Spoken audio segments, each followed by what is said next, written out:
should feel spontaneous and alive. Between scenes or significant moments. Title: The Last American Man. Author: Elizabeth Gilbert. First published in Great Britain, 2009. Copyright: Elizabeth Gilbert. This electronic edition published 2009 by Bloomsbury Publishing plc. The right of Elizabeth Gilbert to be identified as the author of this work has been asserted by her in accordance with the Copyright, Designs and Patents Act 1988. All rights reserved. You may not copy, distribute, transmit, reproduce, or otherwise make available this publication or any part of it in any form or by any means, including without limitation, electronic, digital, optical, mechanical, photocopying, printing, recording, or otherwise, without the prior written permission of the publisher. Any person who does any unauthorized act in relation to this publication may be liable to criminal prosecution and civil claims for damages. Bloomsbury Publishing plc, 36 Soho Square, London W1D 3QY. A CIP catalog record for this book is available from the British Library. ESBN 987-1408-687-6. www.bloomsbury.com. Visit www.bloomsbury.com to find out more about our authors and their books. You will find extracts, authors' interviews, author events, and you can sign up for newsletters to be the first to hear about our latest releases and special offers. The Last American Man. Elizabeth Gilbert is the author of a short story collection, Pilgrims, a finalist for the PEN/Hemingway Award, a novel, Stern Men, and a book of nonfiction, The Last American Man, nominated for the National Book Award and a New York Times Notable Book for 2002. For many years, she wrote for American GQ, where she received 3 National Magazine Award nominations for feature writing.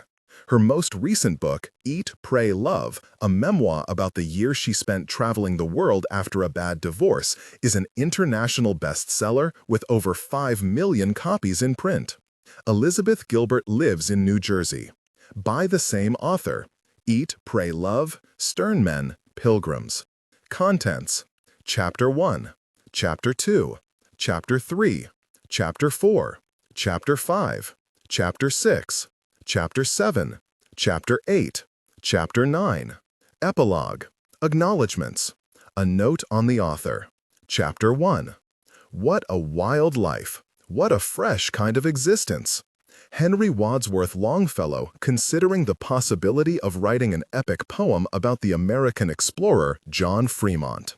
By the time Eustace Conway was 7 years old, he could throw a knife accurately enough to nail a chipmunk to a tree. By the time he was 10, he could hit a running squirrel at 50 feet with a bow and arrow. When he turned 12, he went out into the woods, alone and empty-handed, built himself a shelter, and survived off the land for a week.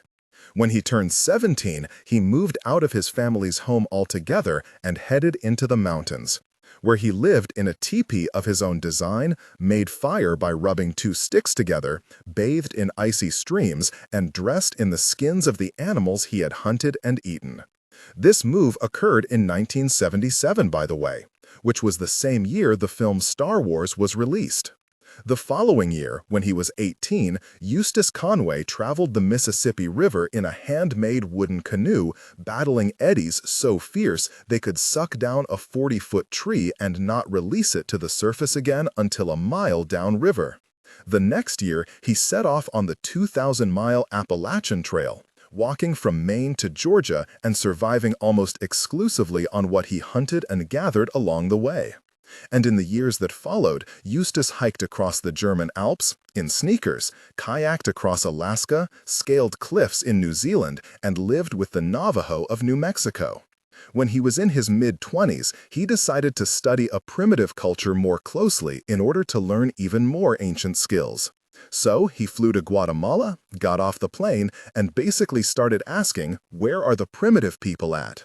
He was pointed toward the jungle where he hiked for days and days until he found the remotest village of Mayan Indians, many of whom had never before seen a white person.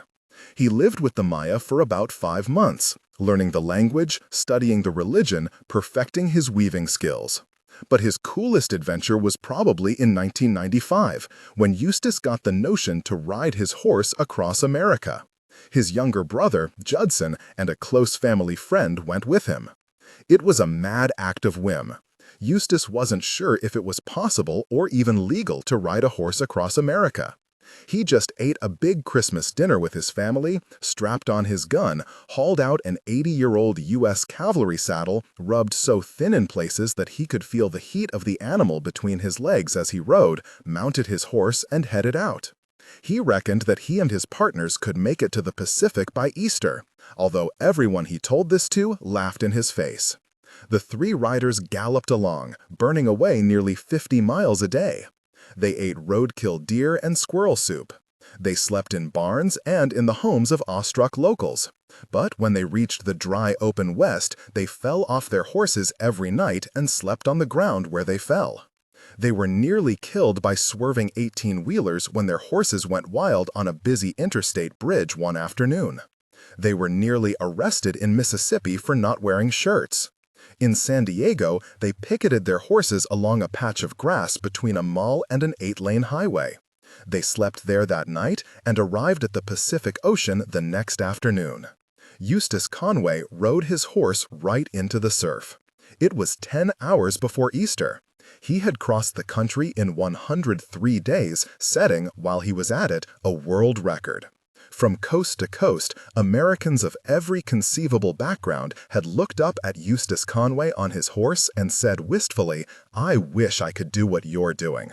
And to every last citizen, Eustace had replied, "You can."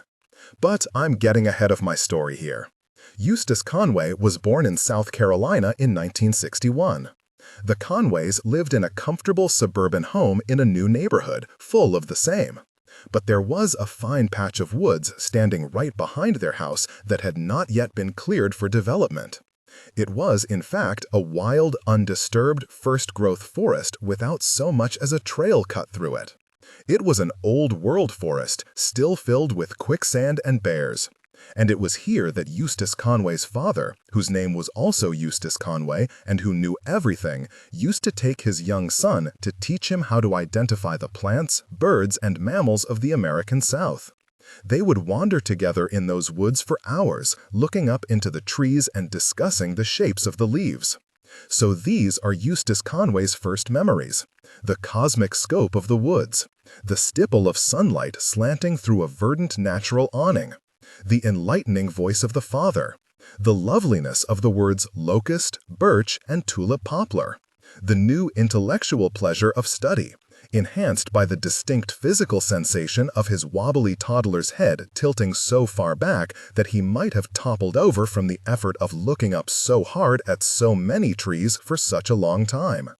As for the rest, and over the years, it was his mother who taught Eustace. She taught him how to camp, bait a hook, build a fire, handle wildlife, weave grasses into rope, and find clay in river bottoms. She taught him how to read books, with wonderful titles like Davy Crockett, Young Adventurer, and Wildwood Wisdom.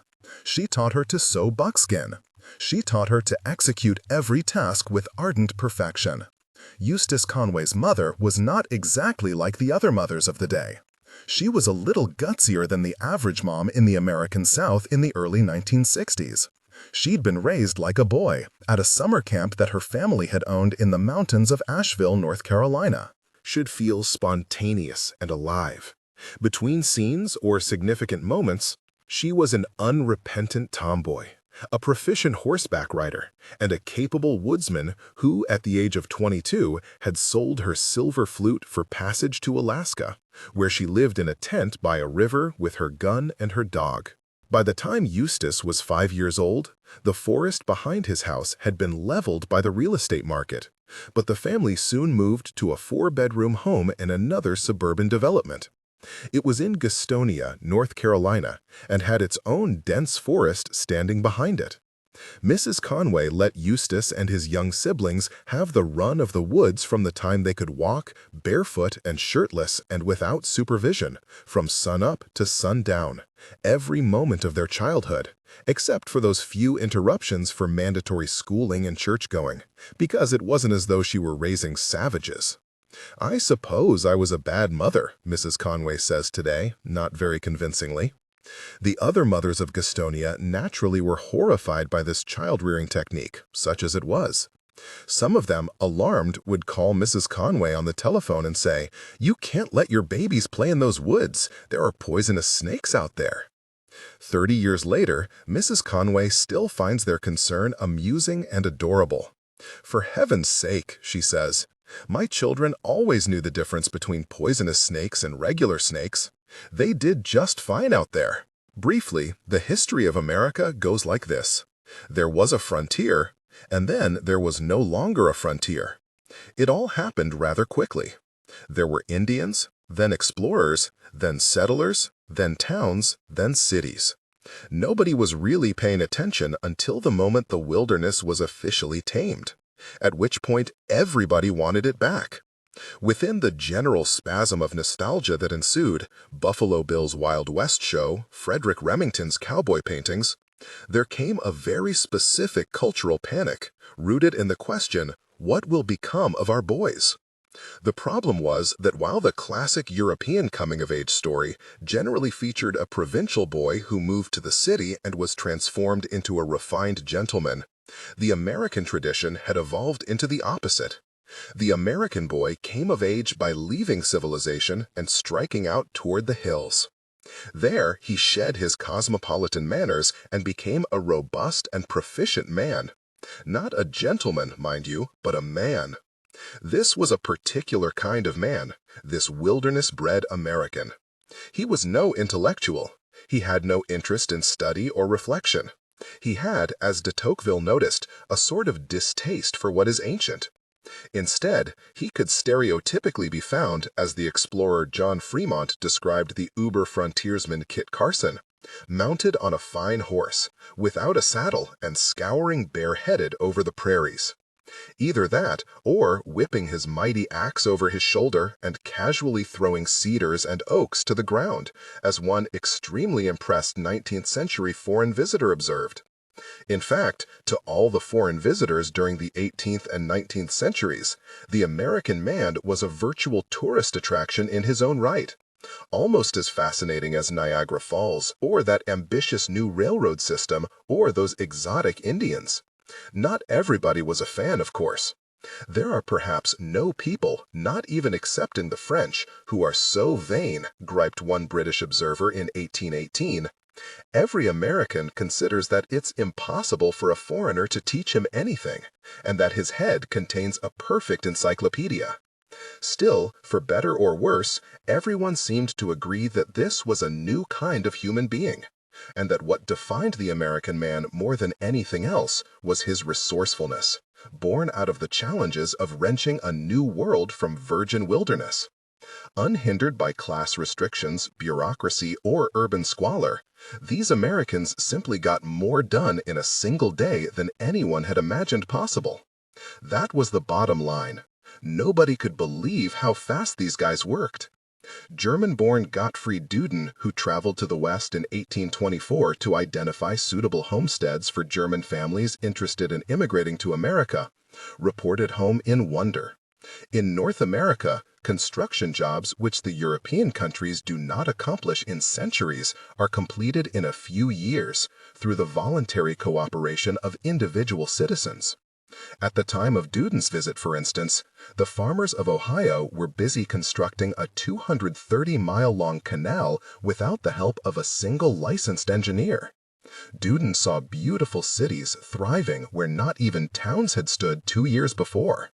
He saw new roads, new bridges, thousands of new farms, and 100 more steamships. All new, handmade, ingeniously designed, and perfectly operative. Did the American man need something done? Well then, he simply made it happen. It was such an attractive idea, this notion of the bold and competent New World citizen. The English travel writer Isabel Bird, famous for her cool and detached prose, seemed scarcely able to exclaim hubba hubba as she checked out the rugged men she kept encountering on her trip to America in the 1850s. It is impossible to give an idea of the Western men to anyone who has not seen one at least. As specimen, tall, handsome, broad-chested, and athletic, with aquiline noses, piercing gray eyes, and brown curling hair and beards. They wore leather jackets, leather smallclothes, large boots with embroidered tops, silver spurs, and caps of scarlet cloth, worked with somewhat tarnished gold thread. Doubtless the gifts of some fair ones enamored of the handsome physiognomies and reckless bearing of the hunters. Dullness fled from their presence. They could tell stories, whistle melodies, and sing. Blithe, cheerful souls they were, telling racy stories of Western life, chivalrous in their manners, and free as the winds. Look, I wasn't there. It's hard to know how much of this rhetoric was based on truth and how much was the product of an excitable foreign press eager to testify on the next big thing. What I do know is that we, the Americans, bought the hype. We bought it and added it to the already hearty stew of our homegrown self-mythology, until we cooked up a perfectly universal notion of who the American man was and how the American man was made. He was Pecos-Bill. He was Paul Bunyan. He altered the course of rivers with the help of his mighty blue ox. He broke wild horses using rattlesnakes as reins. And he was an omnipotent hero created through revelatory communion with the frontier. Everyone knew that. So Frederick Jackson Turner wasn't the only person who got nervous when the news came in 1890 from the Census Department that the American frontier was suddenly and officially closed. But he was the first to ask what this closure would mean to future generations. His nervousness spread.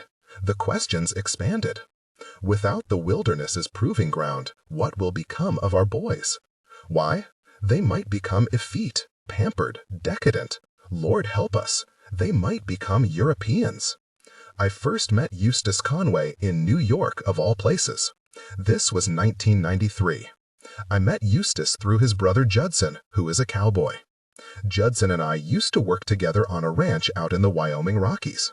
This was back when I was 22 years old, acting as if I were a Western cowgirl. An act that took considerable pretense, given the inconvenient reality that I was actually a former field hockey player from Connecticut. But I was out there in Wyoming because I was seeking an education and an authenticity that I thought could not be found anywhere but on the American frontier, or what remained of it. Should feel spontaneous and alive. Between scenes or significant moments, I was searching for this American frontier as earnestly as my parents had sought it 2 decades earlier, when they'd purchased 3 acres of land in New England and pretended to be pioneers, raising chickens and goats and bees, growing all our food, sewing all our clothing, washing our hair in a rain barrel, and heating our house, and only 2 rooms of it, with hand-split firewood. My parents gave me and my sister as rugged a 19th century upbringing as they could manage, even though we were living out the Reagan years in one of Connecticut's wealthiest communities, and our insular little frontier farmhouse happened to be located on a major highway, only a mile away from the country club. Well, what of it? My sister and I were encouraged to ignore this reality. We picked blackberries in the ditches alongside that highway in our handmade dresses, while the cars raced by and the passing 18-wheelers shook the ground. We went to school with goat's milk dried on our sleeves from the morning chores. We were taught to disregard the values of the culture that surrounded us and to concentrate instead on this sacred and more ancient American tenet: resourcefulness is next to godliness. It is probably not surprising, then, that when I turned 22, I decided that I would not be satisfied by going on to graduate school or settling into some respectable career. I had other aspirations. I wanted to learn the boundaries of my own resourcefulness, and these, I believed, I could learn only in a place like Wyoming. I was inspired by the example of my parents and by Walt Whitman's stirring advice to American boys of the 19th century. Ascend no longer from the textbook. Ascend to your own country. Go to the West and the South. Go among men in the spirit of men. Master horses, become a good marksman and a strong oarsman. I went to Wyoming, in other words, to make a man of myself. I loved ranch work. I was a trail cook. I was riding horses into the wilderness. I was sitting around campfires. I was drinking and telling stories and cussing and dropping all my guzz and basically putting on a classic act of phony authenticity. When strangers in Wyoming asked me where I hailed from, I'd say, Lubbock, Texas. As long as nobody asked a single follow-up question, I was generally able to pass as an authentic cowgirl. The other wranglers on the ranch even had an authentic cowgirl nickname for me. They all called me Blaze, but only because I'd asked them to. I was a complete and thoroughgoing faker. But this fakery, I submit, was merely my right and privilege as a young American citizen. I was following the national ritual. I was no more counterfeit than Teddy Roosevelt had been a century earlier, when he left New York City as a cosseted dandy and headed west to become a robust man. He sent the most self-satisfied and self-conscious letters back home, boasting about his rugged experiences, as well as his macho wardrobe. "You would be amused to see me," Roosevelt wrote to one Eastern friend, "in my broad sombrero hat, fringed and beaded buckskin shirt, horsehide chaparajos or riding trousers, and cowhide boots, with braided bridle and silver spurs." I know this letter. I wrote it myself, dozens of times, to dozens of people. "I bought a pair of rattlesnake boots last week," I wrote to my parents from the ranch in 1991, "and I've beat them to shit already doing chores in the corral, but hell, that's what they're for." I met Judson Conway the first day I came to the ranch. He was the first thing I set eyes on after that long drive up that big Wyoming mountain, and I kinda fell in love with him. I didn't fall in love with Judson like, let's get married. I fell in love with him like mercy, because here was Judson Conway at that moment, slim, handsome, hidden slightly under a cowboy hat, and appealingly dusty. All he had to do was stroll by me with his sexy swagger, classically executed in the Hollywood manner of, "Pardon me, ma'am, but I just came off a long ride," and I was a believer. I was attracted to Judson because I was a girl and he was beautiful, and I wasn't friggin' blind, but I also recognized in him an immediate commonality. Like me, Judson was 22 years old and a complete and thoroughgoing faker. He was no more authentically Western than his new friend Blaze. Nor were we more authentically Western than Frank Brown, the other 22-year-old cowboy working on the ranch. He was a college kid from Massachusetts, currently going by the moniker Buck.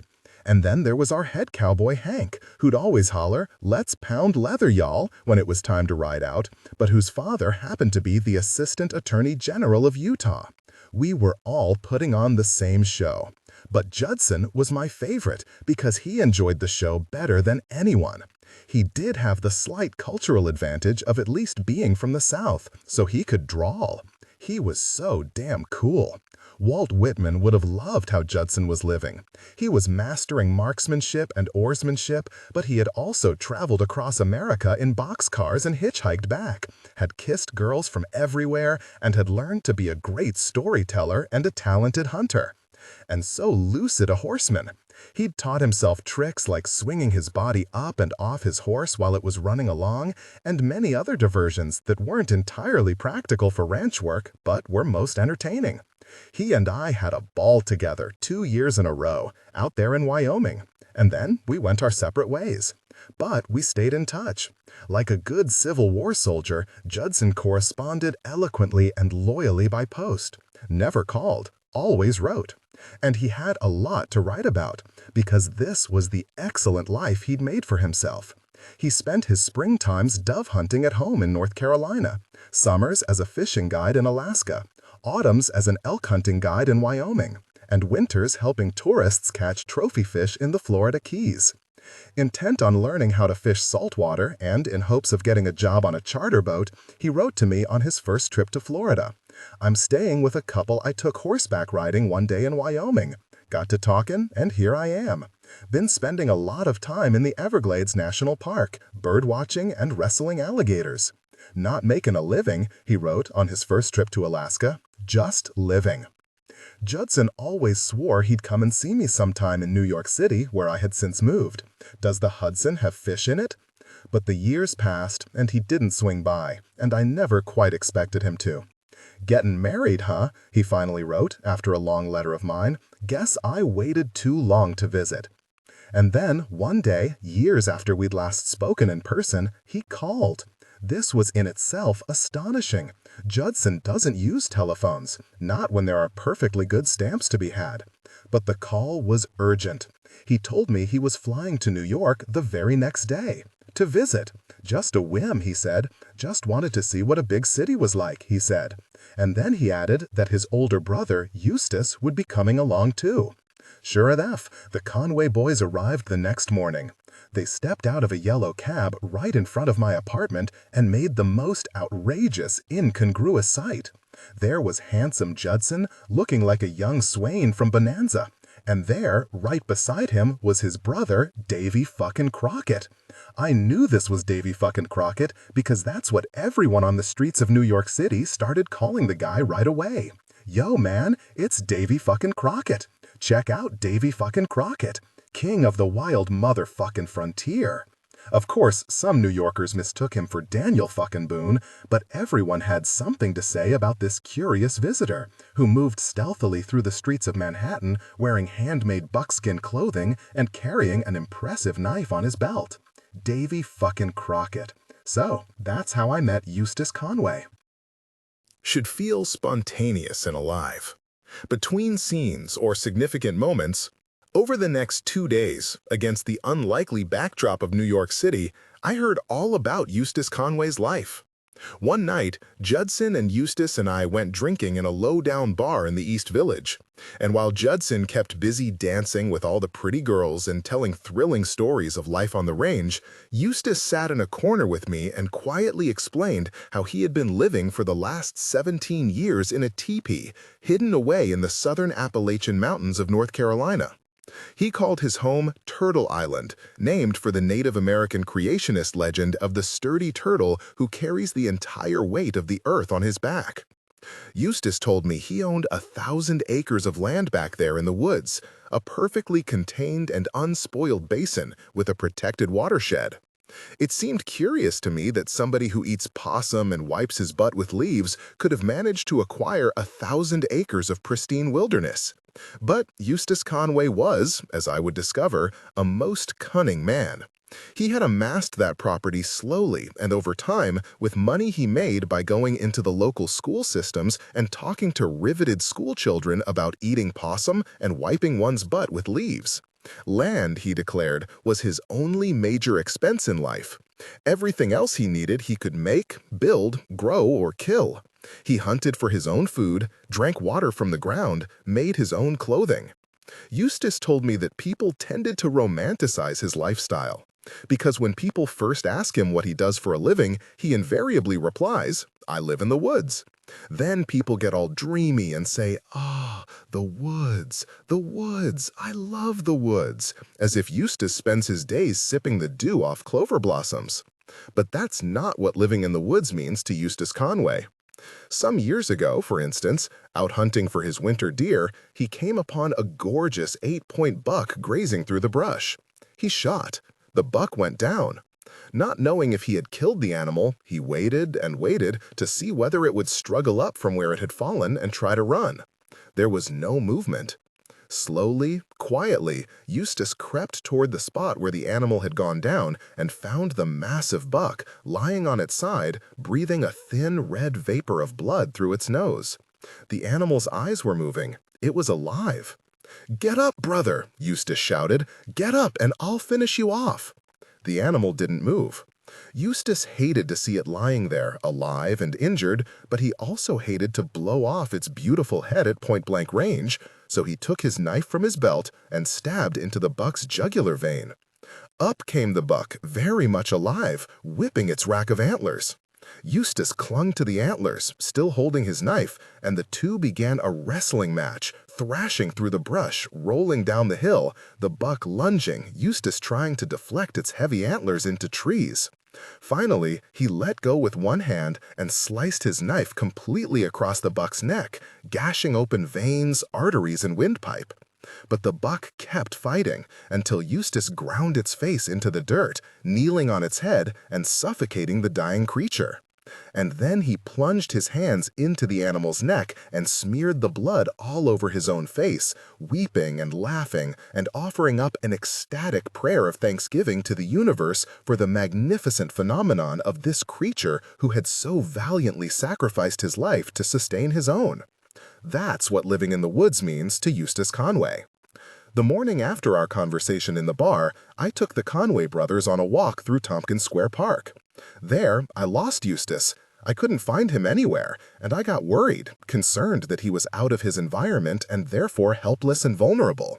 But when I found him, he was in pleasant conversation with the scariest posse of drug dealers you'd ever want to meet. They had offered Eustace Conway crack, which he had politely declined, but he was engaging with them nonetheless.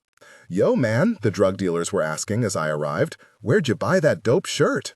Eustace explained to the drug dealers that he had not, in fact, bought the shirt, he had made it, out of a deer. He described exactly how he'd shot the deer with a black powder musket, skinned the deer with this very knife, softened the hide with the deer's own brains, and then sewed the shirt together using strands of sinew taken from alongside the deer's spine. He told the drug dealers that it wasn't such a difficult process and that they could do it too. And if they came to visit him in his mountain home of Turtle Island, he'd teach them all sorts of marvelous ways to live off nature. I said, "Eustace, we gotta go." The drug dealer shook his hand and said, "Damn, Hustus, you something else." But this is how Eustace interacts with all the world all the time, taking any opportunity to teach people about nature. Which is to say that Eustace is not merely a hermit or a hippie or even a survivalist.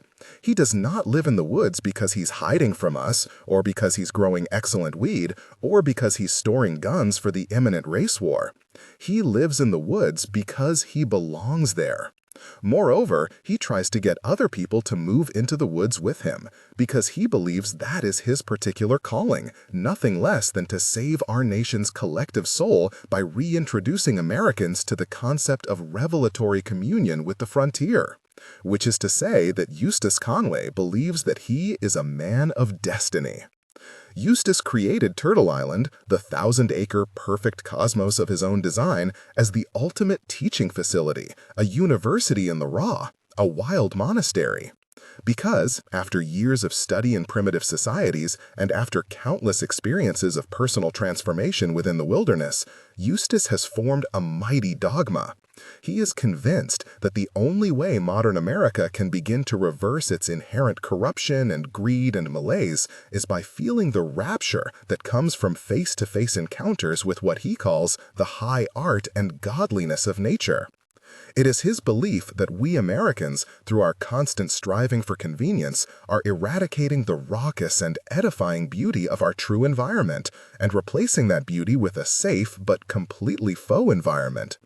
What Eustace sees is a society steadily undoing itself, it might be argued, by its own over-resourcefulness. Clever, ambitious, and always in search of greater efficiency, we Americans have, in 2 short centuries, created a world of push-button, round-the-clock comfort for ourselves. The basic needs of humanity, food, clothing, shelter, entertainment, transportation, and even sexual pleasure, no longer need to be personally labored for or ritualized or even understood.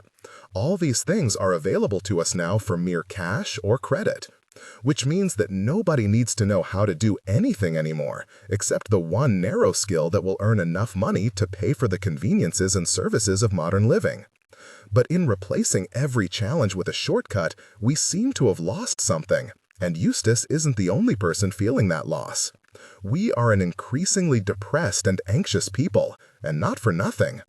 Arguably, all these modern conveniences have been adopted to save us time. But time for what? Having created a system that tends to our every need without causing us undue exertion or labor, we can now fill these hours with Well, for one thing, television, loads of it, hours of it, days and weeks and months of it in every American's lifetime. Also, work. Americans spend more and more hours at their jobs every year. In almost every household, both parents, if there are two parents, must work full-time outside the home to pay for all these goods and services.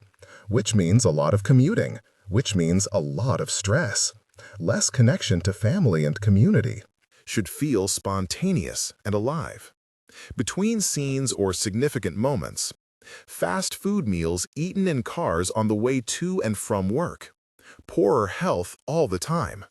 America is certainly the fattest and most inactive society in history, and we're packing on more pounds every year. We seem to have the same disregard for our bodies as we do for our other natural resources. If a vital organ breaks down, after all, we always believe we can just buy a new one. Somebody else will take care of it. Same way we believe that somebody else will plant another forest someday if we use this one up. That is, if we even notice that we're using it up. There's an arrogance to such an attitude, but more than that, there's a profound alienation. We have fallen out of rhythm. It's this simple. If we don't cultivate our own food supply anymore, do we need to pay attention to the idea of, say, seasons?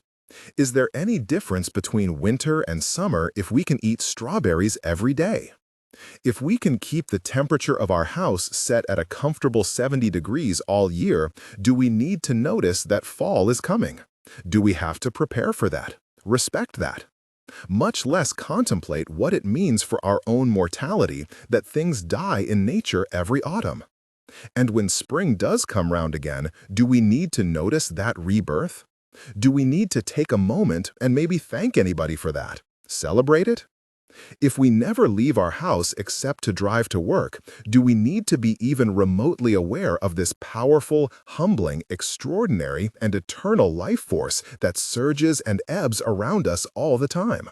Apparently not, because we seem to have stopped paying attention. Or this is what Eustace Conway perceives when he looks around America.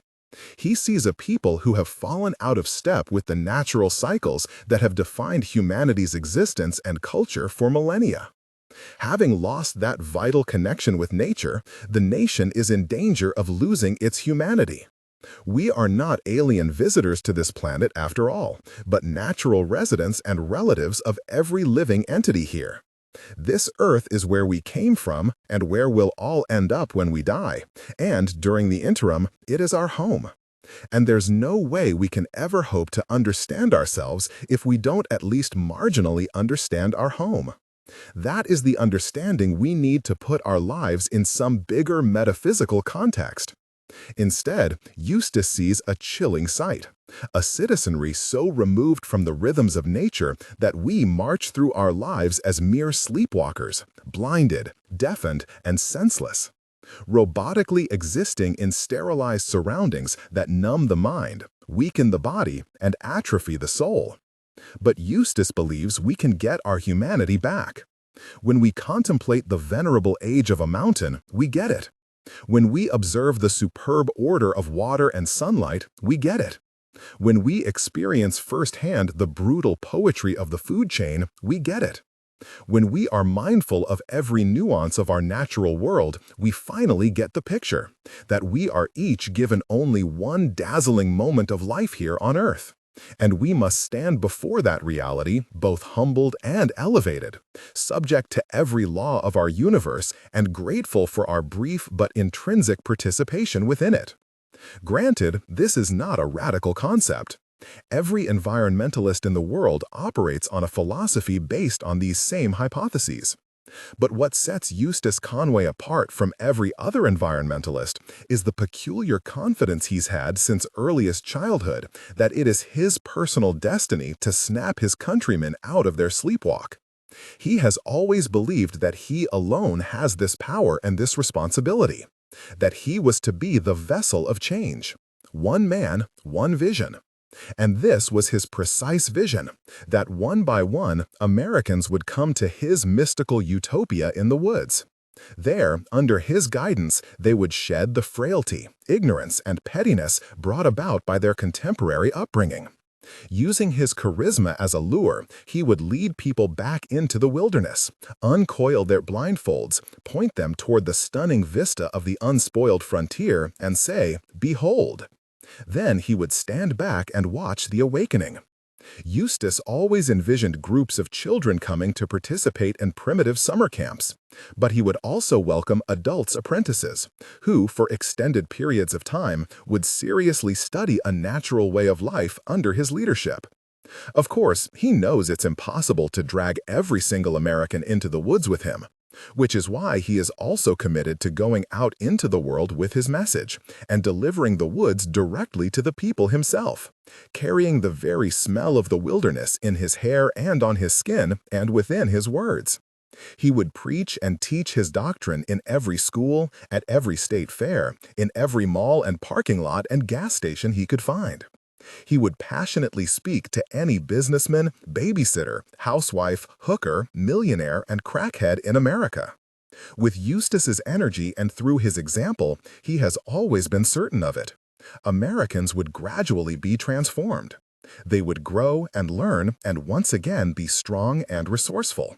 Then they would leave Eustace's side and disseminate their newfound knowledge among their brethren. In this evangelical manner, Eustace Conway's vision of perfect concordance with nature would spread and spread across families, towns, counties, and states, until we would all be living like Eustace, growing our food, fabricating our clothes, making fire with 2 sticks, and recognizing our blessed humanity. Thus, both our grand nation and our sacred planet would be saved. That was his plan anyway. Audacious? Sure. Still, there is something about the guy. Eustace is not easily dismissed. As his brother Judson would attest in awe, and as I later came to witness in person, Eustace's skills in the wilderness are truly legion. He is wildly competent. He is physically and intellectually predestined to acquire proficiency. He has perfect eyesight, perfect hearing, perfect balance, perfect reflexes, and perfect focus. He has long muscles on a light but strongly constructed frame, like a natural middle-distance runner.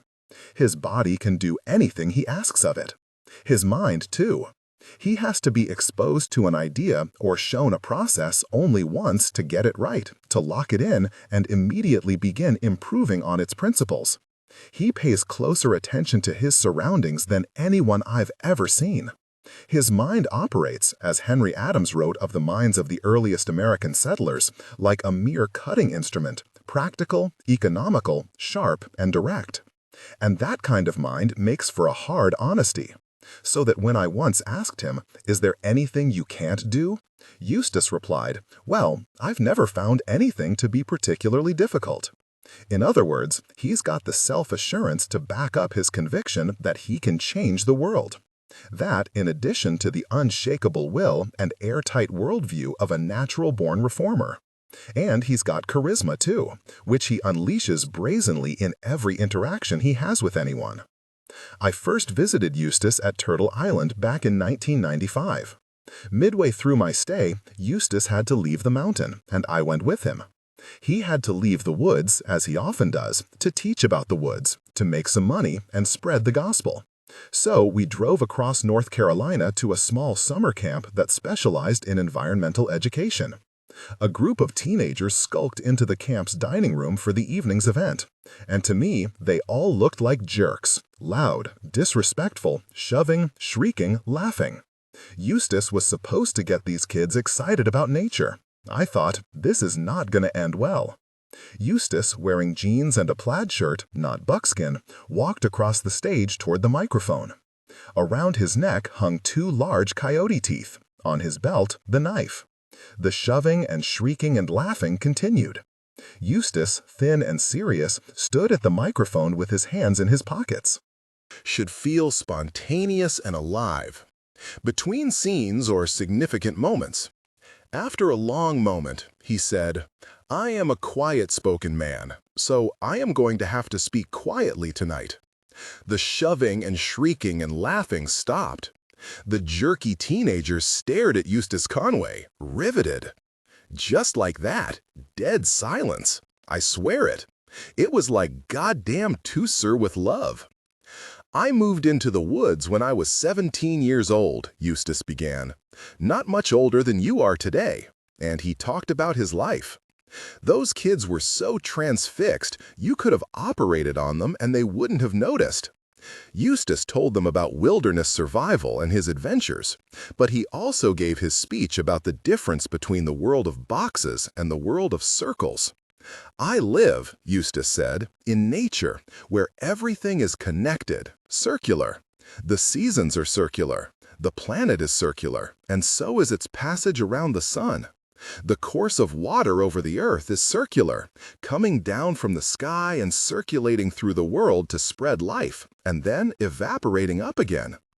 I live in a circular teepee, and I build my fire in a circle, and when my loved ones visit me, we sit in a circle and talk.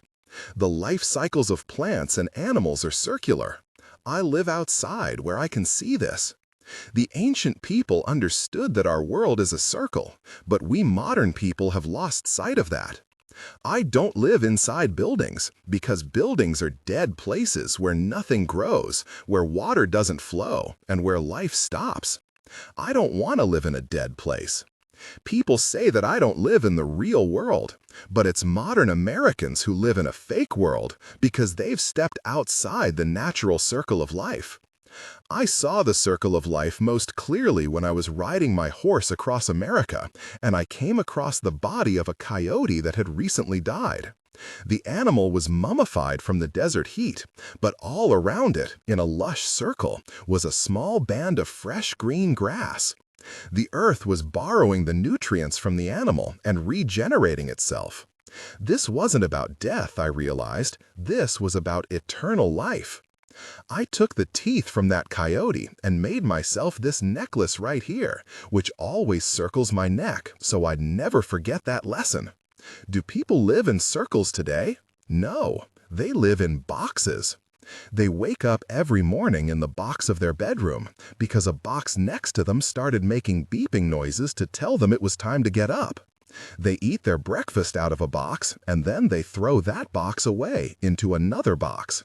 Then they leave the box where they live and get into a box with wheels and drive to work, which is just another big box broken up into lots of little cubicle boxes where a bunch of people spend their days sitting and staring at the computer boxes in front of them.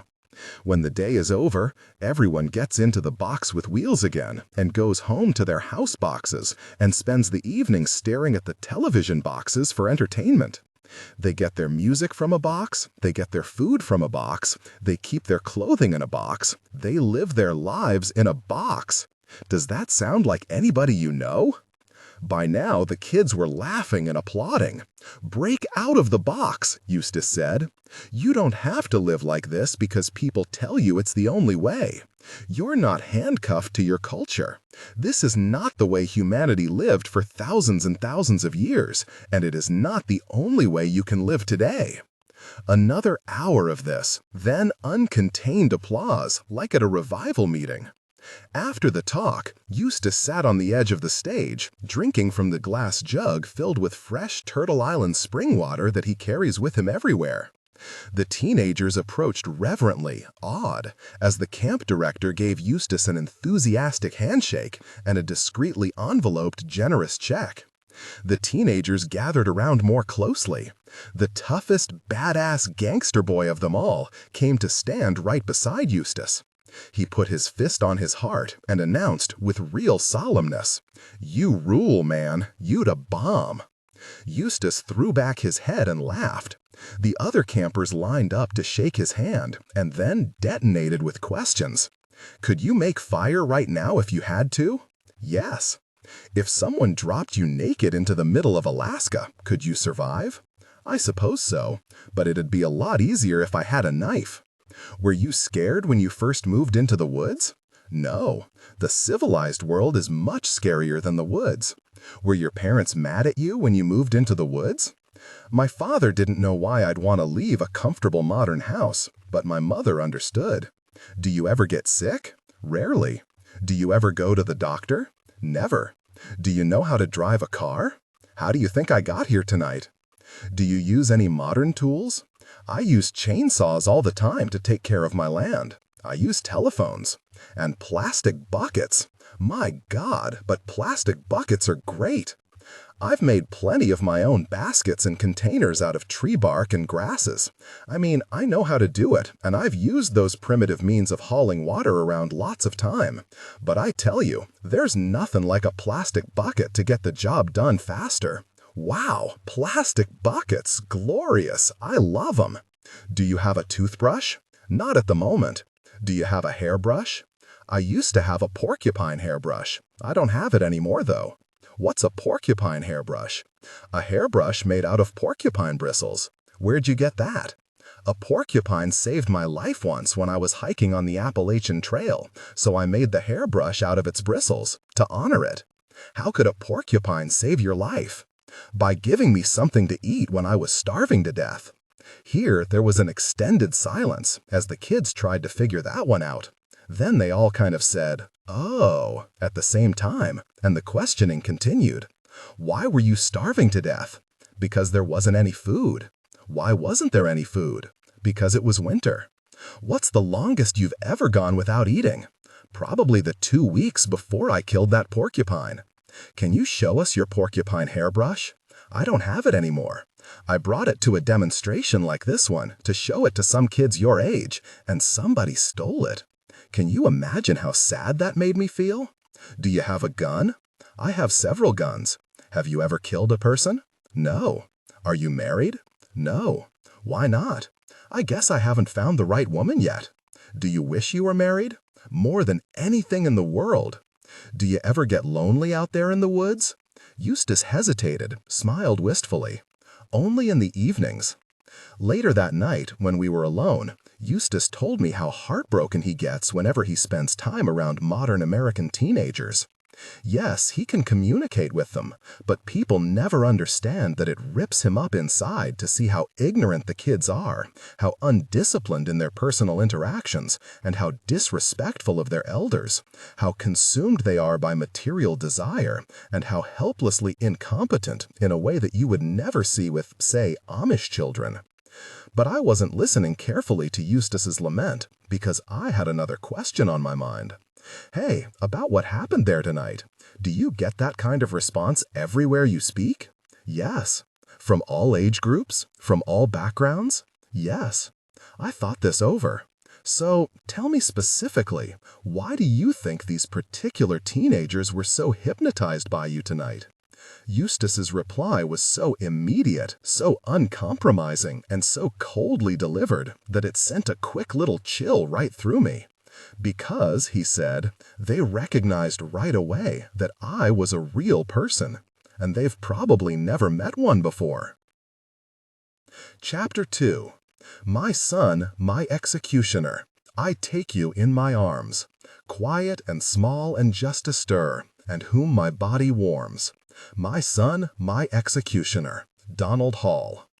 In the winter of 1975, when Eustace Conway was 14, he began a new diary and wrote this statement by means of an introduction. I, Eustace Conway, live in a fairly large house in Gastonia, North Carolina. Should feel spontaneous and alive. Between scenes or significant moments. I have a mother and a father living at this time, and I also have 2 brothers, Walton and Judson, and 1 sister, Martha. I have a very strong hobby of Indian crafts and lore.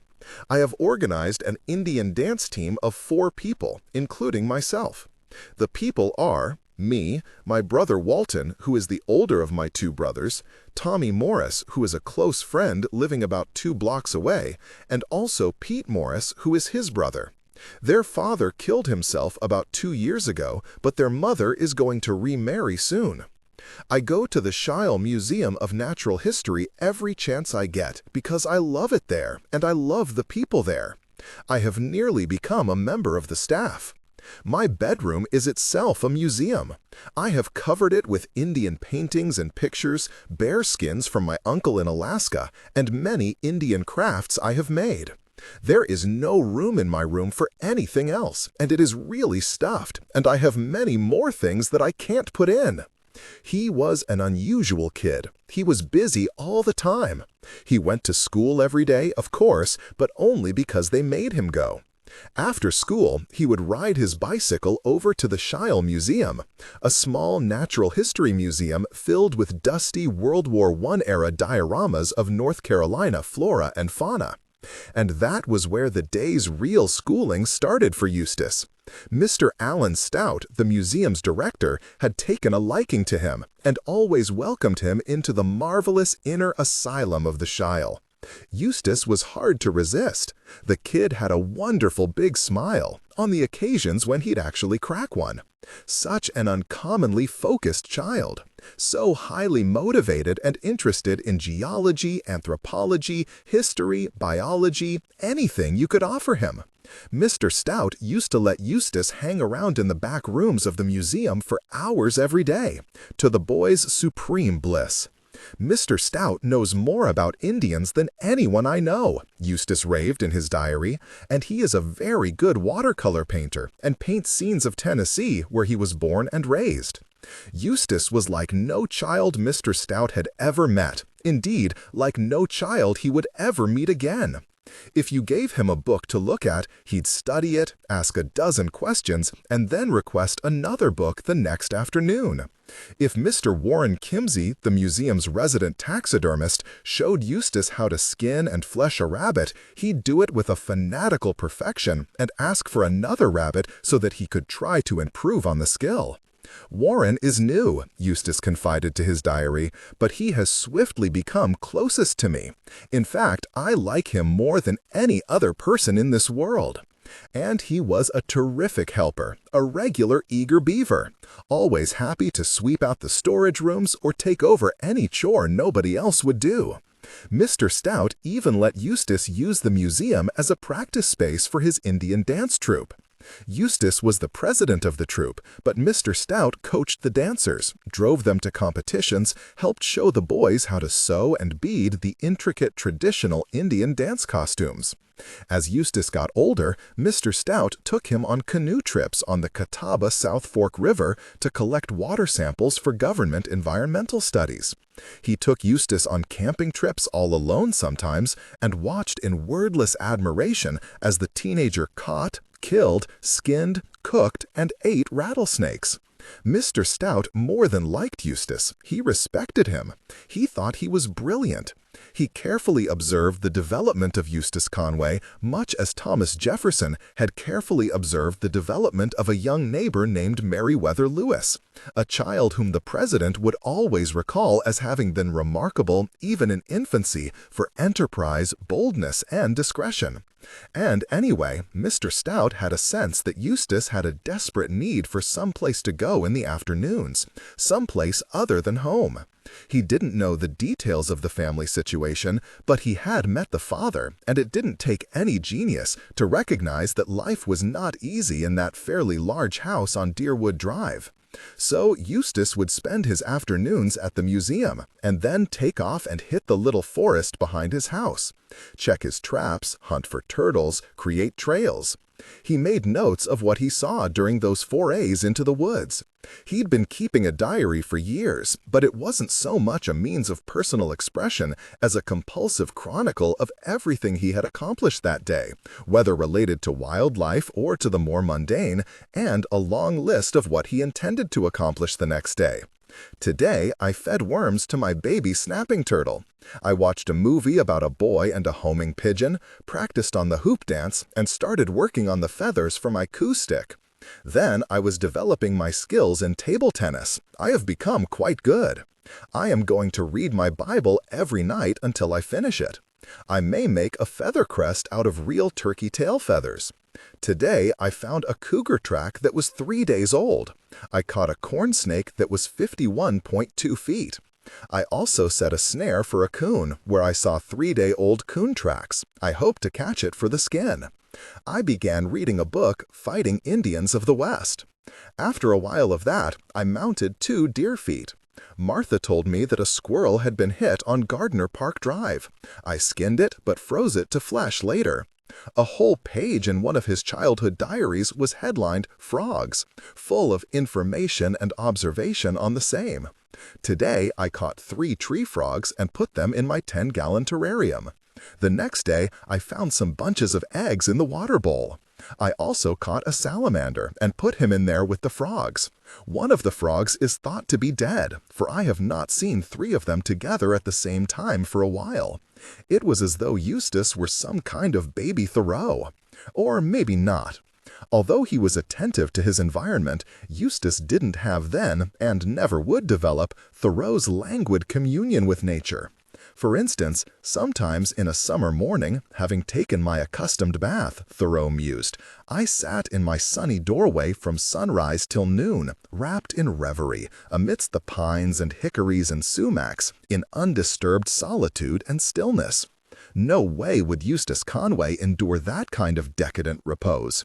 Even as a child, he was far too compulsive to sit for weeks on end to watch the light change. Instead, Eustace was driven to engage. It's more to the point to say that he was like the young Teddy Roosevelt, another energetic and determined child who also studied under a master taxidermist, who also zealously created a natural history museum in his bedroom, and who also wrote conscientious academic observations in pre-adolescent diaries. Like Teddy Roosevelt, the young Eustace Conway could be described as having been pure act. Eustace didn't have a lot of friends.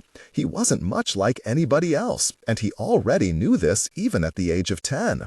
When he looked at other boys his age, he saw kids who spent hours watching television, talking about what they saw on television, and imitating characters from television. None of their references made any sense to him. The other boys also had strange hobbies. In the cafeterias, they'd play this elaborate pencil-breaking game, trying to steal each other's pencils and snap them in half, keeping score of how many pencils each boy broke. This was both puzzling and upsetting to Eustace. How could anyone have such disrespect for property? Pencils were made out of trees, after all, and were worth something. He also watched boys in his classroom fritter away whole semesters by drawing picture after picture of race cars in their school notebooks, and using only one side of the paper, too. Eustace, even back then, would think, what a waste of time, and what a waste of paper. These boys just seemed so damn bored. All they could think of doing was to fight and wreck stuff. Should feel spontaneous and alive, between scenes or significant moments. But Eustace could always think of something useful. There weren't enough hours in the day for all he wanted to do and learn. Many children in the neighborhood knew Eustace and were involved with his life, but they weren't friends in the typical way of children. They were more like early versions of apprentices. Eustace used to do things like traipse down his sidewalk with a massive black rat snake draped around his neck, which naturally garnered attention. The kids would gather and ask questions, and he'd tell them about the habits and nature of the snake, enlist them to gather food for the animal, or, if they demonstrated more interest, take them back into the woods and show them how to catch snakes of their own. Even the children who were older than Eustace would follow him into the woods to build forts under his supervision, or wade through swamps to find food for his turtles. But in school, Eustace had no friends. Without the conversation piece of a snake, without the backdrop of a forest as proof of his expertise, Eustace was pretty hopeless at connecting with his peers. He'd sit at the lunch table with the other outcasts, the mentally retarded children, the children with the braces on their legs, and the sad children of Gastonia's poorest families. He wasn't friends with these kids. They didn't even know one another's names. They would eat together every day, but then look away in shameful relief when someone else was singled out for bullying. There was this one boy, though, Randy Cable, who was new to Gastonia. His parents were hill people, rural Appalachian people, who had moved down from the mountains to this affluent suburban town to find work in the local mills. Randy didn't know anybody either. One day during 7th grade, Randy was, as usual, playing alone at recess on the periphery of the playground where the pavement stopped and the woods began. The other kids were involved in a loud baseball game, but Randy Cable didn't know how to play baseball. So he was kicking around near the woods and found a turtle. He was messing with it, poking at it, when Eustace Conway, a thin, dark, serious boy, came over. "You like turtles?" asked Eustace. "Sure," said Randy. "I know everything about turtles. I have more than 100 turtles in my backyard," Eustace said. "No, you don't." "Yes, I do. If you come over to my house, I'll show you." Randy Cable thought, yeah, right. But he rode his bike over there that afternoon and found that it was true. In the backyard of Eustace's house was a vast, orderly turtle community. Irrigated and shaded, it was a network of dozens of cages and crates filled with more than 100 turtles of different breeds that Eustace had been feeding and tending to on a carefully documented rotational system since he was 6 years old. Eustace loved turtles. He loved their character, their calmness, their perfect spiritual balance, and their comforting and ancient aura. Eustace had a genius for turtles. He could find turtles anywhere. He could spot a turtle hidden in dense camouflage with only one fingernail-sized piece of its shell showing. Several times in his young life, Eustace had heard turtles. Walking silently through the woods, he could hear the almost soundless hiss of air made by a turtle quickly pulling its head and legs into its shell. Then Eustace would stop, freeze, and look around until he spotted it. Sure enough, there was a small box turtle 3 feet away, hidden in the forest duff, all tucked up in itself. Eustace had even developed a system for capturing skittish painted turtles out of ponds and lakes. He'd lurk in the woods at the edge of the water with a rod and reel fishing pole, baited with a large chunk of fatback bacon. He'd cast the bacon a few feet in front of the sunning turtle and then slowly drag it before the animal's eyes until the turtle smelled the bait and eased itself into the water to follow. Inch by inch, Eustace would lure the turtle closer to the shore and then jump out of the woods, leap into the water with a net, and snag the turtle before it dove in fear. Back home, he'd put his new find in one of his plywood pens, each custom designed with the appropriate balance of shade, water, and grass for the species. He had mud turtles, musk turtles, box turtles, painted turtles. He fed them crawfish and vegetables and worms, harvested from under the dozens of orderly logs Eustace had arranged in the woods behind his yard. And his turtles were so content in their habitats that they bred while in captivity. And he had snakes housed back there too, as well as an orphaned baby fox named Sputnik. Mr. Stout had given Eustace the fox after a local Gastonian found the animal and brought it into the Shile Museum for care. This well-ordered empire was what he showed his new friend Randy Cable that afternoon. And all of it was, for a rural kid like Randy, something close to heaven. The two boys became good buddies. "Today, for the first time, I went to Randy Cable's house," Eustace wrote in his diary not long after the turtle display. "He showed me his woods and a stream where we saw muskrat, coon, bird, and cat tracks. He showed me a muskrat den in a clay bank. We built a bird trap out of a basket and baited it with bread. We used a long string and a wooden pull trigger. We had a lot of blackbirds walking around it, but we never caught one because they never went in. We made a set of deadfall trigger sticks. I skinned a cottontail rabbit for a vest." And so it went for months and years. Randy remembers Eustace as a strange and fascinating kid, full of knowledge and keenly sensitive to his world in a way unlike most other 12-year-olds. His focus was intense on the smallest detail. For instance, Eustace told Randy, "Do you like chocolate? Do you want to know the best way to eat it? Just put a tiny square of it under your tongue and let it melt there. That way you'll get the most flavor over the longest time and never take any of it for granted." Eustace was crazy about Randy Cable and about Randy's father, a mountain-raised man who knew everything about hunting and fishing and what kind of wild greens you could collect from the riverbanks for food. Eustace went to Randy's house as often as he could. Randy visited the Conways' place far less often. It wasn't as comfortable there. Mrs. Conway was nice, but Mr. Conway was scary. Dinner time was an especially terrifying event. The children rarely spoke during the meal, and neither did their mom. Mr. Conway, seated at the head of the table, was stern and sarcastic with a hair-trigger temper. All his attention, it seemed, was concentrated on Eustace. If the boy even started to speak, Mr. Conway would ridicule his grammar. If the boy mentioned something about his day, Mr. Conway would laugh it off as ridiculous, childish.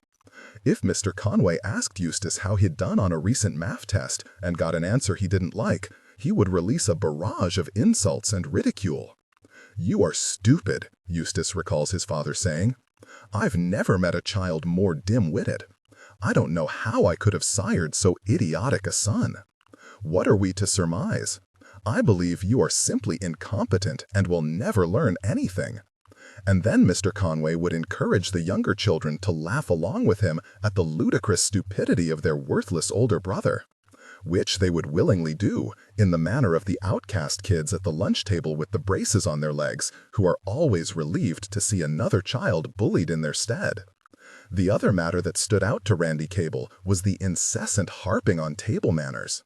He'd never been in a proper household before or experienced such rigid formality at mealtime. If Eustace ate too fast or used a utensil incorrectly, the father would come down on him with both feet for his absurd and primitive table manners. It made Randy nervous to pick up his fork. He never got in trouble for anything like this at home. Should feel spontaneous and alive. Between scenes or significant moments. 30 years later, Randy is still puzzled by Mr. Conway's emphasis on mealtime etiquette. At our dinner table, Randy recalls, it was every guy for himself. Yeah, well, it was something like that at Eustace's dinner table too. The reasoning behind a man's decision to name his firstborn son after himself has, I think, many factors. I understand that the custom is generally seen as a mere societal convention, particularly in the American South, but it seems to me more loaded. Some interpret the custom as vanity, but I wonder whether it's vanity's opposite, insecurity. To me, it seems a touching and hopeful wish, as if the father, frightened by the importance of having created a new life, a new man, a new rival, utters a small prayer that in the naming of his baby there will be a kind of twinship between himself and the child. In wearing this most familiar name, the child is no longer a stranger or a possible usurper. It's as though the father can look upon his newborn son without fear and proclaim, "You are me, I am you." But he is not you, and you are not him, which is why there is ultimately as much danger in this custom as there is comfort. Mr. Conway's full name is Eustace Robinson Conway III, and he named his son Eustace Robinson Conway IV. From the beginning, the two were differentiated only by an adjective, big versus little. They even looked alike, the big and little Eustaces, with the same wide and intelligent hooded brown eyes. At first, Big Eustace was beside himself with joy at having a little Eustace in the house. He was wonderful with his baby, charmed by him, proud as could be, attentive, patient, affectionate, boastful, wanted to play with him all the time. And when the baby got a little bigger, he'd take him out to the woods behind the family's house and say, "Look." Little Eustace was bright and keen, and that certainly made sense, because Big Eustace was an acknowledged genius. The pride of an old, wealthy family of Southern landowners and businessmen, Big Eustace was a chemical engineer with a doctoral degree from MIT. He had skipped grades in high school, skipped more grades in college, and had walked out of MIT with his doctorate in his early 20s. He had a true gift for numbers and for science. More than a gift, it was a love. Calculus, to Big Eustace, unfolded its mysteries as easily as harmony unfolds for those who are blessed with musical instinct. As for physics, gorgeous. Trigonometry, a pleasure. Chemistry, why, there was nothing hidden in chemistry but ease, fascination, and excitement. He lived for puzzles and figures and tables and equations. He was, in his favorite self-description, a man whose whole being is controlled by pure logic. Was he vain? Perhaps. If so, only because it was logical to be vain in a world where other humans were amusingly careless creatures who made choices based on whims and emotion instead of precise reason. Eustace Robinson Conway III was, through his 20s, on the faculty of the University of South Carolina and North Carolina State, where he taught chemical engineering to students not much younger than he was. It was good work, but he didn't like the politicized world of academia. He always had trouble working with people. Eventually, he left teaching and found employment in the private sector, at a chemical plant. He did not socialize with his peers there either, but his intellect was respected and a bit feared.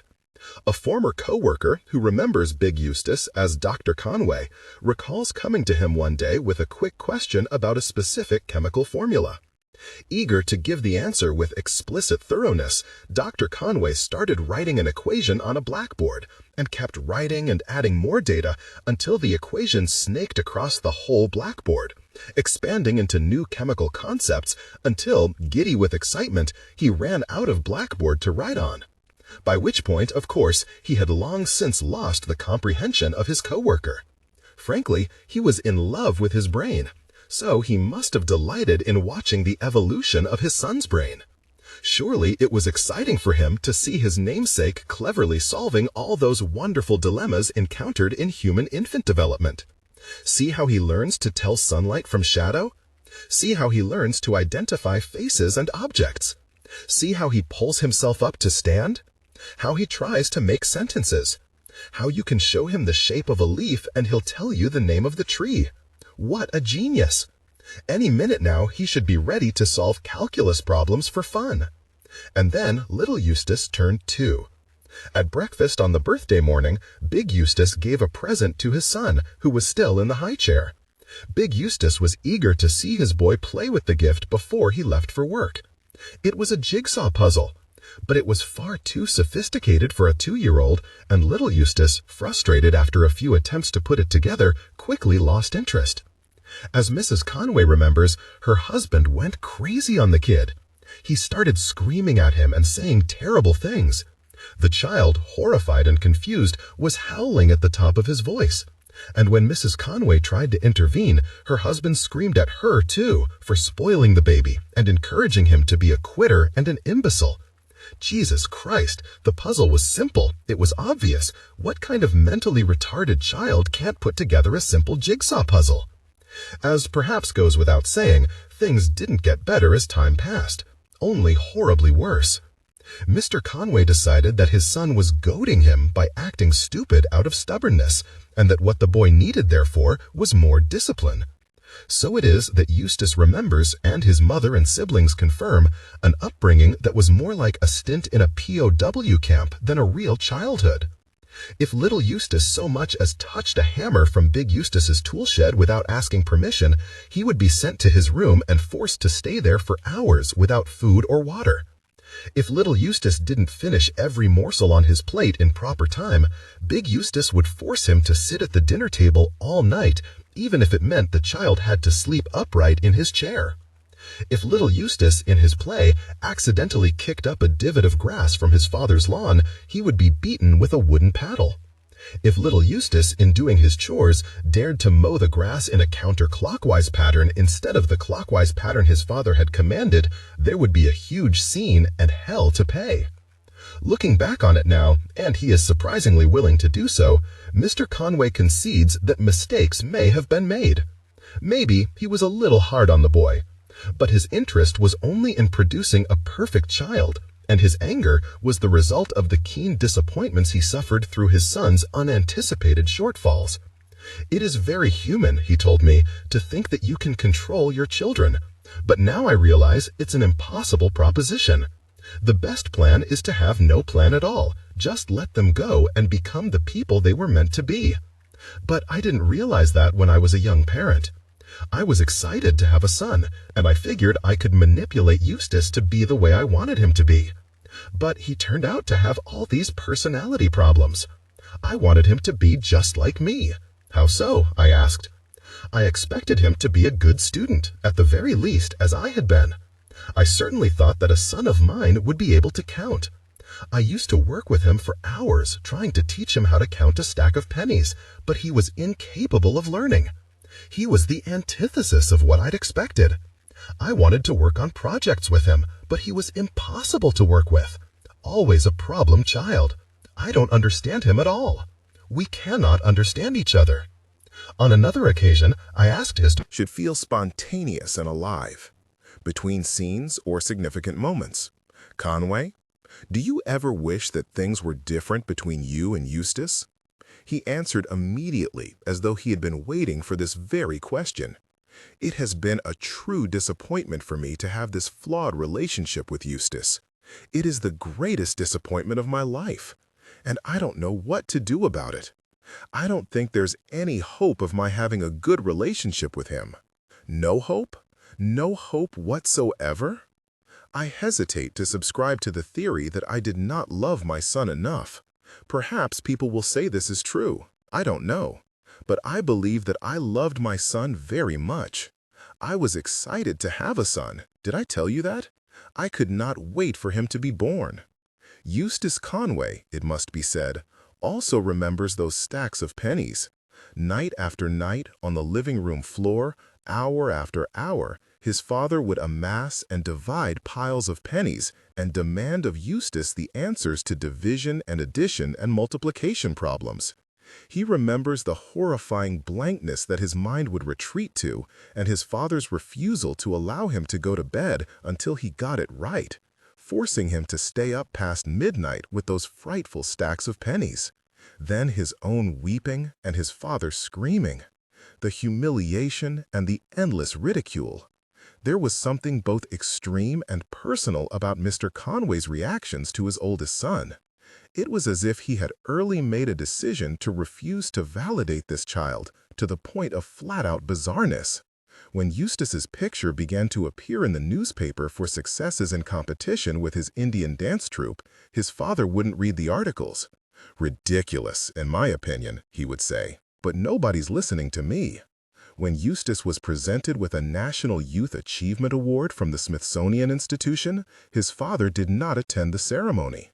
At Christmas one year, little Eustace, having saved all his money, bought his father peanuts and chewing gum as a gift because he knew his father loved peanuts and chewing gum. On Christmas morning, he nervously presented his father with the gift. Big Eustace accepted the package, said thank you, set it aside, but never unwrapped it. To make everything worse, Eustace was not a good student. He did all right in kindergarten. His report card shows that he could satisfactorily hop, tie his shoes, get along with others, obey orders cheerfully, and recite his telephone number. But by second grade, he was getting straight C's, making only average progress, and needing, his teacher suggested, a great deal more help at home with his work. Eustace puts forth little effort in his work, reported his third-grade teacher. He needs to memorize his addition number facts. What a prescription! The 7-year-old was already locked down at the kitchen table for 4 hours a night with a father who would shut the doors and pull down the window shades, thus isolating both big and little Eustace from the rest of the family, and yell at his son over the arithmetic homework in dead privacy. More help at home?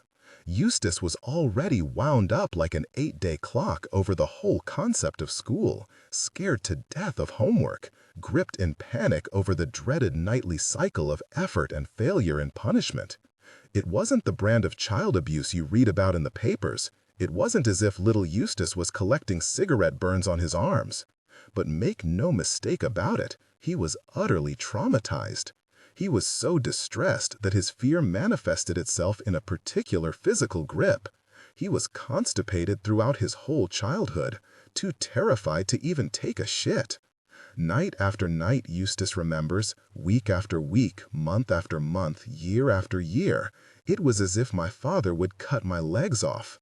Then he'd cut off the stumps where the legs had been. Then he'd cut off my arms. Then he would run the sword through my body. There were 3 other children in the house, Walton, Martha, and cute baby Judson. Their experiences were all different, which makes sense if you subscribe to the theory that every child in every family is basically raised in a different country, given how vastly events may vary over the years. When the other children came along, they never took the kind of heat from their father that Eustace suffered. Judson, the youngest, seems to have missed out more than anyone on the hardest drama of the family, the way that the lucky and oblivious youngest child always seems to do. His father was stubborn and selfish, but Judson was never terrified of him. He was an adorable child whom his father loved and called Little Bug. Anyway, by the time Judson was born, his father had essentially given up on raising perfect children, had turned them over to his wife, and, in his own words, had abdicated down to the basement to brood in resentful silence. So Judson never saw the worst of it. Judson's childhood, in effect, was an endless summer camp, because he had this older brother, Eustace, who took him out into the woods and made him climb mountains and taught him cool things about nature. Judson was, from birth, Eustace's special project. Eustace was always getting him out of the house and into the woods, where things were safer. He was trying to keep Judson hidden from the radar of Big Eustace. It was a deliberate decision that Eustace clearly remembers making. He knew it was too late to save Walton and Martha. He felt they had already been brainwashed by their father. But when Judson was born, Eustace took one look at him and said to himself, "This one's mine. I'm going to save his life." In return, Judson worshipped Eustace, although he admits, "I was never the achiever Eustace wanted me to be. I was lazy." He'd be like, "Let's make buckskin," and I wanted to stay in my bedroom and play with my Star Wars action figures. But I'd do anything to have his company. Martha, the only daughter, was a serious and responsible child who remembers a girlhood wholly different from those of her girlfriends, one of snakes and turtles and baby foxes that had to be fed live birds, and long expeditions with Eustace, the ringleader, out into the woods where elaborate adventures took place. She remembers the dangers she and her brothers faced. All those afternoons spent messing around with raging rivers and poisonous spiders and homemade tree houses. Now, a highly organized and strictly protective suburban mother, she cannot even begin to comprehend why she and her brothers were allowed to glean such experiences unsupervised. She remembers a hard father, yes, but also an inconsistently permissive mother, and the fights that took place between the two parents over child-rearing. "Make up your minds," Martha always wanted to yell at them. And she remembers Eustace as a child who brought trouble on himself by not doing as well in school as Daddy expected, and by being stubborn. As for Walton Conway, he can barely remember the details of his childhood. It was a blur, some paintbrush strokes of a dark color. That, and a recurrent childhood nightmare that his father was going to take him down into the basement, tie him to a table, and saw off his limbs. That, and a specific middle-of-the-night episode where his parents were fighting and his father screamed at his mother that he was going to drive an ice pick through her heart. That, and a remembrance of seeing his father towering over his 10-year-old brother Eustace, threatening to beat him to a bloody pulp. But it wasn't as bad as Eustace makes out, Walton says. His father was certainly capable of tender moments, like drying the tears of a child with a skinned knee. And what about that horrible night when Walton threatened to run away from home and his father broke down the bedroom door, caught his son slipping over the windowsill to escape, and then shoved Walton out the window? Well, it wasn't really a shove. It wasn't as if Mr. Conway intentionally threw his young son out a second-story window. He just kind of pushed me a little bit. Anyhow, should feel spontaneous and alive. Between scenes or significant moments, what Walton does not remember is the sense that his father was the prime source of the discontent and problems around the house. No, that was Eustace. Eustace was always the problem. Even as a young child, he made everything harder than it had to be. He was sullen, unhappy, and willful, and he didn't do his homework. Daddy was moody and strict, yes, but he could be appeased with obedience. To both Walton and Martha, who were superior students and always at the top of their classes, the solution to the family's unhappiness was pretty obvious. If Eustace would excel in school, Daddy would be happy. If Eustace would stop being so stubborn, Daddy would stop yelling at Mother and everybody else. "Why couldn't you give him any authority?" Walton would demand of Eustace years later. "Why couldn't you bend? Why did you always have to do things your own way, even as a toddler, just to spite him? Why did you always have to stand up to him and make him so mad?" When asked for examples, though, Walton can't remember a single specific instance of Eustace standing up to his father. Yet he feels certain that it must have happened. In fact, his image of Eustace as an aggressive challenger to his father, as an equally matched and willful adversary, even as a toddler, is one that Mr. Conway depicts and that the younger Conway siblings have all faithfully embraced. However, the notion of a combative little Eustace is hardly consistent with the reports of outside adults who visited the Conway household during those years. Mr. Stout of the Schuyler Museum remembers being invited to dinners at the Conways' home, where he watched young Eustace eat in petrified silence, submissive and nervous and careful to never make eye contact with his father. One of Eustace's aunts remembers Mr. Conway waking 4-year-old Eustace late at night and bringing him down to meet the company, then tossing difficult math questions to the child and grilling him to perform. Each time little Eustace answered incorrectly, he was mocked and humiliated by big Eustace, because this verbal batting around was supposed to be entertainment for the guests, mind you. And so it went on and on, until the boy was in a tearful meltdown, at which point the aunt left the room, thinking she could watch no more of this, thinking it sadistic, the worst abuse of a child she had ever witnessed, and promising herself that she would never return to this house again. And, like Mr. Stout, the aunt apparently does not remember little Eustace, at any point in the evening, saying anything to his father along the lines of, "Up yours, Dad." Still, when Walton remembers hearing his father threaten to beat his brother to a bloody pulp, the question he asks is, what did Eustace do to make Daddy so angry that time? When Walton remembers hearing his father threaten to drive an ice pick through his mother's heart, he supposes they must have been fighting about Eustace again. And if Eustace had to spend hours locked in his room without food or water, well, the boy really must have misbehaved something fierce that time. Perhaps the more difficult part of this story to understand is where the mother was during all this pain. How could it be that Karen Conway, who had once been Karen Johnson, the unrepentant tomboy, horseback champion, able-bodied woodsman of a girl who sold her silver flute for passage to Alaska at the age of 22, had grown into a woman who could not protect her son? Why was she never able to shield little Eustace from big Eustace? She herself cannot explain it today. Such are the mysteries of a marriage, I suppose, and such are the tragedies of a family. Mrs. Conway says now that she was afraid of her husband. She was catching a lot of the same kind of abuse as her son. Her husband seemed to love nothing more than egging his children on to make fun of their mother by calling her a big fat hippo. Her friends and family encouraged her to leave the marriage, but she never found the courage to go away for long. Some of this was surely due to Mrs. Conway's sincere Christianity, which had her convinced that divorce was a mortal sin.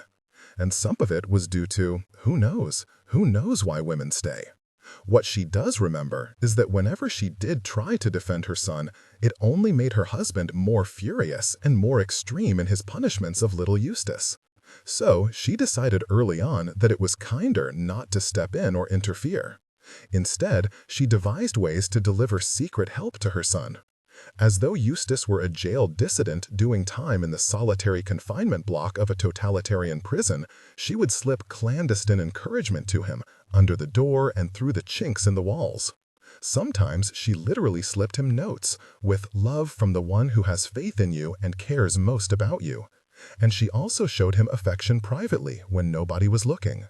She gave him both the skills and freedom to explore the woods, where he could not only excel, but could breathe in a sense of safety far away from the tornado alley that was home.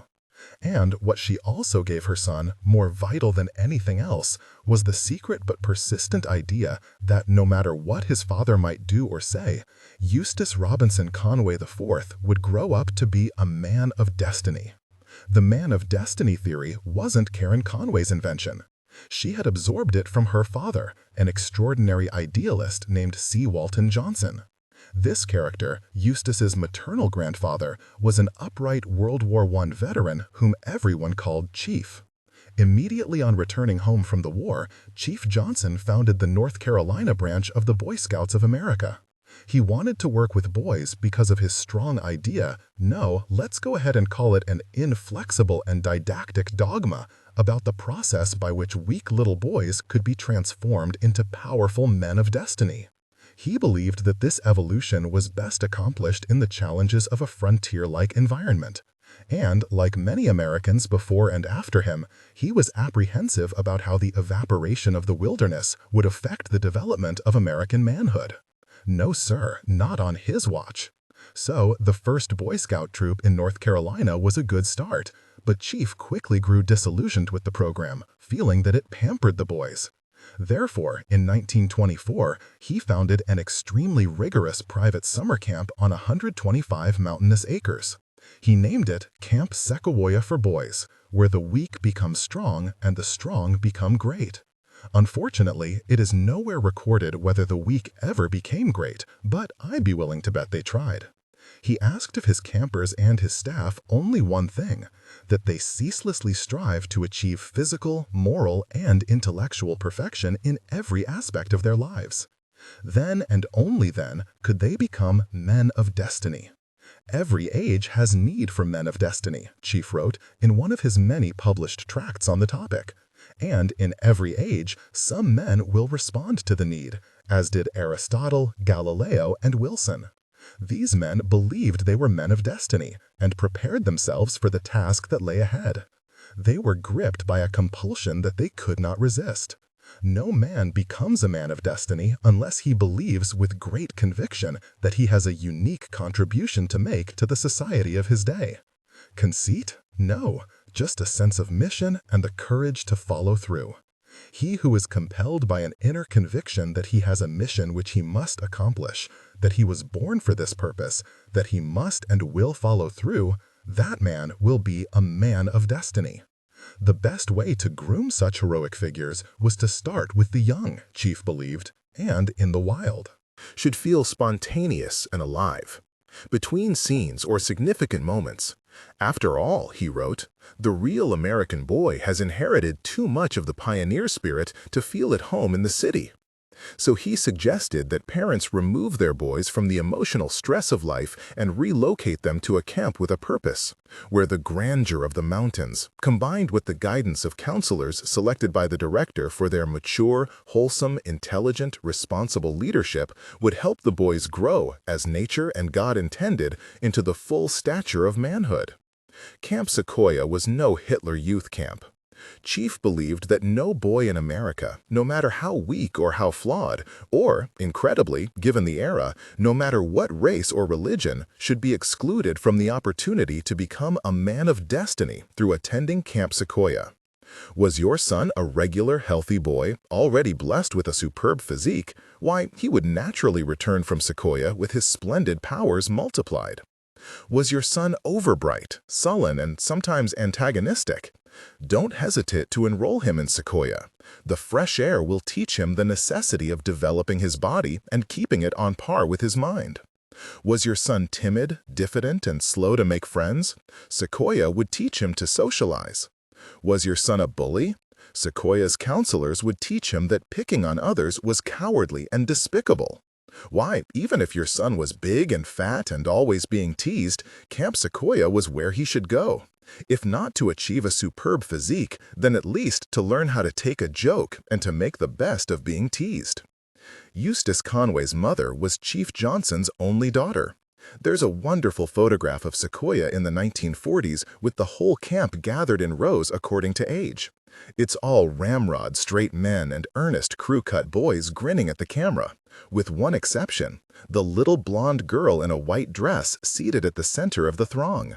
Chief's daughter, Eustace Conway's mother, age 5. Karen grew up at Camp Sequoia, surrounded not only by woods and boys, but by ideals. She loved her father, and, more than either of her siblings, obediently accepted his dogma. When it came time for Karen to marry, she even chose one of her father's favorite counselors as a husband. She fell in love with the brilliant young Eustace Conway III, who, with his strict personal discipline, physical grace, MIT degree, and keen love of the outdoors, must have seemed the incarnation of Chief's dearest principles. And though her husband put aside his dreams of teaching the natural world when he entered corporate life, she never lost her belief in the woods.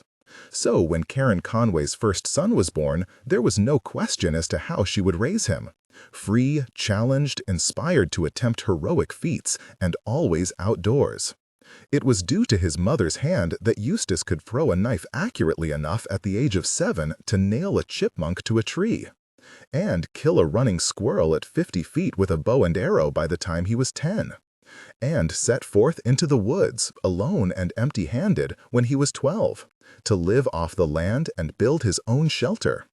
While Mr. Conway kept patiently explaining to young Eustace what a feeble idiot the boy was, Mrs. Conway went to the library every day and brought home bigger and bigger piles of inspiring American biographies for Eustace to read. George Washington, Davy Crockett, Daniel Boone, Abraham Lincoln, Kit Carson, John Fremont, Andrew Jackson, Geronimo, Red Cloud, Sitting Bull, bold, unironic tales of heroism and wilderness and fortitude. These were the lives to emulate, she told her son when Big Eustace wasn't listening. This is the kind of man you can be, a man of destiny. Eustace Conway was a literal-minded creature, even as a child, especially as a child, and he absorbed the morals of these stories as purely as though his mother were holding a funnel to his ear and pouring them straight into his brain. When he read that Indian braves tested their mental and physical endurance by running miles across the desert, holding water in their mouths but not swallowing it, he tried to run miles through the forest doing the same. When he read that frontiersmen used to wear the same pair of buckskin trousers for years at a time, he resolved to make himself a pair and never wear anything else. When he read that Lewis and Clark brought as much paper and ink on their journey as food and bullets, he started keeping his diary.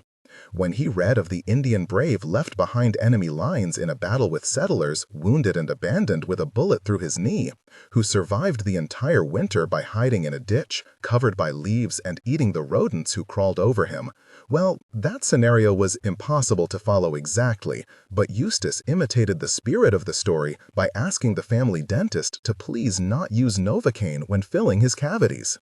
He wanted to learn how to endure physical pain.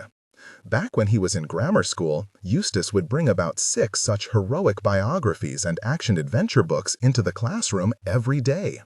He'd read a book until the teacher confiscated it, and then he'd start on another. When she snatched that one, he'd begin another, and then another. When all the books were gone, he'd stare out the window and plan projects inspired by his readings. He was only in 2nd grade, for instance, when he started building himself a 5-story treehouse, complete with a basement and walkways that extended into branches of the tree next door, modeled after the descriptions in The Swiss Family Robinson. Naturally, the school teachers had no idea of what to do with this odd boy who would not pay attention in class. When he was in 5th grade, his teacher had to call Mrs. Conway in for a conference. She said, "I don't think Eustace is capable of learning." But it was too late. He was already learned, certainly in the skills and morals his mother had taught him. And if her ideas about raising her son conflicted with her husband's ideas, the trick was not to combine their philosophies into one child-rearing doctrine, but to apply each individually, one loud and public, the other secretive and steadfast. The father's strict humiliations were applied only in the evenings and over the weekends. The mother's stirring challenges were reserved for the long and free days in the woods. The trait these parents shared was absolute emphasis. Both placed Eustace in the center of their attention, where he received either high praise or demeaning shame. Eustace's mother told him that he was a man of destiny and there was no achievement on this planet too lofty for him. His father told him he was useless. Literal-minded creature that he was, the poor kid believed them both. How his head didn't explode from the contradictions, it's hard to say. But it is little wonder that Eustace spent a significant number of his youthful hours pondering the possibility that he might be the subject of a vast and sadistic science experiment. Maybe his whole life was playing out in some grand laboratory, where he was being tested, his reactions studied closely by scientists he could neither see nor understand. What other explanation could make sense of this? That one afternoon Eustace got a letter from his mother on the sly telling him he was a handsome, bold, fearless, interesting, loving son of whom to be proud, and for whom to be grateful, and yet, maybe later the same day, would report in his diary that his father had told him he was no smarter than a nigger in the slums. I felt like killing him. I wonder what is to happen to me. He slept only a few hours every night. After the rest of the family had gone to bed, Eustace would stay up until 2 or 3 or 4 in the morning. He would finish his schoolwork, which was always drudgery for him, except the rare circumstances when he had the opportunity to write term papers on topics like the teepee then and now. Should feel spontaneous and alive. Between scenes or significant moments. When his homework was done, he would write in his diary, cramming the pages with his deeds and observations. Today, I went to Robinwood Lake for the first time this year, and I caught a big female painted turtle I had let go last winter for hibernating. Today, I finally saw all 3 tree frogs in my terrarium at the same time. Today, Randy Cable caught an albino salamander and I put it in alcohol. The black rat snake is happy in his new cage. He would read over his journal, trying to record his progress in becoming a competent woodsman. Every day, he set higher challenges for himself in the wilderness because, as he later said, I grew up in a culture and a family that had no way of providing me with rites of passage into manhood, so I had to invent them for myself. After writing in his journal, Eustace would stay up long into the night, obsessively perfecting his skills at beadwork and weaving. He'd sometimes spend months working on a single pair of buckskin moccasins, distracting his mind by sitting in low light with an old book about Plains Indian artifacts lying open across his bed, replicating the complicated beaded patterns in the pictures of antique Indian clothing. His unhappy world of extremes had fostered in Eustace a fierce perfectionism. It was important for him to live every moment of his life completely free of mistakes, both to minimize his father's opportunities to ridicule him and to prove to his mother that her intense praise was earned. The bar he set for himself was incredibly high. He would lament in his journals years later that he never felt the timeless freedom of youth, but was instead haunted by the overhanging threat of incompletion. Even in his private moments, even in the middle of the night, when he was working secretly on his beloved projects of Indian beadwork, his efforts had to be faultlessly executed, or the work would bring him no comfort. Tearing up his stitches when they were imperfect and trying again, Eustace refined each line of beads across his moccasins until the patterns exactly matched those of the ancient Cheyenne masters. He was making art back there in his bedroom on Deerwood Drive that a child had no business even attempting. When he was finally exhausted, he would turn off his light and consider sleep. Sometimes he'd listen to his parents arguing as he lay in the dark. Often he would cry. Just often he would hold a hunting knife pressed against his throat as he was falling asleep. It was strangely consoling to feel the blade across his neck. It was somehow comforting to know that he could kill himself at a moment's notice if things got too bad. Having that option somehow always gave him the peace he needed to finally drift off. Chapter 3. Thus situated, many hundred miles from our families in the howling wilderness, I believe few would have equally enjoyed the happiness we experienced. I often observed to my brother, you see how little nature requires to be satisfied. Felicity, the companion of content, is rather found in our breasts than in the enjoyment of external things. Daniel Boone. Davy Crockett ran away from home when he was 13 years old to escape an irate father. Daniel Boone's father used to beat his sons until they begged for mercy, but Daniel would never break. "Canst thou not beg?" his father would demand. Instead, young Daniel spent whole days alone in the woods to get away from his father's domain, and by the age of 15 had earned a reputation as one of the best hunters in the Pennsylvania wilderness. The explorer John Fremont was 5 when he lost his father. Kit Carson lost his father, who was killed by the falling limb of a burning tree and left his wife to raise 8 children alone, and Kit ran away from home when he was 16. The mountain man Jim Bridger was on his own at 14. None of this was unusual for the time. The wagon trails to the west were filled with young boys who had left home for any number of reasons, but no small number of them, we can be sure, hit the frontier because they believed that even the most dangerous unknowns in the world were more appealing than whatever business was going on back there in that small cabin in New England or Virginia or Tennessee. There's a lot of talk in our history books about what drew young men to the frontier, but I wouldn't be at all surprised if bad relationships with tough fathers was one of the major factors that pushed them out there. And so it is that every generation finds a new wave of boys busting out of their homes, just dying to go anywhere that takes them away from dad. It sure is a good way to populate a country pretty fast, although perhaps not ideal for the emotional lives of our families. Eustace Conway was trying to do the same, trying to escape. His adolescent years were an endless trauma, and he dreamed constantly of running away. Right before I went to bed, he wrote in his diary as a 14-year-old, Daddy came in and lectured me about how I should act toward people and about how I only care about myself. He said that nobody will like me and that I boss everybody and that I do not do anything for anybody else. Although it would be a dumb thing to run away, I think I would be happier anywhere in the woods. If I do leave, I will try my best not to come back, even if I am starving. Anything is better than this. But he didn't bolt. He stuck it out for 3 more years. Only when he had dutifully finished high school did Eustace Conway split. He took the teepee he'd made by hand. An older Native American woman who knew Eustace at the time described it as the prettiest thing I've ever seen. And he took his knife, and he took some books, and he was gone. I hope that I am right, he confided to his diary when he moved out of his parents' home, and that I am following a path that is indeed good for me. What followed were probably the happiest years of Eustace's life, and the freest. He owned a teepee and he owned a motorcycle, and that was about it. He lived in and around the mountains near Gastonia. He rebuilt the motorcycle to learn about the workings of an engine. He sewed all his own clothes. He ate nettles and hunted small game with a Cherokee blowgun using darts he made from sticks, thistledown, and strands of deer tendon. He carved his bowls and plates from wood polished with beaver fat. He made his water jugs out of the clay he dug from the basins of creeks, the same creeks where he bathed.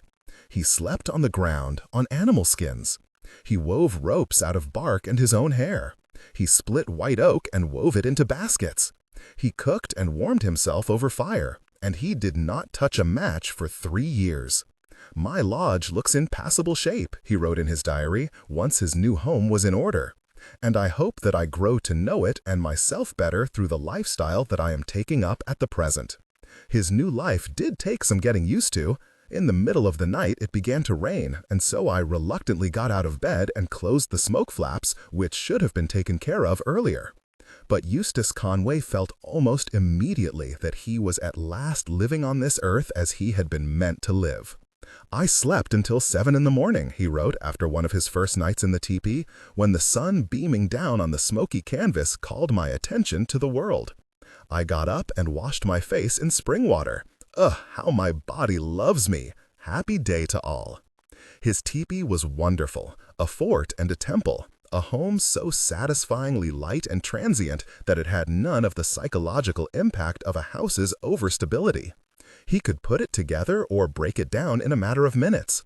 He could pack it up, load it onto the top of a friend's car, drive it to an elementary school, and throw it together again on the playground for the delight of some grammar school kids he'd been hired to teach about nature that day. Should feel spontaneous and alive. Between scenes or significant moments, he could haul his teepee off to a powwow in another state for a weekend of dancing and fellowship with the Native Americans he had befriended over the years. He could pack it in storage while he went hitchhiking across the country on a whim. Or he could hang out in his teepee, hidden somewhere in the woods, completely jazzed by the knowledge that nobody could find him. He took a job after high school, but only for a little while. He headed down to Tennessee to work as a nature educator for learning disabled and troubled kids at a place called the Bodine School. He was brilliant with the students, even though he was not much older than they were. He had terrific rapport with them, but he didn't hit it off so well with his bosses. Eustace Conway, it should be said, does not take much truck in working under the authority of other people. It rubs him wrong. He quickly got into a dispute with the principal, who had promised Eustace that he could live in his teepee on the grounds of the campus but had reneged on the promise. And Eustace Conway does not take much truck from people who renege on their promises. So, restless and irritated, he took off to visit a woodsy young guy he knew named Frank, who was going to college in Alabama. They had a good weekend visit, kicked around in the forest and shot at things with an old-fashioned black powder rifle and made jokes. But Eustace had a sense that his friend was bothered by something, and, indeed, it emerged in subsequent conversation that Frank had broken up with his girlfriend and was floundering wildly, had quit doing sports, quit going to school, then quit working at his job. He didn't have the first idea of what to do with himself next. When he finished telling Eustace his sad story, Eustace said, and the words just leaped out of my mouth like a frog leaping out of a hot frying pan, "Let's hike the Appalachian Trail." He couldn't even say where the idea had come from, but suddenly it was out there. "Sure," Frank said, "let's do it." So Eustace called the principal of the Bodine School and quit his teaching job. No big deal. The guy was a jerk who broke his word, and who needs a damn job anyhow? And 4 days later, the two young men were standing in a bus station in Montgomery, Alabama, waiting for a Greyhound to take them up to Bangor, Maine.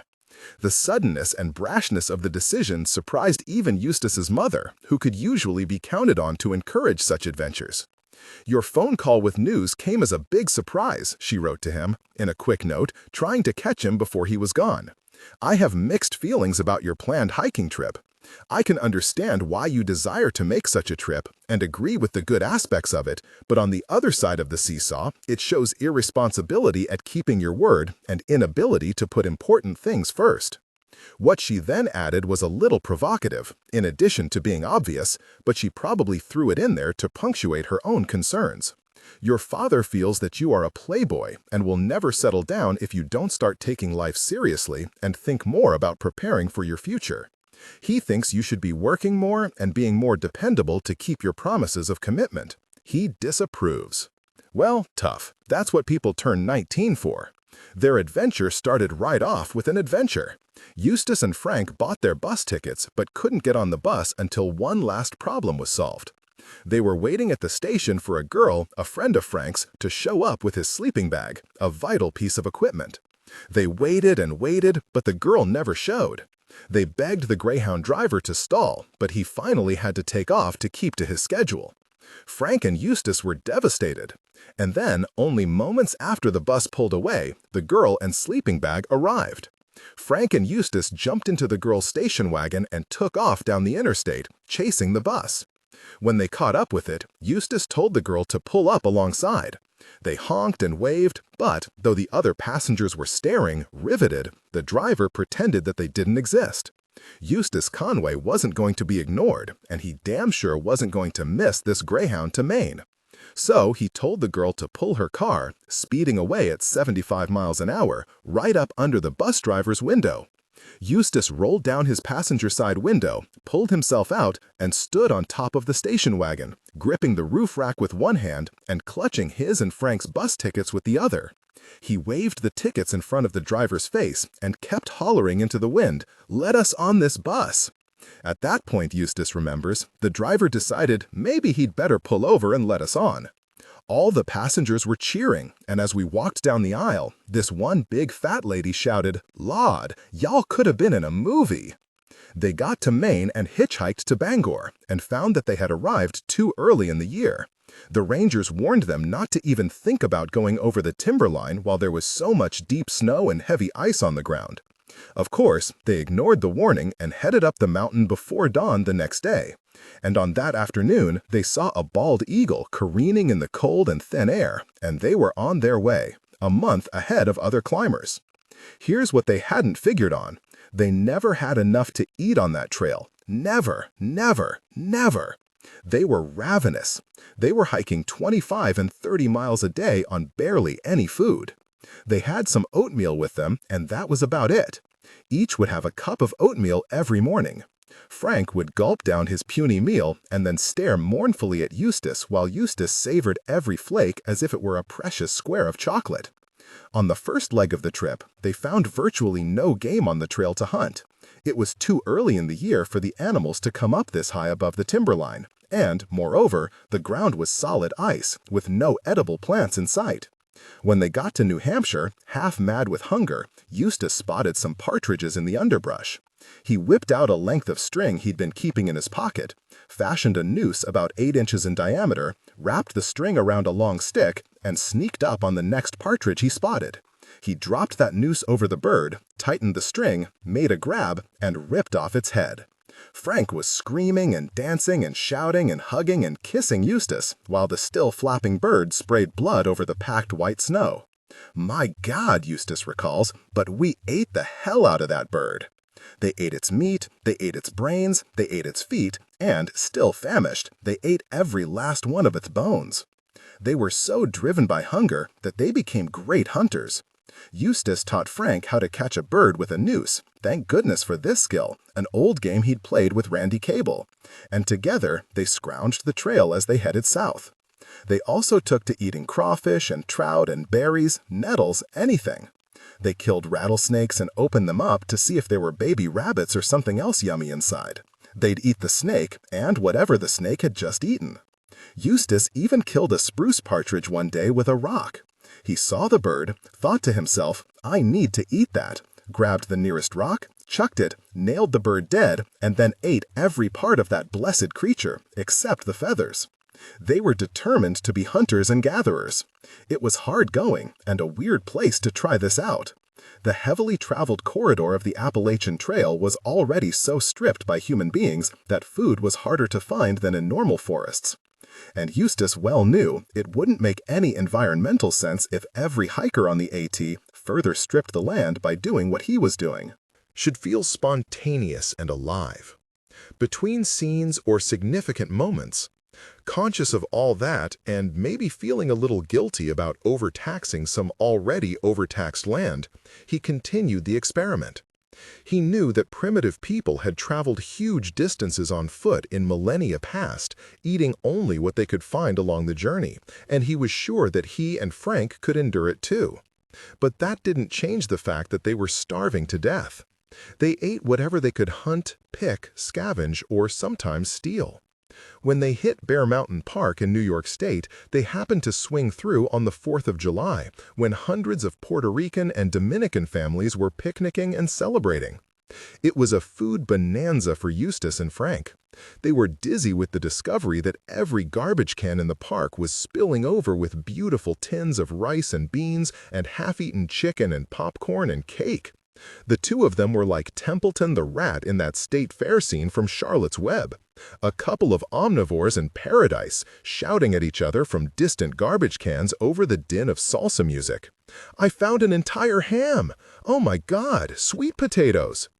But they'd had their most desperate food experience back in Maine when they climbed off the trail for a few days and stayed in a small town with a family who kept the community hog in the backyard. The way the community hog system worked was that everyone in the town fed the hog their table scraps, and then, come butchering time, split the meat for the winter. Frank and Eustace learned of this interesting custom the day the lady of the house baked some apple pies and gave the boys a bucket of apple peelings to take out back for the hog to eat. Outside, Frank and Eustace looked at each other, looked at the apple peelings, and said, "Fuck that." They hid behind the barn and scarfed down the peelings. After that, they graciously offered to take over the feeding of the hog. To this day, all they will report about this experience is that the kind people of that small Maine town sure did throw away a lot of perfectly good food, and that the handsome community hog sure didn't gain any weight while Eustace Conway and Frank Chambliss were around. In every way, the journey was a triumph. Hiking, delight, revelation, challenge, and epiphany, day after day. Frank and Eustace found all this heightened communication with each other, a tight sense of kinship. They were on the same page about nature and what was wrong with America, and they were both heavily into Native American lore and teachings. Eustace could talk to Frank about problems with his father, and Frank could talk to Eustace about problems with his father and about his feelings for his girlfriend, Lori. There was an earnestness to these two young men, a perfect absence of the cynicism, detachment, and coolness that defined their generation as a whole. Each was shamelessly open with the other. They weren't even embarrassed to talk about God.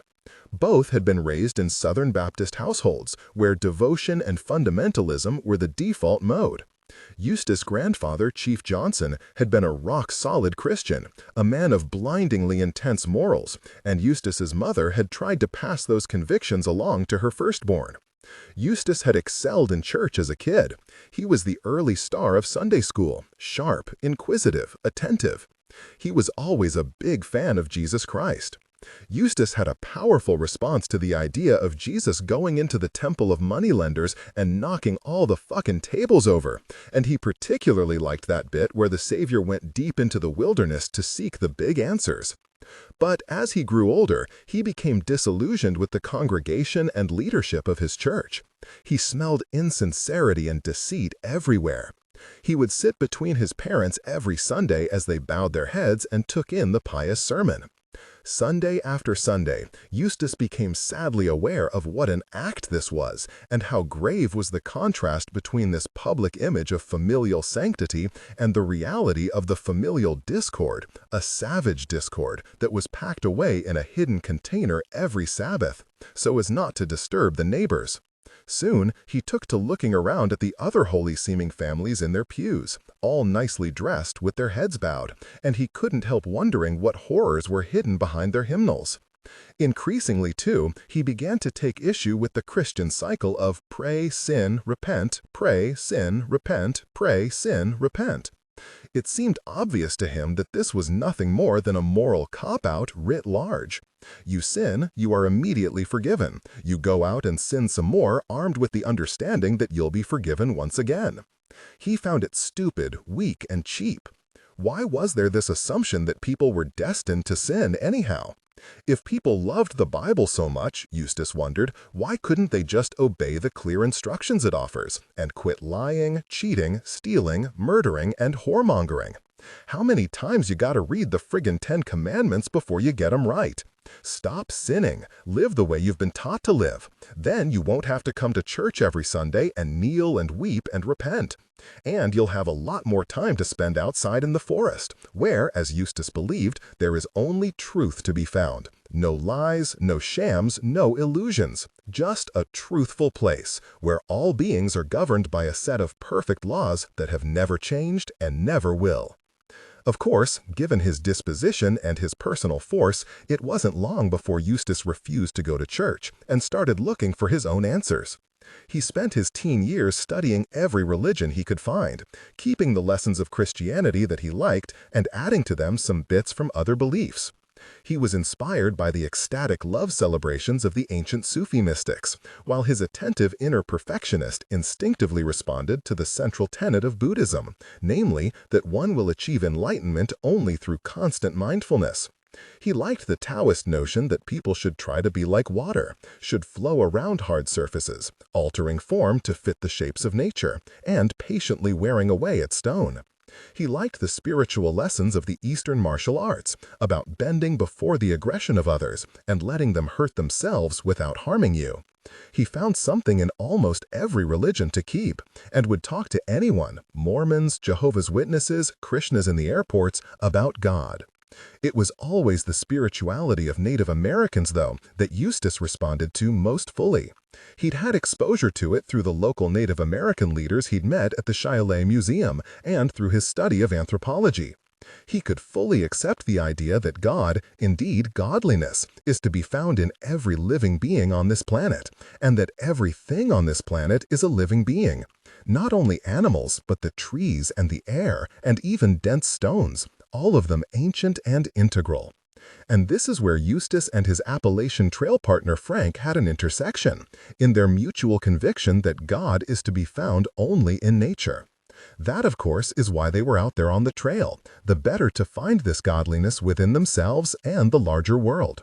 Nor were they embarrassed to talk about this godliness night after night, or to take out their handmade Indian pipes in the evenings and smoke and pray, connected with each other through their belief that the pipe was the vehicle of prayer and the smoke only the sacred representation of what they were offering up to the cosmos.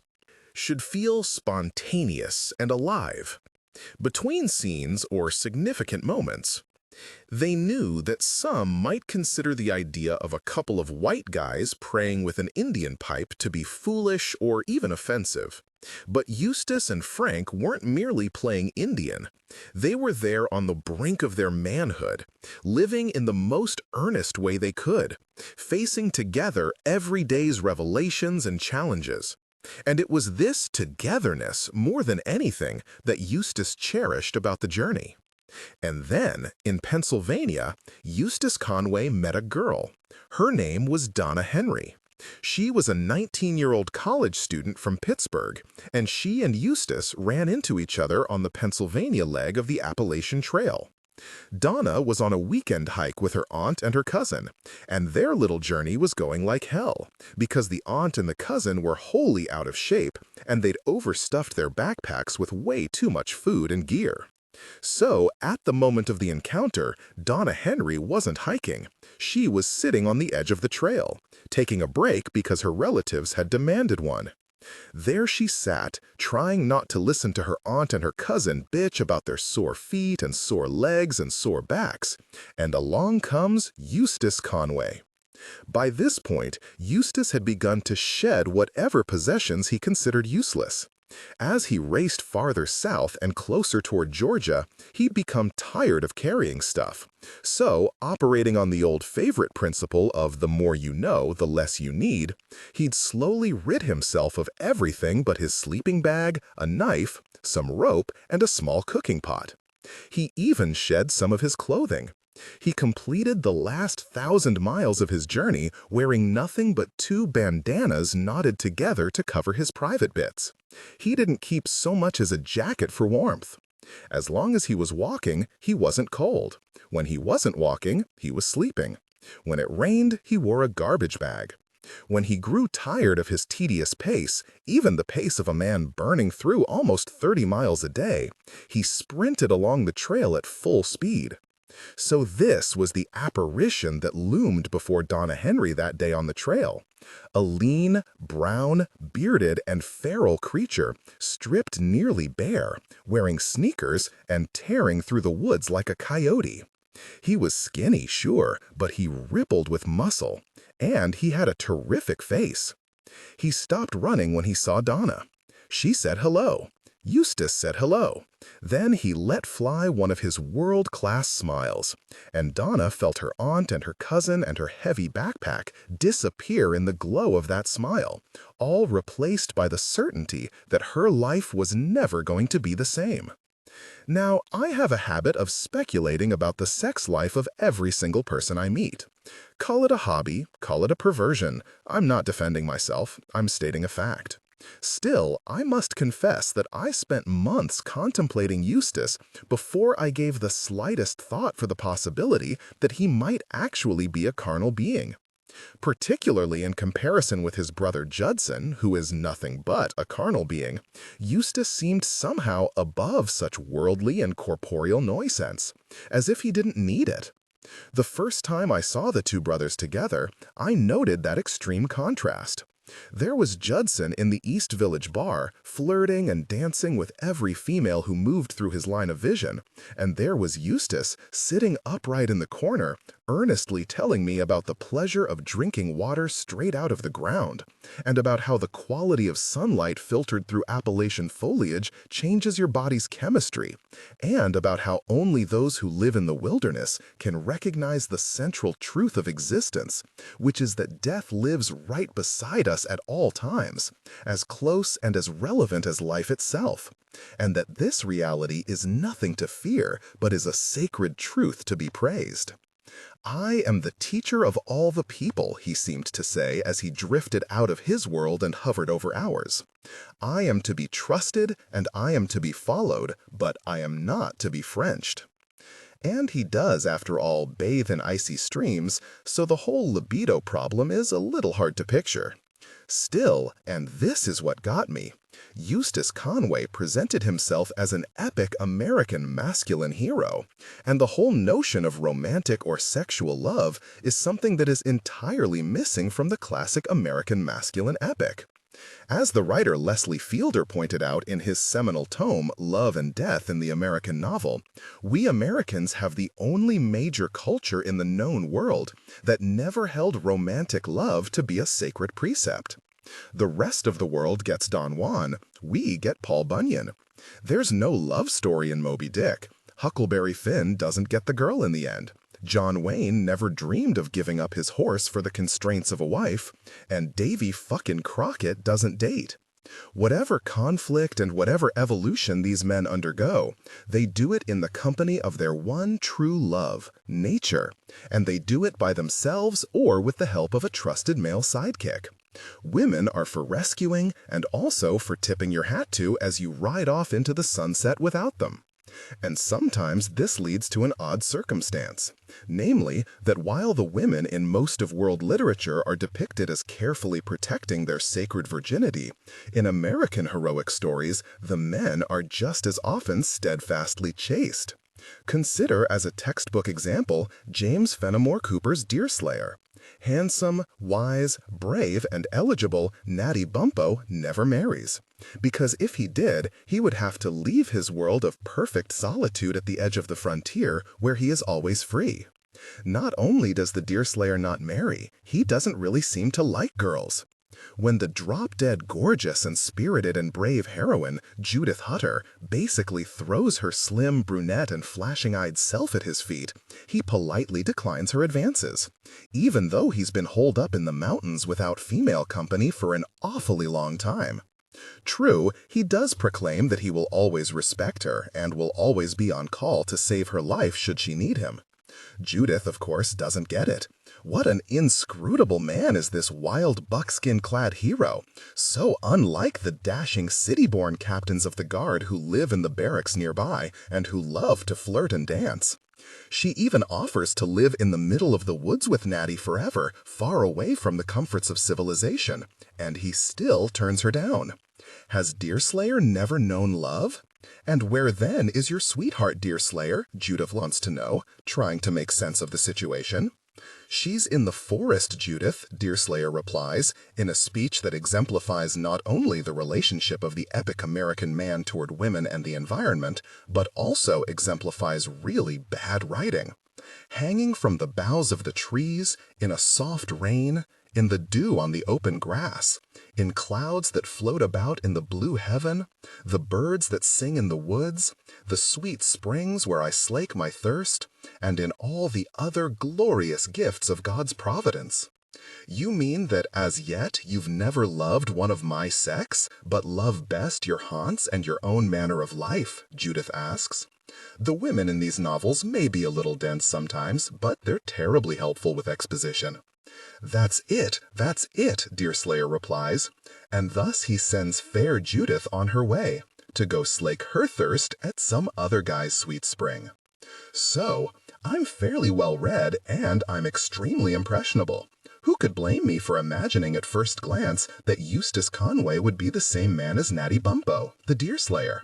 They even look alike, about 6 feet in his moccasins, but his frame was comparatively light and slender, showing muscles, however, that promised unusual agility. Should feel spontaneous and alive, between scenes or significant moments.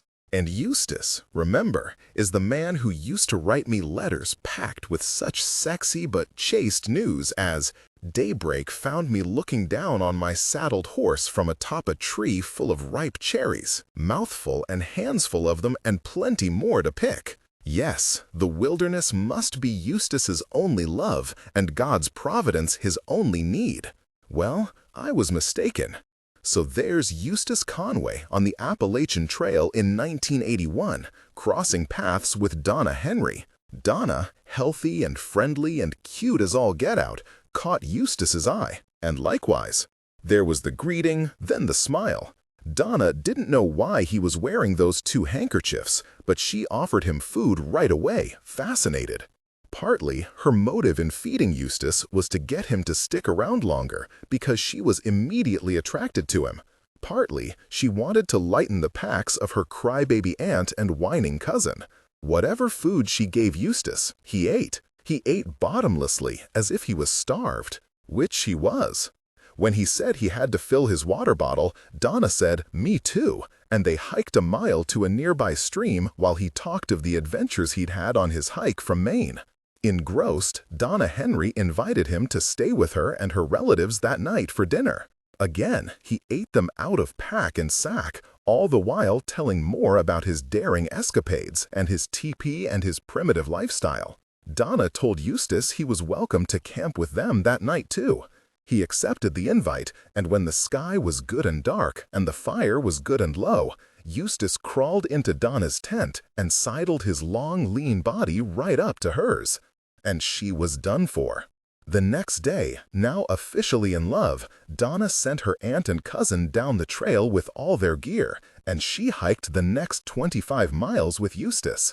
She was in great shapes. She had hiked the previous summer with some college friends, so she had no trouble keeping up with him. They talked and walked and ate blackberries right off the bushes, and Eustace taught her about every plant and rock and twig they passed along the way. At the end of the hike, Donna had to get back to her real life in Pittsburgh, but she didn't want to leave. Eustace told her they were a good team, and she agreed, yes, they were. And the timing was good too, because, as it turns out, Eustace was about to lose his traveling partner. Frank Chambliss was bowing out of the journey because he missed his girlfriend Lori so much, and Frank felt he had a chance right now to make their love work if he could just get out of the hike and dedicate his energy to reconciling with her. Eustace understood and accepted his friend's sincerest apologies for quitting. Still, he was very sorry to lose his traveling companion when there were still 1,000 miles left to finish off. So, of course, seeing what a good hiker Donna was, not to mention a charming tent companion, he had an inspiration. Eustace asked Donna if she might want to meet up with him in Virginia in a few weeks and join the hike. She was all for it. Donna Henry at this moment would have gladly agreed to hike to Islamabad for the chance to see Eustace Conway again.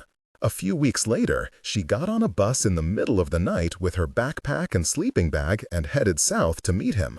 Her mother was so angry with her for running off on a whim with a skinny man dressed in bandanas that she wouldn't even say goodbye. Well, tough. That's what people turn 19 for. Here's what Donna thought it would be like to hike the Appalachian Trail with Eustace Conway. More talking and walking and berry picking and nature observations and romance and so on for the rest of time. And yes, on the first day of the hike, Eustace did stay right beside her, and he taught her many things about trees and flowers. On the second morning of their journey, though, he woke up early and said, "I'm going on ahead of you today. I want to cover 30 miles. I'll meet you at our campsite for dinner." And they never hiked together again. Day after day, she didn't see him on the trail.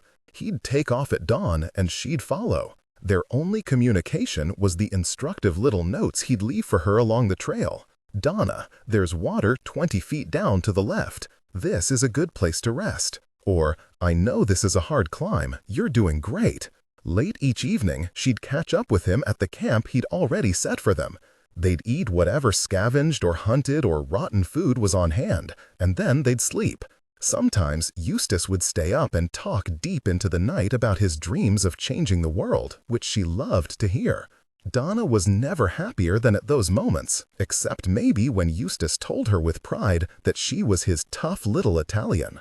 All this nature stuff was new to Donna. She once asked Eustace while they passed a herd of cattle in a mountain pasture, "Now, are those cows or horses?" But she was open to it and was completely game.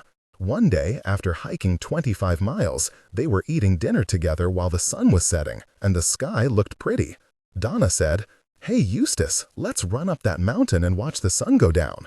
After hiking 25 miles, she was, as he often told her, a solid sculpture of muscle as well as a trouble-free traveling companion. There was nothing she wouldn't do to keep up with her man. Moreover, Donna believed in every dream Eustace Conway had and wanted to help him achieve it. She was inspired and invigorated by him. When morning came, he'd strike out ahead of her on the trails, and again, she'd follow without hesitation or questions. And that, Donna says now, was symbolic of the relationship. "I just snapped right into it," she remembers. "I was drawn along behind him like a magnetic force, walking 25-30 miles a day. I was lean and mean and eager to show him that I could keep up. I was completely in love with this man. I'd have followed him to the ends of the earth." When Eustace Conway casts his mind back on his trip down the Appalachian Trail, it's not Donna Henry or Frank Chambliss. While he's quick to give his traveling companions their due for hauling ass and never complaining, what he mostly remembers about those wonderful months in the woods are images of himself, alone. At last, alone. out of his family's house and out from under his father's thumb, and finally on his own. He remembers his feet aching so much that tears fell down his face as he hiked, but he never stopped walking because he had taught himself as a child to endure physical pain like an Indian brave.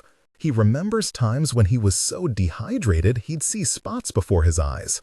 He remembers hiking into the town of Parisburg, Virginia, which is right along the trail and has a hostel as well as a general store. He had been famished for so long that he decided, what the hell, to treat himself to a meal. A real meal, paid for with American currency, not some damn survivalist meal of half-digested baby rabbit borrowed from the stomach of a rattlesnake. Here's what he bought.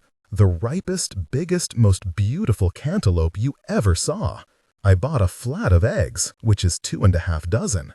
These were not small eggs. These were not medium eggs. These were not large eggs. These were extra large eggs. I bought a loaf of the heartiest wheat bread I could find. I bought a gallon of milk and a container of yogurt. I bought a round of margarine, a brick of cheese, and one big yellow onion. Then I went to the hostel kitchen and I sautéed the onion in the margarine, and I scrambled up those eggs into a huge omelet, which I filled with half the brick of cheese.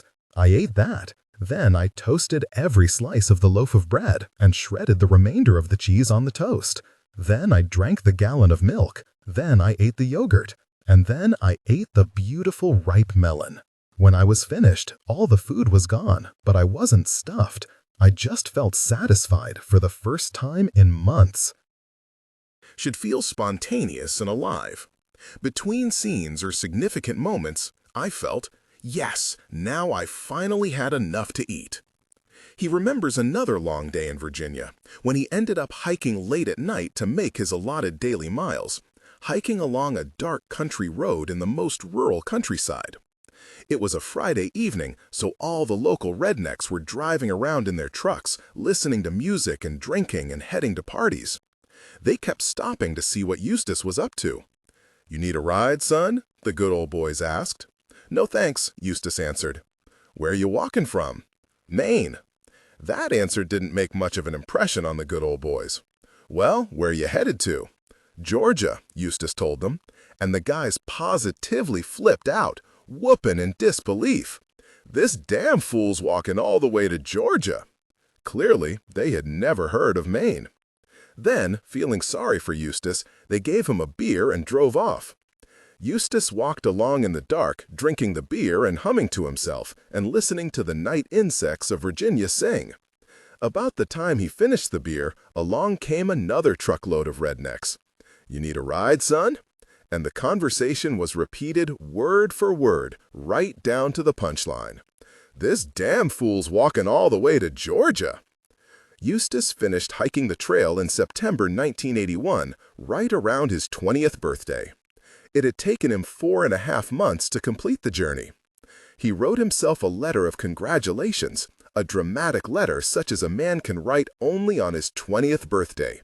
Proud and earnest and swollen with amazement over the magnitude of what he'd just accomplished. The sun has gone behind the ridge and the shadows are starting to play games in the forest. This is the last night on the Appalachian Trail, a long journey of always and forever. It was so long ago I started, it seems only a foggy dream. My ways have changed. I have become a man. In the Indian way, I have taken a new name. It is Eagle Chaser. I am aspiring to the highest goals and morals of the king of the winged beings. Many tales I can tell. I have seen many places. I have seen many people, all different but mostly good. I have learned to pray often and have accepted many gifts from the most holy provider. I believe God helped plan this trip before I even knew of it. My reason for doing the trail started out fairly simple and grew in depth with time and experience.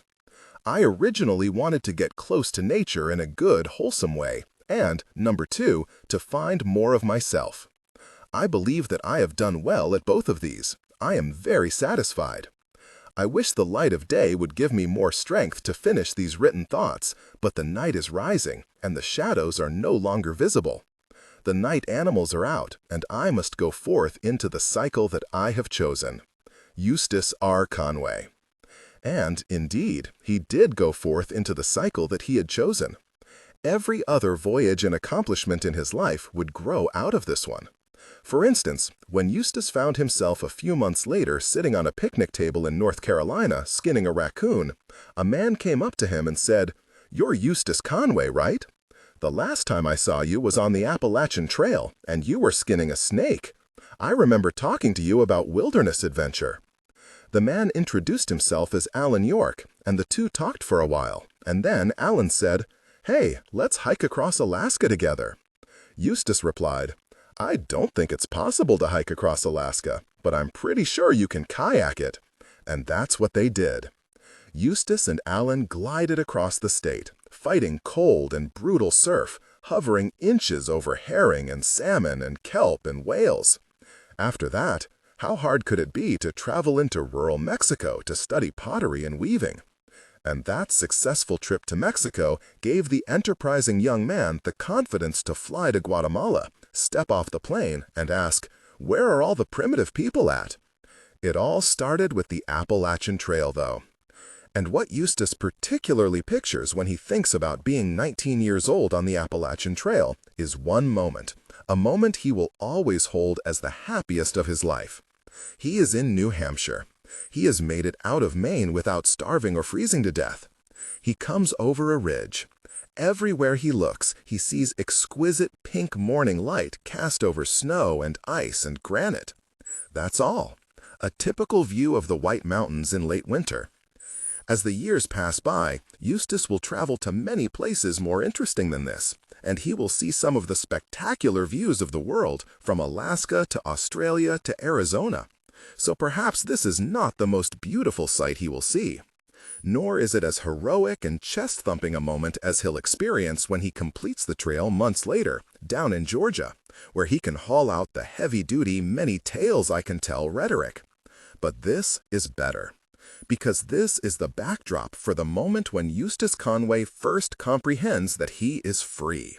He's a man, and he is exactly where he wants to be, accomplishing what he's always known he could accomplish if he made his own decisions. He's humbled and exalted and simplified and purified and saved by this moment, because it holds the realization that so far up here on this handsome mountain, his father isn't anywhere in sight. His father can't reach him anymore. Nobody can reach him. Nobody can control him, and nobody can ever punish him again. Eustace stands there, paralyzed by joy, patting himself down in wonder. He feels like a man who has walked away from a firing squad whose guns have jammed, and he's checking himself for bullet holes, and there are none. The air smells sweet, and he can feel his own heartbeat, and he's laughing and laughing at the realization that he's intact. It's the best moment of his life, because it's the moment when Eustace Conway first grasps the concept that he has survived. Chapter 4. We are a little wild here with numberless projects of social reform. Not a reading man, but has a draft of a new community in his waistcoat pocket. Ralph Waldo Emerson. When Eustace Conway got back to North Carolina in the autumn of 1981, he started looking for a new place to set up his teepee. He knew he could find a great spot if he took the time to search. During these years of his early adulthood, whenever Eustace needed to settle down for any significant period, he found it easy to live on and live off the land of people who were kind enough to let him squat there. "I am unique in that I live in an Indian teepee," Eustace wrote in an unsolicited letter, by means of introducing himself to a North Carolina landowner whose fine acreage he had just spied. "While looking for a piece of land to stay on this coming fall, I came upon your place, and I would like to know if you would consider letting me set up my camp beside the creek on your property. I don't have a lot of money, but would be able to pay a small rent. I could look after your property as a caretaker. I would be very respectful and understanding of your wishes. I have enclosed a self-addressed stamped envelope for you to respond with. I have also enclosed a newspaper article for benefit of more information on my lifestyle." It must have been quite a chore for Eustace to decide exactly which newspaper article to send the man. Many had recently been written about him. He was getting lots of public attention and was the darling of the North Carolina reporters, who liked to visit this quiet, unassuming, very modest young man living more severely than a Spartan, not even allowing himself the luxury of matches for his campfire. The press loved him because he was perfect. Eloquent, intelligent, courteous, intriguing, and blessedly photogenic, young Eustace Conway in his teepee was the dream of any human interest story editor. He lived off the land like an old-time mountain man, but he wasn't some scary supremacist refusing to pay his taxes and ranting about the imminent extinction of the white man. He was gentle and idealistic about nature. But he wasn't a wimpy hippie, encouraging people to take off their clothes and make out with trees. He was attractively isolated from society, but he was no hermit on the run, as his gracious welcome of the press always showed. Yes, he challenged his peers to question the assumptions of modern Americans, but he was polite and well-spoken, and could hold up his status as a straight-A college student to prove his respectability. That's right, a straight-A college student. Interestingly, Eustace had decided to go to college after he finished hiking the Appalachian Trail. Strange choice for someone who'd hated school as much as Eustace had. But he'd always believed he could be a decent scholar if he could get his father's foot off his neck. And, indeed, he got perfect grades in college from the start, even in the math courses. It's probably safe to assume there were no other students at Gaston Community College quite like Eustace. He was a celebrity around campus, what with his teepee and his frontier clothing and calm voice and tales of adventures in the mountains and along the Mississippi River. From his fellow students, he began to get the kind of reaction he could expect for the rest of his life. The chicks, I don't know how else to say it, absolutely dug him. The guys wanted to be just like him. He was growing into his looks, becoming both more unusual and more cool in appearance. Broad facial bones and a strong mouth, wide-set and hooded dark eyes, and a long arched nose. His body was in superb shape. A friend who saw Eustace after he got off the Appalachian Trail said he looked like a tall, hard rock, and his hair was more black than brown. His skin was dark, his teeth were white. There was no ambiguity in this face. It was all slant and shadow and plain. He was a creature of striking vigor, one who looked to have been carved from hardwood. He smelled like an animal, but like a clean one. He turned heads. He was popular and interesting.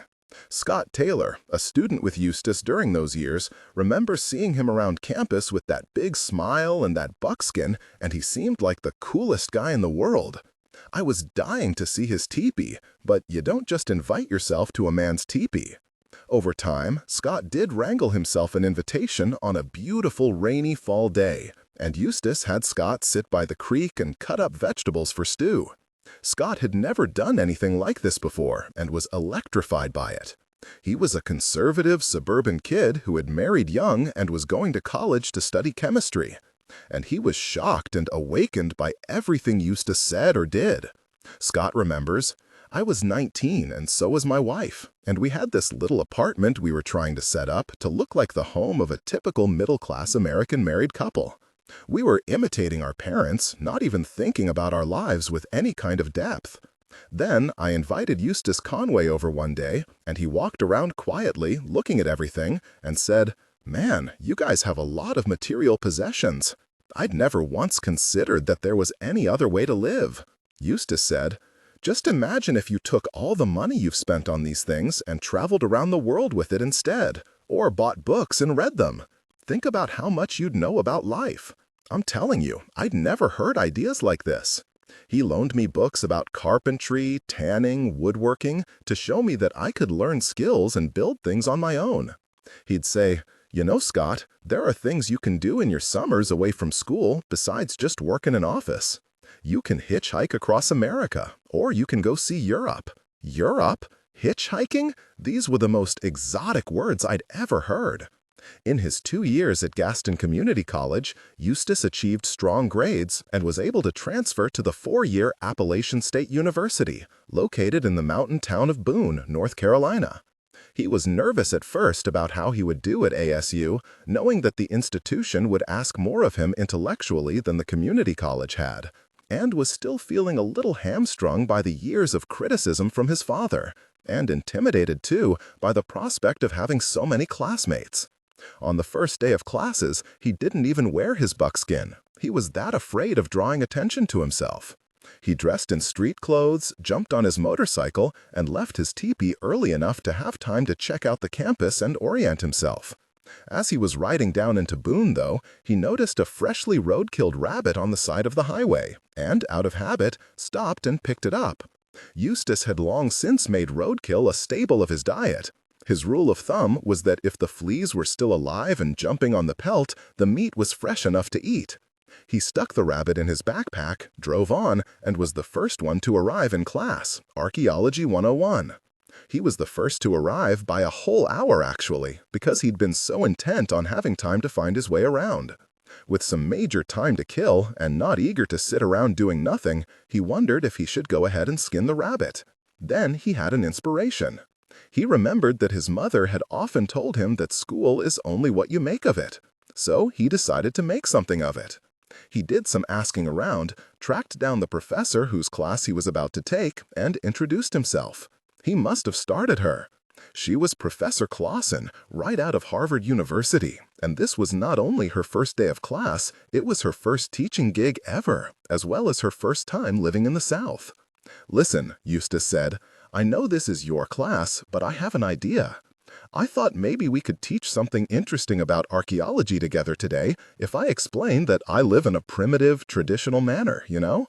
And I've got this rabbit that I just found dead on the side of the road, and it needs to be skinned so that I can eat it tonight. How about you let me skin the rabbit in front of the class as a lesson? I'll use the tools that I've made out of rocks, just like the ones ancient people used. I could even make the tools right in front of the class. That would be a great archaeology lesson, don't you think?" She stared at him for a good long time. Then she recovered herself and said, "Okay, let's do it." They hiked down to the geology lab, found some good flinty rocks, and headed over to the class. When the other students arrived, Professor Clausen introduced herself, handed out some paperwork, and said, "And now I'm turning the class over to one of your fellow students. He'll show you how to skin a rabbit in the primitive manner." Eustace jumped up out of his seat, pulled the rabbit from his backpack with the polish of a practiced magician, picked up his rocks, and started talking enthusiastically as he chipped away, to form the tools. "Careful you don't get any of those chips in your eyes now, folks," he said, and explained how primitive man flint-knapped rocks to achieve an edge so sharp that he could dismember and butcher an adult deer with 2 small stones. Eustace himself had done that many times. In fact, the Aztecs, he told his classmates, used to get their stone tools sharp and precise enough to perform brain surgery on one another. Successful brain surgery. For archaeologists, Eustace said, the study of these stone tools is crucial, not only for their own significance, but also because an animal butchered with them bears a specific pattern on its bones. And that can help researchers determine whether the ancient creature had died a natural death or had been killed and eaten by humans. Then Eustace strung up his roadkill rabbit with a tidy slipknot to one of the cords on the classroom's old beige Venetian blinds. Should feel spontaneous and alive. Between scenes or significant moments, he quickly gutted it, discussing how the animal's large intestine was typically fairly clean, as it held only hard, black fecal pellets, but that you had to be careful with the small intestine and stomach, since these contained the more brackish and foul fluids of digestion. If you accidentally nick those organs open, that nasty stuff gets all over your meat, which is really gross. As Eustace worked, he talked about the physiology of a wild rabbit, about how the skin is as delicate as crepe paper, and therefore a challenge to handle without tearing. It's not like deer skin, he explained, as he made a neat incision from the hind foot down to the anus and back up to the other foot. Deer skin is strong and supple and useful for dozens of purposes, Eustace said, but not rabbit.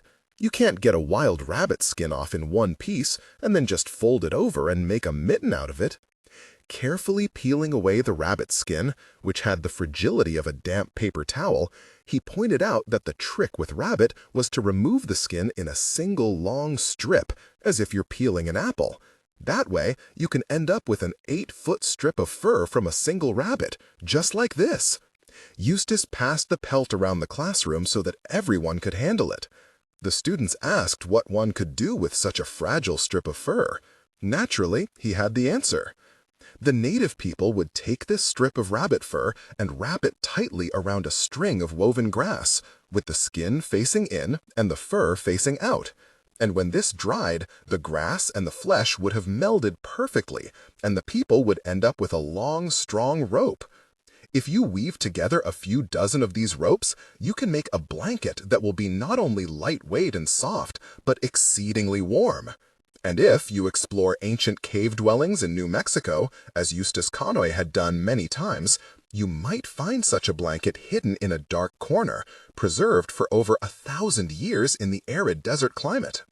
After that day, Eustace Conway was famous all over again. He had his confidence back and even started wearing his buckskin around campus. That very first night, in fact, Professor Clausen had gone to Eustace's teepee and eaten a big bowl of roadkill rabbit stew with him, and she'd been a strict vegetarian until that moment, Eustace recalls, but she sure did enjoy that rabbit. Welcome to the South, Professor.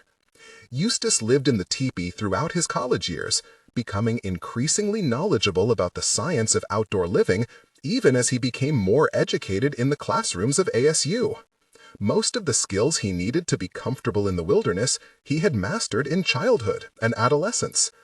All those attentive hours of exploration and discovery in forests behind various Conway homes had paid off, as had his experiences on the Appalachian Trail.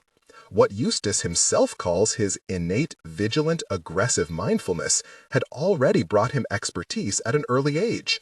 He also spent a great deal of time during those years mastering his hunting skills. He became a student of deer behavior, recognizing that the more he knew about the animals, the better he'd be at finding them.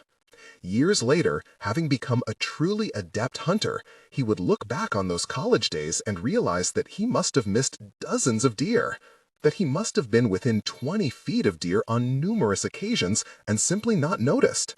Eustace had to learn not to just scan the forest looking for a huge pair of antlers and a massive animal in a clearing with a big sign pointing to it saying, "There's a deer right here, Eustace." Instead, he learned to spot deer as he had once spotted turtles, by attentively looking for tiny differences in color or movement in the underbrush. He learned how to catch the corner of a deer's ear flicking, how to notice small pale patches of white belly highlighted against the autumn camouflage, and recognize them for what they were.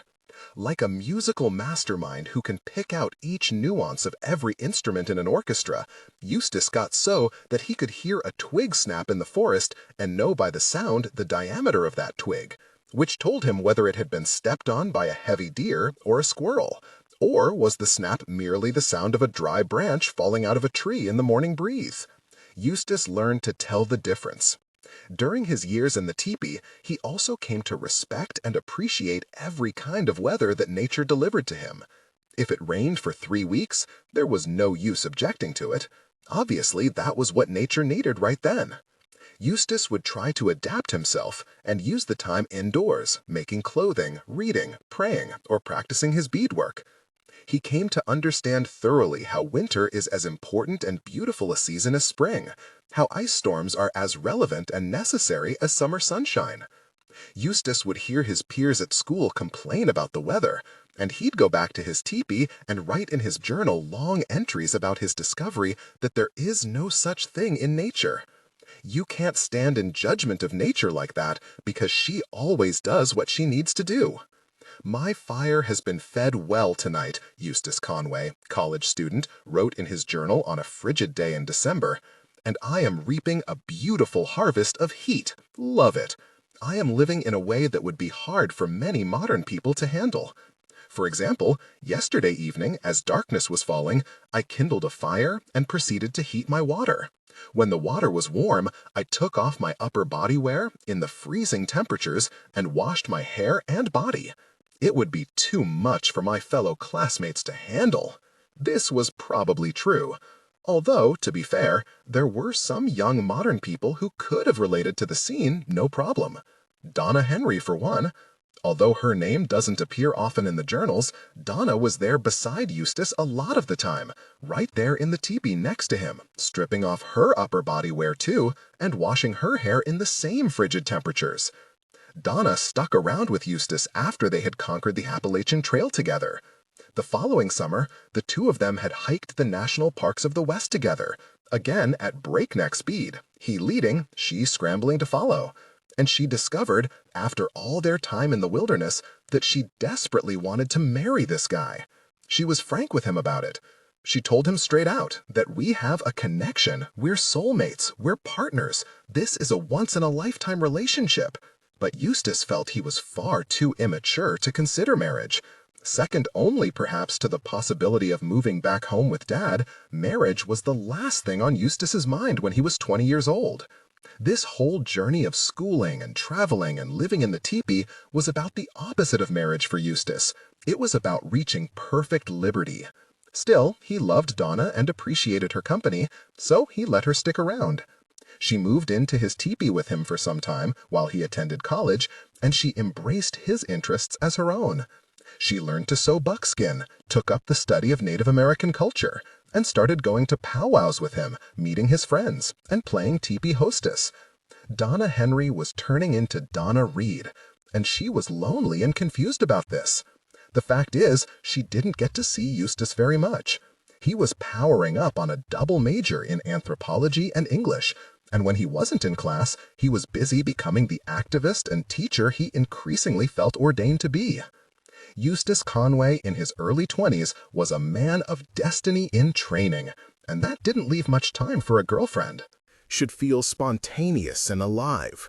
Between scenes or significant moments, had begun to travel all over the South, teaching in the public schools, developing what he would later call his Dog and Pony Show, a hands-on, interactive program of nature education and awareness. He was brilliant at this. He could move a conference of the most jaded businessmen to standing ovations. And kids? Kids loved Eustace as if he were a kind of woodsy Santa. "Mr. Conway, you are a very nice man. Thank you for attending Heritage Day. I enjoyed learning about Indians. I especially enjoyed hearing about how they lived and what they ate. It was very interesting to see that you can sew your clothing together. When I grow up, I might try to be like you. I think you taught me more in one day than I've learned in the 8 years I've been going to school." Eustace was also consumed by the effort of pulling together the details of his personal philosophy. He knew he was destined to be a teacher, but what was it precisely that he needed to teach the world? He wanted to alert people to the woeful beating that the modern consumer-driven life delivers to the earth.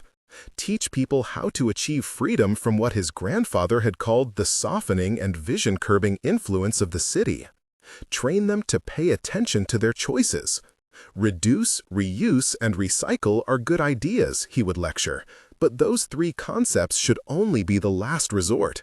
What you really need to focus on are 2 other words that also begin with R: reconsider and refuse.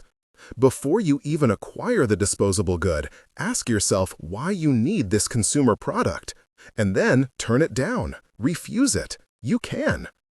What it came down to was the idea that people had to change. They had to get back to living eye to eye with nature, or else the world was finished. Eustace Conway believed he could show them how. So he also spent his college years working away on the manuscript for a book, a how-to book, for lack of a better description, called Walk in Beauty, Living Outside. It was a detailed policy plan for Americans to make the transition from insipid modern culture to a richer, natural life where they and their children could prosper far away from smog, plastic, and a never-ending babble of nonsense enough to scramble brains, raise blood pressure, create ulcers, and sponsor heart disease. He understood that an abrupt move to the wilderness would be terrifying for most Americans, but he felt certain that if he could write a clear, phase-by-phase guide, he could help even the most pampered families move back into the woods comfortably and safely. Walk in Beauty has a marvelous tone of you-can-do-it optimism. Every word shows how confident Eustace was at the age of 21, not only that he had the answers, but that he would be carefully listened to. The book is organized into tidy topics like heating, lighting, wellness, bedding, understanding the principles of insulation is a good starting point, cleanliness, clothing, tools, cooking, children, water, animals, community, fire, solitude, foraging, spiritual, and worldview. His prose is clean and authoritative. His constant message is that the more educated one becomes in the wilderness, the less one is roughing it, and therefore the more comfortable one's life can be. There is no reason, he assures the reader, to suffer in the woods once you know what you're doing. It can't be fun being miserable in the wilderness. To walk in beauty means to harmoniously fit yourself into the natural scene, producing happy, content, memorable times. Not memorable because you burned up your shoes by the fire and got dysentery from drinking bad water, but memorable in a sense of smoothing the wilderness over and making it nice, good, peaceful, beneficial, and snug, the way a home ought to be. Go easy, Eustace reassures us. Take it step by step. Use your backyard as a place to develop basic skills.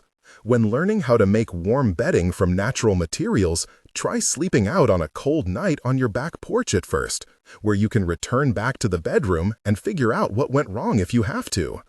Ready to start foraging for food and cooking on an open fire? Try it in a local park before you move to the Australian outback. You can always order pizza if you burn your dinner, or you can start over and do it right the second time or the third time, getting better each time. Above all, no matter how small the detail may seem, pay attention. It took me 3.5 years in the woods before I realized the great difference a truly clean globe on an oil light can make. It wasn't that I didn't clean the globe before, I just didn't do a good enough job. But now that I keep it spotless, I can see a lot better at night. All it takes, Eustace promises, is practice, common sense, and some basic American willingness to try something new. Stick to it, believe in yourself, and in no time at all, you and your family can be living in a hidden home in the forest, wonderfully peaceful as Eustace Conway's home. The tricky part was that his schooling and his activities and his writing all combined to keep this most natural of woodsmen out of the woods a lot of the time. There's only so much advocacy you can do from within a teepee. If you're hell-bent on changing the world, then you've got to put yourself out there in the world. You must let no campaign opportunity slip by. Eustace saw everywhere opportunities to campaign, almost to the point of distraction. He wrote a blissful observation in his journal one January day.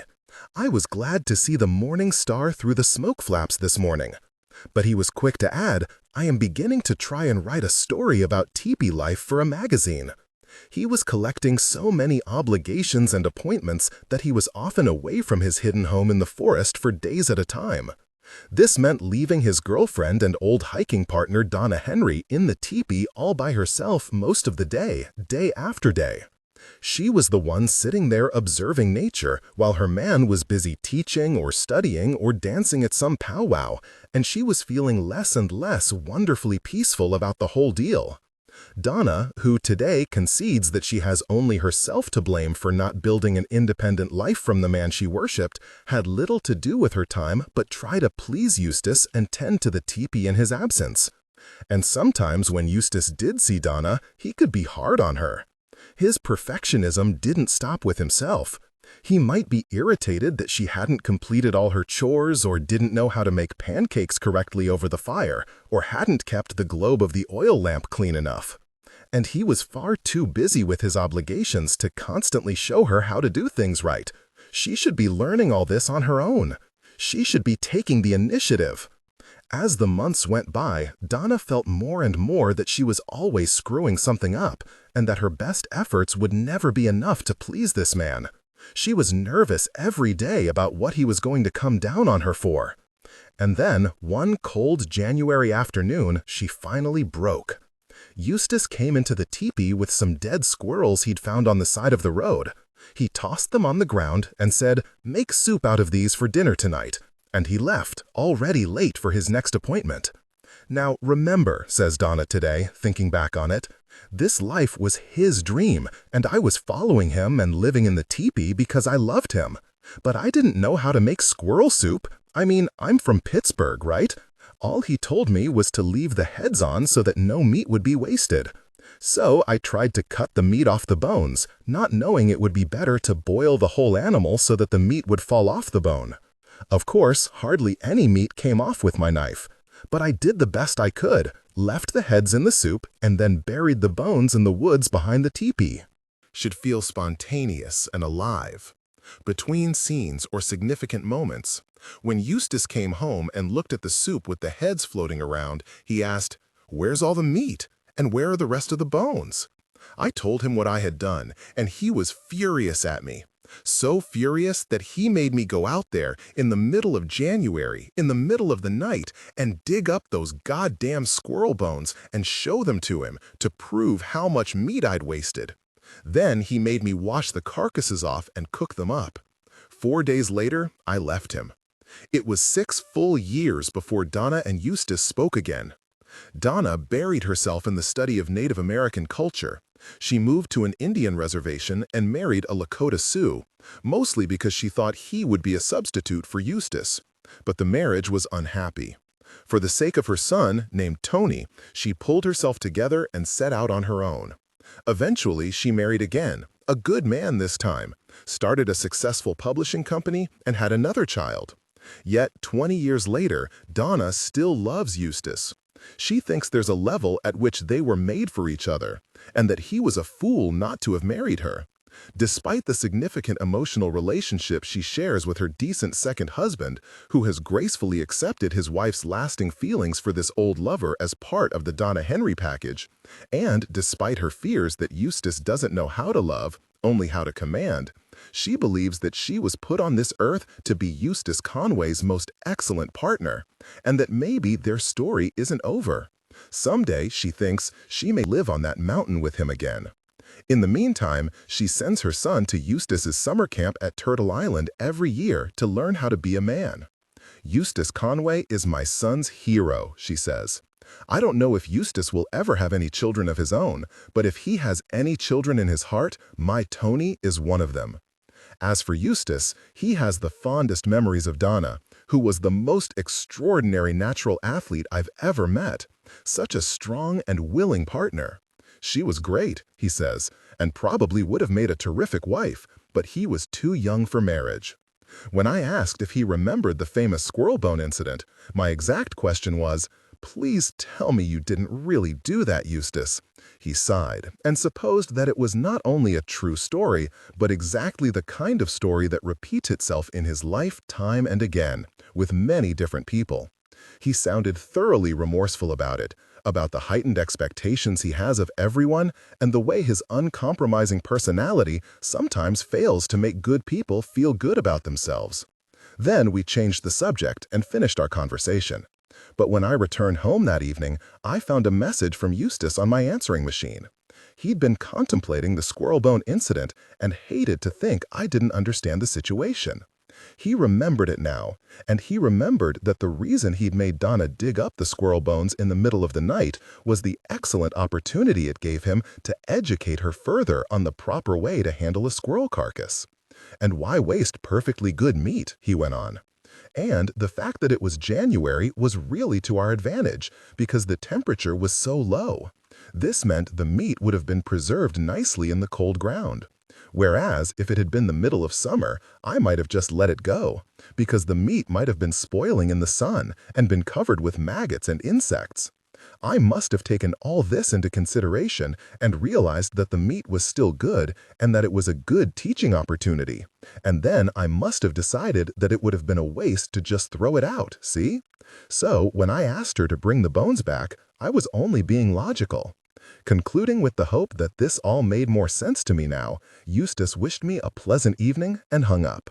"What is this modern-day mountain man trying to prove?" asked one of the many newspapermen who visited Eustace Conway in his teepee during those college years. Then he quoted Eustace's reply. "Nothing. Most people like to live in houses and watch television and go to movies. I like to live in my teepee and watch the rain or snow falling and listen to the language of nature. If they feel that money and materialism are the major virtues of life, how can I sit in judgment of them? All I ask in return is the same consideration for my life. But it wasn't quite that simple. Eustace was asking for much more than the inalienable right to be left alone to live his life in peace away from society's judging eye. Being left alone can be pretty easy. Don't talk to anyone, don't go out in public, don't invite newspapermen into your home, don't tell the world how quiet the sound of the rainfall is, and don't write papers informing people how to transform their lives. If you want to be left alone, move into the woods and sit there, still and quiet. That's called becoming a hermit, and until you start mailing out letter bombs, it's a highly effective means of being ignored, if that's really what you want. But that's not what Eustace wanted. What he wanted was the opposite of what he told the reporter. He wanted people to sit in judgment of him because he believed he knew of a better way of life for all Americans, one that people should judge with great care in order to see the truth of his vision. He wanted the people who watched TV and movies to see how he lived, to ask questions about his life, witness how content and healthy he was, give his ideas serious contemplation, and try them. He wanted to reach out to them, to all of them, because that's what men of destiny do, and Eustace Conway still had his eye on that Man of Destiny title, as did his mother. When he graduated from college in 1984 with honors, Mrs. Conway wrote her son to congratulate him on his achievement and to remind him that the pressure was not off yet. You have reached a new milestone in your journey, one of outstanding accomplishment from long and hard work, she wrote. As one who best understands and appreciates the circumstances under which you attained a college degree with 2 majors, I applaud and congratulate you with great pride and awe.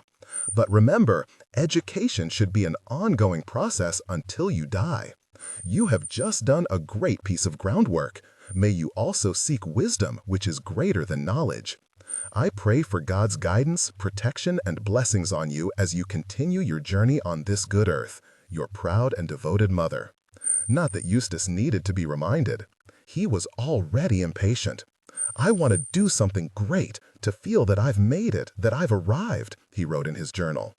And he was becoming more troubled by what he saw. There was a particularly sad incident one night when a gang of local rednecks came down to his teepee to ask if they could borrow some .22 shells to finish off a big raccoon they'd treed up on the ridge behind where Eustace was living. Seemed they'd been out drinking and hunting and having themselves a ball.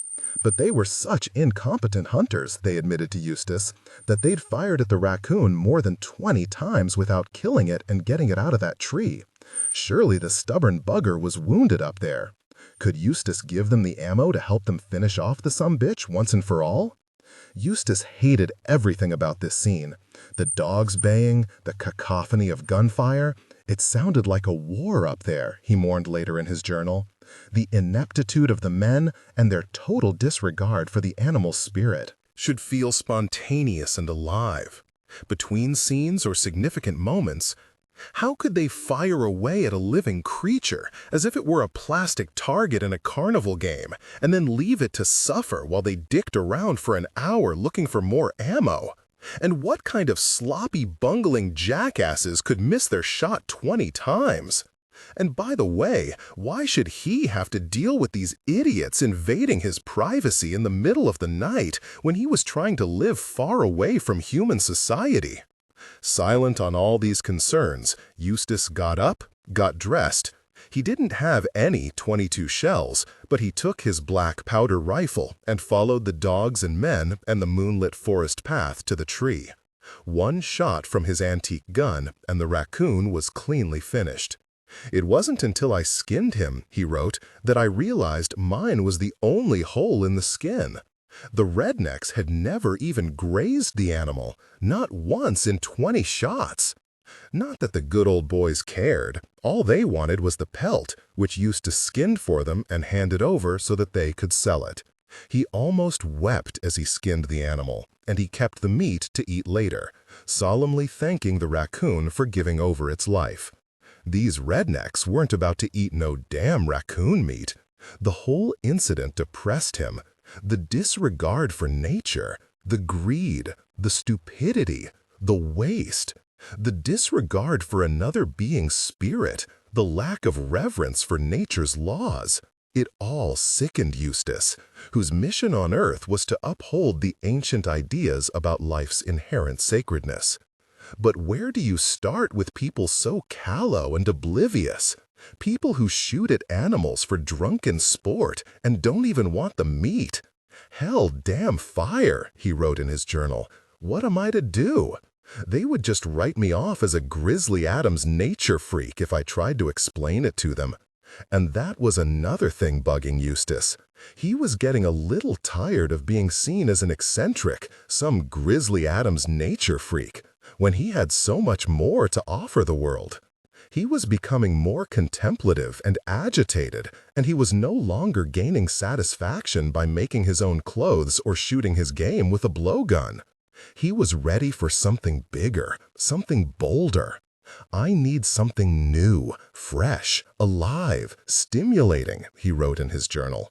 "I need life, close up, tooth and claw, alive, real, power, exertion. There are more real, fulfilling, and satisfying things to do than sitting around talking to a bunch of good old boys about the same old things year after year. I don't want to talk about doing things, I want to be doing things, and I want to know the realities and limits of life by their measure. I don't want my life to be nothing, to not make a difference. And people tell me all the time how I am doing so much, but I don't feel I'm even scratching the surface. Hell no, I'm not. And life is so short, I could be gone tomorrow. Vision, concentration, center. What? How to do it? What to do? Can I? Where do I go? Escape isn't the answer. There is only one way. Destiny. Destiny. To trust destiny. It wasn't enough for him, in other words, to sit around his teepee working on moccasins and listening to the rainfall. And, speaking of his teepee, he didn't want to spend the rest of his life moving it from one piece of someone's land to another piece of someone else's land. Every place he had ever set up camp got sold out from under him and developed into neighborhoods right before his eyes. It was dreadful having this happen. It was like standing on a sandbar and watching the tide lift. Where could he go that would be invulnerable to commercial development? And he wanted to keep teaching, but on his own terms, and not necessarily for the 45 minutes allotted to him by the principal of whatever public school he was visiting that day. He needed more challenges, more power, more people to reach. He needed more land. Years later, when people would ask Eustace Conway why he lived up at Turtle Island and spent so much energy conserving his 1,000 acres, he would deliver his speech of explanation. It eventually became one of the most powerful segments of his public presentations. "There is a book I used to love as a child," he would begin, called Return to Shady Grove. "It's about these animals who live in a wonderful forest. Life is perfect and happy and safe for them, until one day the bulldozers come and tear up their home to build a road for humans. They have nowhere to go, and their homes have been destroyed. But then one day, the animals get on the boxcar of a train and head west. When they get there, they find a new forest, just like the home they lost, and everyone lives happily ever after." I could always relate to that book, because everywhere I ever lived has been destroyed. When I was a small child, I lived in Columbia, South Carolina, near the wilds and the woods and the swamps. Then the developers came and raped the land and destroyed it. So my family moved to Gastonia, North Carolina, where they bought a house bordering on hundreds of acres of land divided by a clean and beautiful stream. I fell in love with that forest. I knew that forest better than I have ever known any place because I spent every day there, playing and exploring. I enjoyed that land during my whole young life. I built forts, developed trails, trained myself to run at breakneck speed through the woods, and to roll if I fell and jump up and run some more. I climbed through the underbrush and swung from tree to tree like Tarzan. I knew the textures of the leaves and the warmth of the soil. I knew the sounds, color, and sensations of the forest. And then one day, the surveyor stakes started to appear all through the forest. I didn't know what the stakes were for, but I knew they were bad. I knew it was a violation of nature, and I tried to pull up the stakes wherever they appeared. But I was a child. How could I stop it? The developers tore out my forest and built hundreds and hundreds of homes slowly over the whole area until the land I loved was leveled and the stream was just polluted water. They named the development Gardner Woods, but it was a lie. There were no more woods. Gardner Woods had been decimated. The only thing left of the woods was the name. Then I moved into a teepee on a piece of land owned by some friends near the hardwood forest of Allen's Knob, and I lived there until the developers cleared away the forest for homes. Then I found an old mountain man in Boone named J. Miller, and he let me put my teepee up on his beautiful Appalachian land. I loved it there. I lived on the side of Howard's Knob, a forest filled with bears, turkeys, and ginseng root. There was a natural spring just outside my teepee where I would drink every morning. And it was wonderful there until the day old J. Miller decided to chase the mighty dollar, and he sold his land for lumber. And the timber company came and set up their sawmill right near me, a mill that got closer and closer as they dropped to the ground every last tree that stood between me and them. I was finishing my senior year of college at the time, and I literally had to wear earplugs in order to study for my exams. The saw was so loud. By the time I left, the forest I had loved, where I had gotten my life and food and clothing, was nothing but a vast field of stumps. And the beautiful spring where I used to drink was spoiled and silted. So what was I to do? That's when I realized that the moral of Return to Shady Grove was a lie. It's a bald-faced lie invented to reassure children that there is always another forest for another home somewhere out there in the West, just over the hill somewhere. It's a lie that says it's okay that the bulldozers keep coming. But it's not okay, and we need to teach people that it's a lie, because the bulldozers will keep coming until every tree is gone. There is no place that is safe. And when I realized that, well, that's when I decided to get a forest of my own and fight to the death anyone who ever tried to destroy it. Should feel spontaneous and alive. Between scenes or significant moments. That was the only answer and the most important thing I could do with my life on this earth. It was time to find Turtle Island. The land he wrote in his diary throughout the early 1980s, as though he had to be reminded. I need to get the land. The land. I dream it. I will sacrifice for it. Chapter 5. This is the place. Brigham Young on first seeing the Valley of Great Salt Lake. America has always lent herself generously, lent both her body and her capacious character to the visions of utopians. It could be argued that anyone who ever came to America of free will has been a junior utopian, an individual with a personal idea about creating a measure of paradise in this new world, no matter how modest that idea might be. Of course, it could also be argued that this country had been a utopia for millennia before the Europeans arrived and started wrecking everything to suit their rigid plans for the space. But consider how the country must have looked to those early Europeans. Free, endless, empty. Surely it was tempting to think about the kind of a society one could create here. Of course, Americans didn't originate the idea of a utopia. As usual, that would be the Greeks. And Europeans were scheming of perfect societies since before the Renaissance. Sir Thomas More, Tommaso Campanella, and Francis Bacon had their visions, as later did Rabelais, Montaigne, Hobbes. But what these men didn't do was turn their blueprints into reality. They were thinkers and writers, not charismatic leaders. Besides, there was no place on the battle-weary map of the old world where one could try to found an actual utopia. Politically, geographically, and socially, it was an impossibility. So, these were men who designed ships when they'd never seen an ocean.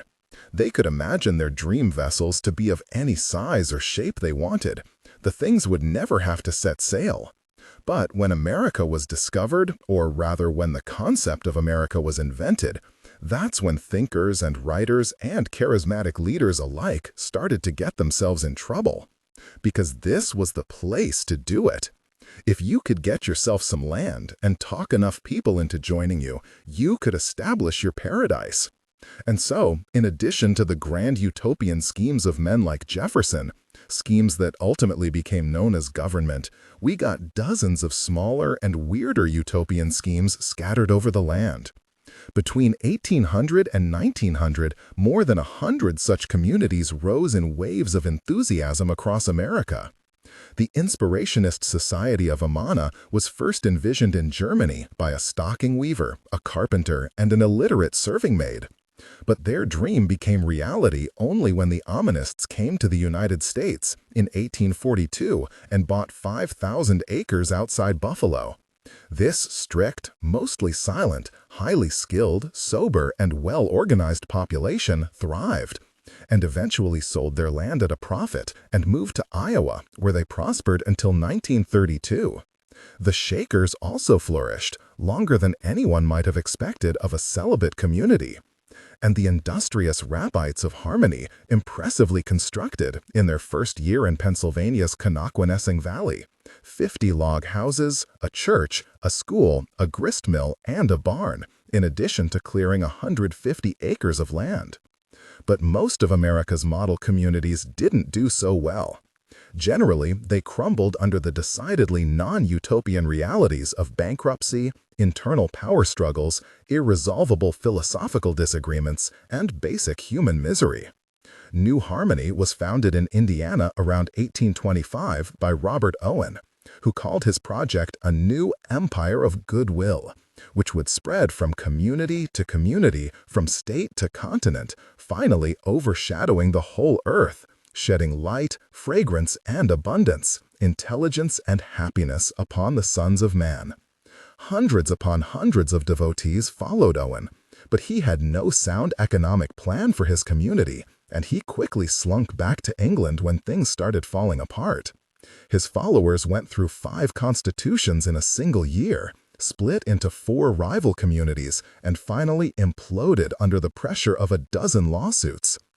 Bishop Hill was founded by Eric Johnson, a Swede who brought his 800 followers to America in 1846 to form a theoretical socialist community. The believers spent their first winter in caves in Illinois, where 144 of them died of cholera in a single fortnight, while Johnson watched over them cheerfully saying, "Go, die in peace," as his flock keeled over, one after another. The Mountain Cove community of spiritualists set up their perfect society in rural Virginia, exactly on the spot they calculated where the Garden of Eden had once stood. Like Adam and Eve, however, the spiritualists were cast out of Eden before they knew what hit them. Their experiment lasted only 2 years. The Carefree Fruitlanders were founded by Bronson Alcott, a charming believer in deep discussion, who thought that work should be done only when the spirit dictates. The Fruitlanders may have set a national utopia dismounting record.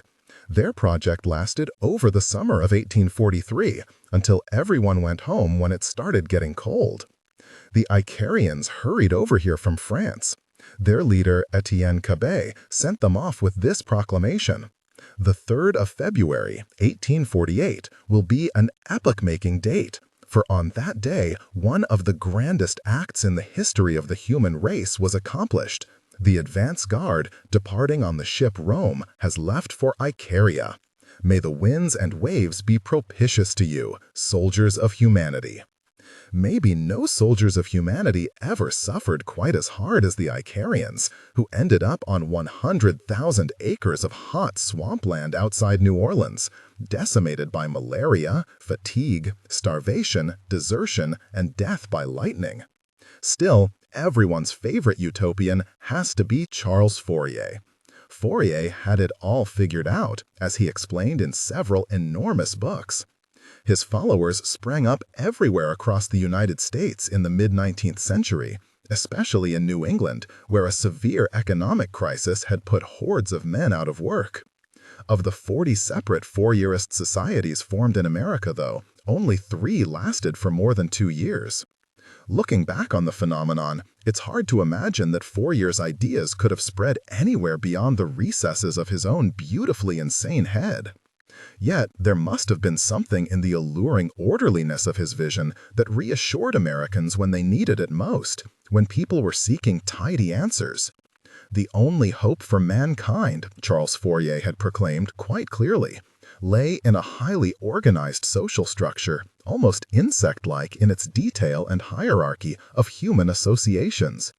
The smallest association, called a group, would comprise 7 people, 2 of whom would hover at each wing to represent ascending and descending extremes of taste, while the other 3 would stay in the middle to maintain equilibrium. In the ideal society, there would be a group for every occupation, raising children, tending poultry, growing roses, etc. 5 groups of 7 made a series, each of which, again, would have a center and 2 wings. And a phalangex, the ultimate in human organization, was to be constructed of several series joined together to create battalions of between 1,600 and 1,800 individuals. Each phalangex would cover 3 square acres of gardens and orchards, and the members of each phalangex would reside in a splendid phalanstery, consisting of bedrooms, ballrooms, council chambers, libraries, and nurseries. In Fourier's perfect society, work would be valued according to its usefulness. Therefore, the most unpleasant and necessary work, sewage maintenance, grave digging, would earn the highest pay and the highest esteem. People would work according to their natural affinities, Should feel spontaneous and alive, between scenes or significant moments. Since children, for example, have a natural affinity for digging around in dirt and filth, they would become special garbage scavenging groups called the Little Hordes, and they would earn high pay, as well as taking their place at the heads of every parade, where they would regularly be honored by the other citizens with the venerable salute of esteem. Fourier went so far as to claim that he had the entire workings of the universe figured out, in addition to merely understanding the workings of the perfect human society.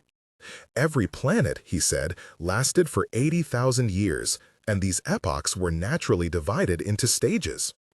When the Earth entered its 8th stage, he speculated that men would grow tails equipped with eyes, that dead bodies would be transformed into aromatic airs, that the polar ice caps would emit perfumed dew, that 6 new moons would form, and that unpleasant beasts would be replaced by their harmless opposites, called anti-sharks, for instance, or anti-fleas. And it would be during this episode, the glorious 8th stage of Earth, that the Fourier phalanxes would at last spread over the entire planet until there were exactly 2,985,984 of them united in one brotherhood and one language. So, as you see, one can take one's utopian ideals absolutely as far as one wants. Still, there seems to have been a time for this kind of dreaming, and that time was the 19th century. By 1900, not only had most of America's idealistic communities vanished, but nobody was talking anymore about buying up land in the middle of nowhere and creating a model society with a handful of believers. As with the decline of so much else in this country, the industrial age was probably to blame. The mass production of goods, the move from an agrarian to an urban economy, the decline of individual craftsmanship, all were eroding away America's idea of self-sufficiency. It was getting harder to believe that one person or one congregation or one phalanx could break off from the big machine of America. The grid had begun to emerge, or the noose had begun to tighten if you prefer to feel that way about it. By the turn of the century, American culture, loud, strong, established, uniform, ubiquitous, hardly seemed worth trying to alter. It would not be until the 1960s, in fact, that Americans would again summon the energy or the madness to attempt once more the mass formation of utopian societies. The 1960s, of course, really began in the 1950s. It all started with the rise of the beat movement, which brought a change in music, a questioning of society, a serious interest in experimentation with drugs and sex, and a general attitude of resistance to conventionality. By the middle of the 1950s, those old romantic 19th century American ideas about separating oneself from the corruptions of larger society were starting to look good again. Poets like Allen Ginsberg, heir to Walt Whitman, and writers like Jack Kerouac, who called himself an urban Thoreau, set forth to redefine and rediscover ways to live in America without slogging through what Kerouac called the endless system of work, produce, consume, work, produce, consume. The beats are often associated with city life, particularly with San Francisco. But in the classic 19th century style of Teddy Roosevelt, the beat poets dutifully turned their backs on the sissifying influence of cities to seek more rugged experiences and make real men of themselves.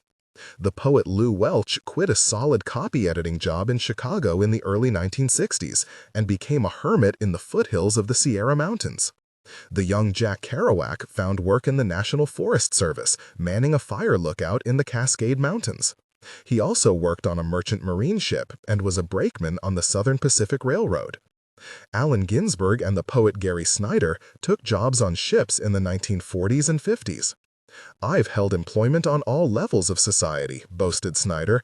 "I can pride myself on the fact that I worked 9 months on a tanker at sea and nobody once ever guessed I had been to college."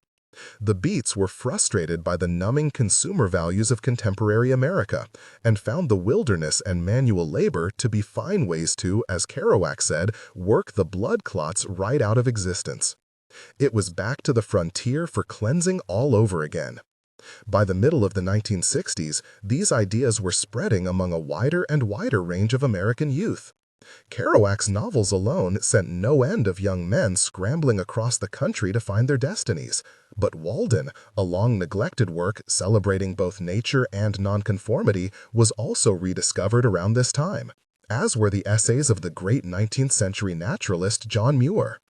A counterculture revolution was brewing once more, and on the heels of that resistance came, almost inevitably, the new utopias. From 1965 to 1975, tens of thousands of young Americans tried their hands at idealistic communal living experiments. The communes were more colorful and outlandish than their 19th century counterparts had been. Most failed quickly, often comically, although it's hard to not feel affection for their high idealistic notions. There was the famous Drop City of Colorado, founded by some wild poverty-loving hippie artists who built structures out of bottle caps and tarp, I'm not kidding, and whose short-lived utopia was filled with all kinds of drum music and bell-ringing, jingling, jangling, and chanting. Drop City's founders so loathed rules and judgments that they insisted on accepting anybody and everybody into their utopia, which is why the place eventually burned itself out as a crash pad for drug addicts and scary biker gangs. The same fate struck the good-hearted Californians of Gorda Mountain, who founded a wide-open community in 1962, anticipating that their welcoming policy would attract lots of artists and dreamers.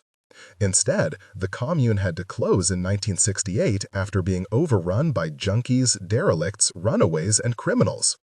The great LSD guru Ken Kesey and his merry pranksters founded a casual miniature utopia in his California home, although Kesey eventually grew so tired of his community, calling it nothing more than a communal lie, that he put the whole crowd on buses to Woodstock in 1969, with strict orders to never come back. Timothy Leary founded a more elaborate psychedelic utopia. His was on a lush estate in Millbrook, New York, which had once belonged to Andrew Mellon's family. Leary's experiment was described as a school, a commune, and a house party of unparalleled dimensions, and, while serious academics did come to Millbrook to discuss culture and poetry, nobody did the chores, and the dream disintegrated by 1965. Other 1960s communes were defined by a similar lack of internal structure. Black Bear Ranch, initially founded on the notion of no rules whatsoever, finally caved in and created 2 very strict rules. 1, no sitting on the kitchen counters, and 2, no turning the handle on the cream separator, because, as one old hippie recalled, it used to drive people crazy when people would sit on the kitchen counter and play with the handle on the cream separator. Other than that, you could pretty much do what you wanted at Black Bear Ranch. It was not easy going, keeping these utopias running. The kids who founded them were just that, kids. White, middle-class, college-educated kids, most of whom had no practical farm skills. Their communes folded left and right, assaulted from the inside by drug abuse, disorganization, apathy, resentment, and bankruptcy, and attacked from the outside by mainstream America's values and laws. Morning Star Ranch in California, for example, had no end of trouble from the local sheriff, who, in 1967, arrested the commune's leader, Lou Gottlieb, for the crime of running an organized camp in violation of state sanitary regulations. Should feel spontaneous and alive.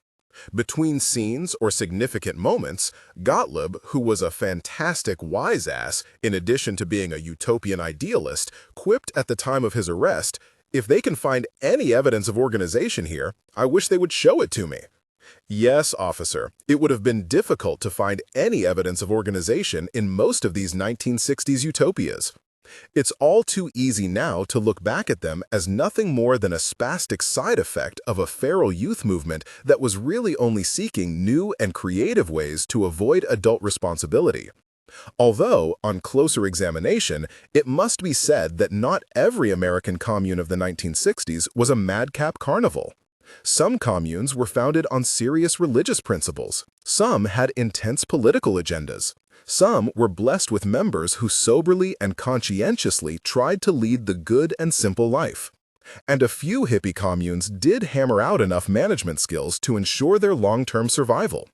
The simply named farm has been communally productive in Tennessee since 1971, after some major adjustments in its original policy of total anarchy.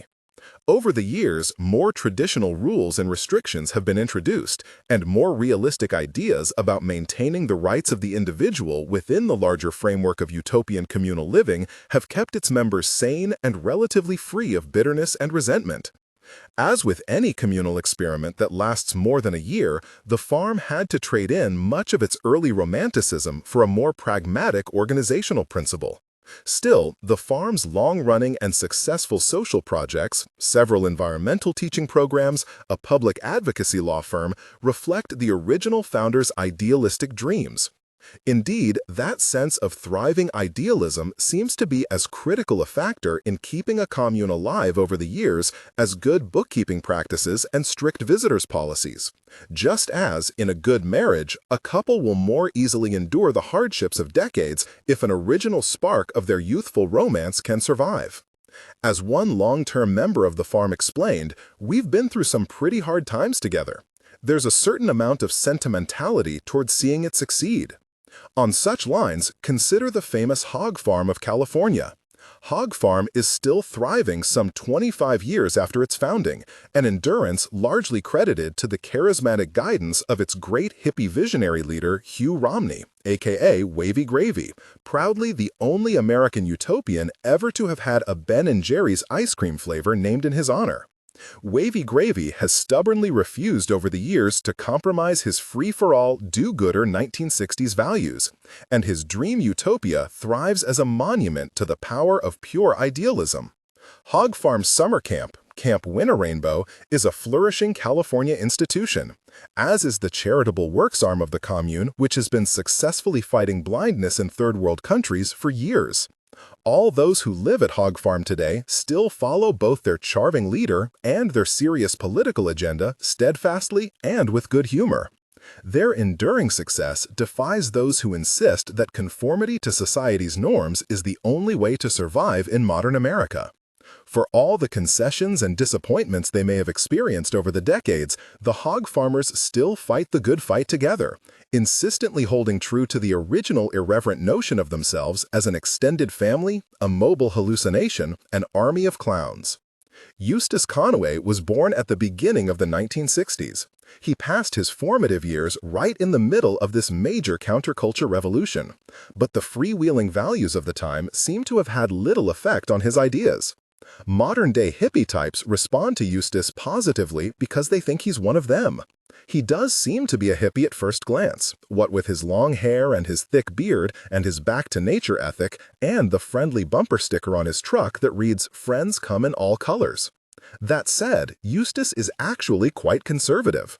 He loathes drugs and drug users, has no patience with sexual swingers, and has sometimes been accused of cherishing discipline over freedom. If you wanted to take his gun from him, for instance, you'd probably find yourself prying it out of his cold, dead fingers. So no, our Eustace Conway is not exactly a mobile hallucination or a tripped-out foot soldier from some army of clowns. But what Eustace does share with the hippie utopian dreamers of the 1960s, as well as with their romantic utopian ancestors of the 1860s, is this most American of ideals: that society is both capable of transforming and willing to transform. If you can get yourself a piece of land and some serious motivation, you can start a small project that will grow and inspire a massive change across an entire country. Eustace Conway, like any good utopian, was not afraid to try this. He was not afraid to claim that he had all the answers. He was not afraid to formulate an entirely new worldview. What he wanted Turtle Island to be was more than just a nature reserve, more than what his grandfather had made of Sequoia. This land was not to be a summer camp where children could temporarily escape the evils of the city and grow into strong citizens.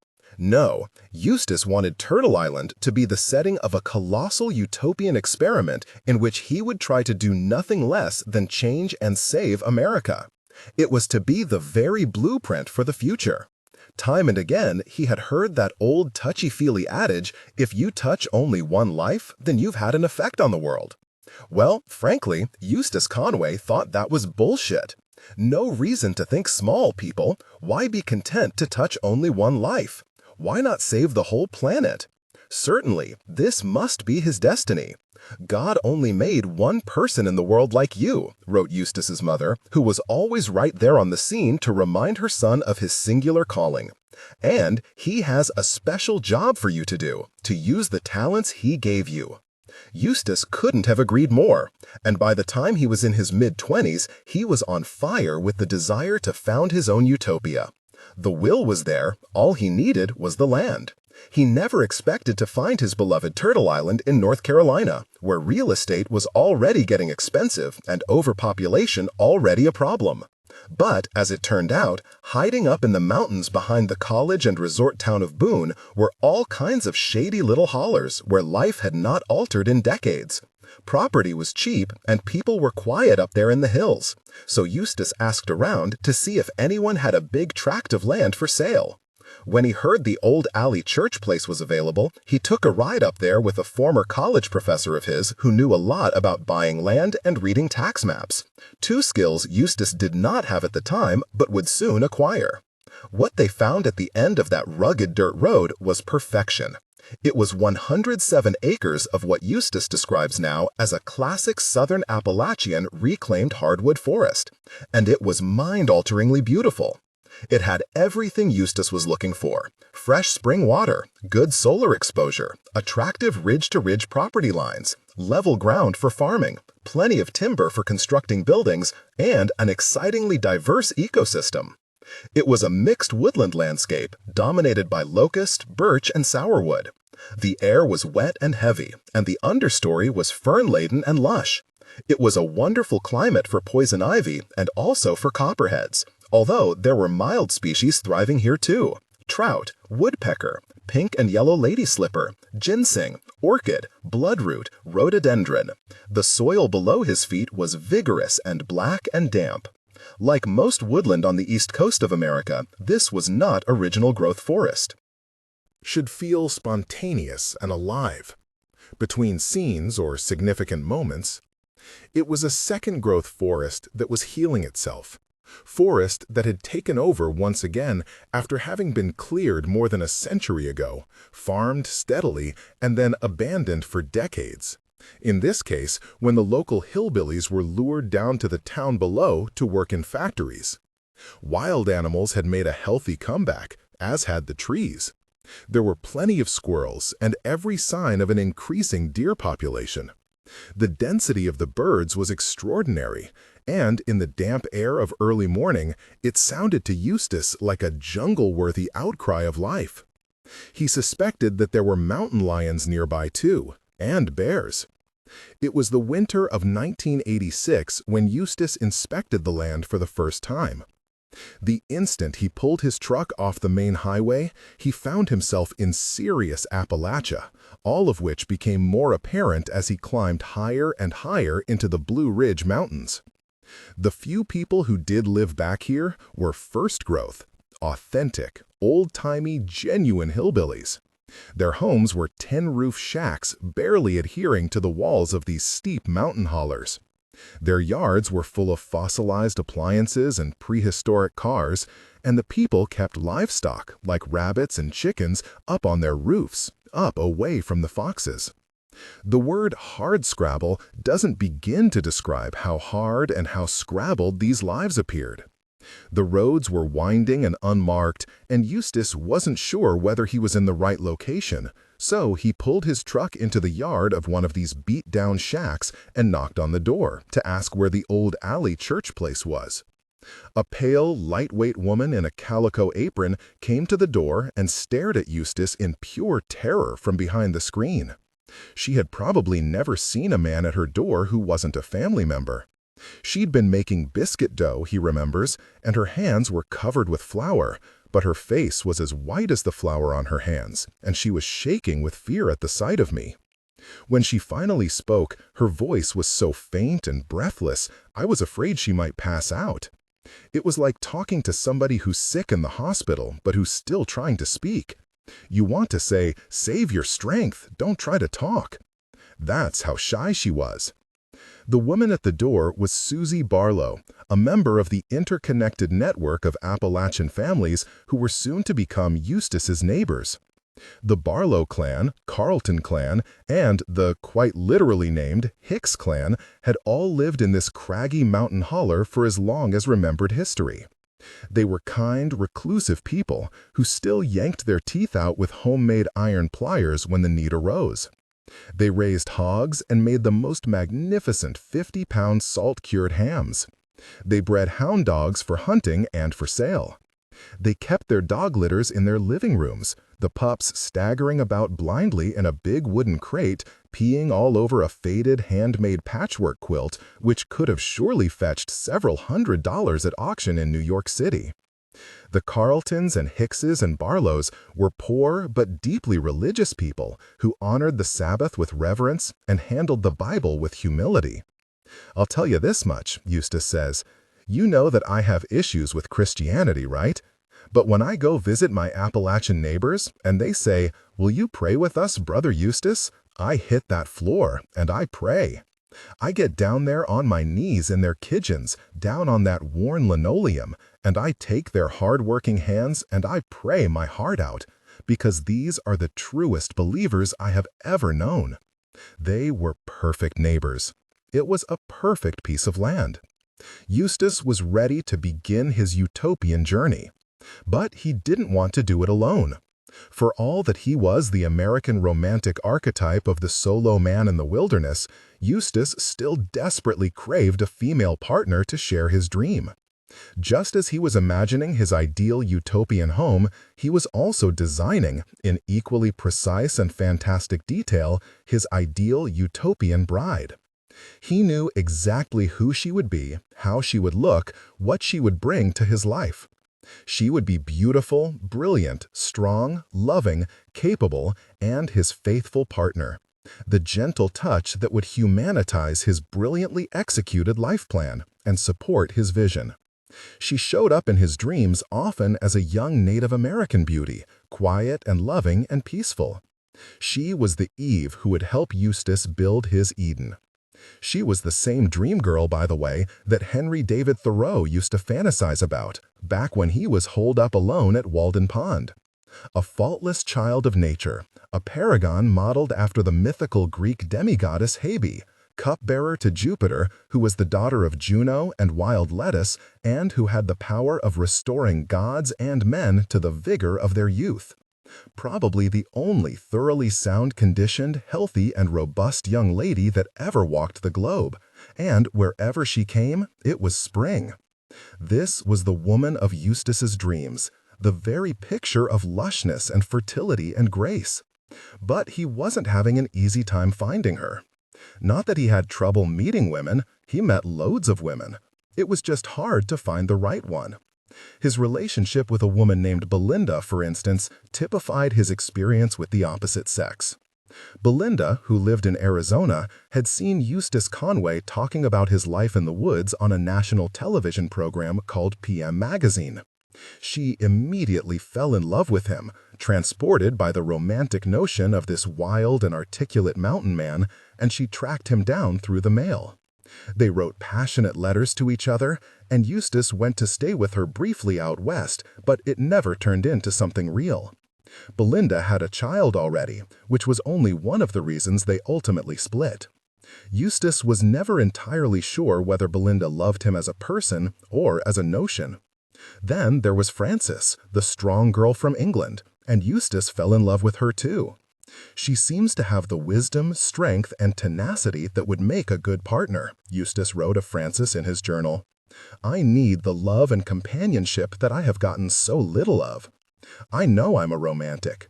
Sometimes I think and feel that I am so logical and in ways cool-hearted and methodical, yet I can also be so young, naive, and unrealistic. But Frances was soon gone, and then came Bitsy, with whom Eustace fell overpoweringly in love. Bitsy was a beautiful and mysterious Apache doctor. Not just any Apache, but a descendant of Geronimo's band. And she had everything Eustace always fell for: the wide smile, the long hair, the dark skin, the athletic body, the eyes that would melt you, the confidence, the grace. But things didn't work out with Bitsy either. I desire you still, she wrote, in a letter finally severing the relationship. Yet I have been unable to come to you. You are a charmer, but I feel you want me for your needs. I do not desire to be saved or taught or led in any direction but my own at this time. You are a giver, a teacher. This is good for some, but I feel you want me as a glorification for you. Forgive me if this seems harsh. I do not mean it in that way. Your needs shadow mine. He didn't take the breakup well. Oh, God damn, Bitsy, he exploded in his journal in February of 1986. I am crying, hitting the floor, shouting out in pain. Oh, damn, there is no relief. I am not getting over it.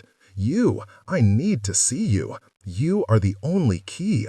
My heart is bleeding for you. I love you like life itself, the whole universe. I am dreadfully sick in love with you. What can I do? Nothing I can do. Nothing, nothing, nothing, nothing. Oh, how can I bear to lose you? I want you for a wife, a partner, to share the adventures of life. I will never find another like you. What does fate, God, the flowing energy of the universe have to say about this? Then, from Eustace Conway's journal, February 1987. Valerie Spratlin. Love. Should feel spontaneous and alive. Between scenes or significant moments. New love. Where did you come from? Did God send you? Are you real? Are you really mine? Do I love you as much as I think I do? Or do I just love the love you give me? I would love to think you are the answer to prayers I have been sending. Are you the next step in my moving, educating, predestined life? Is fate that strong a ruler, and are we planned for soulmates? Valerie Spratlin, an attractive and energetic woman 10 years Eustace's senior, was working in 1987 with the Department of Natural Resources in Georgia. She was in charge of 1/5 of the state's parks. She had heard about Eustace Conway and his dog and pony show from a friend in North Carolina, so she invited him to Georgia to conduct some workshops in her park system. They fell in love fast. She was intrigued by his life, by his magnetism, and by his bold plans for rescuing the world. She wrote him letters addressed to "my primitive savage pagan."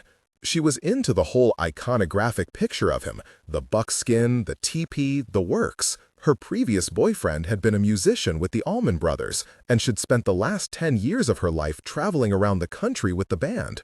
So she had already established herself as someone who was up for adventure.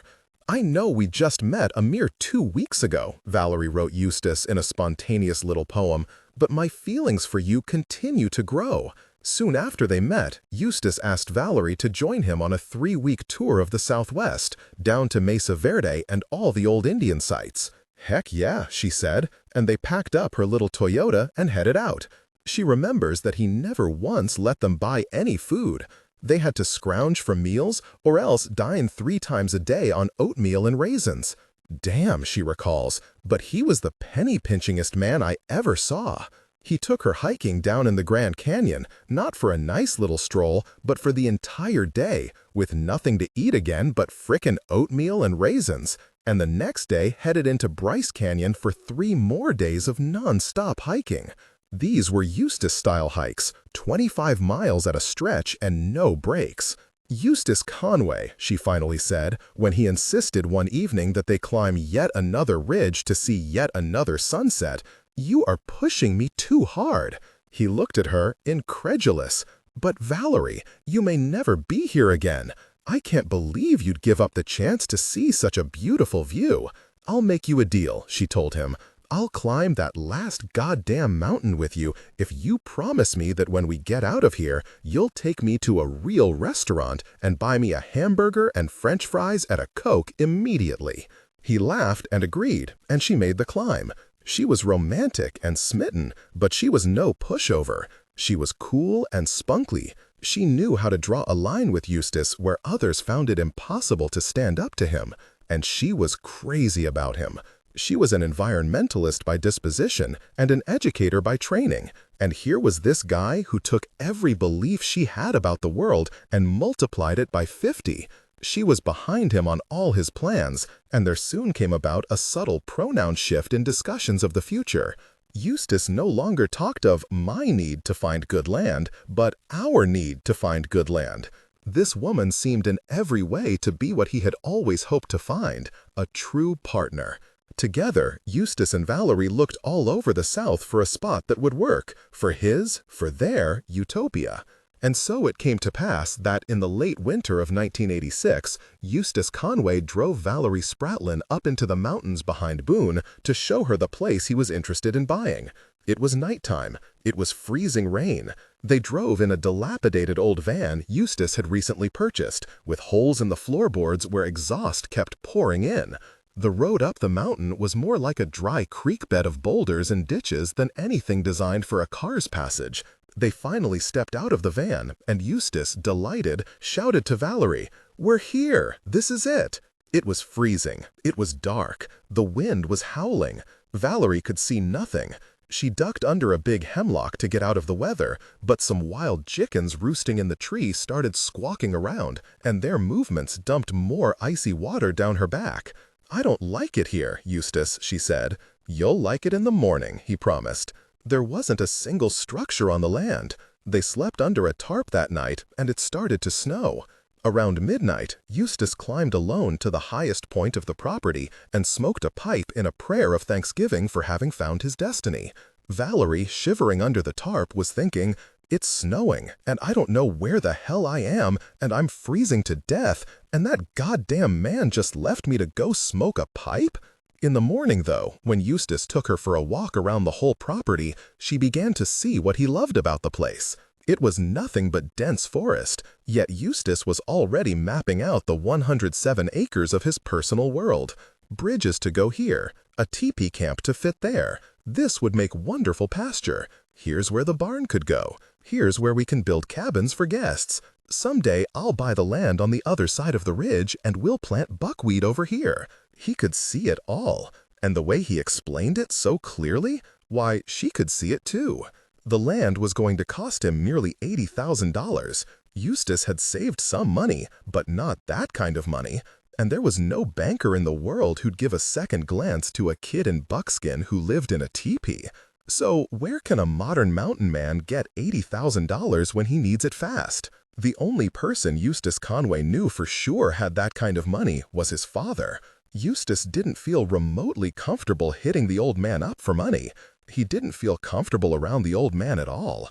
His father had still never said a kind word to him, had never acknowledged that his idiot son had graduated with honors from college. had never gone to hear Eustace speak before auditoriums full of captivated audiences, listened to a single story, or looked at a single photograph from any of Eustace's adventures, read any of the newspaper and magazine articles written about his son. Mrs. Conway would cut them out and leave them on the coffee table for her husband to see, but he wouldn't touch them. He'd just set his Wall Street Journal or his glass of water down on them as if they were invisible. In every way, Big Eustace was more detached from his children now that they were out of his house. "I wish Dad would write to you," Eustace's mother wrote to her son when he was away in college, "but he seems to have a lot of hang-ups." Martha received her first letter ever from him on her birthday, and it was so shocking that she said she bawled while reading it. Eustace was amazed to realize that even now, when he was in his early 20s, he was still haunted by the pain of his childhood. He had thought this would all go away once he got older, once his physical body had left the environment of home. Why was it that his father could still make him cry? Why was he still having dreams that woke him at 4 o'clock in the morning, rooting up old memories of grief and pain? Eustace was shocked to discover, during one Christmas visit to Gastonia, that his dad remained the rudest man I have ever met, the most judgmental man I have ever met, the most critical man I have ever met. It's not that Eustace hadn't tried to reconcile with the old man. As far back as his adolescence, he'd tried. His mother was always encouraging little Eustace to bend over backward to improve his relationship with Big Eustace. "I hope and pray so much that everything will go better for you and all of us at home next year," she had written to Eustace before his senior year of high school. "Just as you so greatly want Dad's love and respect, so does he want your love, respect, and obedience, which a child owes his parents." Should feel spontaneous and alive. Between scenes or significant moments, I feel sure one of the big reasons why Dad has always been hard for you to get along with is because he has always been second fiddle all through your life, since you gave me most of your attention, time, and dependence for all the things you need, and for affection. It started from way back when you were a little boy, and due to the fact that I gave you too much time and attention, it snowballed into a very unhappy relationship. At this point, there is still a possibility for a new happy relationship to develop between you and your dad, but it is up to you to bring it about. In youth, you are more able to be flexible in changing your behavior patterns and attitudes. Swallow all your pride to humble yourself before Dad and admit that you have done and said things in the past which have displeased him, but that you are willing now to try to please him to the best of your ability. So Eustace, from the time he was 12, wrote letters to his father. He knew that his father thought himself a gifted communicator, and he hoped that he could improve their relationship if he expressed himself properly. He would work on those letters for weeks, trying to find the most mature and respectful way to approach Big Eustace. He would write that he believed they had a difficult relationship and would like to work on healing it. He would suggest that perhaps someone could help them talk to each other. He would tell his father he was sorry to have disappointed him, and maybe if they discussed their problems without anybody yelling, he could change his behavior to make his father happier. His father never responded to any of the letters, although occasionally he read one aloud in a mocking fashion to entertain Eustace's siblings. There was so much to make fun of.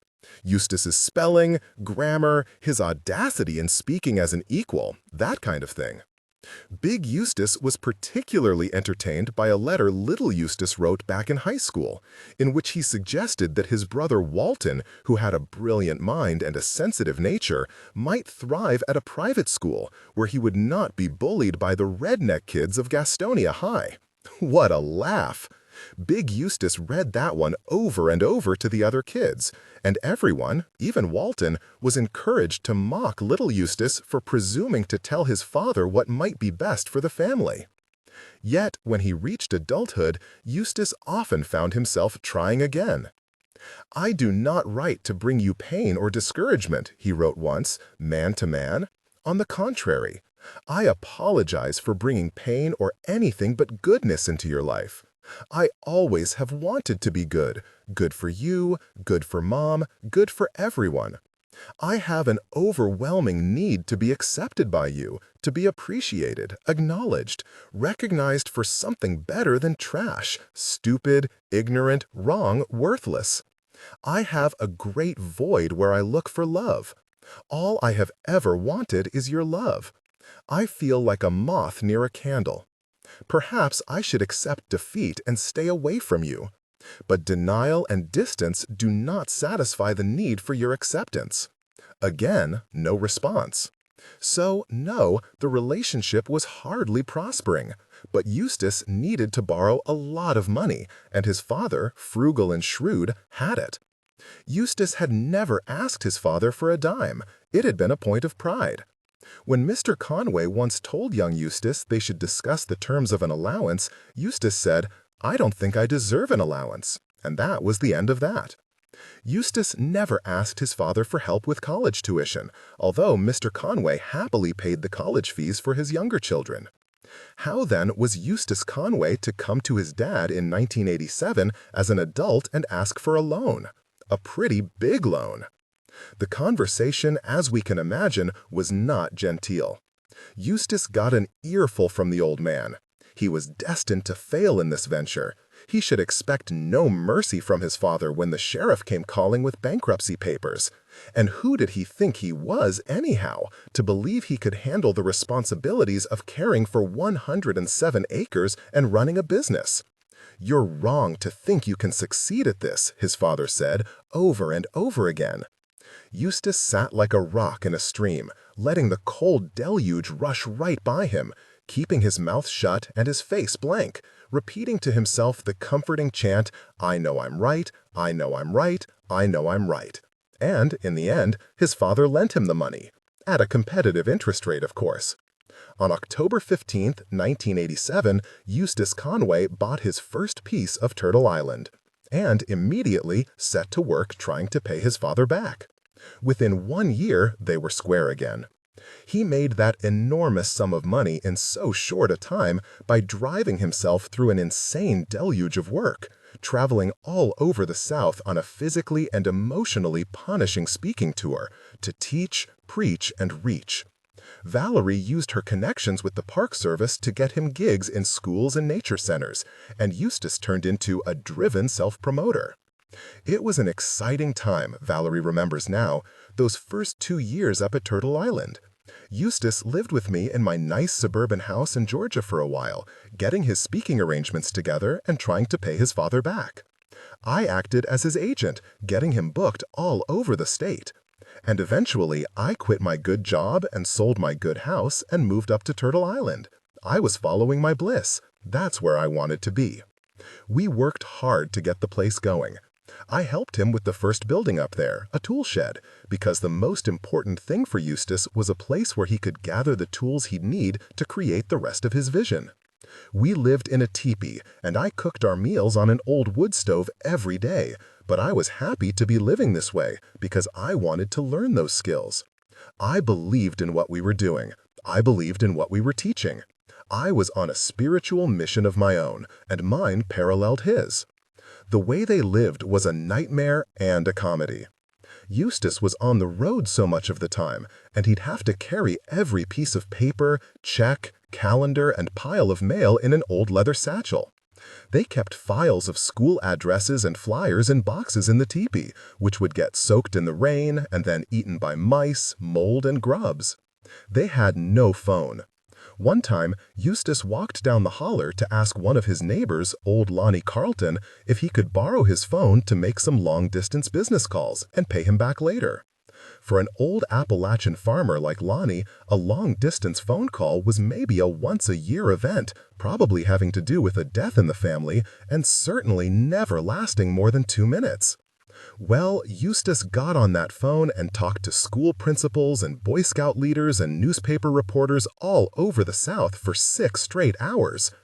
Old Lonnie just sat there watching him the entire time, slack-jawed. When it became obvious that he'd need a phone of his own, Eustace ran a phone line from a neighbor's house up into a nearby cave, which became his office. He would hike down the mountain and climb into that cave at night during the winter and do what he remembers as some pretty slick little business deals, networking and taking notes and lighting his work all the while with a crackling fire. Later, he got permission to run a phone line into a pole barn that belonged to his neighbor Will Hicks. Valerie put the phone in a styrofoam cooler so that it wouldn't rust out from moisture. She remembers making business calls and negotiating hardline fees for speaking engagements up there in the hayloft, while the cows were mooing below her. Guys on the other end would ask, "What's that noise I keep hearing?" And I'd say, "Oh, it's just the television going in the other room." I'm telling you, it was a real Green Acres arrangement we had going there. Then the phone got wet and ruined. Should feel spontaneous and alive. Between scenes or significant moments, I tried to dry it out by putting it in the warm wood stove. Of course, it melted all over the place, like some kind of Salvador Dali deal. That's the way we lived. Something was going to have to change. One night, Eustace took Valerie out for a nice dinner down in Boone at the Red Onion Cafe to treat her for all the work she'd been doing. And over dinner, he sketched out designs on napkins for the office building he had decided they needed. Recognizing that he had a 40-day break, a rare repose from speaking engagements, he figured over dinner that he'd build the office during that little window of time. Otherwise, it would never happen. So the next morning, before daylight, Eustace started working on it. The building would be passive solar, 20 square feet, and made of cinder block, glass, and rough-hewn lumber. Eustace didn't know exactly how to erect a solar building and had never built anything more sophisticated than a tool shed. But he was damn sure he could do this. He selected a good sunny spot close to the entrance of Turtle Island so that the office could serve as a welcome station and be far away from the more primitive center of camp, which was to be deeper into the woods. He dug 3 sides of the building down into the earth to help contain the heat, and Valerie helped him lay a brick floor to absorb energy from the sun. The entrance was a set of handsome French doors Eustace had picked up at a flea market for $5. The door handles he rebuilt from deer antlers. He placed large windows in the front of the office and set skylights, all salvaged from junkyards, into the roof for light and heat. The front of the roof, which people can see, is covered in hand-split shingles for aesthetic value. But the back of the roof is practical and tin. The interior walls are paneled with 2-foot-wide planks of weathered white pine, which Eustace rescued from an abandoned old barn, and which give the room warmth and depth. He built 2 large desks from the rest of the barn planks, and also built sturdy bookshelves that function as a wall, dividing the office into 2 separate and sunny workspaces. On the floor is an antique rug he found at a Navajo auction. High shelves along the tops of the walls hold rare baskets and pottery, including one ancient Pueblo pot Eustace had noticed on the porch of an old house in Raleigh one afternoon. Immediately recognizing its worth, he offered the owner of the home $20 for the piece. "Sure," the lady of the house said. "Take it. I get tired of sweeping around that old thing." Later, Eustace sent a photograph of the pot to an expert at Sotheby's, who estimated its value at several $1,000s. It's a lovely building, the Turtle Island office. Beautiful art and books are everywhere inside. And all around the outside grow Eustace's wildflowers, iris, Indian paintbrush, and lady slipper. It's a warm, organic, welcoming, fully efficient passive solar structure with its own telephone and answering machine. And Eustace designed, built, decorated, and landscaped the entire thing in 40 days. By now, Eustace was getting a reputation across the mountain range for being quite a little busybody. For instance, he bought his lumber from an old Appalachian mountain man named Taft Broyhill, who owned a sawmill. Eustace would work all day on the building and then work into the night, too, by the headlights of his truck. When he needed more lumber, he'd drive over to the next mountain and visit Taft Broyhill's mill around midnight, wake the old farmer up, and deal with him right there in the wee hours, so as not to waste perfectly good daylight time conducting commerce. Then he'd head back to Turtle Island, sleep for 3 or 4 hours, and start working on the building again long before dawn. One night when he drove over to Taft Broyhill's place around midnight, he was accompanied by a friend who had come to help Eustace out for a few days. While the old man was piling up the lumber, Eustace noticed in a heap of scrap wood a gorgeous hickory log, far too nice a piece of wood to saw into lumber. He asked if he could buy that hunk of hickory, and would Mr. Broyhill mind sawing it down to some manageable lengths for him. "Well, what do you want it for?" the old man asked. "Why, sir," Eustace explained, "I was just thinking to myself how nice it would be to use that solid hickory for carving tool handles and such." The old man obligingly started up his chainsaw, and, in the headlights of Eustace's truck, at midnight in the falling snow, began cutting up the hickory log. Suddenly he stopped, turned off his chainsaw, and stood up. He stared for a while at Eustace and his friend. Eustace, wondering what was wrong, waited for Taft Broyhill to speak. "You know," the old man finally drawled, "I was just wondering, what do you boys do in your spare time?" Eustace was killing himself with work. The minute the office was finished, he was back on the road, making money by preaching about the bliss of primitive living and the wisdom of the Native Americans and the comforts of the simple life. He was bolting in a frenzy from state to state, trying to convince people to give up the rat race and bask in warm communion with nature. It was a brutal existence. One friend even bought him a radar detector so that he'd stop getting speeding tickets on his endless driving sprints to shows. And by February of 1988, Eustace seemed to be looking over the precipice into a chasm of madness when he wrote, "Long run, the big trip. This endeavor to accomplish what I am doing now, a poor boy paying for a large tract of land. So much goes into it. Every day I work, trying so hard.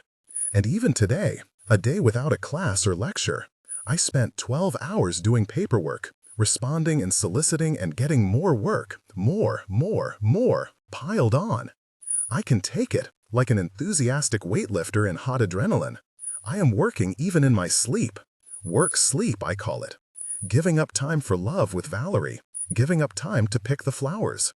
Atlanta, then Augusta, working in Toccoa and then Clarksville. Prostitution of my time to hundreds of people. Day after day pounding on stage, yelling. I live on stage power and energy flowing, pulling it together. Sleep 7 minutes, then get up. Be great. You are the best. They are on your strings like a puppet to be worked, controlled, listened to, and told back and forth. Oh, but the lack of understanding. Don't you know I need rest? Don't you know I need air? I need to breathe, damn it. Leave me alone, you stupid bastards. Can't you see? You stupid people, can't you understand? That is the best program I have ever seen. You really did good. I have heard it so many times. It's like subsisting on cardboard. What the hell? I get my land. I have a quiet nature preserve to sleep in someday, at the end of a long tunnel. What a dichotomy. How much will I let others in? Oh, my good people of the world, I love you. Give me strength, Lord, to do my trek. Someday I will find the soft ferns and sunshine to lie down in, and rest. Peace. And at the end of a similar rant in his journal a few weeks later, Eustace added, "Not to mention trying to figure out if I want Valerie to be my mate for life." In the summer of 1989, Eustace had his first campers at Turtle Island. Turtle Island was no longer an idea, it was an institution. Eustace had got himself brochures, business cards, insurance plans, first aid kits, not-for-profit status. It was real, and the kids loved it every year. Instead of having parents drive the campers up the mountain to the makeshift parking lot, Eustace had his staff meet the families down on the road, and then hike into Turtle Island.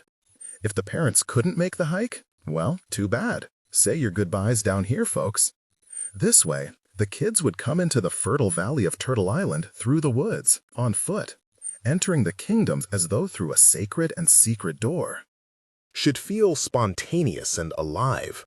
Between scenes or significant moments, the woods would finally open into the sunny meadows of the camp, and there would be this marvelous new old world, different from anything these kids had ever known.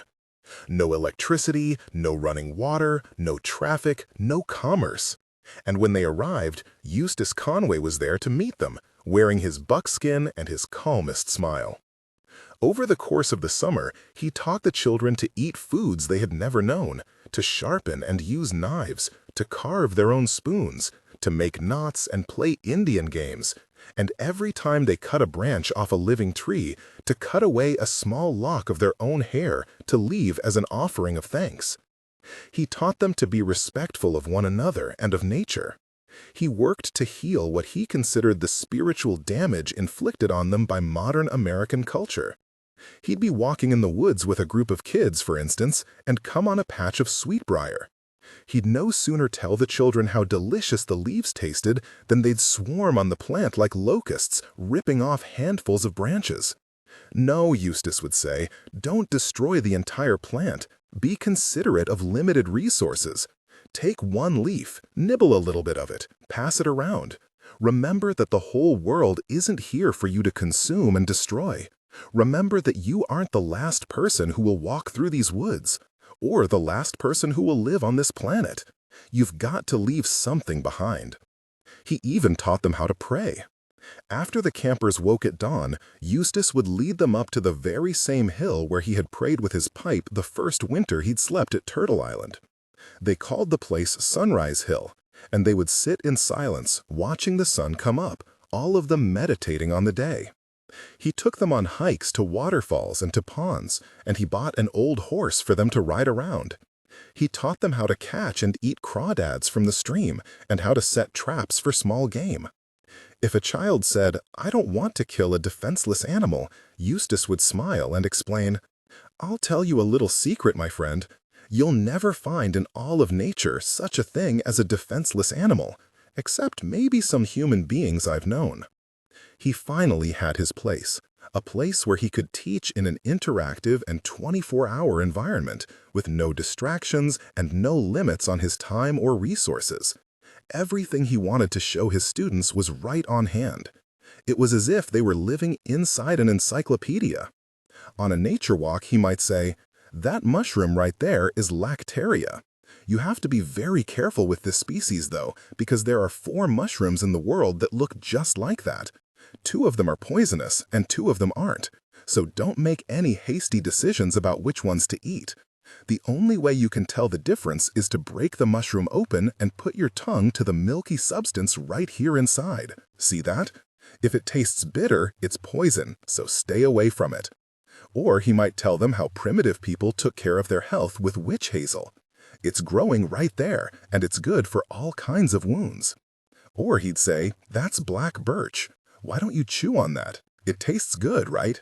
The inner bark is the most valuable part. It's what the old-time Appalachian people used to make birch beer out of. Maybe we should do that later." He was in bliss over the success of what he had created. There seemed no limit to what he could teach up here. The campers would return home to their suburban lives, and their parents would write letters to Eustace. "What did you do to my son that he's so much more mature now? What did you teach him that has made him so interested in his world?" Eustace also held week-long seminars for adults. When he took one such group out for a hike through the forest, they were walking along a river, and one of the women, who had never been in the woods before, started to scream. She saw a snake swimming against the current. Eustace was wearing only a breechcloth, so he dove into the water and caught the snake with his hands and quietly explained its physiology to the woman from the city. He had her touch it and look inside its mouth. Eventually, she held the snake in her hands while her friends took photographs. On another occasion, Eustace took a small group of kindergartners for a walk in the woods. He pointed up at the dense overhang of foliage and told them about the different kinds of trees. He let them drink from a spring to show them that water comes out of the ground, not just out of faucets. He let them chew on sourwood, and they were amazed that he was right, that it did taste like tart candy. As they walked through the forest, he explained how the forest floor works, its circularity. The leaves fall from the trees and crumble and decompose and turn into soil. He explained how water seeps into the ground and feeds the roots of the trees, how the insects and animals live on the forest floor, eating each other and all the organic material they can find, keeping the cycle going.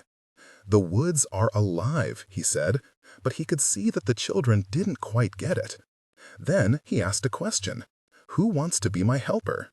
When a small boy stepped forward, Eustace, with the help of the children, dug 2 long, shallow trenches in the forest floor. And he and the little boy lay down in the trenches, and the other children buried them so that only their faces were sticking out of the ground, looking straight up. "Now we are the forest floor," Eustace said, "and let's tell the others what we see and feel. Let's explain what's happening to us." They lay there for some time in the soft forest duff, Eustace and a 5-year-old, and described what they saw and felt. How the sun hit their faces for a little while, and then shade came with the waving of branches above them. They described dead pine needles falling on them, and the drops of moisture from past rainfall landing on their cheeks, and the insects and spiders marching over their faces. It was amazing. The children were mesmerized. And then, of course, they all wanted to be buried. So Eustace took turns burying each of them, transforming each child for a short while into the forest floor, and smiling encouragingly as their sharp voices of comprehension filled the damped, clean air. "It is alive," they kept saying. "It is alive." They could scarcely believe it. Chapter 6. My public engagements consume all my time. I was much gratified to hear that the first editions of my book were entirely sold out. I wish to know if you have an agent in New Orleans and in the towns on the Mississippi. There it will sell better than other places. Send me 10 copies, as I wish that number for distribution among my immediate friends. I also wish you to understand that the Honorable Thomas Chilton of Kentucky is entitled to 1/4 of the 62.5% of the entire profits of the work, as by the agreement between you and myself. From a business letter written by Davy Crockett to the publisher of his memoirs. In May of 2000, I sat across a desk from Eustace Conway in his sunny office. Between us was a large cardboard box that had once contained, if its original label was to be believed, Still chainsaw bar and chain lubricant. This is the box where Eustace stores the information about all his land parcels, which now add up to over 1,000 acres. The box is full of manila envelopes marked in no particular order: blank land deeds, Johnson maps, land tax bills, Cabell Gragg's land, right-of-way information, forest management, and a particularly thick envelope labeled People Who Want Land and Land for Sale. A few months earlier, Eustace and I had ridden horses together through a foot-deep cover of crisp snow and circled the perimeter of Turtle Island. The ride took us several hours, and at some points we'd get off our horses to make it up or down the almost sheer sides of hills. But Eustace didn't once stop talking during the whole tour. Should feel spontaneous and alive. Between scenes or significant moments. He pointed out each tree and stone that marked his property line and told me who currently owned the property on the other side of the line, what those people were doing with their land, and how much he might be willing to pay for it someday. Having seen Turtle Island in the raw, I now wanted to understand it on a map. So Eustace pulled out a huge map and unfolded it before him as if he were a pirate. His land was blocked out in small and large connected parcels, and he told me how he'd acquired each piece over the years. What emerged was a portrait of genius. Eustace had put the thing together like a chess master. He first bought the 107 acres that made up the valley of Turtle Island, and then, as he earned money over the years, he slowly bought the peaks of each hill that surrounded the valley. The peaks of a hill are the most valuable real estate to developers after all, since everyone wants a home right on top of a mountain. By securing these peaks, then, Eustace had made the hills below them much less attractive to any roving land speculator, and therefore much less likely to be sold to someone else before he could afford to grab it. "I wanted the crests of every ridge around me," Eustace said. "I wanted to be able to look up from my valley and see no light pollution, no homes, no erosion to destroy the forest, and I wanted to hear no sounds except nature."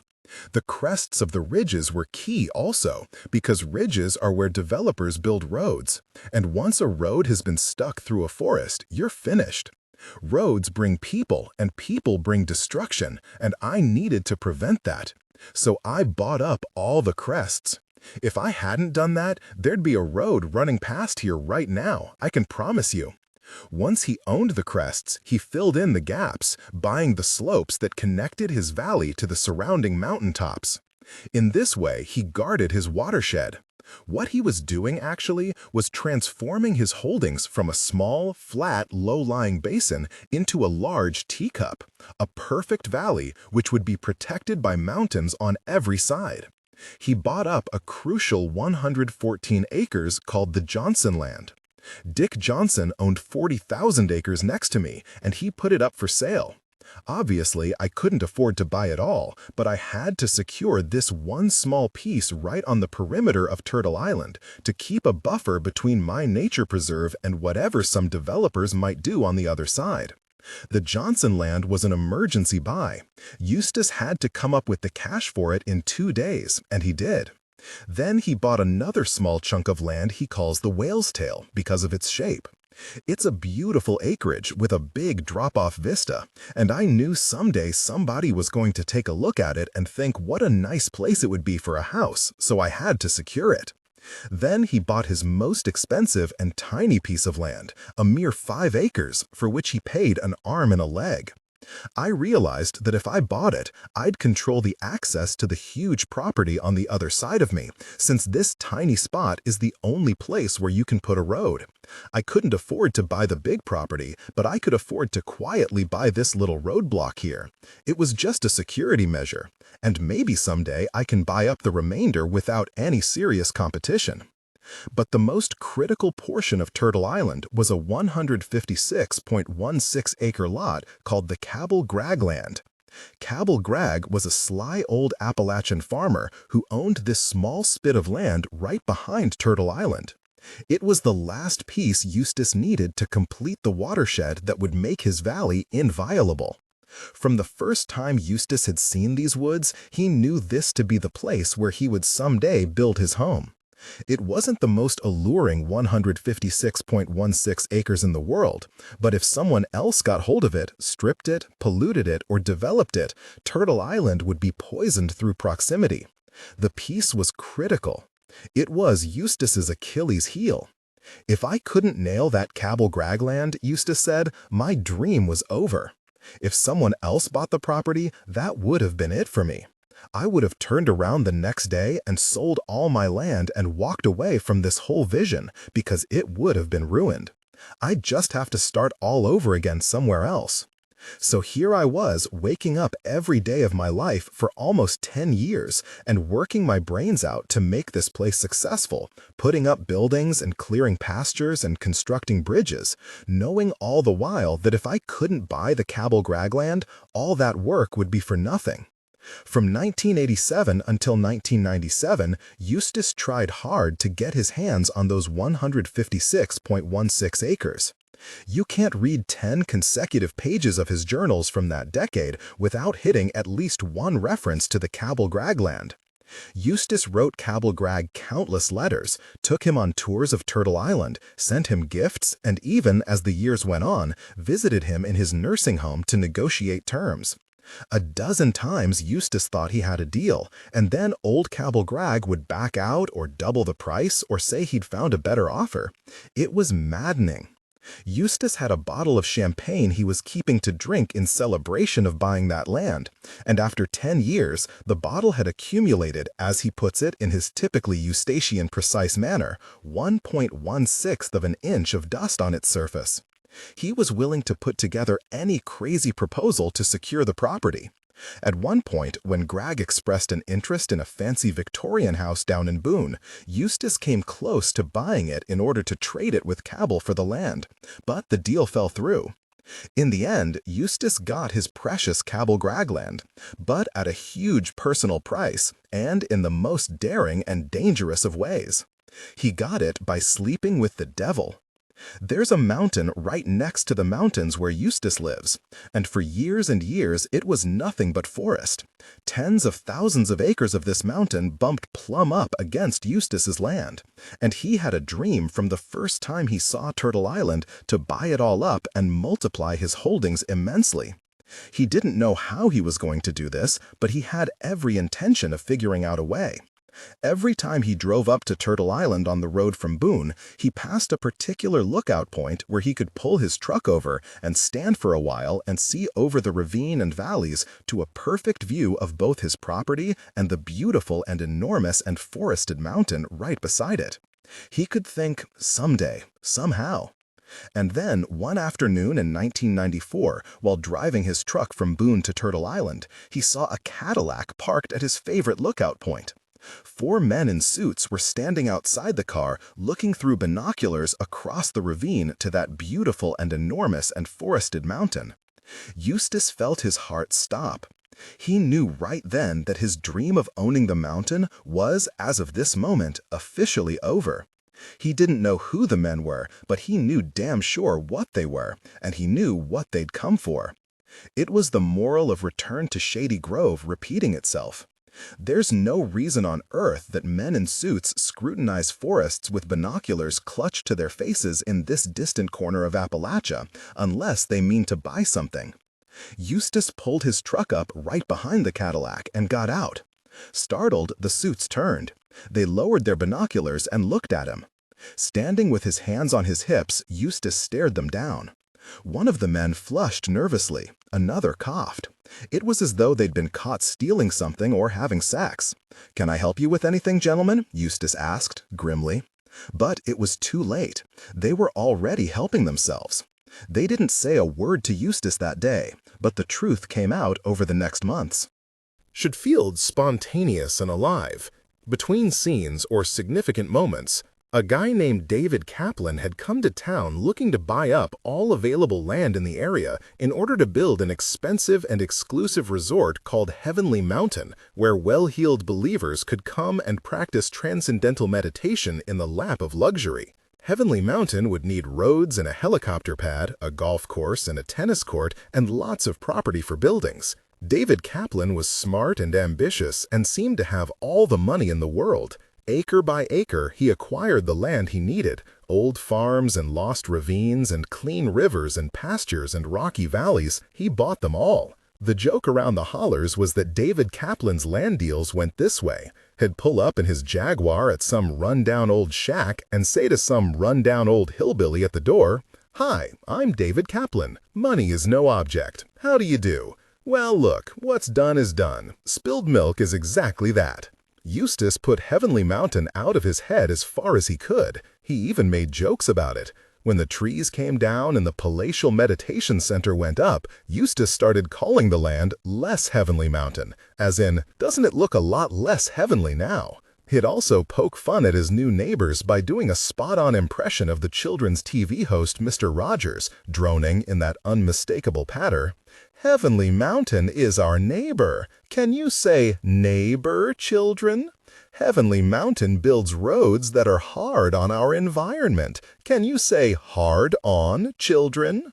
Anyway, he told himself, a transcendental meditation center wouldn't be the worst neighbor. That was definitely better than thousands of acres of one-family homes. The transcendentalists were coming to Heavenly Mountain to commune with nature after all, and, what with their Vedic architecture and vegetarian lives, they were sincerely seeking a more harmonious relationship with the universe, even if they were building 4,000-square-foot homes in which to seek that harmony.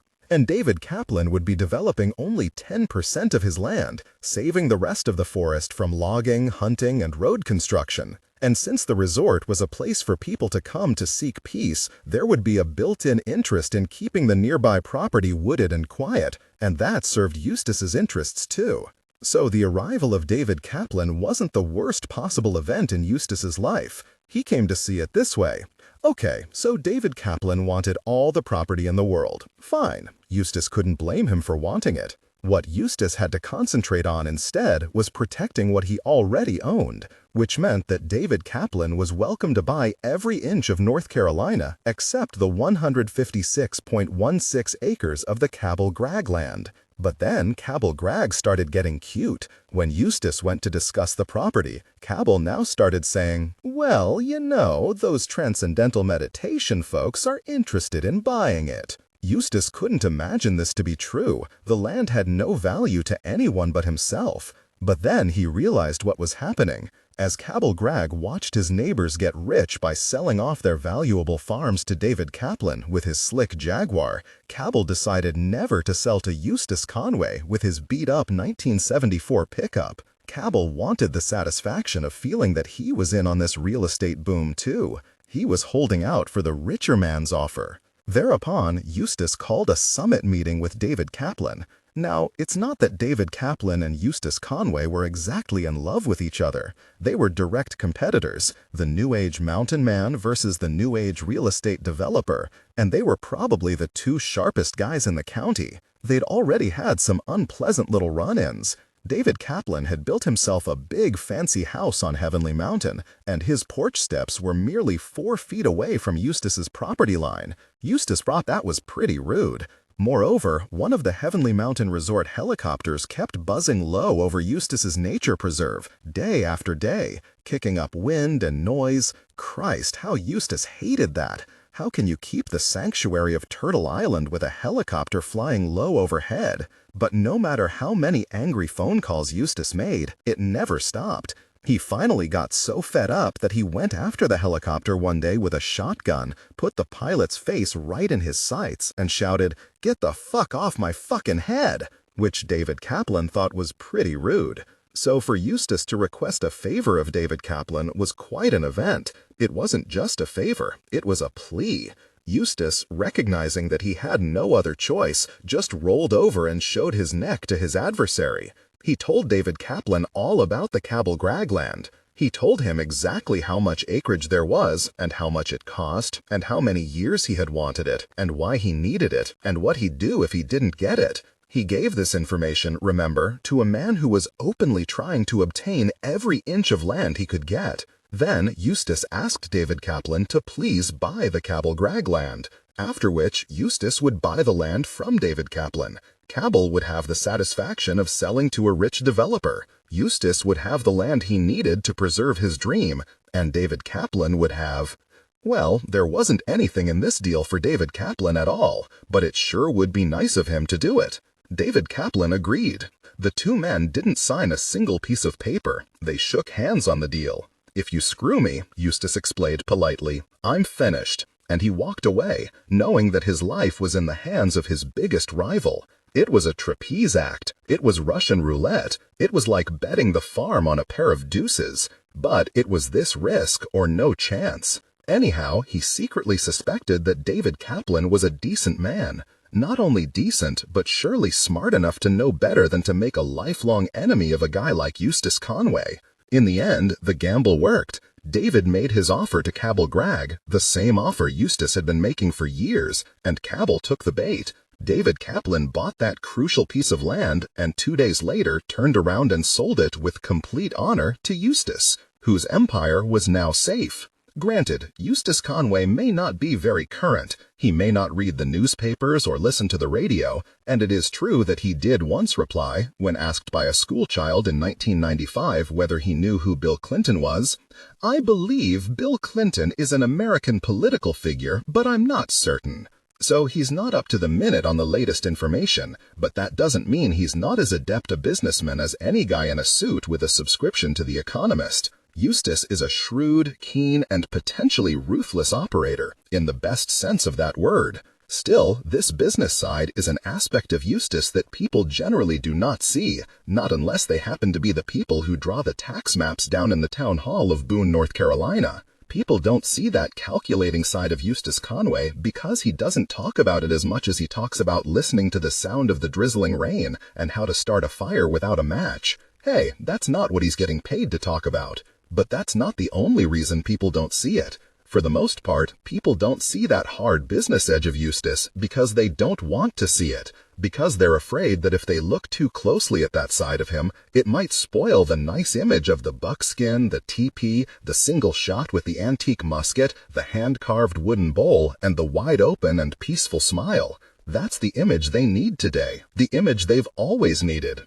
Chivalrous in the manners and free as the winds, as the British travel writer Isabel Lucy Bird described the man of the 19th century American West. My primitive pagan savage, as Valerie Spratlin said, back when she was first falling in love with Eustace. Should feel spontaneous and alive, Between scenes or significant moments, it's what we all think to ourselves back when we're first falling in love with Eustace. Those of us who do, anyway. And we are legion. I know the feeling. I too had that moment of thinking this was the first truly authentic man I'd ever met, the kind of person I'd traveled to Wyoming as a 22-year-old to find, indeed to become, a genuine soul uncontaminated by modern rust. What makes Eustace seem, on first encounter, like the last of some noble species is that there is nothing virtual about his reality. This is a guy who lives, quite literally, the life that, for the rest of the country, has largely become a metaphor. Think of the many articles one can find every year in the Wall Street Journal describing some entrepreneur or businessman as being a pioneer or a maverick or a cowboy. Think of the many times these ambitious modern men are described as staking their claim or boldly pushing themselves beyond the frontier or even riding into the sunset. We still use this 19th century lexicon to describe our boldest citizens, but it's really a code now because these guys aren't actually pioneers. They are talented computer programmers, biogenetic researchers, politicians, or media moguls making a big splash in a fast modern economy. But when Eustace Conway talks about staking a claim, the guy is literally staking a goddamn claim. Other frontier expressions that the rest of us use as metaphors, Eustace uses literally. He does sit tall in the saddle. He does keep his powder dry. He is carving out a homestead. When he talks about reining in horses or calling off the dogs or mending fences, you can be sure that there are real horses, real dogs, or real fences in the picture. And when Eustace goes in for the kill, he's not talking about a hostile takeover of a rival company. He's talking about really killing something. I remember one time when I was at Turtle Island helping Eustace with some blacksmithing. Eustace's little blacksmith shop is always in action. He's a competent smith in the old-style farm manner, which is to say that he's not crafting fine iron filigree, he's repairing his farm equipment and fitting shoes to his horses. On this day, Eustace was heating iron rods to fix a broken piece on his antique mower. He had a number of irons cooking in his forge at the same time, and, distracted by trying to teach me the basics of blacksmithing, he allowed several of them to get too hot, to the point of compromising the strength of the metal. When he saw this, he said, "Damn, I have too many irons in the fire," which was the first time I had ever heard that expression used in its proper context. But such is the satisfaction of being around Eustace, everything suddenly seems to be in its proper context. He makes true a notion of frontier identity that has long since passed most men of his generation, most of whom are left with nothing but the vocabulary. And the frontier vocabulary has outlived our actual frontier, because we've based our American masculine identity on that brief age of exploration and romantic independence and westward settlement. We hold on to that identity long after it has any actual relevance because we like the idea so much. That's why I believe so many men in this country carry a residual notion of themselves as pioneers. I think particularly of my Uncle Terry, who was born on a farm in Minnesota and raised by the children of American pioneers. Terry, a sensitive and intelligent baby boomer, couldn't get off that homestead fast enough. He came east, started his own business, and now spends his days working as a computer expert. Several years ago, Terry got into the computer game called Oregon Trail. The idea of the game was that you, the player, are a 19th century American pioneer, heading west on a wagon trail with your family. To win the game, you have to make it to the Pacific, surviving a large number of virtual hardships, including disease, unexpected snowstorms, attacks by Indians, and starvation across rugged mountain passes. The better prepared you are, in terms of having packed the correct supplies and having selected the safest route, the better your chance of survival. Uncle Terry loved this game and spent hours at the computer struggling to virtually head westward, much as his grandparents had struggled to literally head in the same direction a century earlier. But there was one thing that frustrated Terry about the game. The computer program didn't allow him to improvise in the face of disaster. He'd suddenly get a message on the screen telling him that the axle on his wagon had broken and that he was going to die because he couldn't proceed. The computer had proclaimed this virtual pioneer a failure. Game over. Terry would stand up from his desk and head to the refrigerator, cursing in annoyance. He'd fetch himself another beer and disparage the game's designers, comically offended. "If I were really out there on the Oregon Trail, I know I could solve this," he'd say. "I could figure out how to fix a damn axle. I'm not an idiot. I'd cut down a tree, rig something up." He probably could. Not only was Terry raised on a farm, he spent his idealistic youth tramping through the wilderness of America seeking his own kind of independence. Faced with the trials of the Oregon Trail, Terry probably would survive. But he's not out there proving this all day long. On the other hand, Eustace Conway is. Eustace does take his animals across the continent, does endure all manner of hardship, does figure out how to rig something up when the axle snaps. Where it gets tricky is our deciding what we want Eustace Conway to be in order to fulfill our notions of him, and then ignoring what doesn't fit into our first impression romantic image. My initial reaction on witnessing Eustace Conway's life was relief. When I first heard of his life and his adventures, all I could think was, thank God. Thank God somebody in America was still living this way. Thank God there was at least one genuine mountain man, frontiersman, pioneer, maverick out there. Thank God there was one truly resourceful and independent wild soul left in this country, because at some deep emotional level, Eustace's existence signified to me that somehow it's still true, that we Americans are, against all other available evidence, a nation where people grow free and wild and strong and brave and willful, instead of lazy and fat and boring and unmotivated. Or that's how I felt when I first met Eustace, and that's how I've since witnessed dozens of other people react when they first meet him. The initial reaction of many Americans, particularly men, when they catch a glimpse of Eustace Conway's life is, "I want to do what you're doing." In fact, on closer examination, they probably don't. While they're a little embarrassed by the ease and convenience of their modern lives, chances are they're not that ready to walk away from it all. Not so fast, buddy. Most Americans probably don't want to live off the land in any way that would involve real discomfort, but they still catch a thrill from Eustace's continual assurance that you can, because that's what most of us want to hear.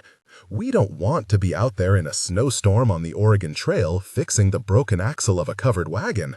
We want to feel as though we could do it if we had to.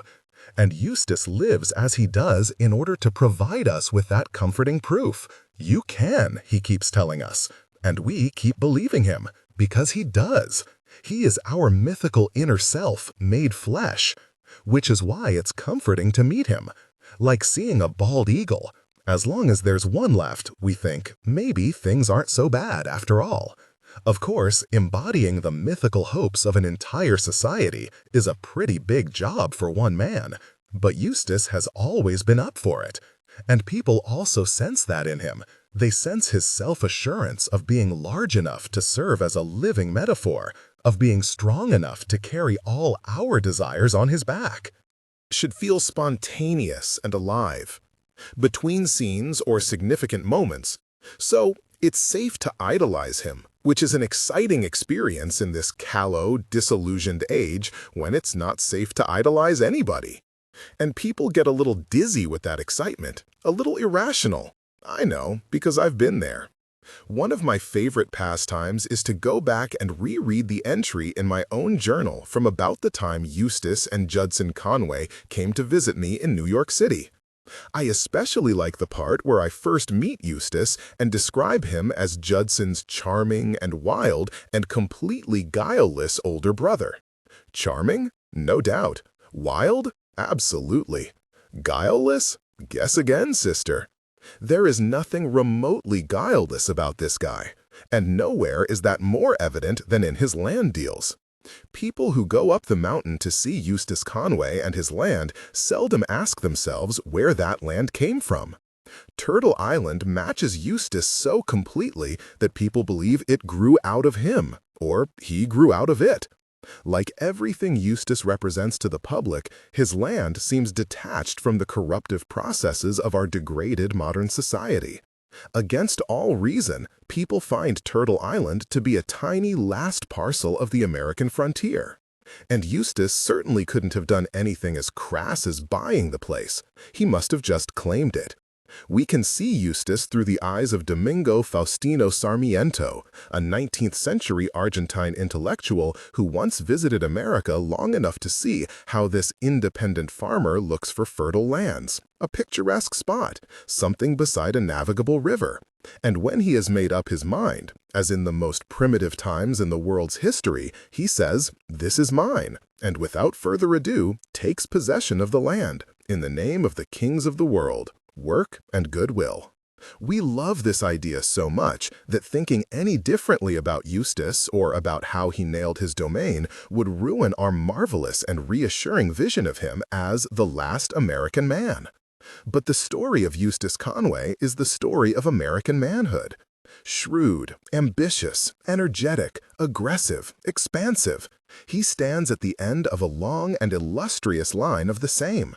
There's nothing anachronistic about his savvy ways. We want Eustace to be Davy fucking Crockett? Well, fine. Who exactly do we think Davy Crockett was? He was a congressman, that's who. He was from the backwoods, sure, and he was a gifted hunter who had killed a bear with a knife, although probably not when he was a toddler. But he was also slick as all hell, and he knew how to exploit his backwoods charisma for political advantage. In a debate with an aristocratic political opponent, the Tennessee woodsman was asked whether he agreed that there should be a radical change in the judiciary at the next session of legislature. Crockett, dressed in rugged buckskin, won over the local crowd by drawling innocently that he had no idea there was such a thing as a creature called a judiciary. Which was charming and funny, sure, although probably not true, since Crockett had been working in and around the judiciary for years, as a justice of the peace, a court referee, a town commissioner, and now as a member of the state legislature. Crockett was a brilliant self-promoter who could always be counted on to give a reporter a witty hillbilly soundbite or a dramatic tall tale about an encounter with some wild and dangerous varmint. He was cunning enough to carefully time the release of his heroic memoirs, The Life and Adventures of Colonel David Crockett of West Tennessee, to coincide with his 1833 congressional election campaign. "What a miserable place a city is," moaned Crockett, and then went to live in Washington, D.C. anyhow, where he willingly got in bed with his northeastern Whig rivals in order to see that, appropriately enough, his beloved land bill was passed. In fact, these famous backwoods American guys all got to be famous backwoods American guys through their intelligence and ambition and carefully styled self-representations. Daniel Boone, the very model of a free-living frontiersman, was a real estate speculator, indeed a developer of the highest order. He founded the Kentucky town of Boonesboro and subsequently filed over 29 legal claims to land, eventually owning thousands of acres.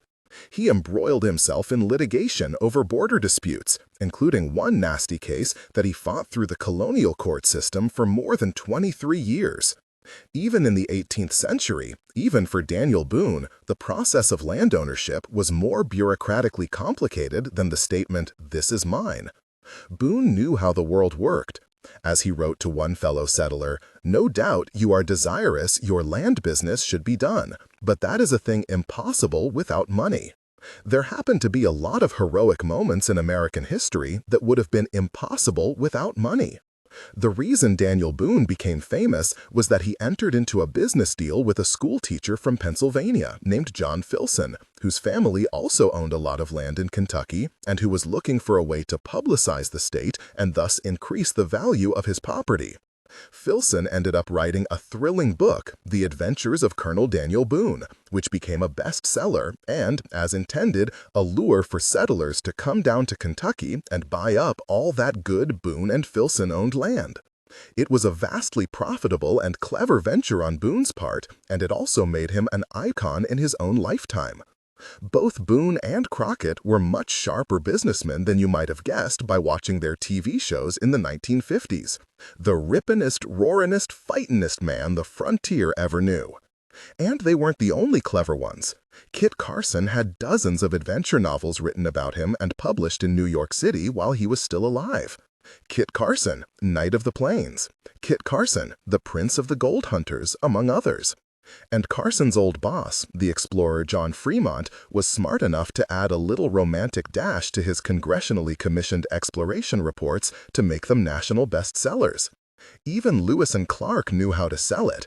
When they were returning from their famous expedition, they outfitted themselves all rugged and cool when they sailed up the river into St. Louis to be welcomed by 1,000 cheering residents and no small number of newspaper reporters, one of whom wrote, with admiration, "They really did have the appearance of Robinson Crusoes, dressed entirely in buckskin." So when Eustace Conway hustles himself a slick little business deal, or when he trades land for land, or when he writes in his journal, "I just put together a big packet of news articles for publicity. There are probably 35 major news articles done on me over the years. This will be an impressive packet for selling myself."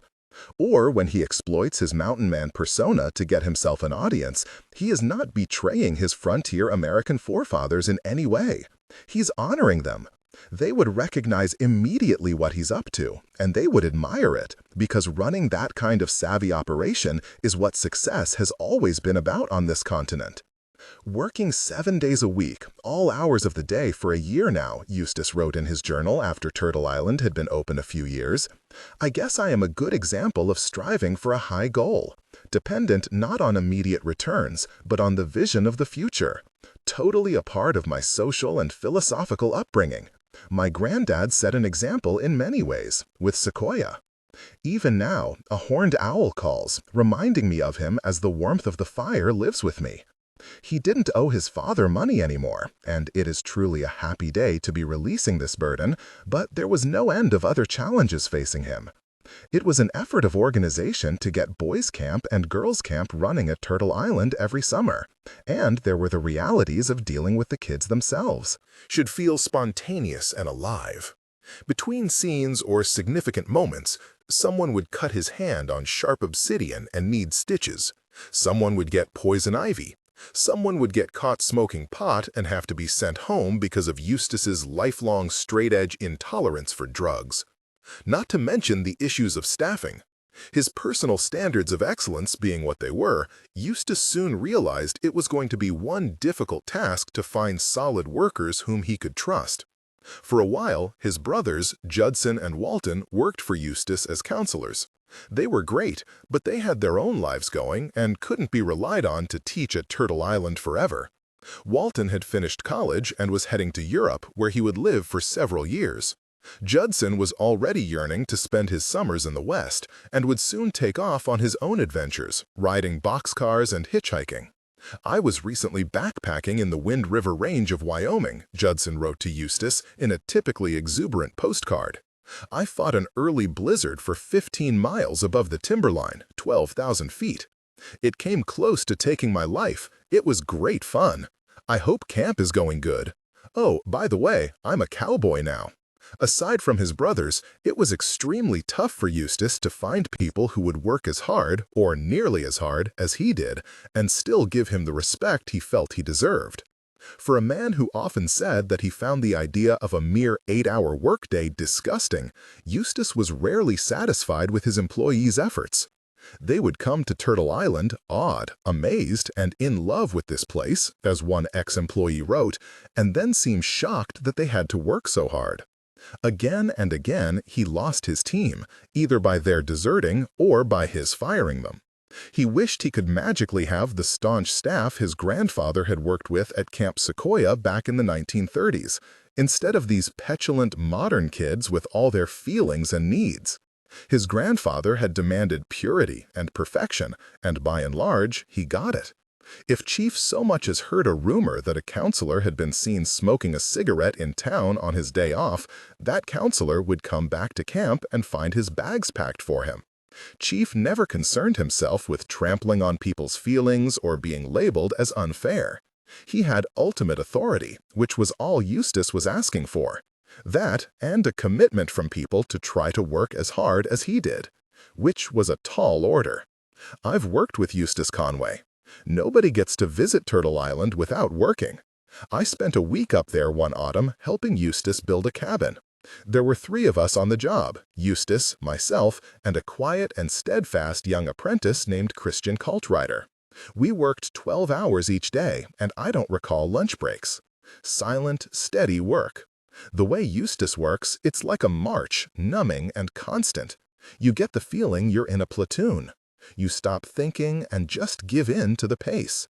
Eustace is the only one who speaks at all when it's work time, and that's to issue commands, which he does with unassailable authority, although every command is polite. There was only one moment in the process where he stopped working. Eustace asked me to please go to his pile of tools and fetch him an adze. "I'm sorry," I said, "I don't know what that is." He described the adze for me, a tool that resembles an axe but with a curved blade set at a right angle to the handle, used for dressing wood. I found the tool and was walking back toward the cabin to return it when Eustace suddenly put down his hammer, stood up, wiped his forehead, and said, "I'm pretty sure I've seen the word adze used in literature. Wasn't it Hemingway who wrote about the sound of the adze coming from a front yard where someone was building a coffin?" I slapped a horsefly on my neck and offered, "Are you possibly thinking of Faulkner? I think there's a scene in As I Lay Dying where Faulkner describes the sound of someone building a coffin in a front yard." "Yes, of course," Eustace said, "Faulkner." And he returned to work. Left me standing there with an adze in my hand, staring at him. "Yes, of course, Faulkner. Now, back to work, everybody." Eustace wanted to finish the floor of the cabin by sundown that day, so we were working fast. He was so eager to get the job done that he used a chainsaw to cut up the bigger logs. Eustace was sawing through a log when the chainsaw hit a knot, kicked back, and jumped up toward his face. He deflected it with his left hand, sawing into 2 of his fingers. He made one quick sound like "rah" and pulled back his hand. The blood started pumping out. Christian and I froze, silent. Eustace shook his hand once, sending out a shower of blood, and then recommenced sawing. We waited for him to say something or try to stop the bleeding, which was fairly prolific, but he didn't. So we both kept at our work. He continued bleeding and sawing and hammering and bleeding and sawing more. By the end of the day, Eustace's entire arm, the logs, the tools, both of my hands and both of Christian's hands were covered with blood. And I thought, so this is what's expected of us. We worked until dusk and headed back to base camp. I walked next to Eustace, and his arm hung down, dripping. We passed a flowering bush, and always the teacher, he said, "Now that's an interesting sight. You don't usually see jewelweed with both orange and yellow blossoms on one plant. You can make an ointment out of the stem, you know, to relieve the itching of poison ivy." "Very interesting," I said. Only after dinner did Eustace bandage his savaged hand. He mentioned the incident just once, saying, "I'm lucky I didn't saw my fingers off." Later that night, I asked Eustace what his most serious injury had been, and he said he'd never been seriously injured. One time, he did slice open his thumb in a careless moment while dressing a deer carcass. It was a deep, long cut, with the meat hanging out and everything, and it clearly needed stitches. So Eustace stitched it, using a needle and thread and the stitch he knows well from sewing buckskin. Healed just fine. "I don't think I could sew up my own skin," I said. "You can do anything you believe you can do." "I don't believe I could sew up my own skin." Eustace laughed and conceded, "Then you probably couldn't." "People have such a hard time getting things done out here," Eustace complained in his journal in 1992. "The environment is so new. It really isn't a problem for them. It is my stress over their slow, ignorant pace that bothers me. They're blissfully enjoying every minute." Challenges were coming at Eustace from every direction. A friend pointed out that it was a mistake for Eustace not to carry personal health insurance. "But I'm healthy," he protested. So his friend explained that if Eustace were to be seriously injured in an accident and needed intensive care, the hospital could raid all his assets, including the value of his land, to cover the expense. Jesus Christ! Eustace had never thought of such a thing before. Plus, he had no end of taxes to manage and surveying to pay for. Plus, he had to deal with poachers on his land. He ran down on foot some dumb young kid who dropped a buck out of season with an illegal gun just a few hundred feet from Eustace's kitchen. Even more horrifying, he himself had been accused of poaching. He was teaching a class of 80 young students one afternoon when 4 government cars and 8 lawmen pulled up and arrested him for poaching. Tipped off by a resentful neighbor, the game warden went straight to Eustace's cache of dozens of deer skins and accused Eustace of having killed the animals without a permit. In fact, the skins had been given to Eustace by people who wanted them tanned. It was a terrifying moment. Should feel spontaneous and alive. Between scenes or significant moments, Eustace had to spend the next month collecting letters of evidence from every person who had given him a deerskin, as well as documents from environmentalists and politicians across the South swearing that Eustace Conway was a committed naturalist who would never hunt more than was legally allowed. On the day of his trial, though, he had the balls to wear his deerskin pants to the courtroom. Why not? It's what he always wore. He strode into his trial looking like Jeremiah goddamn Johnson. Mama, the elderly Appalachian neighbor who lived down the holler and who hated the law as much as the next hillbilly, came with Eustace to give him moral support. "If I'm afraid the judge might take these buckskin pants right off me and throw me in jail," Eustace joked to Mama, who said sternly, "Don't you worry, I have my bloomers on under this skirt. If they steal your pants, I'll just take off my bloomers and give them to you. You can just wear my bloomers to jail, Eustace." Mama loved all the Conway boys, but she never could get their names quite right. When his time came to speak, Eustace gave the judge the most eloquent and impassioned earful about his life and dreams and visions of saving nature, until the judge, amazed and impressed, said, as he was signing the papers to dismiss the poaching charges, "Is there anything I can do to help you with Turtle Island, son?" Eustace also had to deal with such trials as a letter that the Triangle Native American Society sent to the mayor of Garner, North Carolina. The letter expressed the society's concern over information we have received about an individual who will be participating in an event being sponsored by your town on October 12.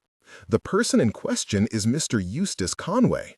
It is our understanding that Mr. Conway presents information to the general public and special interest groups on how to survive and live off Mother Earth in as simple a way as possible. He has also been known to set up structures commonly known as teepees. Indians living in the northeast and southeast sections of this country never lived in teepees. North Carolina Indians lived in structures called longhouses. We are seriously concerned that individuals attending the special event will leave it with 3 very wrong impressions. A. Mr. Conway is a Native American. B. Mr. Conway represents and speaks for Native people. And C. North Carolina Indians lived in teepees. We humbly ask that Mr. Conway not be allowed to erect the structure commonly known as teepee for the reasons cited above. This was exactly the kind of shit Eustace had no time for. For the love of God, if there was anyone on the planet who knew that North Carolina Indians didn't live in teepees, it was Eustace Conway, who had studied the languages of most North Carolina Indian tribes, who could dance the most obscure dances of North Carolina Indian tribes, who regularly fed himself using the hunting techniques of North Carolina Indian tribes, and who was always careful to explain to his audiences that he himself was the product of modern white American culture in order to prove that anyone could live as he does, and that the teepee was a housing method of the Great Plains. Also, as he explained in his reply, "I am more than just an Anglo imitating the ways of the Native American, not just a hobbyist. I have a deep understanding and peace with the Indian way. I guess you can't convey such feelings in a written letter, but in passing the pipe, living on Mother Earth, and listening to the winged ones of the air and the four-legged ones of the ground, I am honoring all the powers of the universe." And then there were the goddamn health inspectors.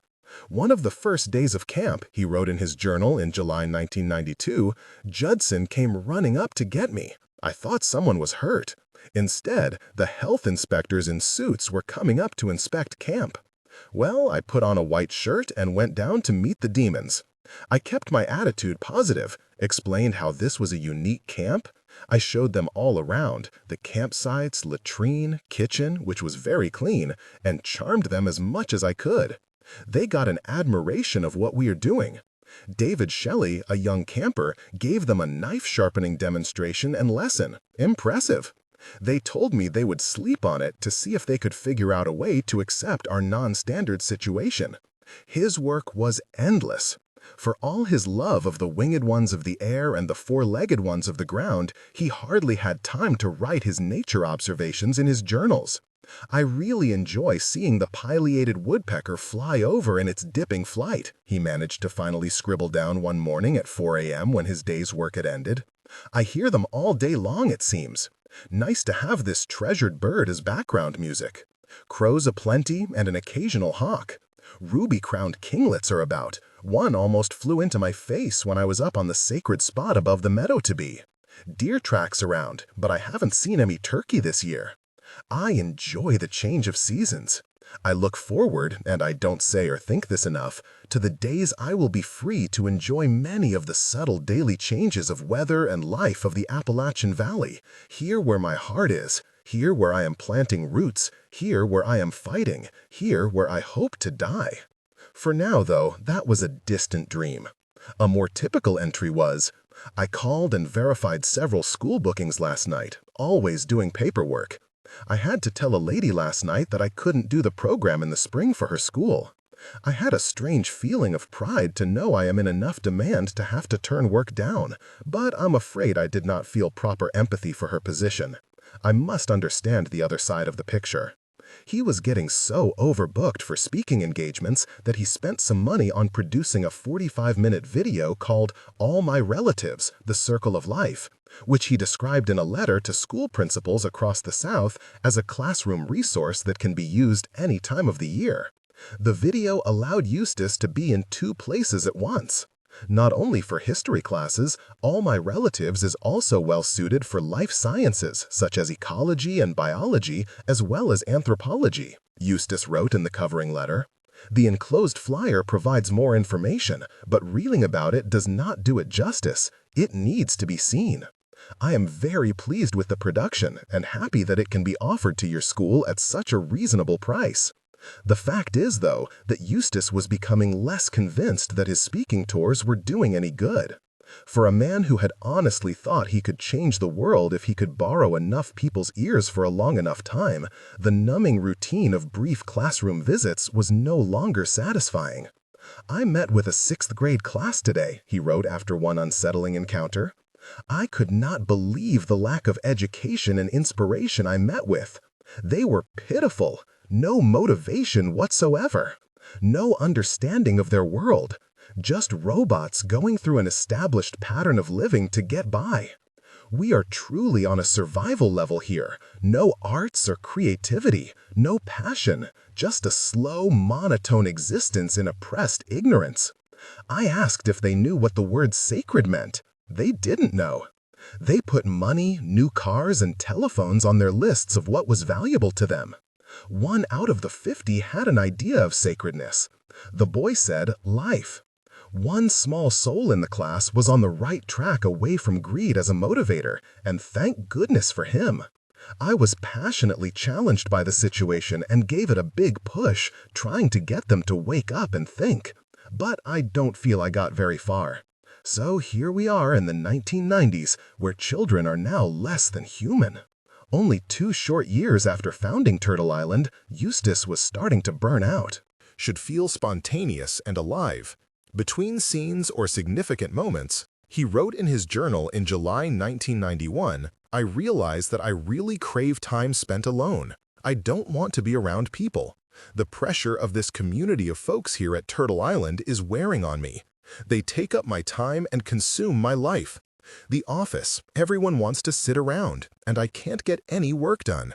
Yesterday, while I was trying to do paperwork, Valerie, Isle, and Jenny came in and started having a staff discussion. What an invasion of my space. Last night, someone turned off the answering machine so it wouldn't answer after I have spent 200 hours working on the phone lines. I got ready to take a cold creek bath this morning to cool down, but someone had taken my bucket from its place by the creek. I found a rotting sock in the yard. The lambs were left in their pen today, not my responsibility. I let them out and thought of the day I had spent building the pen, and now nobody wants to take responsibility for the lambs. What am I to do? I need to figure out how to manage myself and my site so it won't be so emotionally draining. One impulse is to quit all of the activities that we do here. That would solve the problem, but that would not be good for the camp and the purpose of the center. What is important? Boundaries, personal, are at stake here. Should I please others or myself? I have worked very hard to make this place what it is. What have they done? What investment have they ever made in anything that is a challenge? How am I to put up with them? Should I? Money transfers is a way that people can help, to give something to me that I need.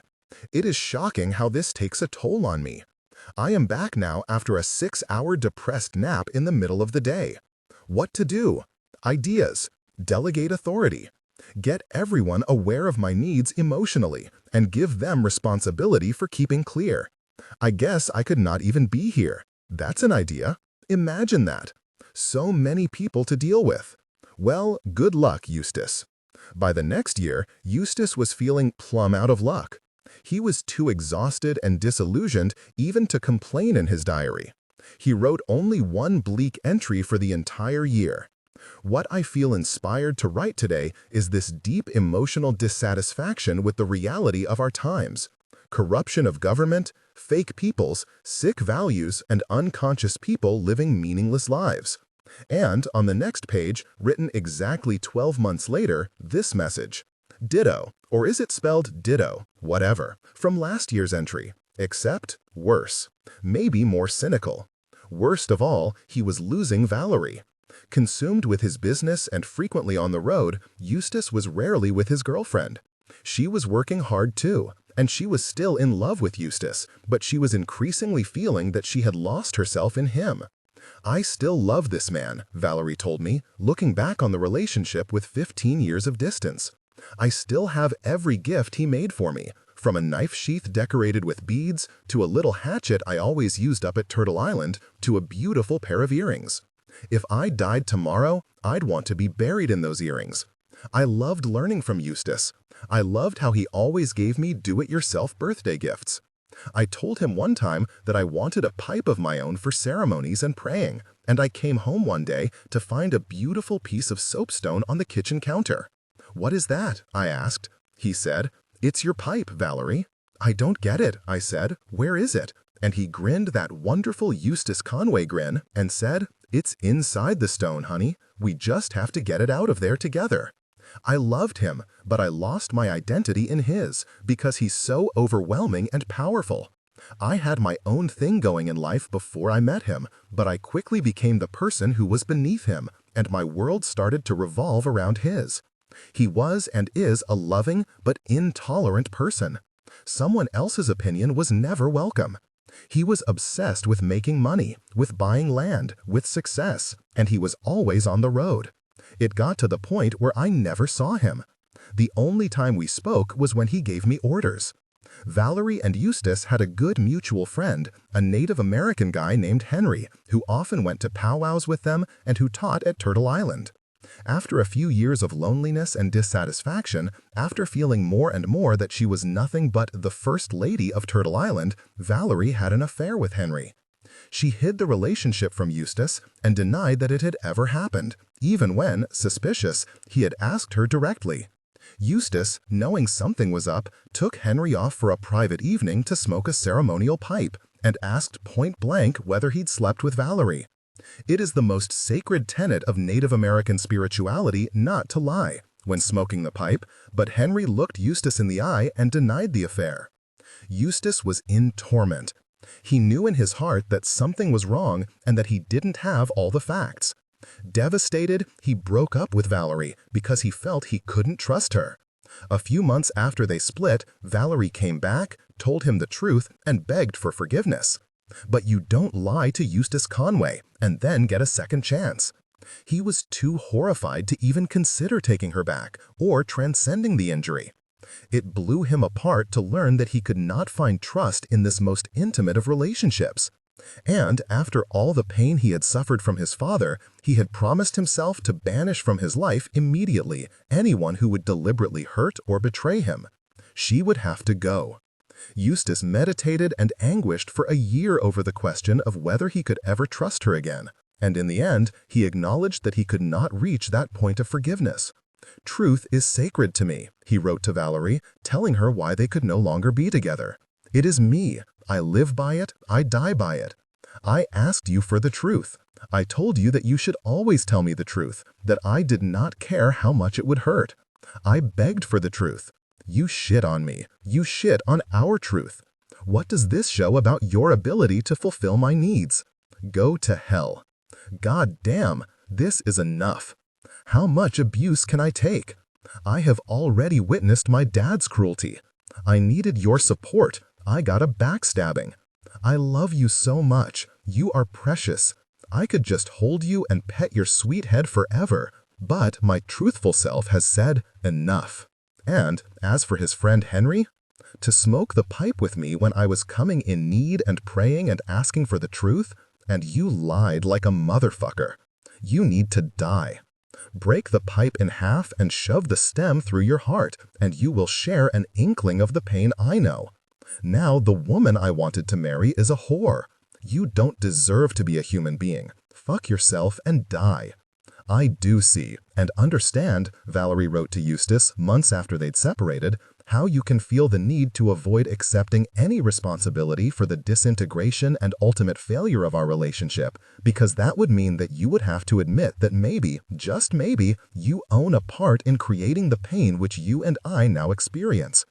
To admit that might force you to take a good hard look at yourself, and, as we both know, you don't have the time, the willingness, or even, excuse my bluntness, the humility to consider this.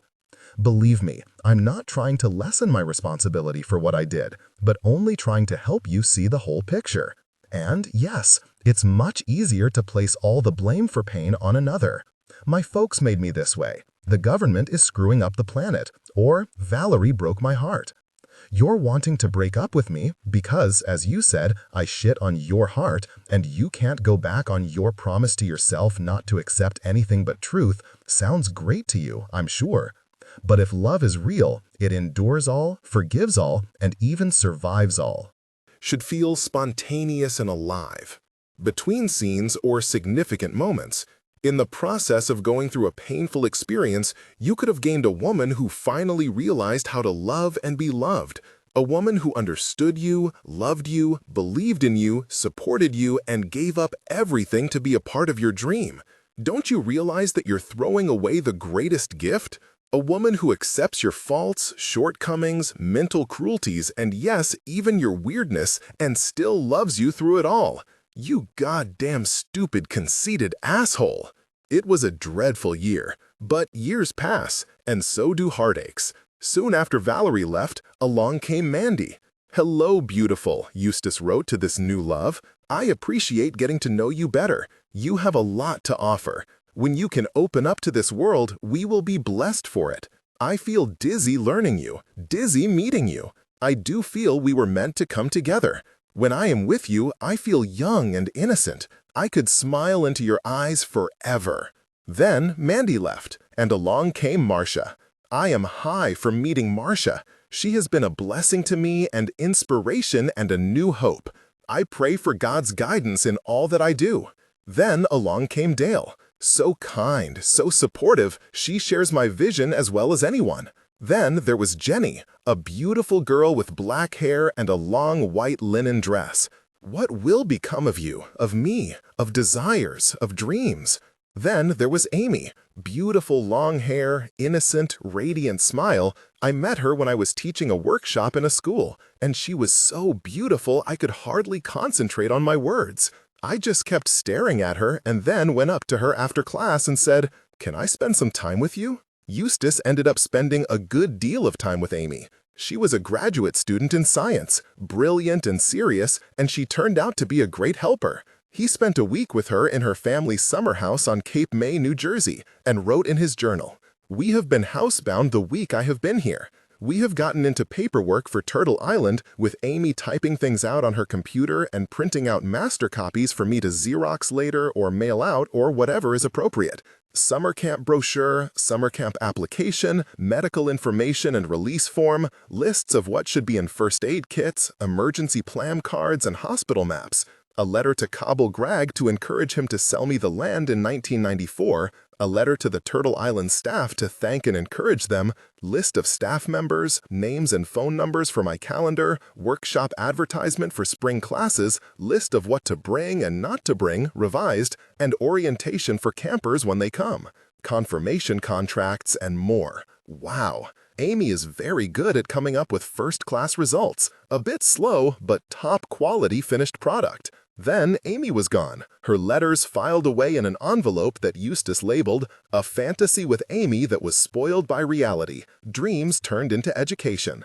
At least I lived it for what it is, and learned. Then there was Tanya, the beautiful and mysterious Aboriginal rock climber. Eustace and Tanya went off to New Zealand and Australia for a few months and climbed every cliff and mountain they could find. She was stunning and powerful, and Eustace truly loved her, but he believed there was something hidden in her soul that held back from loving him completely. And anyway, it was hard for Eustace to give his heart to her as much as he might have liked to because of the recent memory of the one woman who had almost broken him in half with passion and desire and misery. That was Carla. Carla, the beautiful and mysterious Appalachian folk singer, was the massive love of Eustace Conway's life. He met her at a folk festival where he was speaking and she was singing. You should have seen this girl on stage, playing her guitar with her long hair and miniskirts, dancing and grinding all over the place until you damn near had to mop up the whole world. She was that hot. Eustace withered and melted and collapsed into love for Carla, and to this day thinks she's the closest to an ideal he's ever encountered. She was amazing. Here was this beautiful, modern Appalachian woman, a genuine coal miner's daughter from Kentucky who had skills from 4 generations back of the people I admire the most in my culture. She was like a goddess to me. She played music, wrote, danced, was the best cook I've ever met, was wild and free and brave and brilliant, and with an incredible, flexible, muscular, bronzed body. She worked with horses, could play any instrument, could cook a pie over an open fire, make medicinal herbs, make her own soap, could butcher livestock, wanted to have lots of children, was the most capable and generous and insatiable lover I've ever met. God, I could go on and on. She was a true child of nature, and she wore sexy gingham, old-timey dresses and danced through the woods like a young deer. And she was so talented it made me feel I would drop everything to help her advance her career as a musician. And she was much smarter than me. And she could sew, and she could draw, and she could spell. She could do anything. This woman was a dream beyond even my capacity to dream, and I'm a goddamn dreamer. Almost immediately, Eustace asked Carla to marry him, and she threw back her head with laughter and said, "It would be my pleasure, Eustace." So they got engaged, and Carla moved up to Turtle Island. Now, looking back, Carla says there were serious problems from the start. I felt he was a kindred spirit at first, but it was no more than 6 weeks into the relationship that I saw things about him that frightened me.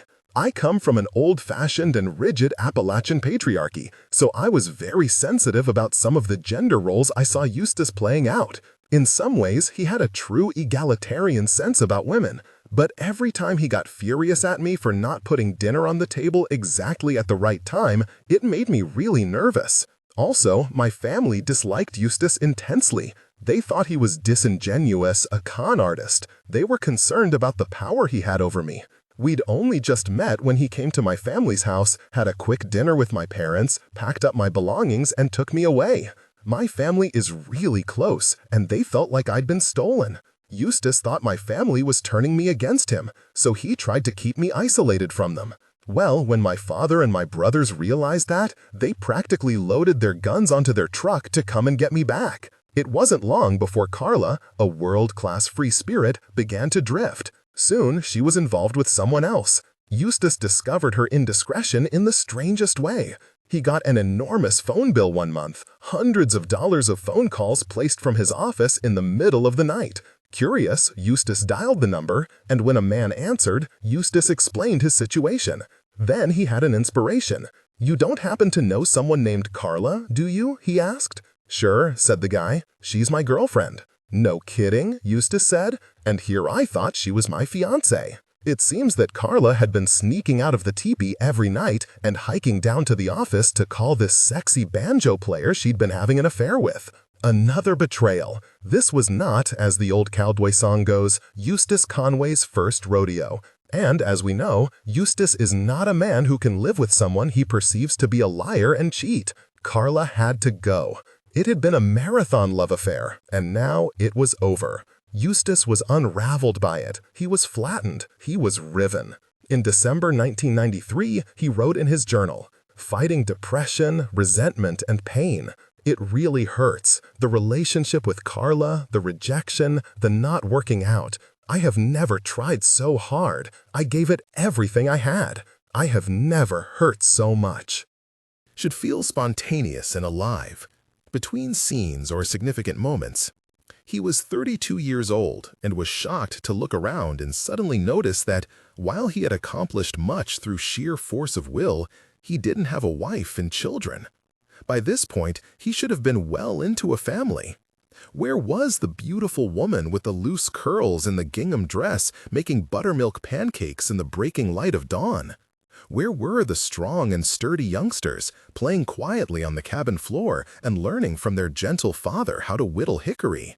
Where had Eustace gone wrong? Why couldn't he keep these women he fell in love with? They always seemed oppressed or overwhelmed by him, and he didn't feel they understood him or supported him. Maybe he was picking the wrong kind of person. Maybe he was incapable of sustaining intimacy, or was too fearful of being hurt to let a relationship take its often twisty turns. Maybe he needed to try a new approach. It was becoming clear that, in love, Eustace was failing to make this most essential connection. He asked a friend who was a psychologist to come to Turtle Island for a walk one day. He took her in the woods and told her that he feared that there was something wrong with him emotionally, that he couldn't make his relationships with other people work. The folks he labored with at Turtle Island were always angry at him or misunderstanding him, and he wasn't as close to his brothers as he would like to be, and he was always driving women away or not getting close enough to trust people. He told her about his childhood and confessed that he still held a lot of pain about his father and wondered whether this was all connected. "I think I need to talk to a professional," he said. The psychologist answered, "Everything you need to make you happy, Eustace, is right here in this forest. Modern psychology isn't for you. You're the healthiest person I know." Man, do people ever get a dream of Eustace Conway in their minds and then make it stick? This woman must have been so compelled by a thorough, inspired, and idealized vision of life in the wilderness. There can be no very black melancholy to him who lives in the midst of nature and has his senses still. That she didn't want to take a closer look at someone who was not a concept, but a real and afflicted person. Maybe it would have cost her too much to let go of her idea of Eustace. It's hard to blame her. She wouldn't have been the first woman to deny all appearances to keep this pagan savage as pure in her heart as he was the day she first met him. Not necessarily convinced, and still deeply depressed, Eustace tried his father one more time. "I am psychologically sick," he wrote to his dad, "beaten down by years of oppression. I am damaged, I hurt. Every day I wake up and I am in pain over this. Show this letter to a psychologist and see if they have any advice for me. Please don't misunderstand my most sincere gratitude for the help you give me with chores like money management. I do very much appreciate it. I hope that, rather than be interpreted as an attack, my emotional truths can be appreciated as fuel for growth and understanding. A healthier relationship is my goal, not a more aggravated one. Respectfully, Eustace." Again, no response. I know Eustace Conway's parents well. I've been a guest in their home and eaten dinner with them many times. Like everybody else, I call Mrs. Conway Big Mom, and like everyone else, I adore her. I love her generosity and her stories about when she lived in Alaska. I love that whenever I come to her door, she hugs me and says, "There's our mountain girl." And I must admit that I enjoy being around Eustace Conway's father. I like his intelligence and his wit, and I find him to be endlessly inquisitive in the same bizarre and precise way as his son. He wants to know exactly how many hours it took me to drive from Boone to Gastonia, and when I tell him, he calculates immediately and correctly that I must have stopped for 45 minutes to have a meal, or I would have arrived sooner. His precision, of course, is relentless. Being a creature of perfect logic, he doesn't yield an inch, and I can see where he would be impossible to live with. His conversations with his wife are filled with such baffling exchanges. Mrs. Conway, there's a slight chance that Judson will come visit tomorrow. Mr. Conway, why do you say that? You don't know that to be true at all. Did he call to say he was coming? Mrs. Conway, no, but I left a message on his machine to invite him. Mr. Conway, then it's puzzling to me why you would say that there is a slight chance he's coming to visit us. Exactly what percentage of a chance do you suppose that would be, Karen, when we haven't heard from the boy at all? Obviously, we know nothing about whether he will be coming or not. To say that there is a slight chance is incorrect and misleading of you. Mrs. Conway, I'm sorry. Mr. Conway, but nobody listens to my opinions. So you can imagine. Still, I can talk to the man. When I visit the Conways, I often talk to Big Eustace about the Wizard of Oz books, the wonderful series of fantasy stories that L. Frank Baum wrote back at the turn of the century. It seems that Big Eustace and I were both raised reading the same beautiful hardcover editions of these books. In Mr. Conway's childhood, he received one book a year as a Christmas present, while I inherited the entire antique set from my grandmother. Most people don't know that there were sequels to the original Dorothy Gale story, so Big Eustace was delighted to find that I knew the stories well and could recall each lush Art Deco illustration and discuss the most obscure characters. Tick-Tock, Billina the Chicken, the Hungry Tiger, the Gome King, the Rollers, and Polychrome, the Rainbow's Daughter. I know them all, and so does he, and we can talk about that stuff for hours. Other times, he takes me out to his yard and teaches me about the birds of North Carolina. And once, we went outside at midnight to look at the stars. Have you seen Mars lately? Mr. Conway asked. I admitted that I had not, so he pointed it out to me. He told me that he likes to come out every night to follow that planet's orbit in order to see how close Mars is drifting toward Saturn. They've been getting closer and closer each day for 3 months, he said. After all, remember what the word planet means, wandering body. So sometimes Big Eustace and I talk about books, and sometimes we talk about opera, and sometimes we talk about constellations. But mostly we talk about his son. Big Eustace always wants to know how little Eustace is doing up there at Turtle Island. Who are his apprentices? Is he planning any big trips? Has he constructed more buildings? How does that treacherous road up the mountain look? Does he seem overworked or depressed? I try to fill him in. And once, because I cannot stay away from the most silent intimacies of other people's private lives, I said, "He's doing well, Mr. Conway, but I believe he is desperate for your approval." That's nonsense. No, it's not nonsense. It's true. He doesn't ever talk to me, he answered, so I never know what's going on with him. He wants nothing to do with me, apparently. Indeed, the two Eustace Conways rarely talk, and they see each other even less.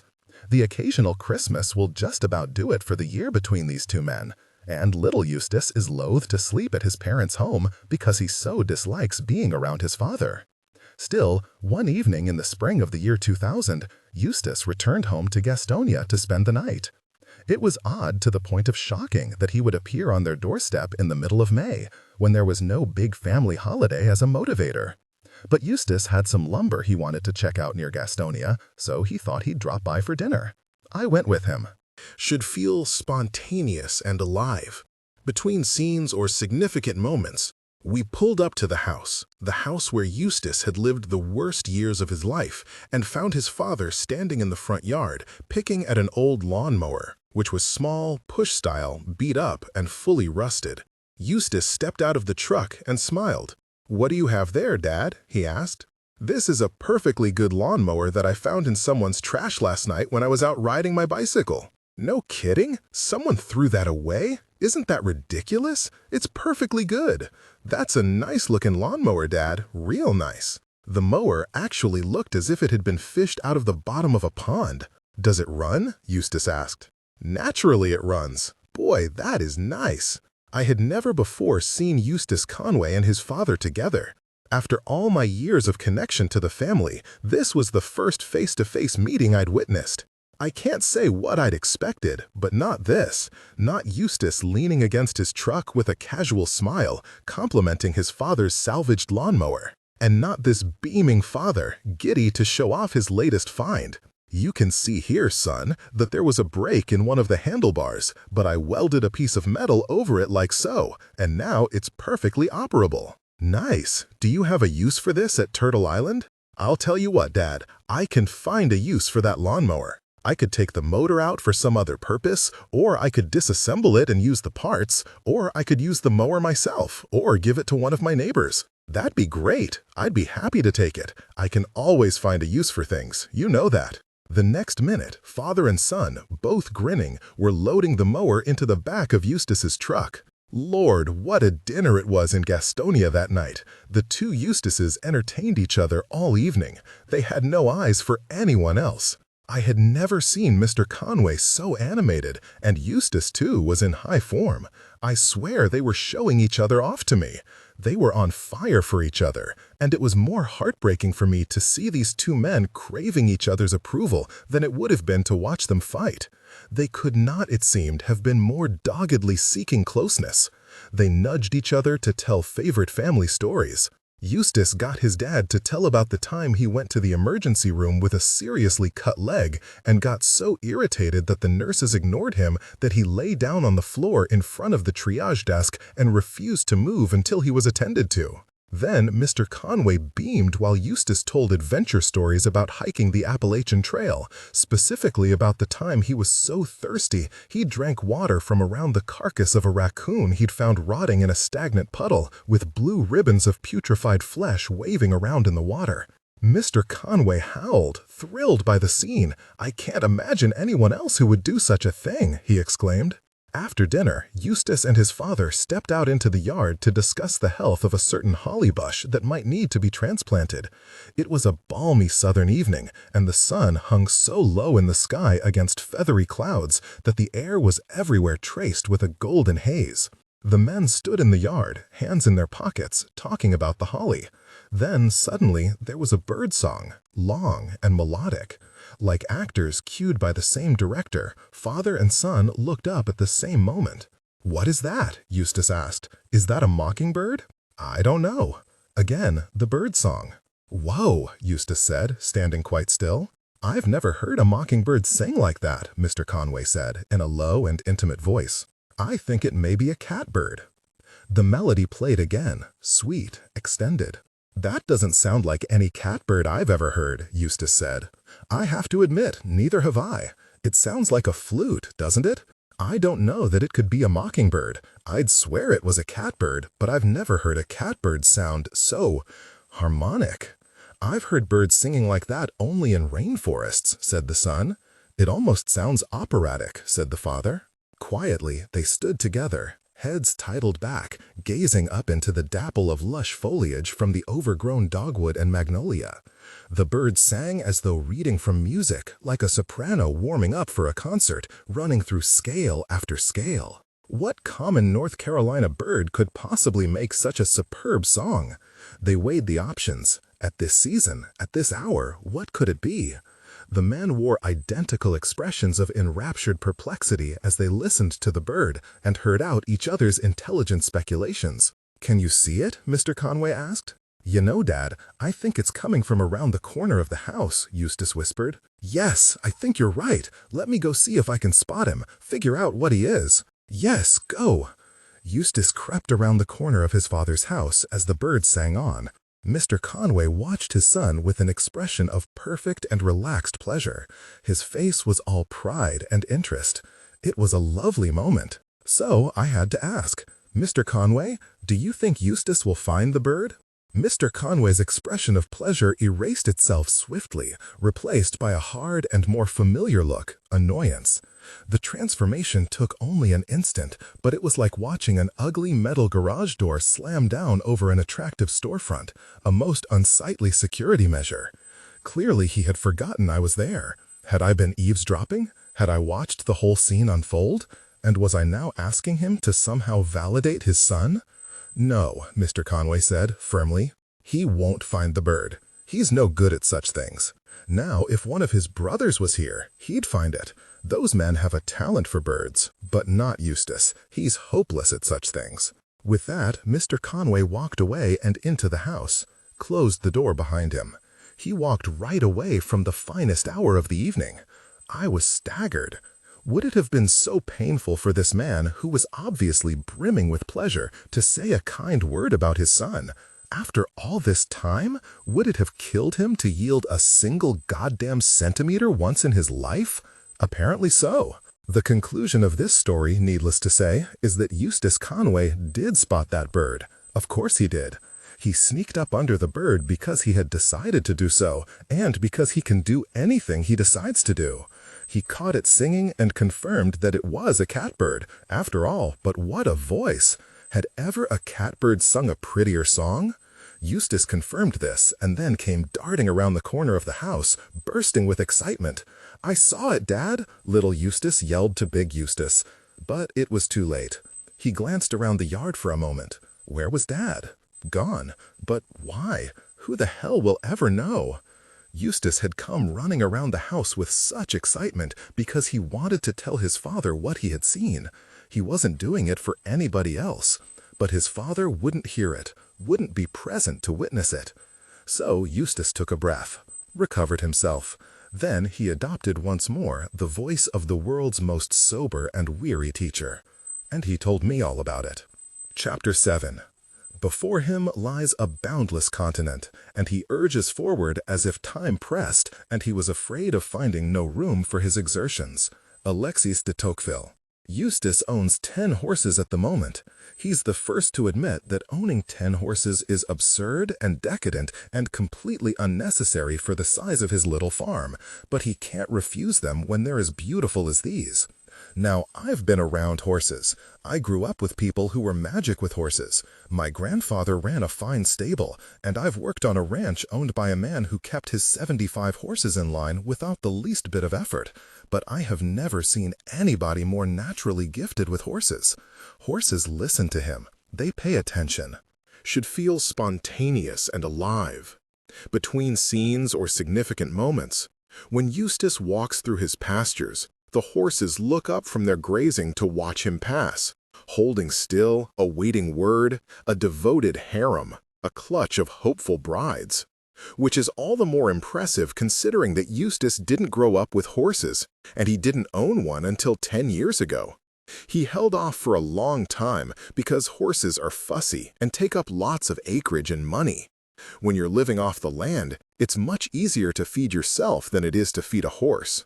But he always knew he would get horses someday. It was part of the master plan. He bought an antique horse-drawn mowing machine, for instance, years before he had either a meadow to mow or a horse to mow it with. When he'd finally cleared away enough trees to create suitable pasture land up at Turtle Island, he borrowed a big old Percheron mare from a local farmer and used the mare for his campers to ride and for him to practice farming with. The horse was slow and lumbering, but even being around that staid creature got Eustace's blood going. He wanted more. So he bought himself a solid young draft horse named Bonning, and, with her, learned how to anticipate a horse's anxiety and intellect, how to make split-second decisions of command, and how to be confident in his orders. Eustace found himself 2 human teachers as well. An old hillbilly farmer named Hoy Moratz, who knew everything about breaking livestock in the traditional manner, and a young Mennonite named Johnny Rule, who had an intuition for horses that Eustace believed to be unmatched. Eustace would bring his horse over to these men for lessons, and then hang around as they worked with their animals, watching and learning. Hoy and Johnny found Eustace to be an ideal student, attentive and talented and easy to teach, because he seemed to understand intuitively the old country adage about why God gave man 2 ears and only 1 mouth. He could shut up and he could listen. Eustace did a lot of farming and hauling with Bonnie, and she was built for that. She was an ox in horse's clothing, and he was grateful for her. But he was also fascinated with the idea of taking a horse on the road for some serious distance travel. So every so often, he would saddle up his big farm mare and head off into the mountains for a few days at a time, just to get a feel for what it might be like to travel with an animal as a partner. Eustace loved the idea, but Bonnie was definitely not built for such adventures. She was too slow, too thick. Then Eustace began to crave a real riding horse. He wanted a smooth motorcycle instead of the hulking bulldozer that was Bonnie. And so, with the advice and consent of his teachers, in 1994, he bought himself a pure Morgan, a championship endurance racer named Hasty. Hasty was every bit his name. Moreover, Hasty came to Eustace nicely trained. Where Eustace had had to teach Bonnie how to behave, Hasty now taught Eustace how to behave. Eustace paid close attention and learned quickly until he and Hasty were equals, able to spend their days teaching each other how to be a pair. Eustace started taking long-distance journeys with Hasty, riding down from the mountains to the North Carolina coast. As he'd expected, he did indeed love the physical challenge of sustaining a fast pace over uncertain terrain with an animal partner, and no guarantee of safety. What he hadn't expected, though, was the intensely heightened level of interaction he was experiencing with regular Americans as he rode through their lives on horseback. There was something about the presence and romance of a horse that drew people in. The reaction was extraordinary and universal. One New Year's Day, when Eustace was riding Hasty toward the coast, he passed through a poverty-stricken neighborhood in rural North Carolina. It was all grim, run-down shacks and trailers and yards full of rusted cars. As he rode past one ramshackle home, he noticed a huge commotion in the backyard. Maybe 100 people, all black and all poor, had gathered for a massive family reunion and feast. The smells of barbecuing meat hovered in the cold January air. The entire humble property was rocking and humming with the buzz of celebration. When the people spotted Eustace, this shady and bearded mountain man, this white dude on a horse with a shotgun across his saddle, they laughed and applauded and called out, "Ride on in!" So Eustace swung his horse right into the yard, right into the center of this big family reunion. Just like that, he was family. He was embraced and welcomed and celebrated like any distant cousin. The family crowded around and took turns asking for horseback rides. They had a million questions. They wanted to know everything about Eustace and his utopian message and his destination. They fed him until he could hardly move, stuffed him to the brim with good ham and pies and collard greens and cornbread and beer, and then let him go on his way, with a cheering delegation running behind, blessing him, then thinning out, then vanishing. To Eustace, who had spent the better part of his life devising ways to break down walls and enter the consciousness of every kind of American, this was a revelation. It was a spontaneous and satisfying encounter, and he well knew that he would never have been welcomed to such a gathering without the horse as an icebreaker. Eustace had traveled all over America, on foot, by hitchhiking, in boxcars, and on long drives, but nothing had prepared him for the intimacy with the nation that a horse could give him. It was the answer.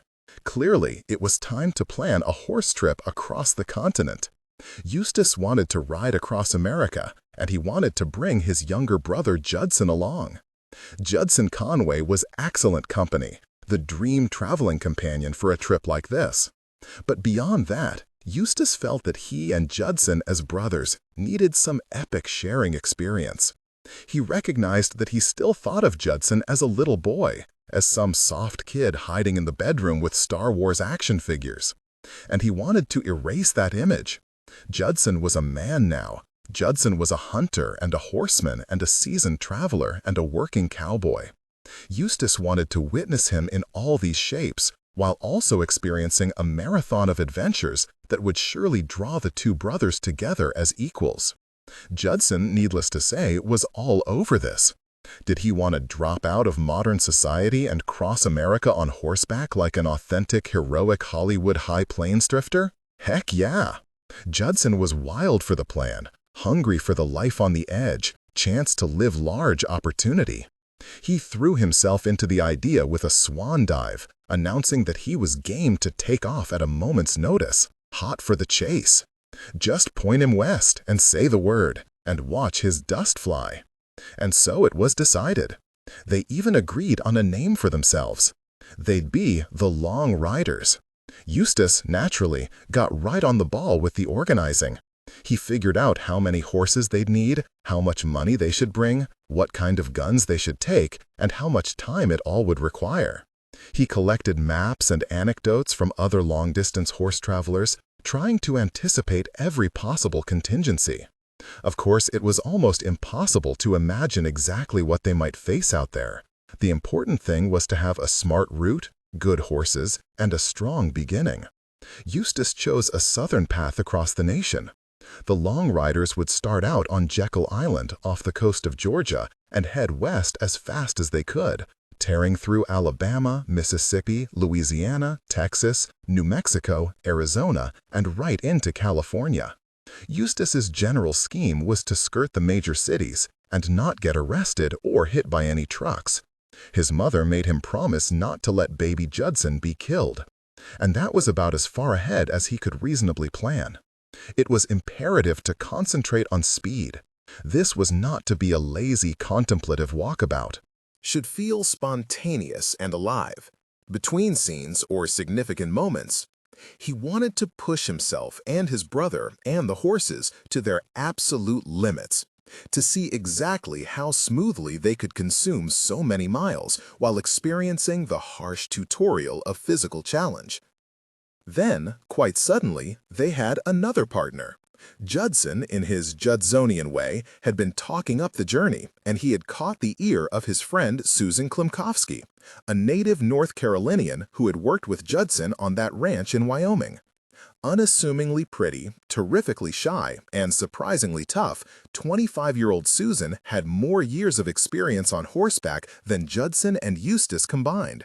She was one of those people who ride before they walk. She was no thrill-seeker and no show-off, and she didn't pretend to be a child of destiny. But when she heard about the trip across America, it stirred in her an intense resolve. She had to go along. Judson had worked with Susan in the Rockies long enough to know that she could handle the physical demands of the trip. But he told her she'd have to talk it over with Eustace in person. In a gesture of perfect respect and instinct, Susan asked Eustace Conway whether she could join the Long Riders, not by calling him on the telephone and making a verbal plea, but by riding her horse up the mountain to his home and discussing the matter from the saddle. She presented herself to Eustace, in other words, as she would present herself to the entire challenge. Already packed, obviously capable, and asking for nothing but the word yes, which Eustace gave her. He was impressed by her presentation and could tell that she knew her way around a horse. If she could keep up, she could come along. And the extra bonus attraction was that Susan came with a nice pickup truck and a handsome new horse trailer, which Eustace thought might be an excellent accompaniment to the journey. He knew that such a trip could be completed without a support vehicle, but he also knew that they were way over their heads already with a serious learning curve, and that a safe, portable space in which to store injured horses or extra blankets might take away some of the pressure and danger. It would be a bit of a drag. Eustace and Judson and Susan would have to take turns driving the trailer up ahead on the road every day, then hitch back to the horses to begin the day's ride. They'd pound leather together to cover the miles up to where the trailer was parked and then leapfrog ahead the next morning. It would be a burden, but worth the trouble. Fair enough. So now they were three. 3 people and 4 horses and 1 truck and 1 trailer and a whole continent unfolding before them. On Christmas Day of 1995, they set off. They were all wearing Santa hats, laughing their heads off, energized and keen. Right off the bat, they found an unopened bottle of Bacardi on the side of the road. "Blessings from God, a gift from nature," Eustace declared, and they slammed back the rum and commenced their journey. Eustace was riding Hasty. Susan was riding Mac, a reliable black 12-year-old Tennessee Walker. Judson was alternating between Spur, a lovely silver Arabian he'd picked up at an auction, and Chief, a horse bought fresh for this adventure, which the Conway boys had named after their legendary grandfather, Chief Johnson. "Poor Chief," Judson said on the day they bought him. "He's been hanging out in the pasture his whole life and has no idea what he's about to get into. He's on his way to learning what being a horse is all about." It wasn't as if any of them, horses or humans, had a clear idea of what they were about to get into. "We did not know what we were doing," Eustace would say later, and that is a fact. Eustace was considerably more keyed up and nervous than Susan and Judson, who were still at the point of thinking that the trip would be nothing but non-stop fun. Eustace had enough sense to worry whether they'd even survive. Whatever was to happen, though, Eustace was ready to document it. He brought a small tape recorder with him and 18 cassette tapes, and he kept an oral journal as they rode. Part of his reason for doing this was to avoid the slow process of writing down his recollections. And his steady stream of consciousness ramblings on the tapes are indeed all the more evocative for the sounds of the birds and traffic and horses' hooves in the background. "I'm holding the tape recorder in one hand and the pack horse in the other," he says on day 2 of the journey. "Saw some beautiful Spanish moss scenery, a little girl in a bright jacket on a huge old pine tree, molasses presses, furnaces, palmettos. Road is fairly littered with trash here. Cups, beer cartons, cigarette cartons, bottles, wrappers, cans, bottles, aluminum foil. Amazing the trash. 20 to 30 feet away, however, it's beautiful. Backlit trees, plantation pines, sort of a monoculture, very sandy soil. Right now, I'm as free as anyone in America. It's so satisfying to be here, away from responsibilities. I wish more people had the simple life." So he was documenting his experience, but there was also an ethnographer at work within him. Eustace was eager to interview the regular Americans they met along the way. He'd been thinking more and more in recent years about the disappearance of regional dialects due to the pervasive influence of mass media. He could hear it happening in his holler back home, where the old Appalachian folks seemed to speak a language entirely different from their grandchildren's. The grandparents still had an Elizabethan drawl. They pronounced the word sword with a definitive W, for instance, and called tools and animals by ancient words that would soon be extinct, seeing that their younger relatives were all starting to sound like New York City disc jockeys. Eustace relishes authentic and distinctive dialects, and is a brilliant mimic, too. He knew this would be his last chance to capture a wide representation of American Southern voices, since the long riders often literally rode through people's backyards. They had an all-access pass and were riding a plumb line right through the center of American life. No barriers, no boundaries, no margins of limitation. It was almost as if they were ghosts, and every wall before them became non-existent. They could smell and touch and reach the people as they passed through. Eustace caught on tape an old Georgia cracker asking, "What kind of farm y'all have?" "Well, sir," Eustace began, "I have about 1,000 acres in North Carolina. I guess you could say that I run a primitive and traditional farm up there, as well as a nature education center." But the cracker interrupted. No. He didn't want to know what kind of farm Eustace had. He wanted to know what kind of firearm Eustace had. Then on the tape you can hear Eustace laughing and politely clarifying. And he loved the black voices in Georgia, too, like the elderly man on the porch swing who used Eustace's tape to reminisce about growing up in a sharecropper's family. "My daddy would pass through the rooms and say, 'Get up, boys.' We didn't have no lights. He say, 'Get up, boys.' And next time he say, 'I thought you boys were supposed to get up. Ain't no such thing as child abuse back then, and you better get out the bed, 'cause I want to tell you something. My daddy was 275 pounds of pure man, and when he say, 'Get up, boy,' you better hit that floor." It was easy to get people to talk. It helped, of course, that the riders were so romantically evocative. Eustace was all tall and lean in his antique U.S. cavalry saddle, wild and bearded, and often shirtless, wearing feathers in his hair and riding expertly without even a bit in Hasty's mouth. He looked like a deserter from the Texas Rangers. Some unfettered Jed who'd lost his patience had spent enough time around Eustace's parents to be upset by the dominance and disdain Big Eustace showed his wife. And now she felt she was getting the same treatment from Little Eustace. The same kind of tyranny, the same level of perfectionism, the same refusal to respond to the needs of anyone else. To both Patience and Judson, Eustace came across on these horse journeys not only as impossible, but as tragic. What could be sadder than a man who literally travels to the ends of the earth but still cannot avoid becoming his father? But I'm not convinced that Eustace was becoming his father on these journeys so much as honoring him, trying to prove again that he was worthy, brave, accomplished, and logical, just as he had tried to prove with all his most daring adventures and mind-numbing accomplishments. As much as Eustace may have wanted to love Patience and his brother, he couldn't put their needs first when the stake of each of these journeys was so massive, nothing less than the prize of getting his father's attention at last.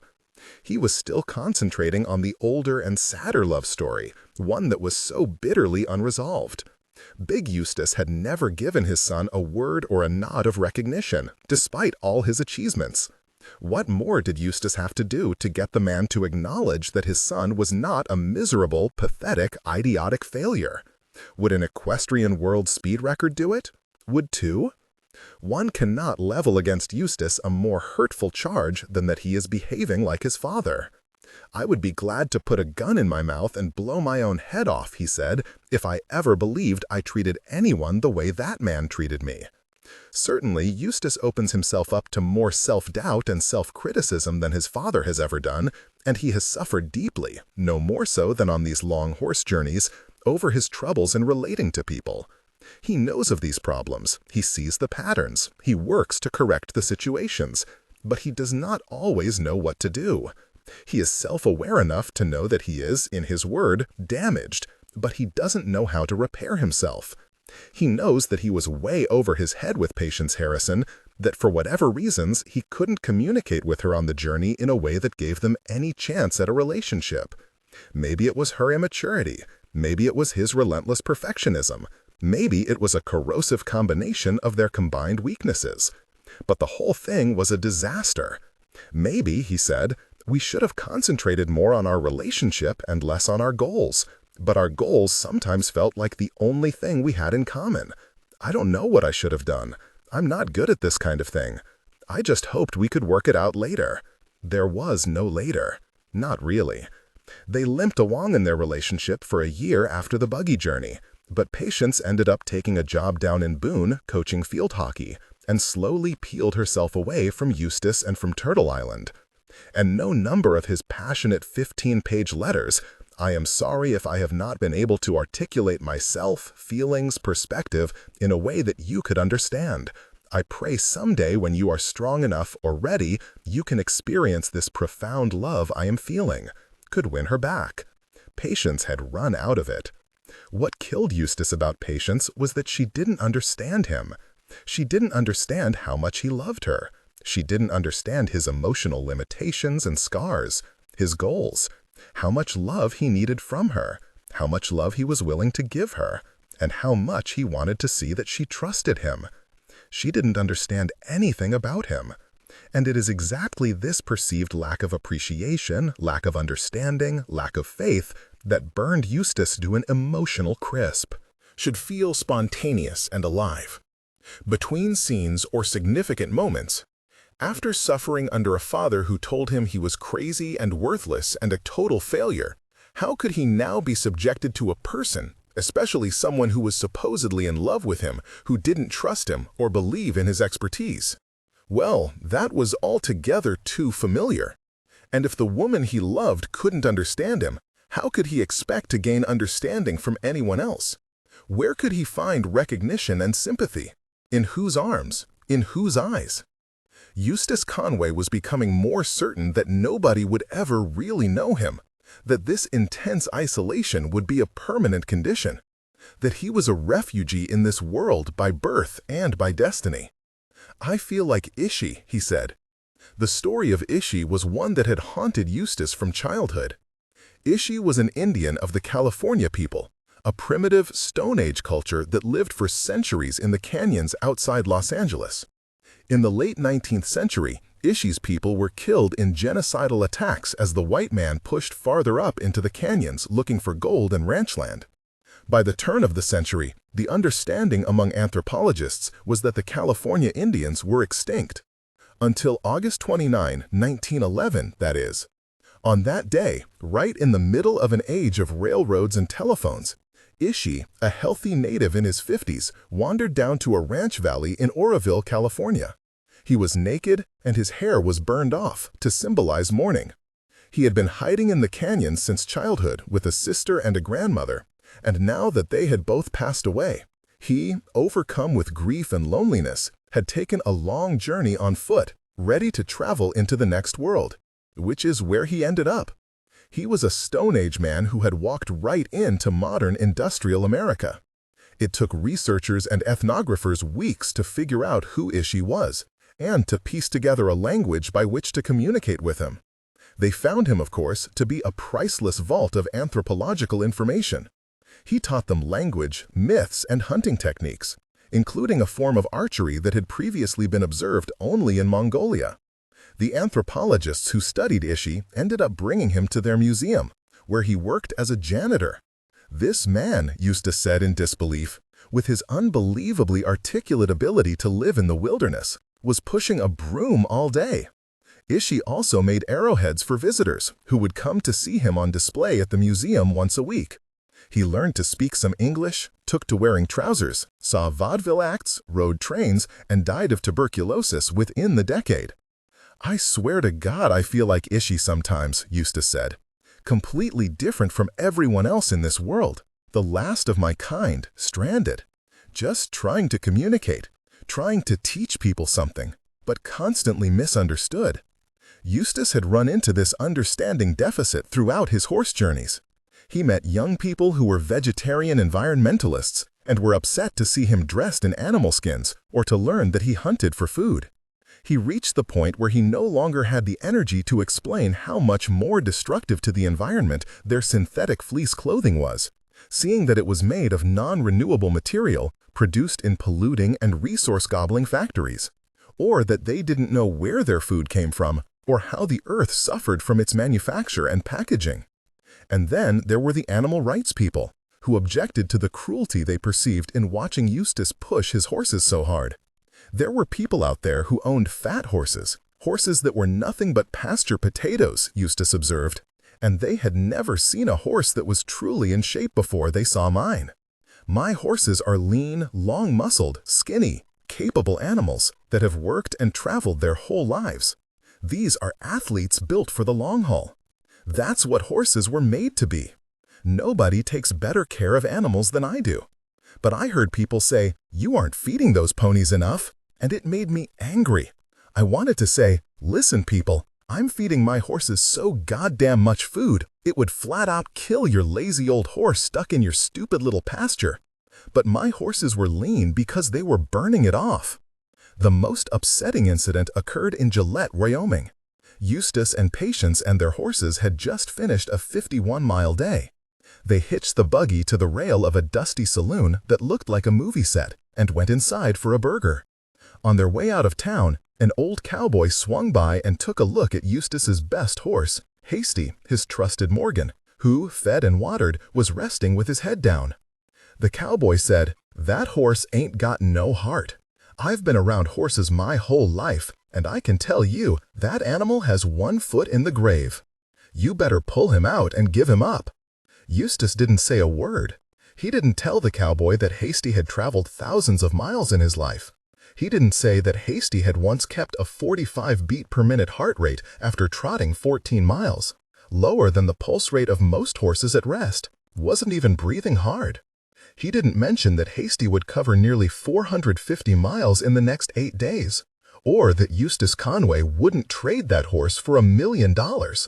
Hasty was just a bay, Eustace told me. Brown horse with a black mane and tail. He was the most common-looking horse you ever saw, but he was a hero. People had no idea what I was sitting on with that horse. That cowboy said Hasty didn't have any heart. I'm telling you, this horse was nothing but heart.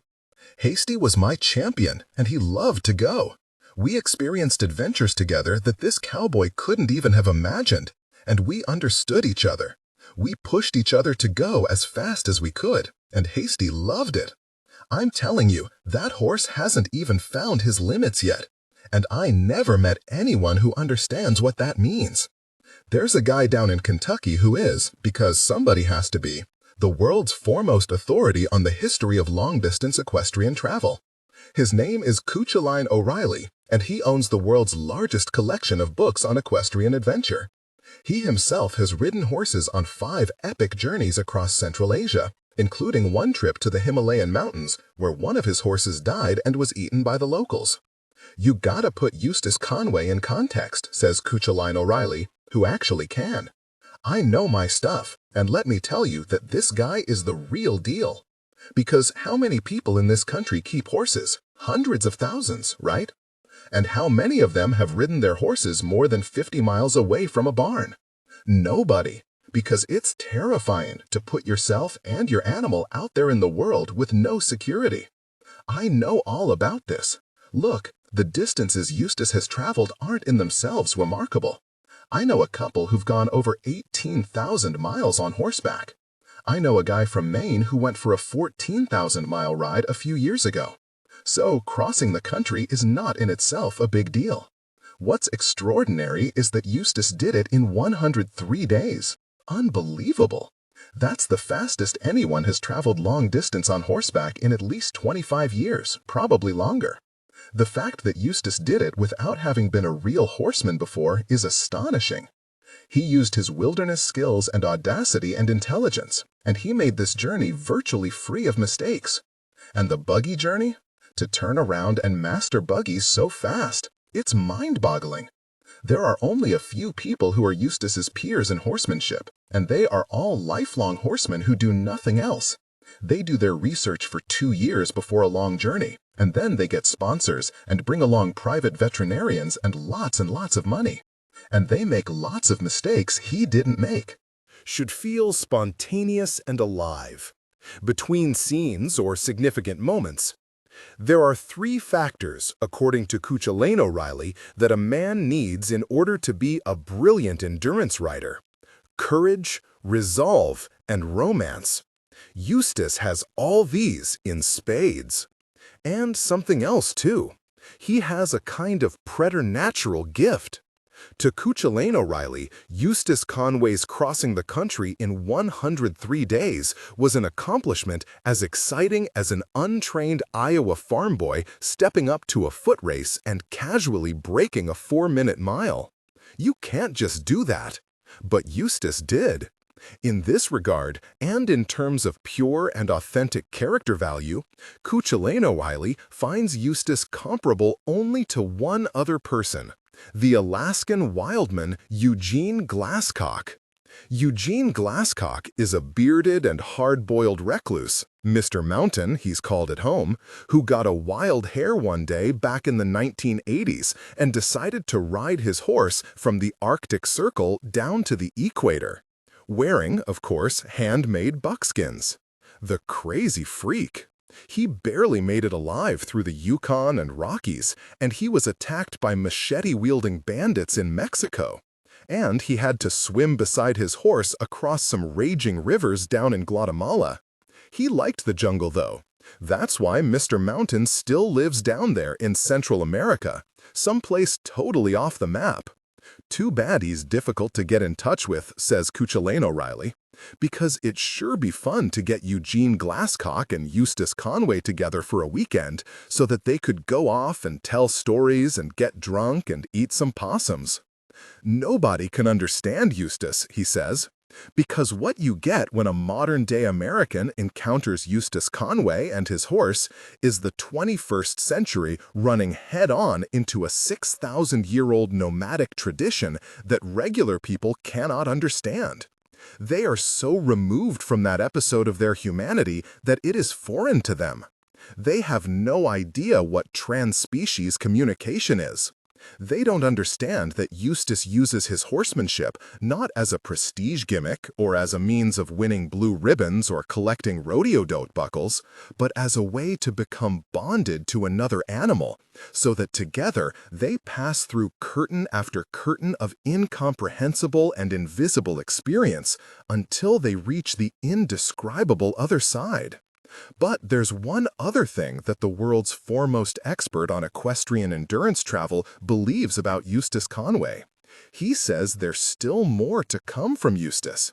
He thinks Eustace hasn't even begun to show us what he can do. He thinks Eustace has the capacity for some real Jason and the Argonauts type of superhuman adventure. Maybe. Why only maybe? Because, he explains, I think he's reached a plateau in his life. He's pushed himself as far as he can go using his charisma and courage, and now he needs to go on a spiritual journey. He needs to do something that is private. He's postured himself in public for so many years that he doesn't know himself. There are parts of his soul he can't begin to understand. And until he learns these things about himself, he'll never be the nomad he's meant to be. He's a brave man, but he's not a spiritual pilgrim yet. Until he goes out in the world all alone and cuts away the ropes and publicity and ego and bullshit and does something truly heroic, he's just blowing smoke up his own ass. And I'll tell you another thing. He's no goddamn farmer, and he should quit trying to be one. That's not his nature. He needs to get away from all that. He should stop trying to save the world. Because until he stops living in his grandfather's shadow and pretending that he likes digging holes in the ground and planting vegetables on that goddamn farm, he will never be Jason of the Argonauts, adds Cuchulainn O'Reilly. But that's just my opinion. Chapter 8. I alone comprehend the true plan and the means of fulfilling it. Charles Fourier, Utopian.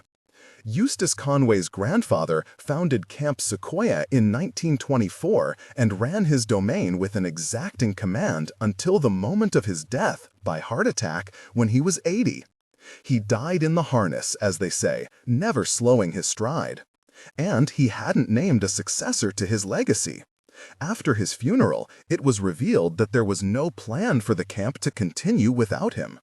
While Chief always had a large staff working for him, he didn't trust anyone enough to turn over the management of the operation. Never having found anyone he believed capable of running his beloved Sequoia, his camp with a purpose, where the weak become strong and the strong become great, up to his rigorous standards. When campers and staff arrived at Camp Sequoia for the summer, Chief took over every aspect of their lives. He dictated how they would dress, when they'd exercise, when they would pray, and what they would eat. One counselor remembers the day Chief Johnson took him into his office and spent a full hour delivering a lecture on how best to sweep a room. Another counselor once got a lecture on how best to use a paperclip. The big loop goes to the back of the document, the small loop to the front. Naturally, Chief prohibited tobacco, cursing, and alcohol from his property. But he also strictly forbade Coca-Cola, vinegar, pepper, and denim. There was a rumor that Chief even put saltpeter in the applesauce to curb desire and keep his boys away from the temptations of self-abuse. "We did an awful lot of applesauce," said one old Sequoia when I brought it up. Hair was not to touch ears. Campers were to wear pressed white shirts on Sundays. Camp nurses, the only females on the workforce, were to be matronly and plain, so as not to cause sexual disturbance by their presence. Staff members were to be graded throughout the summer on their physical and social progress, with extra credit given for such traits as loyalty, readiness to shoulder responsibility, and personal magnetism. He was uncompromising. He did not hand out praise. Nobody was ever good enough for Chief. Nobody worked harder or more efficiently than Chief. He carved that camp from virgin wilderness, creating it with his own strength and genius. He had suffered through the first winters up at Sequoia in a log cabin, had defined every philosophical notion that made the camp unique, had built its every structure, and had kept the operation alive and thriving throughout the hard times of the Great Depression and World War II. So who was going to tell Chief Johnson how anything was done? Nobody. As his grandson Eustace would complain 50 years later in his journal about the lackluster employees of his own empire, Turtle Island, "I have worked hard to make this place what it is. What have they done? How can they respect it? What investment have they made in anything that is a serious challenge? How can I put up with them?" Well, you can put up with them by assuming absolute power over them, body and soul. That's what Chief did. Chief had a series of talks he delivered to the campers at different points of their stay, based on their ages.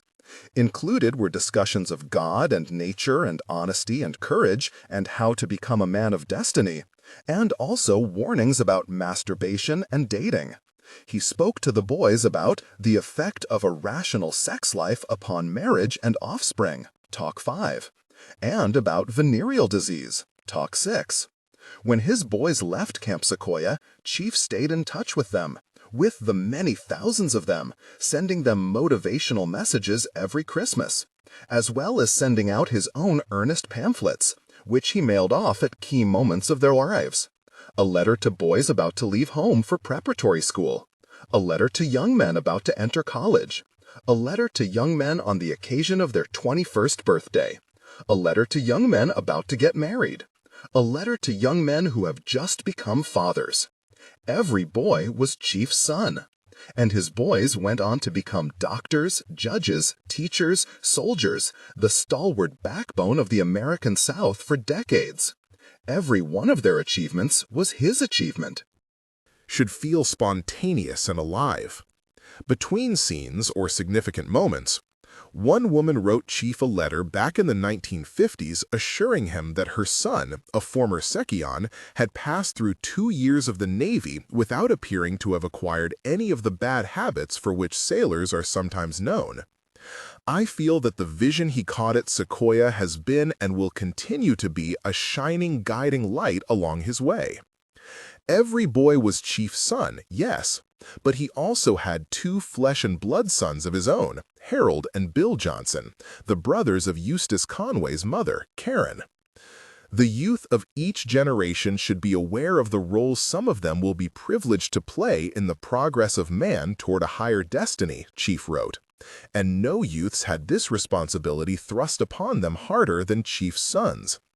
And yet, Harold and Bill, perhaps we should not be surprised to learn, both went completely ballistic on their dad. They were smoking and drinking by the age of 15, alternatively sullen and willful, shooting off guns and racing cars, disobedient and indignant. They were just the opposite, recalled one old Sequoian, of what Chief desperately wanted in a son. He had always envisioned them to be the ideal boys. Chief could make no sense of why his sons had gone wrong. Maybe it was the mother's fault. Mrs. Chief, as she was forever known, was always confounding her husband by not being as rigorous a disciplinarian as he would have liked. But what could you expect? Mrs. Chief was not her husband's doctrinarian equal. She was a gifted pianist and a college graduate, and a frustrated urban sophisticate who was emotional and unpredictable and often resentful about spending her life in the woods with thousands of boys. She had, it was always said with great delicacy, an artistic temperament. Unlike her husband, who kept a logical hold on the more animalistic aspects of human nature, Mrs. Chief was known to sometimes scream her head off in fits of frustration and anger. She was also known to sneak away sometimes to play sexy and rollicking ragtime tunes on the piano when her husband was out of earshot. She probably liked pepper, too. So maybe what happened to the sons was Mrs. Chief's fault. That's what Chief probably figured. Both boys busted out of that house the first chance they got. It was Harold, Chief's firstborn, who caused his father the most trouble. Canst thou not beg? No, Harold Johnson could not beg and could not submit to his father, not from day one. And he couldn't stand it at home. As Harold's nephew Eustace wrote in his adolescent diary decades later, "While it would be a dumb thing to run away, I think I would be happier anywhere in the woods if I could only get away. If I do leave, I will try my best not to come back, even if I am starving. Anything is better than this." Harold ran away to Alaska when he was 17. Like generations of American boys before him, he headed to the frontier to get out from under the authority of the old man. He could not be in the same house with his father. They had no means of dialogue. His father would never praise Harold, never let up on him, never give him an inch of space within which to move or grow. But Harold wanted to be a big man, and it came to pass that there was not room in this town for the two of them. Harold had to go. He'd read some Jack London and got an itch. By the time he made it to Seward, he had only 50 cents in his pocket. He was hungry, scared, and alone, but he damn sure wasn't going back to Camp Sequoia. He found work on a road crew. Then he got himself a motorcycle and went to school to learn how to repair engines. And then, on the brink of World War II, he enlisted in the Marines, much to the horror of his father, who had been a committed pacifist ever since witnessing the carnage in the trenches in France. Harold was stationed in Hawaii, where he taught jungle survival to Air Force pilots. After the war, he refused to move back south and founded one business after another up in Alaska: an ice cream shop, a boat dealership, a mail-order color slide developing operation. Then he built and sold generator sets, a lucrative scheme in the state that still had no power grid. Then he set up a diesel engine business and became a millionaire. He was 6'5", strong and dashing, and was always known as a charming, magnetic, big, controlling, and powerful man who worked endless hours, had a genius for self-promotion, and did not easily give praise or welcome the opinions of others. When Chief Johnson died at the age of 80, there was nobody to take over Camp Sequoia. Neither of Chief's sons wanted to run the camp. Harold hated the South and had his own empire to manage up in Alaska. Bill, the younger and more troubled child, had become a real estate developer of all heretical things. It was his wish to sell off some of the beautiful forested dynasty of Camp Sequoia, which his father had preserved over so many decades, for housing and lumber. Something crucial must be noted here about the Johnson family. What seems never to have been discussed was the possibility that Chief's daughter might take over the camp. Despite Karen's deep commitment to her father's vision and her competence in the wilderness, she was never considered a candidate for leadership. Not seen as strong enough, perhaps? But Karen's husband very much wanted to run that camp, was dying for the chance. And we know, of course, that her husband was Eustace Robinson Conway III. That was Big Eustace, who had come to Camp Sequoia after MIT to work with children and to live in nature. One of Chief's star counselors, brilliant, energetic, dedicated, and physically adept, Big Eustace loved the wilderness, held the camp's endurance hiking record, and was a gifted teacher and a patient leader of boys. He was adored at Camp Sequoia. I went to a Camp Sequoia reunion once and met there a number of grown men who said, when I mentioned Eustace Conway, "Is he here? My God, I would give anything to see him again. He was the best nature educator I ever had. I worshipped him." It took me some time to do the math and estimate the ages and realize that these old guys were talking about my Eustace's father. With his calculating intellect and passion for nature, Big Eustace believed he had the brains and the spirit to take over Sequoia one day. And, as he freely admitted to me, he married Karen Johnson halfway because of the person that she was, and halfway to get my hands on that camp of her father's. The fact is, he would have been great at running the place. As one old Sequoian remembered, Big Eustace was as straight-laced, as dedicated, and as competent as Chief himself. We all assumed he'll take over the camp one day. He was the closest thing we ever saw to someone with the capacity to keep it running up to Chief's standards. But when Chief died, he left no such word in his will. And Harold and Bill declared that they would fight to the death to keep the camp out of their brother-in-law's control. They hated their sister's husband. They hated him for his intellectual arrogance and his dismissiveness of them. They thought him an opportunist and wouldn't let him near the place.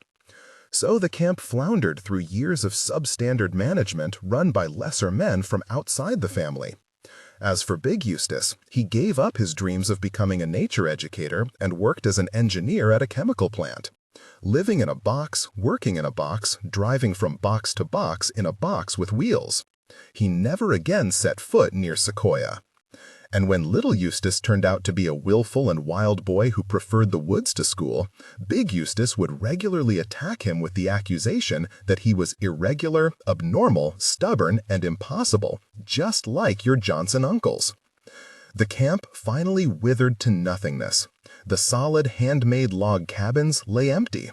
When the camp was finally abandoned in the 1970s, little Eustace Conway was a teenager. Should feel spontaneous and alive. Between scenes or significant moments, he was already a skilled woodsman and a fierce leader, the one who had every kid in his neighborhood working on regulated shifts around the clock to tend to his extensive personal turtle collection. "I want Camp Sequoia," little Eustace said. "Give it to me. Let me run it. I know I could do it." Of course, nobody listened to him. He was just a kid. Summer 1999. When Eustace Conway returned to his 1,000 acres of Turtle Island after his adventures crossing America on horseback and in buggies, he found his paradise to be, well, a mess. There was a lot more to Turtle Island after years of Eustace's improvements and developments. The place was no longer a rugged nature preserve, but a highly organized and highly functional primitive farm. It was dotted with buildings, all of which Eustace had built in various traditional styles.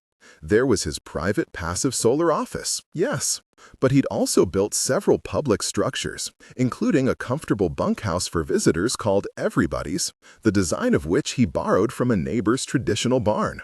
He'd built a handsome tool shed, crafted perfectly in line with the buildings of Daniel Boone's era, what with its hand-split oak door and handmade hinges and chinks filled with manure and clay. He based this design on buildings he'd seen at historic sites, and a hog pen of half-dove-killed logs notched in the traditional Appalachian style, and a chicken house with a foundation of stone sunk 9 inches into the ground to keep predators from digging in and stealing eggs, and a corn crib with nice puncheon floors, and although 100 years from now someone might wish I hadn't used pine, so be it, I needed to get the job done. He'd built a blacksmith shop of locust and oak, right on the site of a blacksmith shop that stood there 200 years ago, when what is now Turtle Island was the only thoroughfare for this whole section of the Appalachian Mountains. He used the stones of the original building to make forges, where he now does all his own smithing. He'd created an outdoor kitchen.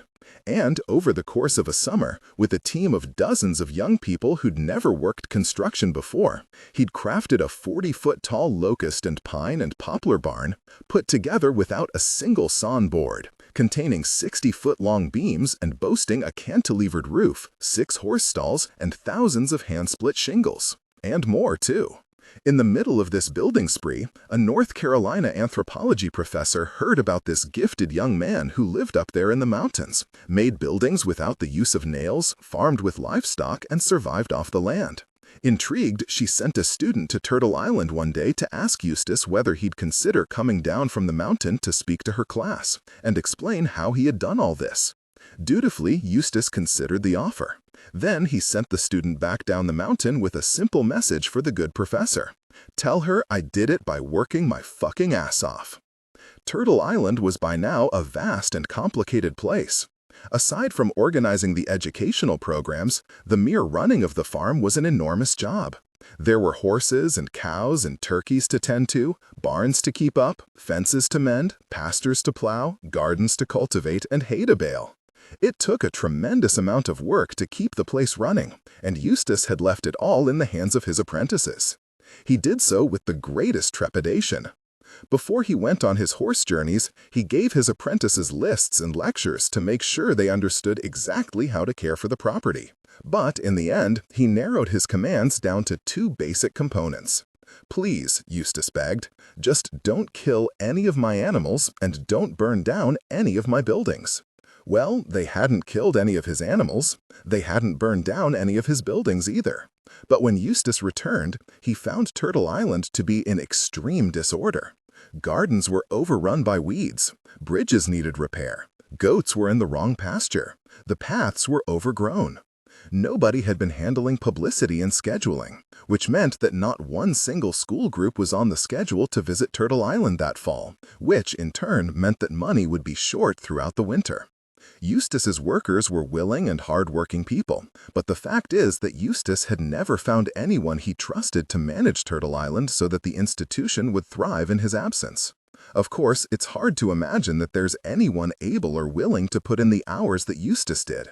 He'd had some apprentices who were good with people, and some who were good with livestock, and some who were good at manual labor, and some who had a slight talent for business. But no one could do everything Eustace could, which was everything. And no one was willing to work all day on building a barn and then sit up all night making phone calls and writing land deeds. What he needed was a clone. In lieu of that, he had hired a program manager, a gifted young naturalist, who could take over the duties of running the camping and educational side of Turtle Island so that Eustace could focus on his own baby, the apprenticeship program. Eustace believed that it was through this intense tutorial program that he would have the most healthy effect. He had long ago begun to wonder whether dealing with group after group of random campers was really going to change anything about American society. "I'm sitting under the walnut tree in the parking lot on the freshly cut grass," he had written in his journal during one such crisis of conscience, not long after Turtle Island had opened. "I need to be cooking supper for the delinquents here from the Youth at Risk group. I don't want to face them. Let them suffer and die is the attitude I have quickly developed in the face of their disruptive disrespect. I am feeling weak. I don't know if I really want to make this place what I dreamed. I know I could. I could make it succeed. But do I want that?" He had decided that the answer was to keep the camping and day programs, but put someone else in charge of them so that he could focus on the apprentices. He believed that it was through this intense tutorial program that he would have the most healthy effect. He had long ago begun to wonder whether dealing with group after group of random campers was really going to change anything about American society. "I'm sitting under the walnut tree in the parking lot on the freshly cut grass," he had written in his journal during one such crisis of conscience, not long after Turtle Island had opened. "I need to be cooking supper for the delinquents here from the Youth at Risk group. I don't want to face them. Let them suffer and die is the attitude I have quickly developed in the face of their disruptive disrespect. I am feeling weak. I don't know if I really want to make this place what I dreamed. I know I could. I could make it succeed. But do I want that?" He had decided that the answer was to keep the camping and day programs, but put someone else in charge of them so that he could focus on the apprentices. He believed that it was through this intense tutorial program that he would have the most healthy effect. He had long ago begun to wonder whether dealing with group after group of random campers was really going to change anything about American society. "I'm sitting under the walnut tree in the parking lot on the freshly cut grass," he had written in his journal during one such crisis of conscience, not long after Turtle Island had opened. "I need to be cooking supper for the delinquents here from the Youth at Risk group. I don't want to face them. Let them suffer and die is the attitude I have quickly developed in the face of their disruptive disrespect. I am feeling weak. I don't know if I really want to make this place what I dreamed. I know I could. I could make it succeed. But do I want that?" He had decided that the answer was to keep the camping and day programs, but put someone else in charge of them so that he could focus on the apprentices. He believed that it was through this intense tutorial program that he would have the most healthy effect. He had long ago begun to wonder whether dealing with group after group of random campers was really going to change anything about American society. "I'm sitting under the walnut tree in the parking lot on the freshly cut grass," he had written in his journal during one such crisis of conscience, not long after Turtle Island had opened. "I need to be cooking supper for the delinquents here from the Youth at Risk group. I don't want to face them. Let them suffer and die is the attitude I have quickly developed in the face of their disruptive disrespect. I am feeling weak. I don't know if I really want to make this place what I dreamed. I know I could. I could make it succeed. But do I want that?" He had decided that the answer was to keep the camping and day programs, but put someone else in charge of them so that he could focus on the apprentices. He believed that it was through this intense tutorial program that he would have the most healthy effect. He had long ago begun to wonder whether dealing with group after group of random campers was really going to change anything about American society. "I'm sitting under the walnut tree in the parking lot on the freshly cut grass," he had written in his journal during one such crisis of conscience, not long after Turtle Island had opened. I need to be cooking supper for the delinquents here from the Youth at Risk group. I don't want to face them. Let them suffer and die is the attitude I have quickly developed in the face of their disruptive disrespect. I am feeling weak. I don't know if I really want to make this place what I dreamed. I know I could. I could make it succeed. But do I want that? He had decided that the answer was to keep the camping and day programs, but put someone else in charge of them so that he could focus on the apprentices. He believed that it was through this intense tutorial program that he would have the most help. There was a girl. She was a hippie. Her name was Alice. Alice loved nature more than anything, and she wanted to live in the woods and be self-sufficient. And her sister, who knew Eustace Conway, said, "Alice, this is the man for you." Alice got in touch with Eustace and told him that she wanted to live close to nature, just as he did. One afternoon she visited Turtle Island, and Eustace gave her a tour and some of his brochures and told her to think about whether she'd like to work as an apprentice. She took one look at the babbling brooks, the swaying trees, the farm animals grazing in the fields, and the peaceful, welcoming sign at the front gate, "No shirt, no shoes, no problem," and thought she had surely reached paradise. Swiftly, Alice wrote to Eustace, assuring her that, "My instincts say yes. From the little I've seen and read, Turtle Island holds certain qualities that feel truest to my heart. It's like a dream come true. I'm also grateful for your open welcome and would be honored to come to live, learn, work." Should feel spontaneous and alive. Between scenes or significant moments. When I first got here, I asked for a day off a week. You told me I didn't deserve it. Yet Jenny's second weekend out, she got a day off. You showed her how to skin a deer when I had to work my butt off for you to even recognize me as a student. You make me work so hard, make me feel unworthy. I feel unappreciated and unwanted. You say the more you get to know me, the more disappointed you are in me. You've been working me 10 to 12 hours a day. Maybe I shouldn't be here. And then Alice was gone, fired, dismissed. What was the problem? What happened in the 7 months between Sweet Life and maybe I shouldn't be here? Well, according to Eustace, the problem was that Alice was a hippie, a dreamer, and a loungeabout. She'd done a whole lot of drugs in her life, and maybe that was why her brain worked slowly, and she was absent-minded, and she had trouble learning how to do things right. She didn't work quickly or efficiently. She couldn't absorb skills, no matter how many times she was shown the correct procedure. And she took up too much of Eustace's emotional energy, always wanting to sit in his office and talk about nature and her feelings, and the dream she had last night, and the poem she'd just written. And Eustace was afraid that Alice might accidentally kill somebody or herself. Alice routinely pulled cockamamie stunts, like leaving candles burning unattended on the windowsills of wooden buildings. Several times she wandered, daydreaming, into the path of falling timber as Eustace was clearing away pasture land. Worst of all, one day when Alice was working with Eustace as he was getting into his buggy to train a young horse, she released the animal from its tether before handing Eustace his reins. The horse, young and skittish, took off on a wild ride, and Eustace was stuck in the buggy, empty-handed, powerless to control the animal.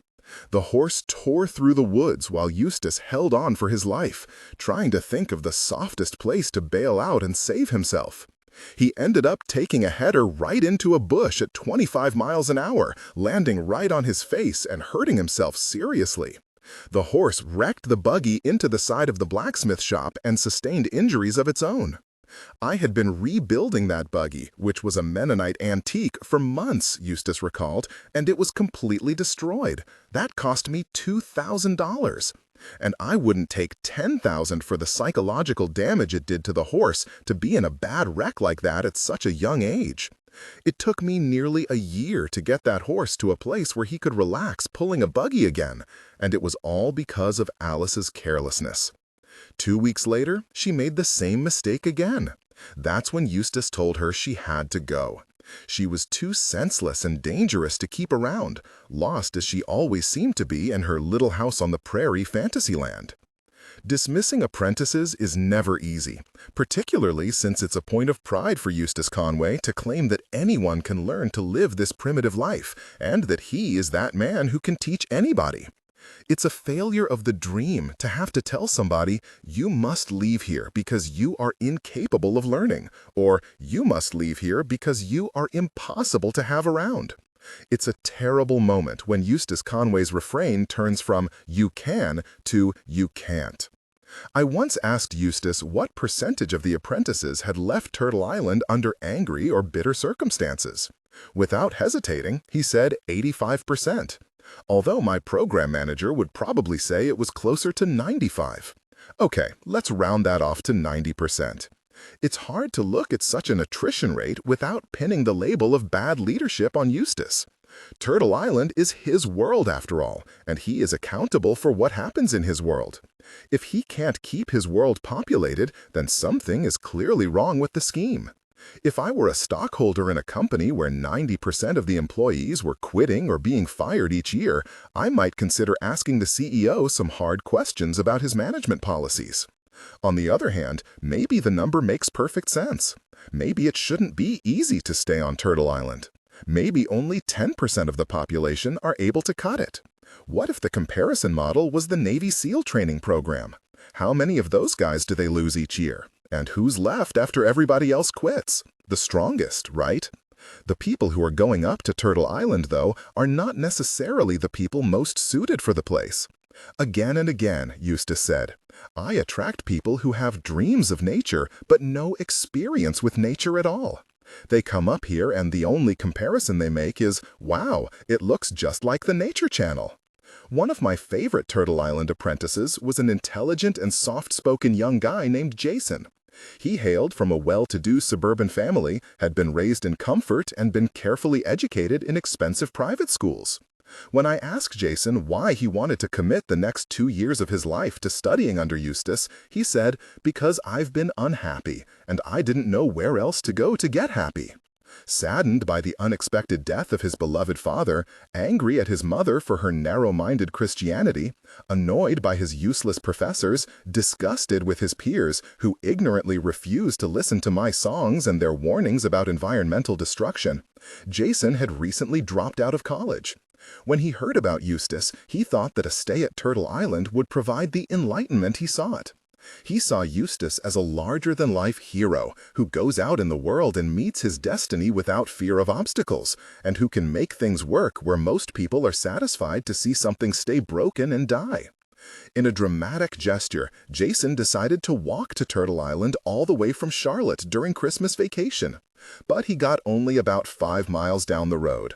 It was freezing rain, and he was overpacked and couldn't figure out where he was going to camp that night or how to stay dry. Demoralized and hungry, he called his girlfriend from a gas station, and she drove him the rest of the way to Turtle Island. Jason's dream was to achieve perfect self-sufficiency. He didn't want to deal with phony Americans and their materialistic stupidity. He planned on moving to Alaska and homesteading up there in the last frontier. He wanted to live off the land, and he hoped that Eustace would teach him how to do it. He dreamed that life would be better in Alaska, where a man can still hunt for food to feed his family without going through the bureaucracy of getting a hunting license. "Have you ever been hunting?" I asked Jason. "Well, not yet," Jason said, grinning sheepishly. Jason was the very model of the young guy who typically comes to Eustace Conway for guidance. He was trying to discover how to be a man in a society that no longer had a clear path for him. Just as Eustace Conway had struggled as a teenager to find rituals to lead him into manhood, Jason was struggling to find some ceremony or meaning that would help define his own ascension. But he had no role models, his culture had no satisfying coming-of-age ritual for him, and his background had provided him with none of the manly skills that were so attractive to him. He was, by his own admission, lost. This is the same disturbing cultural question that Joseph Campbell spent years asking. What happens to young people in a society that has lost all trace of ritual? Because adolescence is a transitional period, it is an inherently perilous journey. But culture and ritual are supposed to protect us through the transitions of life, holding us in safety during danger, and answering confusing questions about identity and change in order to keep us from getting separated from the community during our hardest personal journeys. Should feel spontaneous and alive. Between scenes or significant moments, In more primitive societies, a boy might go through an entire year of initiation rites to usher him into manhood. He might endure ritual scarification or rigorous tests of endurance, or he might be sent away from the community for a period of meditation and solitude, after which he would return to the fold and be seen by all as a changed being. He will have moved safely from boyhood into manhood, and he will know exactly when that happened and what is now expected of him, because his role is so clearly codified. But how is a modern American boy supposed to know when he has reached manhood? When he gets his driver's license? When he smokes pot for the first time? When he experiences unprotected sex with a young girl who herself has no idea whether she's a woman now or not? Jason didn't know. All he knew was that he ached for some sort of confirmation of his adulthood, and college life wasn't giving it to him. He had no idea where to find what he sought, but he was compelled by the idea that Eustace might help. Jason did have a beautiful girlfriend, and he maintained the romantic idea that the two of them would homestead in Alaska together someday. But she apparently had her own ideas. She was young, affluent, a brilliant student, as reflexively feminist as most of her generation, and she had an itch to see the world.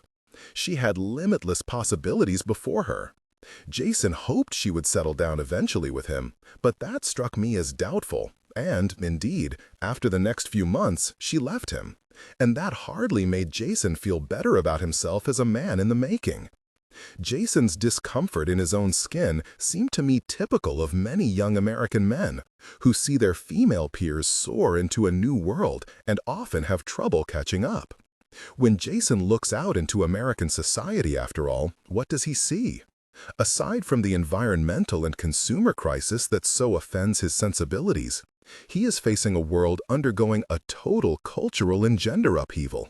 Men are still largely in charge, mind you, but they are slipping fast. Modern America is a society where college-educated men have seen their incomes drop 20% over the last 25 years. A society where women complete high school and college at significantly higher rates than men, and have new doors of opportunity open to them every day. A society where a third of all wives make more money than their husbands.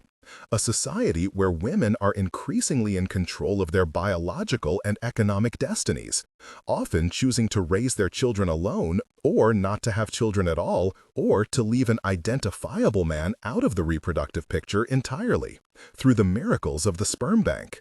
A society, in other words, where a man is not necessary in the way he was customarily needed, to protect, to provide, to procreate. I was at a women's professional basketball game in New York recently. As a girl, I had been a serious basketball player, but there was no such thing as the WNBA back then, so I've watched this league grow in recent years with the greatest interest. I love going to the games and seeing talented female athletes compete for decent salaries. Mostly, though, I love watching the spectators, who tend to be enthusiastic and athletic preteen girls. On this night at a New York Liberty game, I saw something amazing. A handful of 12-year-old girls ran to the railing in front of their seats and unfurled a sheet on which they'd written, "WNBA, who needs boys anyhow?" As cheers rose throughout the entire arena, all I could think was that Eustace Conway's grandfather must be whirling in his grave. So, given the current culture, it's no wonder that a guy like Jason would want to move to Alaska and reclaim some noble and antique ideal of manhood. But he had an immense distance to travel, not geographic, before he could consider being a pioneer, before he could correctly learn what he was for. Jason was keen and, heaven knows, sincere. He had a terrific smile, and Eustace enjoyed his company and his song's warning of environmental destruction. But Jason had an ego as soft and vulnerable as a fresh bruise, and he comported himself with a certain compensatory arrogance that made him difficult to teach. And given his protected suburban upbringing, he had a big, fat, gaping lack of common sense. Shortly after arriving at Turtle Island, he borrowed one of Eustace's work trucks for a trip down to South Carolina and accidentally drove the entire trip at 75 miles an hour with the vehicle locked in four-wheel drive. As Eustace said later in wonder, "I can't believe my truck even existed that distance in such a condition." Indeed, by the time Jason arrived at his destination, the engine was ruined. "Didn't you notice anything strange about the way the truck was running?" Eustace asked Jason when he called to report that the truck's engine block had suddenly cracked. "It was making a lot of noise," Jason admitted. "It did seem kind of weird. The engine was roaring and grinding so loud, I had to turn the music all the way up to drown out the noise." It cost Eustace thousands of dollars to get his best truck running again. Over the next 9 months of Jason's apprenticeship, he would quit long before his 2-year commitment was up, having grown unhappy with Eustace's leadership. He acquired impressive proficiency in primitive farming and other rugged skills, but he also wrecked 2 more of Eustace's vehicles. And when Eustace asked Jason to consider paying him back for some of the damage, Jason became deeply offended. How dare this so-called natural man show an attachment to material possessions? What a hypocrite Eustace was. "Don't put your shit on me," Eustace wrote soon after leaving Turtle Island. "I don't need to feel this way. I need relationships that enrich my life, not ones that bring me down. I feel your truck is more important to you than I am." To borrow words from Lester, the father in American Beauty, it's just a fucking couch. Again and again, this shift takes place in Eustace's life. He is worshipped, and then his worshippers are horrified to find that he is not their godlike ideal. By and large, the people who come to Eustace are seekers, and when they meet this charismatic icon, they are certain that their search is over, that all their questions will be answered, which is why they so quickly and unconditionally hand their lives over to him. And it's not only young men who fall into this pattern. "For 5 days, I was in infinity," wrote one typically amazed young woman after a short visit to Turtle Island. "Tiny pieces of my breath were everywhere in the white pines and the sassafras. Thank you, Creator. Thank you, Eustace. It has influenced me forever. It is the one place I know I want to be. If you ever need another hand, I'll give you both of mine." After such a glorified introduction, it can be mortifying to learn that life at Turtle Island is grueling and that Eustace is another particularly during apprenticeships. It doesn't help, of course, that the would-be apprentices who come to Turtle Island are often a little emotionally vulnerable to begin with. "Some of the people who want to come and live here," Eustace told me once, "are the most antisocial and maladjusted and miserable people in society. They think that Turtle Island is the place that will finally make them happy. They write me letters saying how much they hate humanity.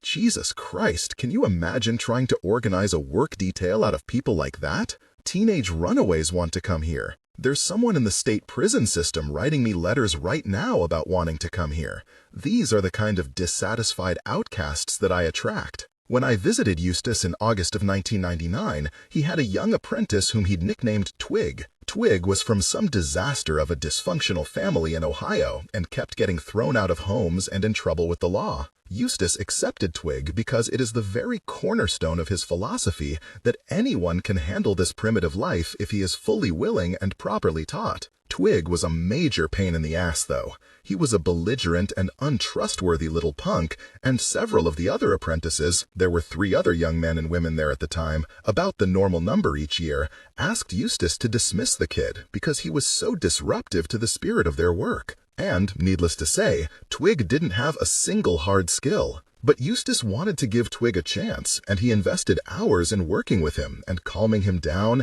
and teaching him how to use tools and trying to show him how to get along with people. There had been some major improvements. Twig came to Turtle Island weak and pale and lazy.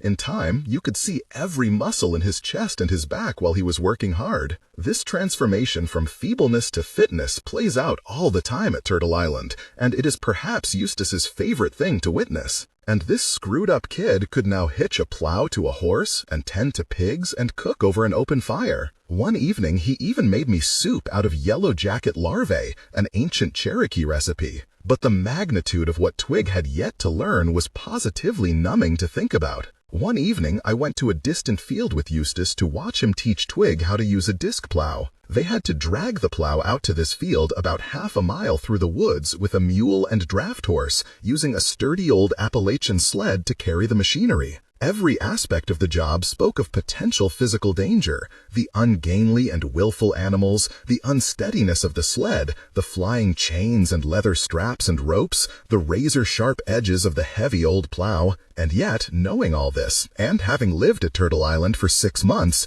Twig elected to show up for this job wearing flip-flops. Personally, I wouldn't run a disc plow in a rocky pasture using a mule as temperamental as Peter Rabbit wearing flip-flops, Eustace told me as we watched Twig work. But if he wants to lose a foot, I'll give it to him. You're not going to say anything to him? I asked. Eustace looked exhausted. 10 years ago, I would have. I would have given him an earful about the proper footwear for farming and about protecting yourself around animals and heavy machinery.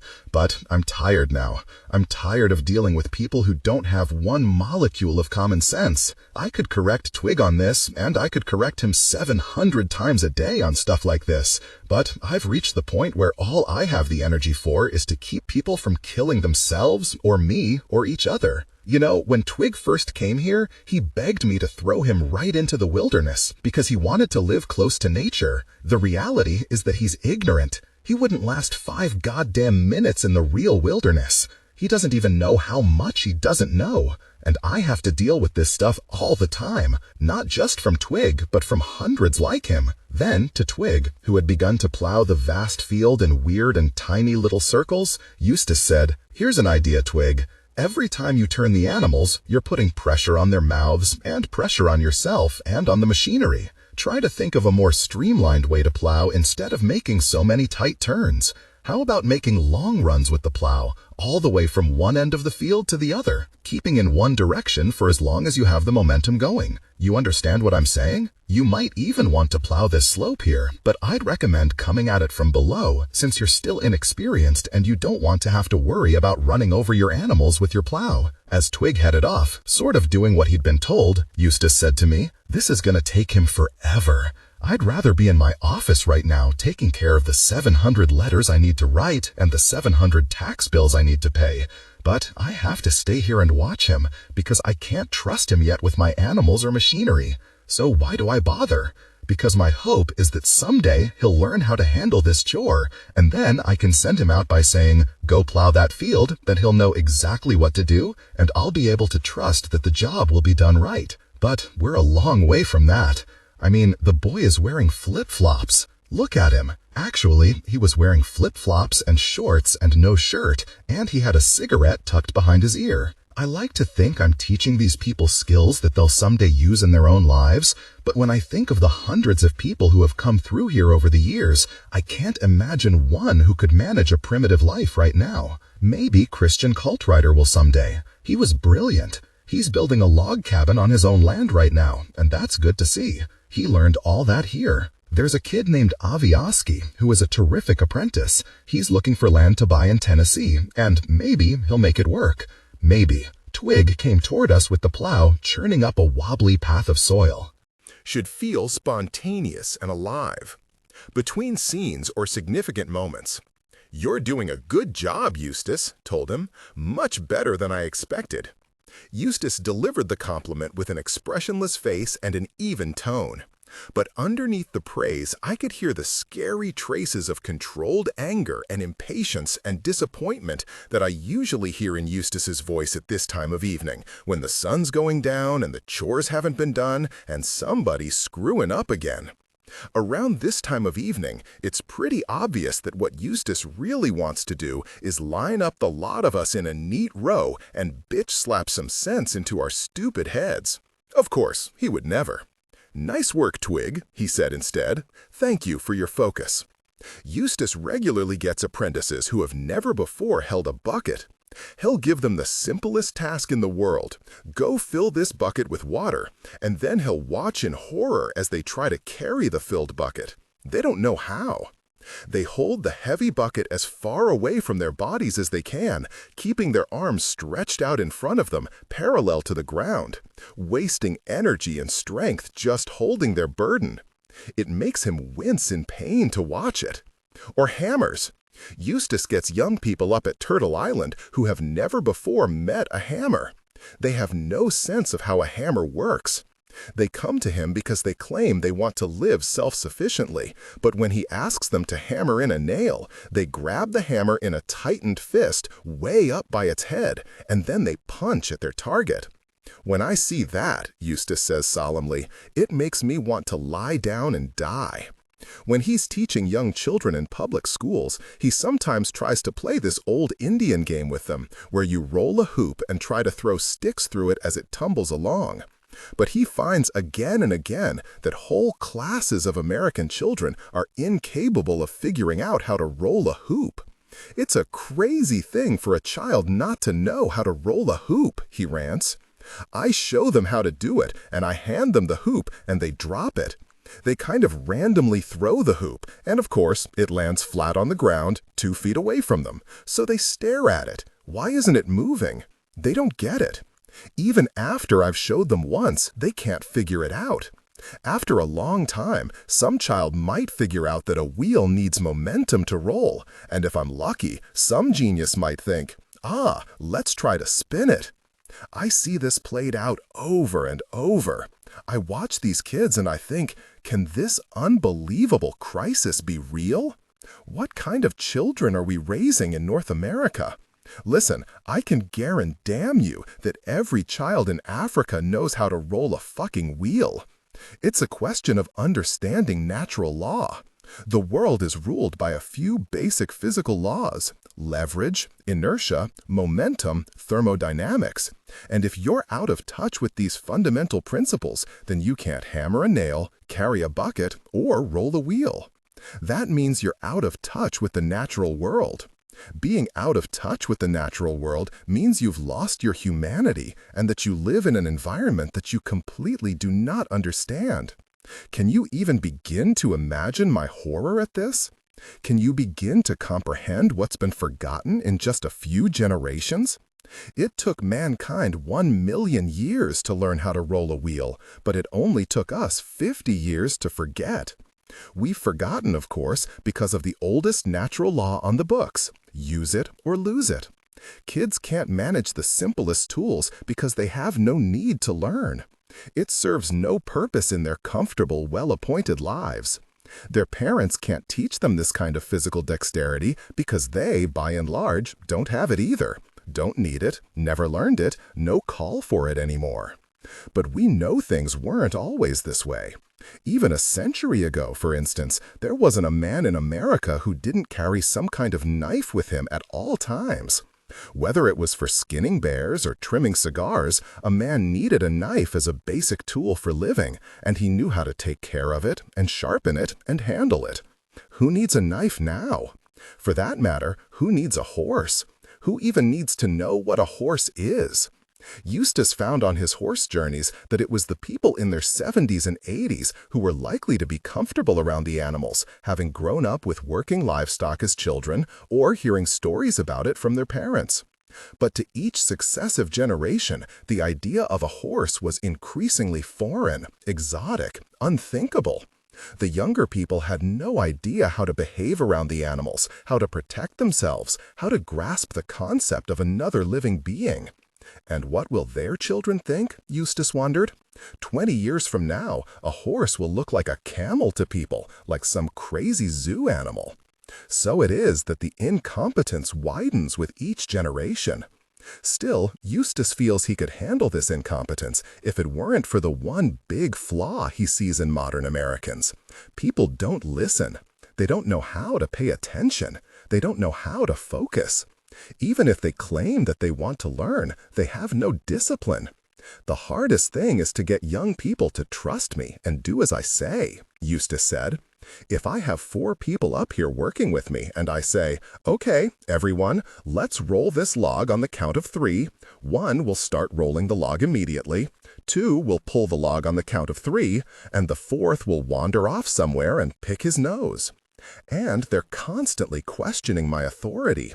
They always want to know, why are we doing it this way? Why are we doing it that way? Listen, I know why, and that's all that matters, and I don't have time to explain every decision. They never believe me when I say I'm right. If I say I'm right, then you can be sure I am right, because I don't make mistakes. If I'm not sure of something, then I'll say I'm not sure of it, but most of the time, I am sure. People get mad and say, Eustace thinks his way is the only way. Well, that's true. My way is the only way. And I believe the best work is done when people surrender to one authority, like in the military. That's the most efficient and streamlined way to produce labor. If I was the general of an army, for instance, the discipline would be more organized, and I could insist that everyone do exactly what I said, and then things would run properly. To make Turtle Island function, Eustace ends up taking control, as his grandfather did with his campers and staff, of every aspect of his apprentices' lives. It gets to the point, said one apprentice, where you feel you have to ask Eustace's permission to take a shit. Because God forbid you should be off in the woods taking a shit when he needs to teach you how to use a foot pedal grinder or forge a horseshoe. Yeah, Eustace wouldn't deny that. I've heard him lecture his apprentices on the proper way to tie their shoes. Because why should people waste time having their shoes come untied when there's so much work to be done? But that's how American utopian communities, the ones that lasted more than a week, have always been run. Discipline, order, and obedience make them endure. In the bedrooms of female Shakers back in the 19th century, you would have found this instructive sign. Each person must rise from her bed at the sound of first trumpet. Kneel in silence on the place where you first placed your foot when getting out of bed.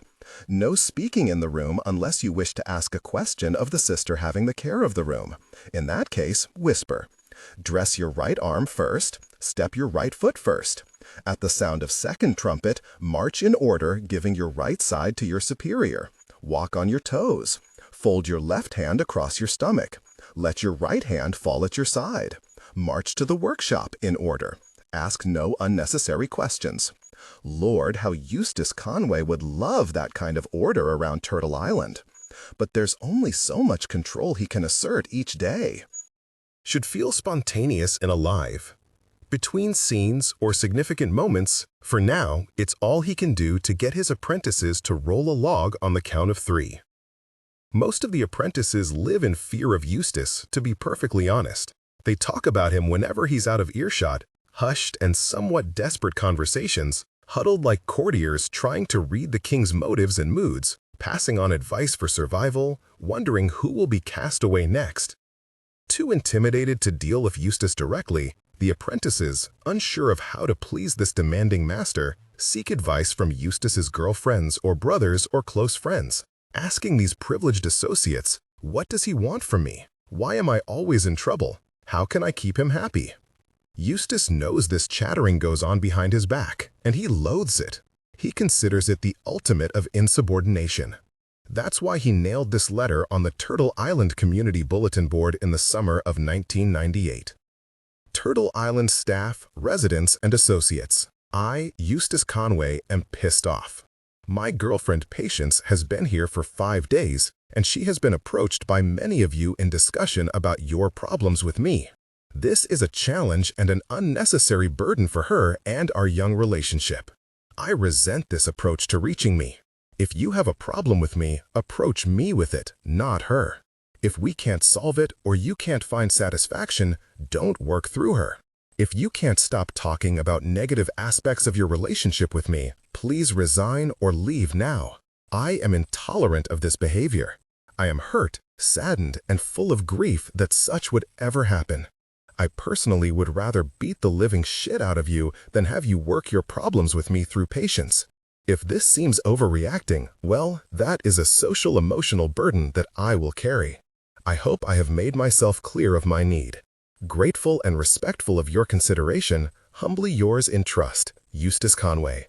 No shirt, no shoes, no fucking backtalk. It might seem from all this that the only people who could survive on Turtle Island are those who have no self-will, who are wimpy and easy to push around, who will meekly do as they're told for months without a peep of complaint. But this isn't true. Wimpy people crumble here, and they crumble fast. They try hard to please Eustace, and when they realize they'll never get the validation they crave, they break down in mourning, devastated by how violated they feel. These apprenticeships generally end in tears. I gave and gave and gave, but it was never enough for you. The only people who crumble faster than the wimps are the cocky individuals with chips on their shoulders who stubbornly refuse to bend. They're the ones who believe they will be personally exterminated if they have to live under someone else's authority for even a minute. These apprenticeships generally end in a big fight. I am not your slave. But the people who thrive here, and there aren't many of them, are an interesting species. They are among the most quietly self-aware people I've ever met. They have in common a profound psychic stillness. They don't talk a lot and they don't seek praise, but they seem confident of themselves. They are able to make themselves vessels of learning without drowning in it. It's as if they decide when they come here to take their fragile and sensitive self-identity, fold it up tight, tuck it away someplace safe, and promise to return it 2 years later when the apprenticeship will be over. That's what Eustace Conway's all-time star apprentice, Christian Caltrider, did. I came here in a very humble state, Christian explained, but also extremely fired up and interested, and I was a big-time sponge. It was my intention to learn, and that was all. Eustace would teach me something, and I'd go off and do it. I didn't spend any time talking, just listening and watching and doing what I was told. Of course, he had control over me all the time, but I didn't let that frustrate me. I told myself I am letting him have this control for the purpose of my education, and he is in control only of my education, not of my identity. That's a subtle distinction. Are you giving yourself to Eustace, or are you letting him take you? I made the decision to give myself over as a student, and that's why my experience was so different from the experience of many others who come here. Other people come here worshiping Eustace. They want to please him, so they let him take over their entire selves. And that's when the resentment starts to build. It builds slowly, over time. What wears people down here isn't the physical labor, but the psychological stress of losing their identity. I was never in danger of that. If you don't protect yourself from Eustace, explained Candace, another Turtle Island apprentice determined to make her experience successful, then he'll suck you dry. You have to keep some part of yourself, your ego, I guess, where he can't reach it. And you have to be quietly stubborn about it. I've made my decision. I'm staying here for the full 2 years of my apprenticeship, no matter how hard it gets. I refuse to become just another DT. DT? I asked. Disgruntled ex-Turtle Islander, she clarified. Look, I came here to learn, and I am learning. And I find Eustace to be fair and patient, even when I'm an idiot. I try to be quiet and private, and that's the only way to do the work around here and get something from it. He's the boss, and you do have to accept his decisions. You have to take his leadership seriously, but you can't take it personally. It's the same thing that makes a good soldier, not mindless obedience, but mindful obedience, which is probably why one of the most successful Turtle Island apprentices was a young woman named Siegel, who, before coming to North Carolina, had served in the Israeli military. Perfect training. Siegel survived Eustace the same way she survived her military service. You must make yourself very small, she explained, as if that's such a simple thing to do. It's not at all simple, though. Not many people can subdue their egos. The talent for submission is especially hard for modern American kids who are raised in a culture that has taught them from infancy that their every desire is vital and sacred. Their parents, their teachers, their leaders, their media have always asked them, "What do you want, honey?" I used to see this when I was a diner waitress of all things. Parents would interrupt ordering food for the entire table to hover around their toddler and ask, "What do you want, honey?" And they'd stare moon-eyed at the child, waiting desperately for the answer. Oh my God, what will he say? What does he want? The world holds its breath. Eustace Conway is right on target when he says parents did not give their children this kind of power 100 years ago, or even 50 years ago. I myself can declare with all honesty that on the rare occasions when my mother and her 6 Midwestern farm siblings ate in restaurants as children, if any of them had dared to make a personal demand of their father, well, they just wouldn't have. But Americans are raised differently now, and the "what do you want, honey?" culture has created the kids who are flocking to Eustace today. They undergo enormous shock when they quickly discover that he doesn't give a shit what they want, and between 85 and 90% of them can't handle that. And then there's the food. One of the things that makes a Turtle Island apprenticeship challenging is that the food up on the mountain can be, well, inconsistent. I have enjoyed some of the finest meals of my life there. After a day of steady labor and an invigorating wash in the creek, sitting around the solid oak table with my workmates, eating fresh produce from the garden and a flank off one of Will Hicks's famous pigs, all sopped up with hot cornbread out of a cast iron pot lifted right off the coals, should feel spontaneous and alive. Between scenes or significant moments, I have eaten gorgeous handfuls of wild morel mushrooms at Turtle Island, irritating Eustace to the point of madness by saying, after every bite, "Do you know how much these things cost in New York?" "No," he says, "Do you know how delicious these things taste in North Carolina?" But I also spent a week at Turtle Island in January when we had the same venison stew for 3 meals a day. And it was skanky, old, tough venison. Heat it up every night, try not to taste the burn and rust from the bottom of the pot.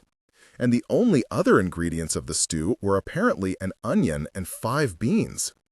While the paying guests, the special groups, and the young campers who visit Turtle Island get excellent food served by wonderful cooks hired for the occasion, no such arrangements are made for the apprentices, so the food situation can get pretty grim sometimes, especially in the winter. The squash, for instance. Squash is the staple of the winter diet of the apprentices. They turn squash into everything they can imagine: squash bread, squash pie, squash lasagna, squash soup. And then they give up and eat squash mush until the garden starts up again in the spring. It's as if they're 16th century sailors, and the squash is their hardtack, their last provision. There have been mutinies over the squash alone. There have been tearful meetings where apprentices who have endured every other physical challenge will wail to Eustace in a unified protest, "The squash must stop." They don't get a lot of sympathy from him, though, because it's not as if he's holing up there in his cabin sucking the marrow out of duckle orange while his long-suffering apprentices shovel more squash down their gullets. If squash is all there is to eat, it's what he eats too, and let there be no whining about it. There is, as with everything at Turtle Island, nothing he asks of his apprentices that he himself will not endure. He's no Peter Slider, the utopian shyster who ran a strict Labadist homestead in 17th century upstate New York. Fire was forbidden to his followers, though Slider always had one roaring comfortably in his own home. No, Eustace Conway is cold when his people are cold. He's hungry when his people are hungry. He's working when they're working. Although he's usually also working when his people are asleep, for that matter.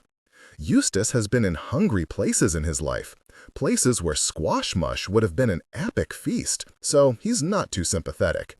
Anyhow, if they get really desperate, they can always head down into Boone for some dumpster diving.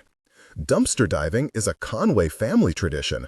It's something, maybe the most fun thing, the Conway boys learned from their father. Big Eustace Conway is a lifetime salvage artist. It appeals to his sense of frugality and of adventure to pick apart the garbage of others. There is no garbage too foul for him to look through in search of a great find. Eustace and Walton and Judson inherited the skill from their father, but they refined it to the point that they learned to look in other people's garbage not only for old record players and air conditioners, but for food. Delicious, decadent food. The dumpsters behind the huge supermarkets of the American dream, it turns out, are the free-as-the-wind buffets of the truly resourceful. Eustace Conway, naturally, has made dumpster diving into an art. He supported his appetites through college by subsidizing his blowgun game catches with the juicy remains of the supermarket alleys. And he perfected his system because, you can be sure, if he's going to do it, he'll do it flawlessly, like everything else. Timing is crucial, he explained. You want to pick exactly the right moment of the day to start foraging in the dumpster. It's best to hang around the store a bit and scope things out, see what time each day the food goes out so that you can get it at its freshest. It's also important to walk back to the dumpster as though you belong there, moving with speed and confidence. Stay low to the ground and don't dawdle. I always look immediately for a sturdy, wax-covered cardboard box with nice handles, and I grab it and jump into the dumpster. Leaning over the side and poking around is not an economical use of your time. I waste no time with any produce that is poor quality. Just because you're eating out of the garbage doesn't mean you need to eat garbage. I fly through the produce, throwing aside anything that's rotten or of low quality. If there's a crate of spoiled apples, I may find the 3 perfect apples in there and toss them into my cardboard box. You can often find 1 perfect melon in a box of smashed melons, and sometimes you can find a whole crate of grapes that were thrown out because they're off the stem. And meat. I've brought home dozens of sirloin steaks, all nicely wrapped in plastic, that were tossed out because they're 1 day over expiration. Isn't that a sin, what gets wasted in this country? It reminds me of what my old Appalachian neighbor Lonnie Carlton said. We used to live on less than what folks throw away these days. One famous incident occurred when Eustace went into a dumpster in Boone all alone on a quiet and routine sortie. Looking confident, keeping low, finding his special cardboard box, he was making quick progress through the dumpster and compiling the nicest arrangement of fruits and vegetables you ever saw when he heard a truck pull up behind the store. Then footsteps. Shit. Eustace ducked down into the corner of the dumpster and made himself as tiny as he could.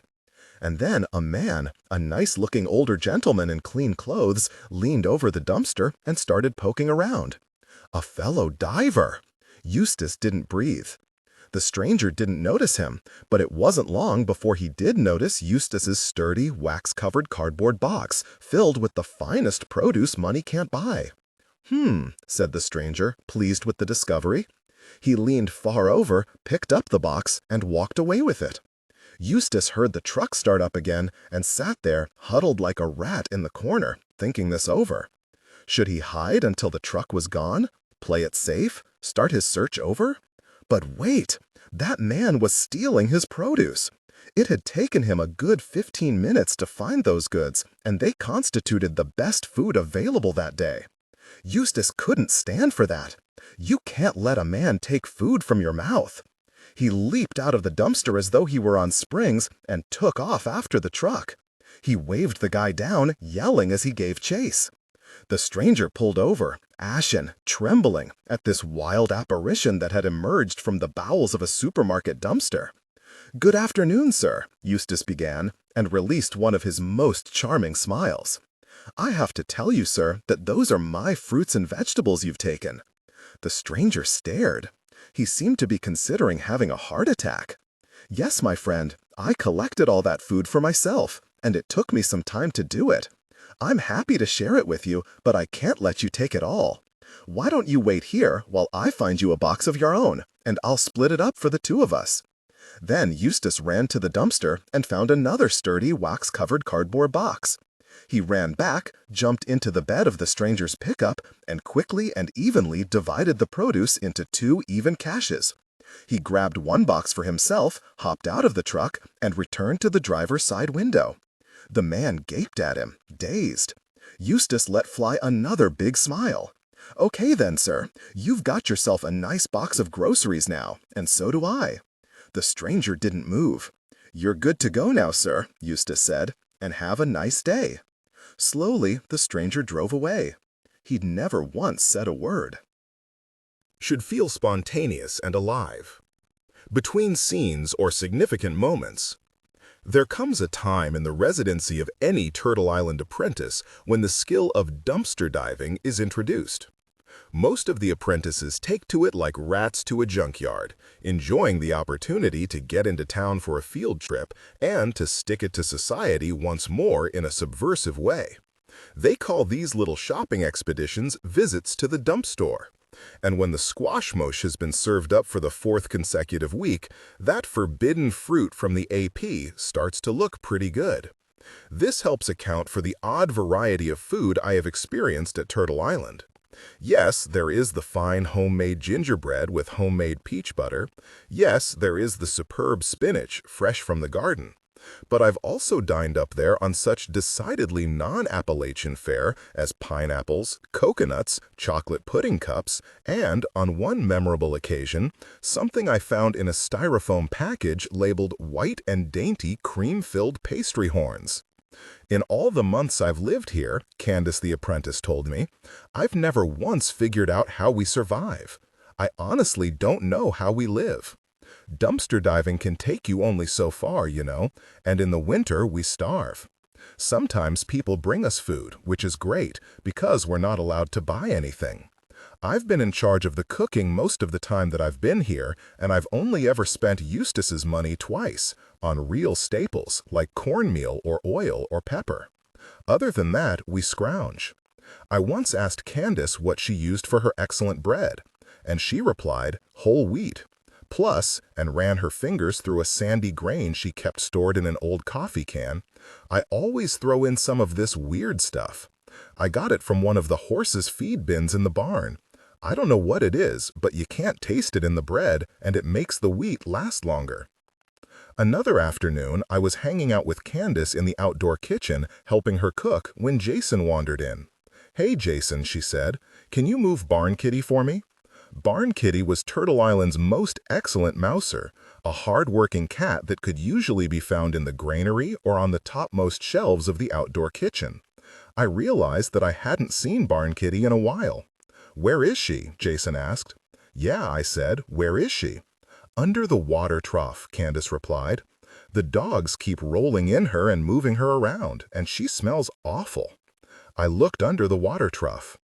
Oh, that's why I hadn't seen Barn Kitty in a while, because Barn Kitty was now a matted, reeking, legless corpse. Candace explained that a bobcat got to Barn Kitty one night a few weeks earlier. Since then, Barn Kitty's battered remains kept showing up all over Turtle Island, dragged around by various other living creatures.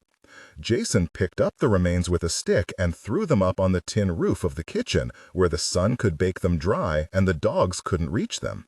"Thanks, Jason," Candace said, and added under her breath, "Geez, I don't know why we didn't just eat that old cat. Eustace makes us eat every other damn thing that dies around here." I overheard Eustace one day talking on the telephone to a young man who had called all the way from Texas because he wanted to sign on as a Turtle Island apprentice. The kid sounded promising. His name was Shannon Nunn. He'd been raised on a ranch and claimed to have done farm labor his whole life. He also knew how to fix automobile engines. And he was a star athlete of enormous personal discipline. Eustace tries not to get his hopes up about people, but these few factors alone made Shannon Nunn sound about 1,000% more promising than the scores of idealistic, romantic, and incompetent college kids who often arrive at Turtle Island unable to open a car door. Shannon said that he'd read about Eustace in Life magazine and was calling because he wanted a new challenge for himself. If he could learn how to live off the land, maybe he'd escape a life in shallow, modern American culture, where everyone is drowning in complacency. Sounded good so far. Still, Eustace spent an hour explaining to Shannon what he could expect at Turtle Island. It was a lucid and patently honest speech. "I'm not a normal person, Shannon," I heard him say. "Many people find that I'm not easy to get along with or work for. My expectations are high, and I don't give my workers much praise. People sometimes come here thinking they already have a lot of valuable skills to offer, but I'm rarely impressed. If you come, you'll be expected to work. Turtle Island is not a school. There are no classes here. This is not a survivals course. I'm not going to take you in the woods for a certain number of hours a day and teach you an organized program of wilderness skills. If that's the kind of experience you want, please don't come here. There are plenty of places where you can find that. Places that will put your needs and desires first. Outward Bound is good for that, and so is the National Outdoor Leadership School. You pay them, they'll teach you. I am not about that. I'll never put your needs or desires first, Shannon. The needs of this farm always come first. A lot of the chores I'll give you are repetitive and boring, and you'll probably feel you're not learning anything. But I can promise that if you stay with the apprenticeship program for at least 2 years, and if you do what I say, you'll acquire the hard skills that will give you a degree of self-sufficiency almost unknown in our culture. If I see that you're willing to learn and able to work, I'll devote more time to you individually as the months go by. But it will all come very slowly, and I'll always maintain my authority over you. I'm telling you this because I'm tired of having people come here with preconceptions that are different from what I've just explained to you, and then leave in disappointment. I don't have time for that, so I'm trying to make myself extremely clear. I'll demand more of you than you've ever had demanded of yourself. And if you aren't ready to work hard and to do exactly what I say, then please stay home. Shannon Nunn said, I understand. I want to be there. Shannon showed up a month after this conversation, ready to work. He was more excited, he said, than he'd ever been about anything. He was a young man seeking spiritual wholeness in the woods, and he believed he had found his teacher. He was looking, he said, to drink of that water that once you find it, you will never thirst again. 7 days later, he packed up his bags and left Turtle Island, deeply angry, hurt, and disappointed. I went there, Shannon told me over a year later, because I thought I understood the deal. Eustace promised me that if I worked for him, he'd teach me how to live off the land. I thought he would be teaching me survival skills, like hunting and gathering, like how to build a shelter in the wilderness, and how to make fire, all the stuff he knows. I'd invested a lot of time and energy to go to Turtle Island. It was scary because I'd left everything, my home, my family, my school, to go there and be taught by him. But all he had me doing was mindless menial labor.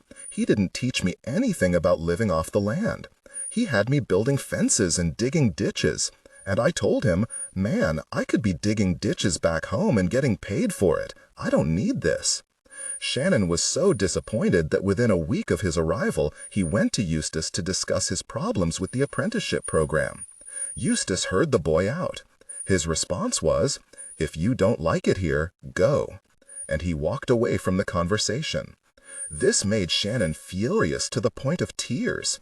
Wait a minute, why was Eustace walking away from him? Couldn't he see how upset Shannon was? Couldn't they talk about it, work something out? But Eustace had already talked and didn't feel like talking anymore. He'd had this same conversation again and again with many different Shannon nuns over many years, and he had nothing more to say. Should feel spontaneous and alive. Between scenes or significant moments, Eustace walked away from the conversation because he was tired and because he had to get back to work. He sleeps only a few hours a night. Sometimes he dreams about Guatemala, where he saw children who were adept with a machete by the age of 3. Sometimes he dreams about the orderly farms and quiet families of the Mennonites. Sometimes he dreams of dropping his agenda for saving the human race and, as he wrote in his journal, changing Turtle Island into a private for-me sanctuary to try to survive the ridiculous nature of the world today. But then he dreams about his grandfather, who once wrote, "More enduring than skyscrapers, bridges, cathedrals, and other material symbols of man's achievement are the invisible monuments of wisdom, inspiration, and example erected in the hearts and minds of men. As you throw the weight of your influence on the side of the good, the true, and the beautiful, your life will achieve an endless splendor." And he dreams about his father. He wonders how much more back-breaking success he'll have to achieve before he earns one word of praise from the old man. And then he wakes up. Every morning, he wakes up to the same thing, to a national crisis. An impotent nation reflexively ruining everything in its path. He wonders whether there's any hope of repairing this. He wonders why he's thrown his life into the breach to save everybody else's life. Why he allows his sacred land to be overrun by clumsy fools who treat the place so roughly. He wonders how it came to pass that, when all he ever wanted was to be nature's lover, he feels he has become her pimp instead. He tries to comprehend the difference between what he's obligated to do with his life and what he's allowed to do. If he could do only what he truly wanted, he might sell off this whole heavy burden of Turtle Island and use the money to buy a broad parcel of land somewhere in the middle of New Zealand. There, he could live in peace, all alone. Eustace loves New Zealand. What a spectacular country! Free of every kind of poisonous creature, sparsely populated with honest and trustworthy people, clean and isolated. To hell with America, Eustace thinks. Maybe he should drop out of the mountain man rat race and leave his countrymen to their fate. It's a gorgeous fantasy, but Eustace wonders whether he'd have the resolve to act on it. Maybe when he dreams about moving to New Zealand, he's like one of those urban stockbrokers who dream about cashing out and moving up to Vermont to open a hardware store. Maybe, like the stockbrokers, he'll never make the shift. Maybe, like them, he's too invested in his lifestyle to ever change. Maybe I'm too late with my message, he says. Maybe I'm too early. All I can say is that I think this country is suffering through a mortal emergency. I think it's a nightmare and that we're doomed if we don't change. And I don't even know what to suggest anymore.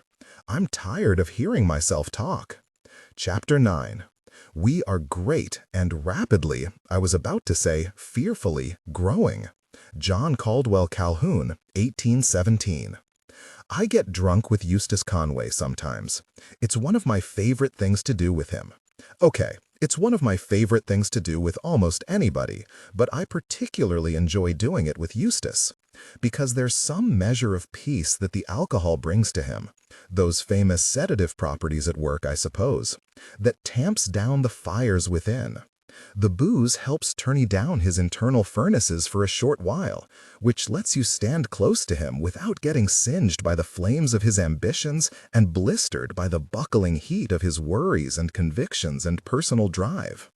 With a little whiskey in him, Eustace Conway cools out and becomes more fun, more light, more like Judson Conway. With a little whiskey, you can get Eustace to tell his best stories, and he'll whoop in delight as he remembers them. He'll imitate any accent and spin the most outrageous yarns. He will laugh at my dumbest jokes. When Eustace Conway is drinking, he's likely to crack himself up by peppering his dialogue with distinctly un-Eustachian modern phrases he's picked up over the years, such as yada yada yada, or you da bomb, or that's a win-win situation, or, my favorite, upon receiving a compliment, that's why they pay me the big Benjamins.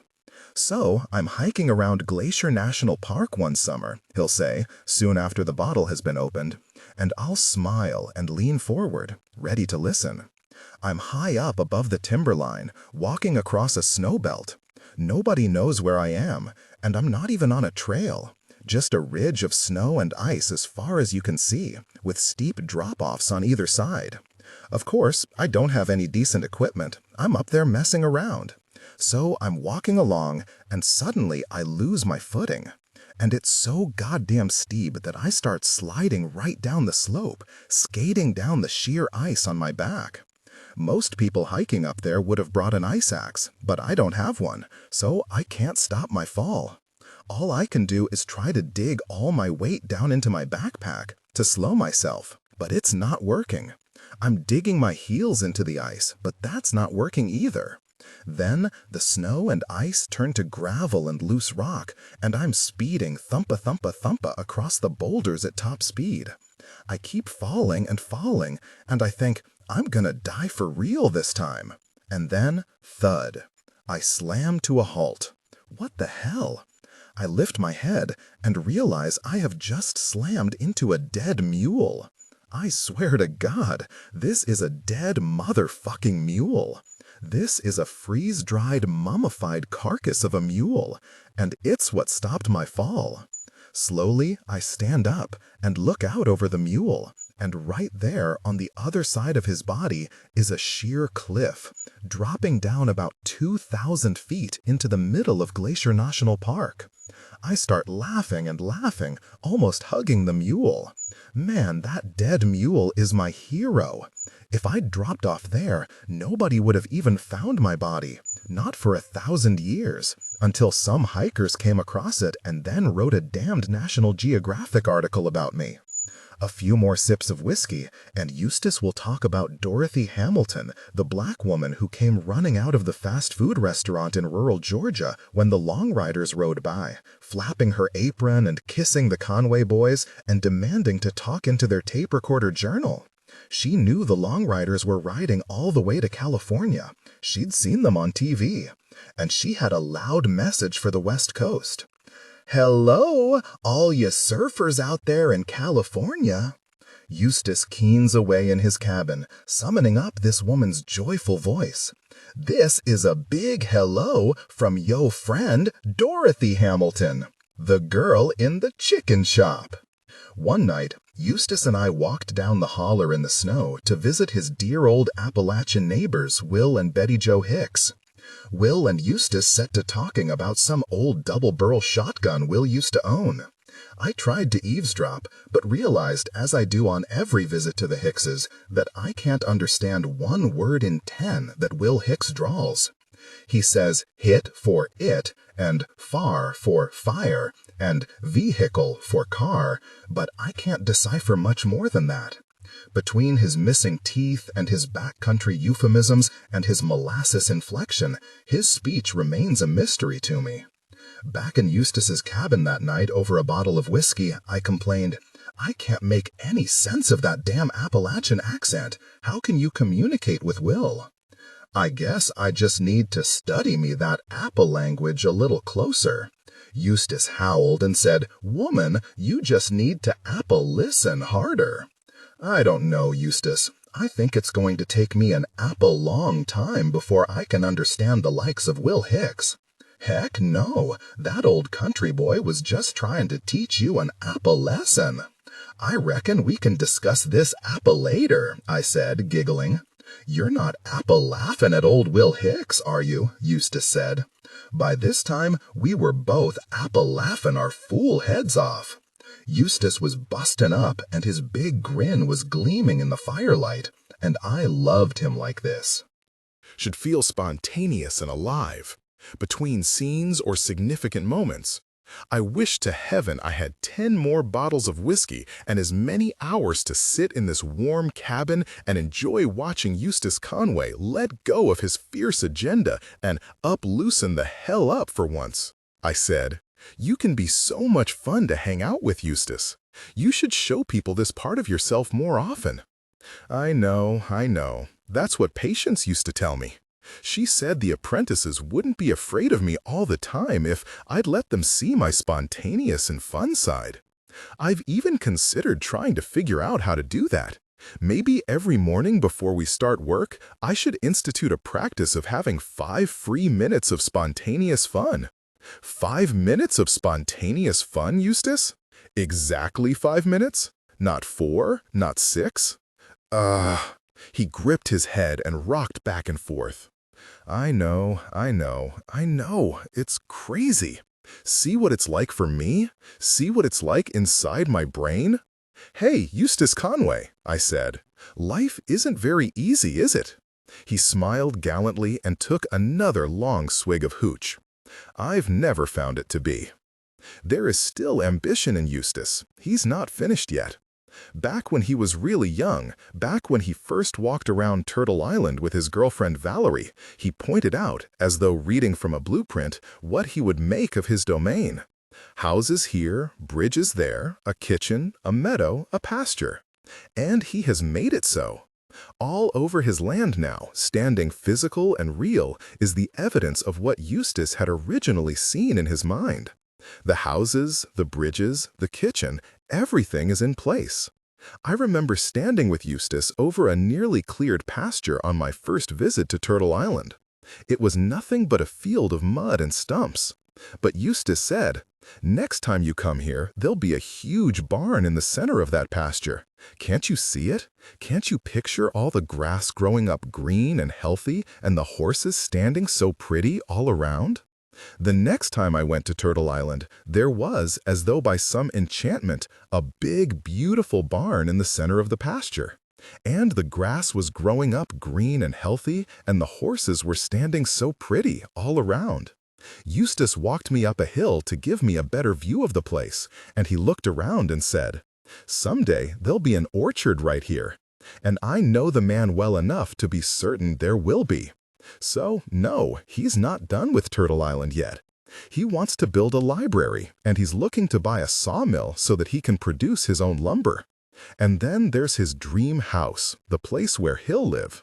Because after all this time, after more than 20 years in the woods, after working himself numb to acquire 1,000 acres of land, after building more than a dozen structures on his property, Eustace still doesn't have a home of his own. For 17 years, he lived in a teepee. For 2 years, he lived in the attic of a tool shed. And recently, he's taken to living in a small rustic cabin he calls the guest house, a fairly public place where all the apprentices and guests gather twice a day for meals in the wintertime when the outdoor kitchen is closed. For a man who claims to want, more than anything, isolation, he has never given himself a truly private space on Turtle Island. Everybody else, from the hogs to the apprentices to the tools to the books, must be housed first. But there is a home he has been designing in his mind for decades, and therefore you can be sure that it will exist someday. He made the first drawings of it when he was in Alaska, stranded on an island for 2 days, waiting for the rough seas to subside enough so that he could kayak safely back to the mainland. And when I asked him one afternoon if he could describe it for me in detail, he said, "Why, yes. The fundamental philosophy of my dream house," he began, "is similar to my feeling about my horses. You go beyond the necessary because you have a love for the aesthetic. This house is a bit showy, but I'm not going to sacrifice quality for anything. If I want slate shingles, I'm going to have slate shingles. Also, beveled glass, copper trim, hand-forged ironwork, anything I want. The house will be built with large wooden timbers, and I've already picked out some from the woods around here. Big logs and lots of stone, with everything overbuilt for strength and longevity. When I open the front door, the first thing I'll see is a stone waterfall that goes up over 30 feet, with a stone pool at the bottom of it. The waterfall is powered by solar electricity, but also heated, so it contributes to the heating of the house. There'll be a stone or tile floor, something that feels good to the eye and feet. The main room looks straight up to a cathedral ceiling over 40 feet tall. At the back of the room will be a big sunken fire pit made of stone, with stone benches built into it. I'll make fires in there, and my friends can come over on cold winter nights and warm their bodies and backs and butts on those warm stones. To the left of the great room is a door leading to my workshop, 20 feet by 20. The exterior wall is really just 2 massive doors on 5-foot-long iron hinges that swing out wide and open into the outdoors. So when I'm working in my shop during the summer, I'll have the air and sun and birds singing. Next to the great room are 2 glass rooms. One is a greenhouse, so I can have a plethora of fresh greens and vegetables all year. The other is a dining room, simple and perfect. There's a place for everything, just like on a ship. A big wooden table and benches and a wraparound couch. And windows everywhere so that I can look down into the valley, where I'll see the barn, the pastures, and the garden. Behind the entrance to the dining room is a door leading to the kitchen.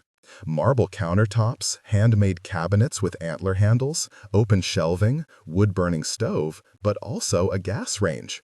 Sinks with running cold and hot water, all powered by solar, and all kinds of handmade this and hand-forged that and cast-iron cookingware.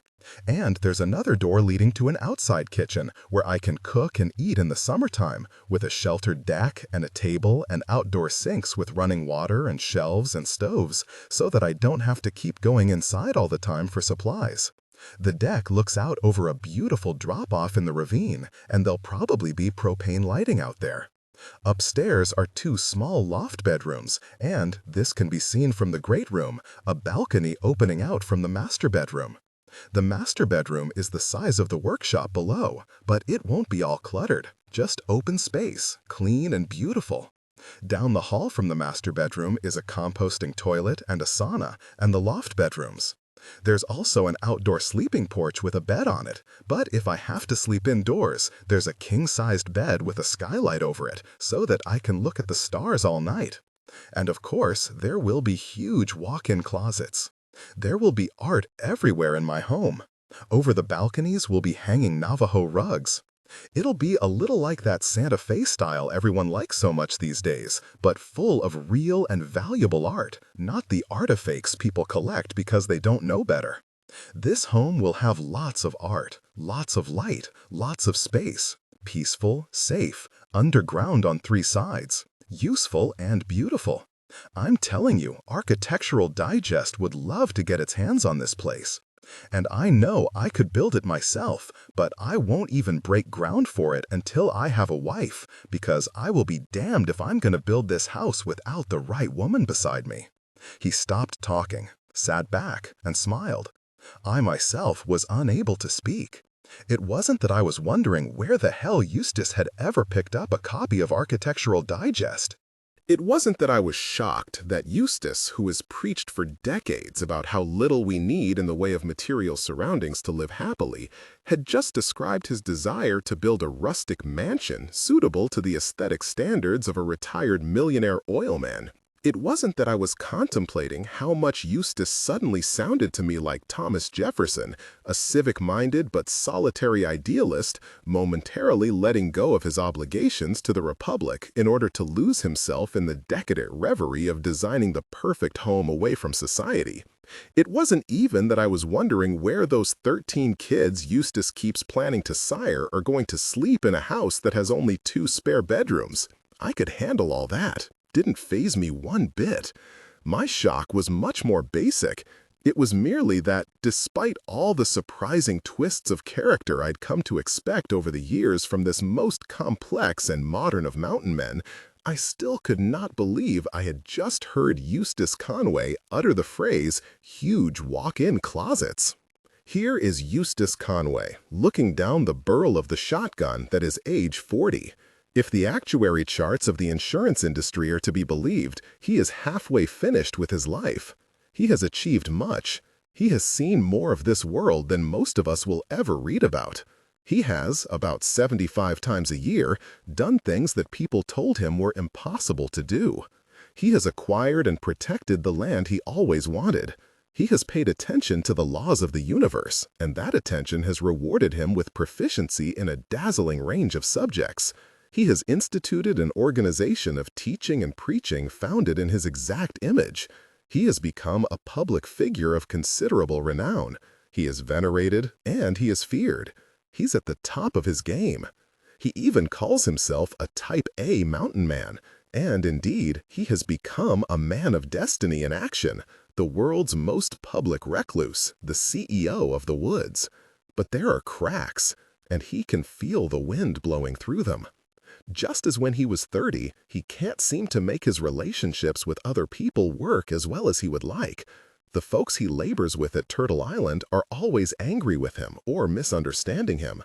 Virtually every apprentice I met at Turtle Island ended up leaving Eustace long before his or her time was officially up, and usually in tears. Even Candace, who was fiercely determined not to become just another disgruntled ex-Turtle Islander, left the mountain abruptly as a DET, frustrated by Eustace's refusal to give her more control over the garden. And Eustace fares no better with his family. Foremost in his consciousness, of course, is that disparaging father looming over his every breathing moment, critical and disgusted and angry. Forever it has been the case in Eustace Conway's life that when he looks for love and acceptance from his father, he goes nearly snowblind from the blankness he sees there. Although something strange did happen this year. Eustace called me on his 39th birthday. We have a normal conversation, talking for an hour about Turtle Island business and gossip. He told me about his new apprentices and about work on the barn and the birth of a beautiful new colt named Luna. And then he said, in a strange tone, "Oh, there's something else. I got a birthday card this week." "Oh, yeah?" I asked. "From who?" "From my father." There was a long silence. I put down the tea I was drinking and found myself a chair. "Tell me," I said. "Tell me everything. I'm holding the card right here in my hand. Read it to me, Eustace. It's kind of interesting, you know. My dad, he drew the card himself. It's a drawing of 3 little balloons floating up to the sky. He drew the balloons with a red pen and drew a bow around the strings of the balloons with a green pen. He used a blue pen for the message." "What message?" Eustace Conway cleared his throat and read, "It's hard to believe that 39 years have passed since you were born and started our family. Thank you for the many blessings you have brought us over the decades. We look forward to many more. Love, Daddy." There was another long silence. "Run that by me again," I said, and Eustace did. Neither one of us spoke for a while. Then Eustace told me that he'd received the card 2 days earlier. I read it once and folded it up and put it back in its envelope. I was so upset by it, my hands were shaking. It's the first kind thing my father has ever said to me. I don't think anyone can know how that makes me feel. I didn't look at it again until right now. It took me 2 days to get the courage to open it up again and read it over. I was afraid to even touch it, you know? I wasn't sure it was true. I thought maybe I dreamed it. "Are you okay?" I asked. "I don't know. Oh my God, I don't know how to open my fearful heart and even think about it. I mean, what the hell is this about? What does this mean, Dad? What the fuck are you up to, Dad?" "He may not be up to anything, Eustace. I think I'm going to hide this card away for a while." "Go ahead," I said. "Maybe you can read it again tomorrow." "Maybe I'll do that," said Eustace, and he hung up. This tiny but startling thaw between the two Eustaces reminded me of an obscure word I'd learned recently. I discovered it one day when I was paging through a dictionary on a whim, trying to find Eustace's name to see if I could learn its derivation. There was no Eustace in my dictionary, but I did discover Eustace, which is a noun. And here's what Eustace means: a worldwide change in sea level occurring over many millennia, triggered by the advance or retreat of glaciers. A slow and epic melting, in other words. Which is what it would take, I suppose, to affect even a marginal alteration on the level of an ocean. And then there are the other members of the Conway family to consider. Eustace's relationships with them are unsettled too. He adores his mother, but he mourns her sad and arduous married life with an intensity that corrodes his own ability to seek happiness. He cares for his little brother Judson more than he cares for anyone, but it's cruelly obvious to the most casual observer that the brothers are not as close as they had once been, not since the long rider's journey. Judson lives near Eustace now, residing just over the holler from Turtle Island in a small log cabin that he built himself, and now shares with his totally kick-ass fiancée, a tough and independent soul who hunts for deer with a bow and arrow, and who works as a lumberjack, and whose name is, get this, Eunice. Judson could easily ride his horse over to visit Eustace every day if he felt like it, but he doesn't. The brothers rarely see each other. Eustace wants much more access to Judson than he is offered, but Judson carefully and affably keeps an arm's length between them. "I saw it when we rode across America," Judson told me. "Eustace is like my dad. He's too fucking intense and hard to be around. He and my dad both pride themselves on being great communicators. They think they operate at this higher level of intelligence and communication than anyone else. At least Eustace does try to listen to people, and he comes across all gentle and equal, but the bottom line's the same. He has to get his way all the time, and there's no talking through it. Hey, I love my brother, but I don't know how to deal with that. That's why I keep my distance. I don't have any choice, and it makes me really sad." Walton Conway, the middle brother, also lives nearby, less than an hour from Turtle Island. Brilliant and multilingual and reserved, he lives in a comfortable modern home, his bookshelves filled with Nabokov and Dickens. Walton teaches English and writes quiet fiction. He runs a business out of his home, importing and selling handmade crafts from Russia. His wife is a generous and lively woman with 2 daughters from a previous marriage, and they've since had another daughter. Should feel spontaneous and alive. Between scenes or significant moments, Walton's life is tranquil now. But he did a good bit of rough traveling in his youth. Back then, he was always writing letters home to his big brother Eustace, whom he admired deeply and whose respect he so clearly wanted. "I hate to say it," Walton wrote to Eustace back in 1987, after a long stay on a farm in Germany where he'd found work, "but you might be proud of me. When I was working, my hands would get good and grimy, and I've got calluses now in places I'd never discovered before."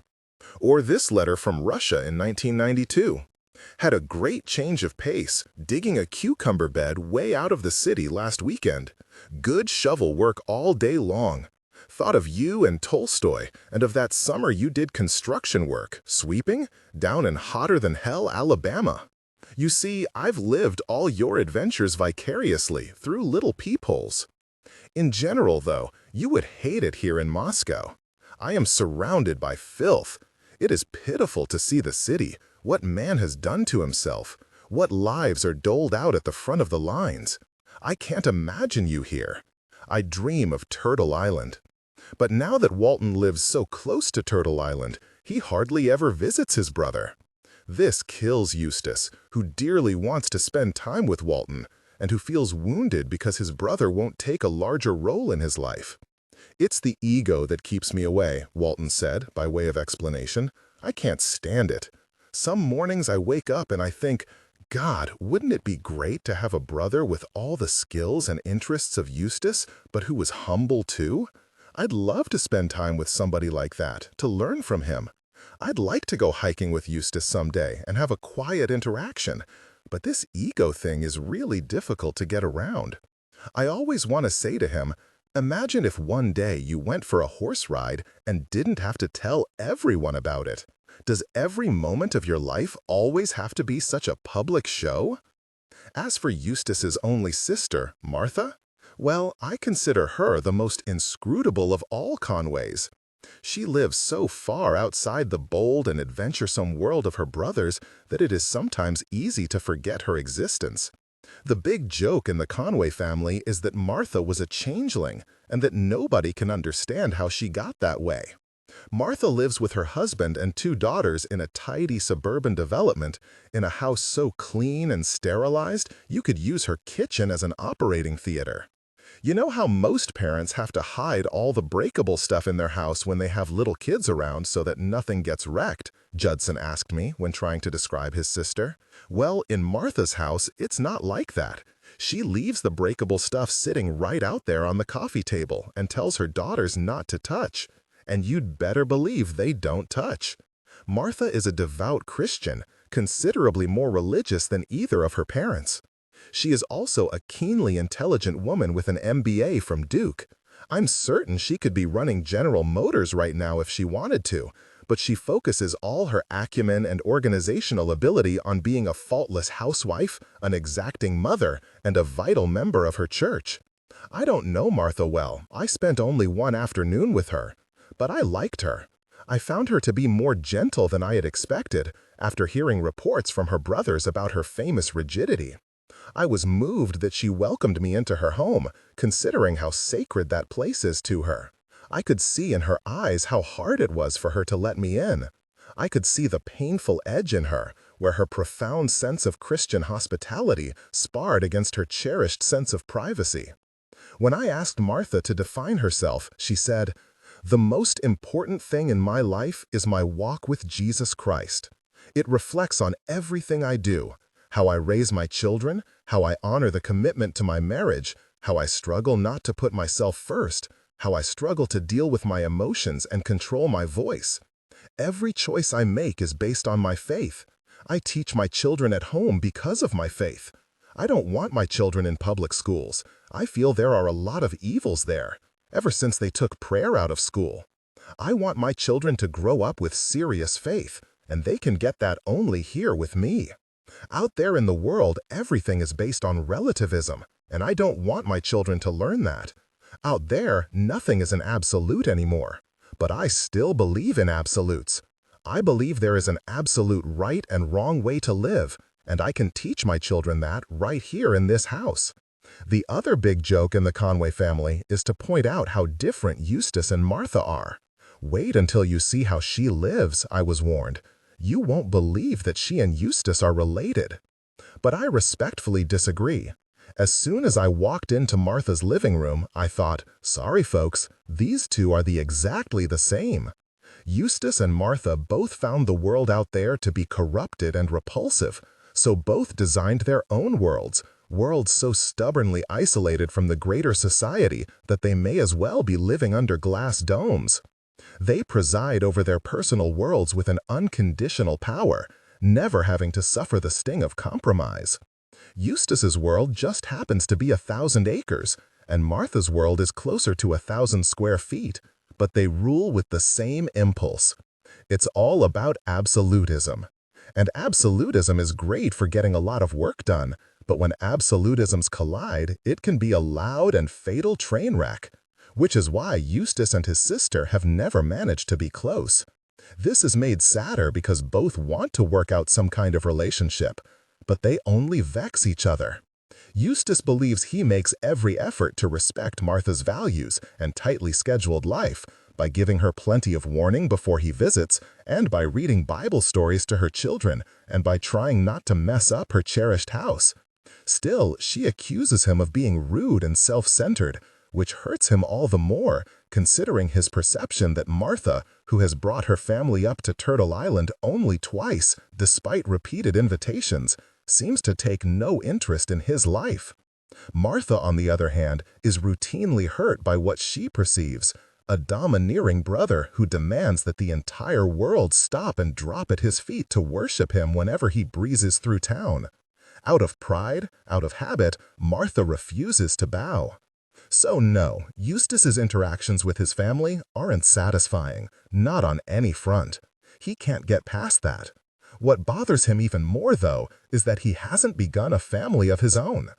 Now, as when he was 30, he scans his empire and is shocked to notice that, while he has accomplished much through sheer force of will, he still doesn't have a wife and children. At this point in his life, he should be well into a family, deep into the process of child-rearing, and heartily comforted by the solidity of marriage. Where does Eustace go wrong on this? He can't figure it out. Eustace and I drove down his mountain one day to visit his horse mentor, the old hillbilly farmer and genius animal trainer, Hoy Moretz. We had a good afternoon in Hoy's kitchen, eating cornbread with his wife Bertha, and listening to wild old lies, and paging through Hoy's photo albums, which contain nothing but pictures of mules, bulls, and horses. Hoy is funny and sly. When I met him for the first time, I said, "How do you do, sir?" And he said, "Fat and lazy. How about you?" He's not book-read. His daddy had him driving teams of bulls at the age of 6 for the sawmill. But he's an inspired farmer. His land is 300 acres of the neatest and sweetest pastures and fields you ever saw. Hoy has no children of his own, and so over the kitchen table, Eustace got to asking him what would become of that gorgeous land after he and Bertha both passed on. Should feel spontaneous and alive. Between scenes or significant moments. Hoy said he didn't rightly know, but he imagined Uncle Sam take it over and sell it to them developers who just put 900 houses up on the other side of my mountain. In the car later, I asked Eustace whether he would want Hoy's land. The Moretz farm is only 45 minutes from Turtle Island, and it's gorgeous. And yes, Eustace said, of course he would want it, and of course he would hate to see it developed into a graveyard of suburban homes. But that's the pattern of the world, he went on. First come the roads, and then come the farms, and then the farmers sell out to developers who chop it up and rape it and put in more roads until it's all chewed to pieces. I can't save every acre in North Carolina. I don't have the power for that. But what would you do with Hoy's property if you could get it? I asked, thinking he might use it for hayfields or as a place to graze his ever-increasing kingdom of horses. I'd save it and then give it to one of my sons when he was grown so that he could make it a traditional heritage farm, Eustace said. That sentence hung awkwardly in the air for a long moment. There were several assumptions at play here. That Eustace will someday have a bunch of children, that there will be boys among them, that any one of these boys will grow up to give a shit about heritage farming, That Eustace will not find his sons to be as mammoth a disappointment, the antithesis of what I had expected, as his grandfather and his father found their sons to be. That any of his land will still be around in 25 years. Even Eustace seemed to hear these doubts. "My sons," he said finally, in self-disgust, "listen to me talk. Where am I going to get sons? Where, indeed, and with whom as a mother?" This is the trillion-dollar question in Eustace's life, the question that haunts not only him, but everyone who knows him, to the point that it's like a national pastime for people to sit around speculating about who or if Eustace Conway would someday marry. Every member of the Conway family has taken me aside at some point in the last few years to utter his or her secret desire that Eustace will never marry and certainly never have children, because he would be, as Martha fears, way too scary as a father. But Eustace has other friends who are constantly trying to set him up with one mountain-climbing, peace-loving, dark-skinned, modern nature girl after another. Some friends think he should go back to Guatemala and marry the prettiest and quietest 14-year-old Mayan girl he can find. Others think he needs the world's toughest and most modern ballbuster to come in and kick his ass around Turtle Island for a while. And he has one friend, a blunt woman artist, who never stops challenging him with this accusation. "Hey, Eustace, why don't you just admit that you don't really like children? You can't get away from them fast enough when they're in the room with you." Like everyone else, I have my own opinions about Eustace's romantic life. It seems to me that what he really needs is a woman who is both strong and submissive. This may sound like a contradiction, but it wasn't always the case.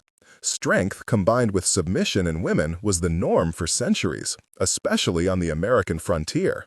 Take a look again at Davy Crockett's wife, whose thorough competence in the wilderness was matched only by her subservience to her husband. That's what Eustace needs. But that was 1780. Times, as we've all surely noticed, have changed. And so it is my personal opinion that Eustace Conway is not going to have much luck finding himself a wife, or, as he sometimes puts it, a mate. A century of goddamn feminism done spoilt all the brides. Like many impressive men of destiny before him, it is only in this one most delicate operation of intimate partnership where Eustace doesn't succeed. All his energies and all his talents become useless in the face of it. As the unhappy Meriwether Lewis wrote to his dear friend William Clark a few years after they'd crossed and mapped the continent, "I am now a perfect widower with respect to love. I feel all that restlessness, that inquietude, that certain indescribable something common to old bachelors, which I cannot avoid thinking, my dear fellow, proceeds from that void in our hearts which might or ought to be better filled. Whence it comes I know not, but certain it is that I never felt less like a hero than at the present moment. What may be my next adventure, God knows, but on this I am determined, to get a wife." It's not as though Eustace doesn't have plenty of options. The man has a powerful effect on women and has access to loads of them, isolated though his world may seem. There is no end of beautiful and starry-eyed female dreamers who dance through Turtle Island every year as campers, apprentices, and day trippers, many of whom would be more than happy to have a thrilling roll in the duff with a real mountain man, given the invitation. If all Eustace was after in life was hot sexual gratification, he could easily pick himself an endless supply of lovers, as if picking berries off a bush. He must be given credit, though, for never having used Turtle Island as a personal free love utopia. He has never exploited that crop of lovelies for short-term sexual pleasure. On the contrary, he consciously detaches himself from the many young girls who idolize him for his rugged image because he doesn't think it's appropriate to take advantage of their adoration.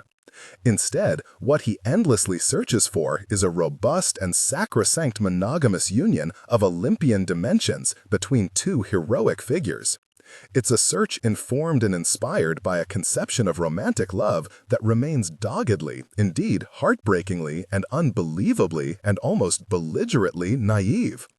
"It was so intriguing to meet you and have a chance to share with you," he wrote in an early letter to one woman who never hung around long enough to even be legitimately listed as one of Eustace Conway's girlfriends. "I don't know exactly what you must think about me, but I hope we will have a chance to get to know each other. I am looking for a mate, An energetic, intelligent, adventurous person like yourself is really attractive to me. I would like to live out my fantasies of a sacred relationship that was filled with a lifetime of love and compassionate care and understanding. I want that perfect love-filled American dream fantasy, if you will. I am holding out for nothing less than that. I have been interested in marriage for 10 years. I have been looking but haven't found the right one yet. If you have the vision to see and the care to investigate, you will find me a deep and caring person who is capable and willing to offer you more than you have ever dreamed about in the way of meaningful partnership through this journey of life, the human experiment. I offer you that. Please take me seriously on this and not let another protective mechanism keep you from finding in me what your heart truly desires. Insofar as I can offer you my love, truest sentiments. But this stand in the wind tunnel of my love hasn't worked there either. And it baffles Eustace, this absence, this loss, this failure to create an ideal family to erase his brutal childhood. He's all too aware that he's running out of time. Just recently, he got involved with Ashley, a 24-year-old beautiful hippie he's known for years. She is as warm and loving as any human being I've met.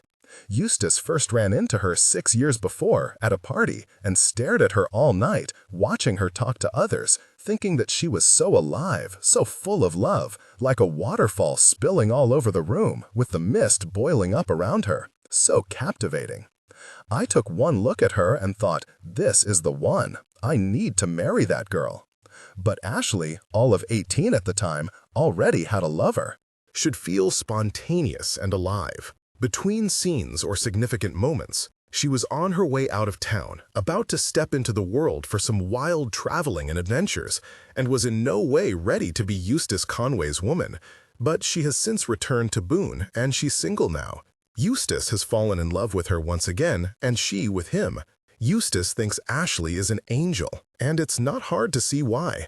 She emanates kindness and humanity. Ashley was driving me through Boone one afternoon when a homeless man approached her car at a red light and asked for money. Ashley, who has been barely surviving for years on food stamps and hope, dug around in the car for spare change, but could find only a few dimes. "I can't give you much money," she apologized to the homeless man, "but I promise I will give you all my prayers." "Thank you," he said, smiling as if he'd been handed a $100 bill. "I believe you." Ashley has a heart big enough to absorb all the love and need and hunger that Eustace thrusts at her without even flinching. But there's a glitch with Ashley. Somewhere along her journeys, she managed to acquire 3 young children, a 5-year-old son and toddler twin daughters. When I heard about them, I said, "Eustace, I always thought you wanted 13 kids. Looks to me as if you've got a good start here, buddy. 3 down, 10 to go." Eustace laughed. "Sure, but the concept of 13 kids is a lot different from the reality of 3. Ashley is calm, affectionate, funny, attentive, and steady. She brings a much-needed sense of peace and hospitality to Turtle Island, and she can gracefully handle that way of life. She spent several years living on a scrappy rainbow gathering commune that made Turtle Island look like a Hilton resort. This is a woman who went through 2 pregnancies without seeing a doctor. You know when you're healthy," she explains, "and I didn't need anyone to tell me I was doing fine."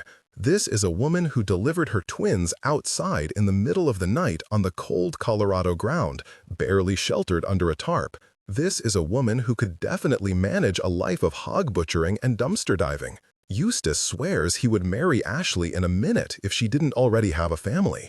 He has strong reservations about bringing up another man's freewheeling children, particularly when that other man is a hippie who still has a considerable presence in his kids' lives. Eustace doesn't want an undisciplined influence like that anywhere near children he himself might someday be raising. Although he is not as frightened, it should be said, by Ashley's twin daughters as he is by her energetic and willful young son.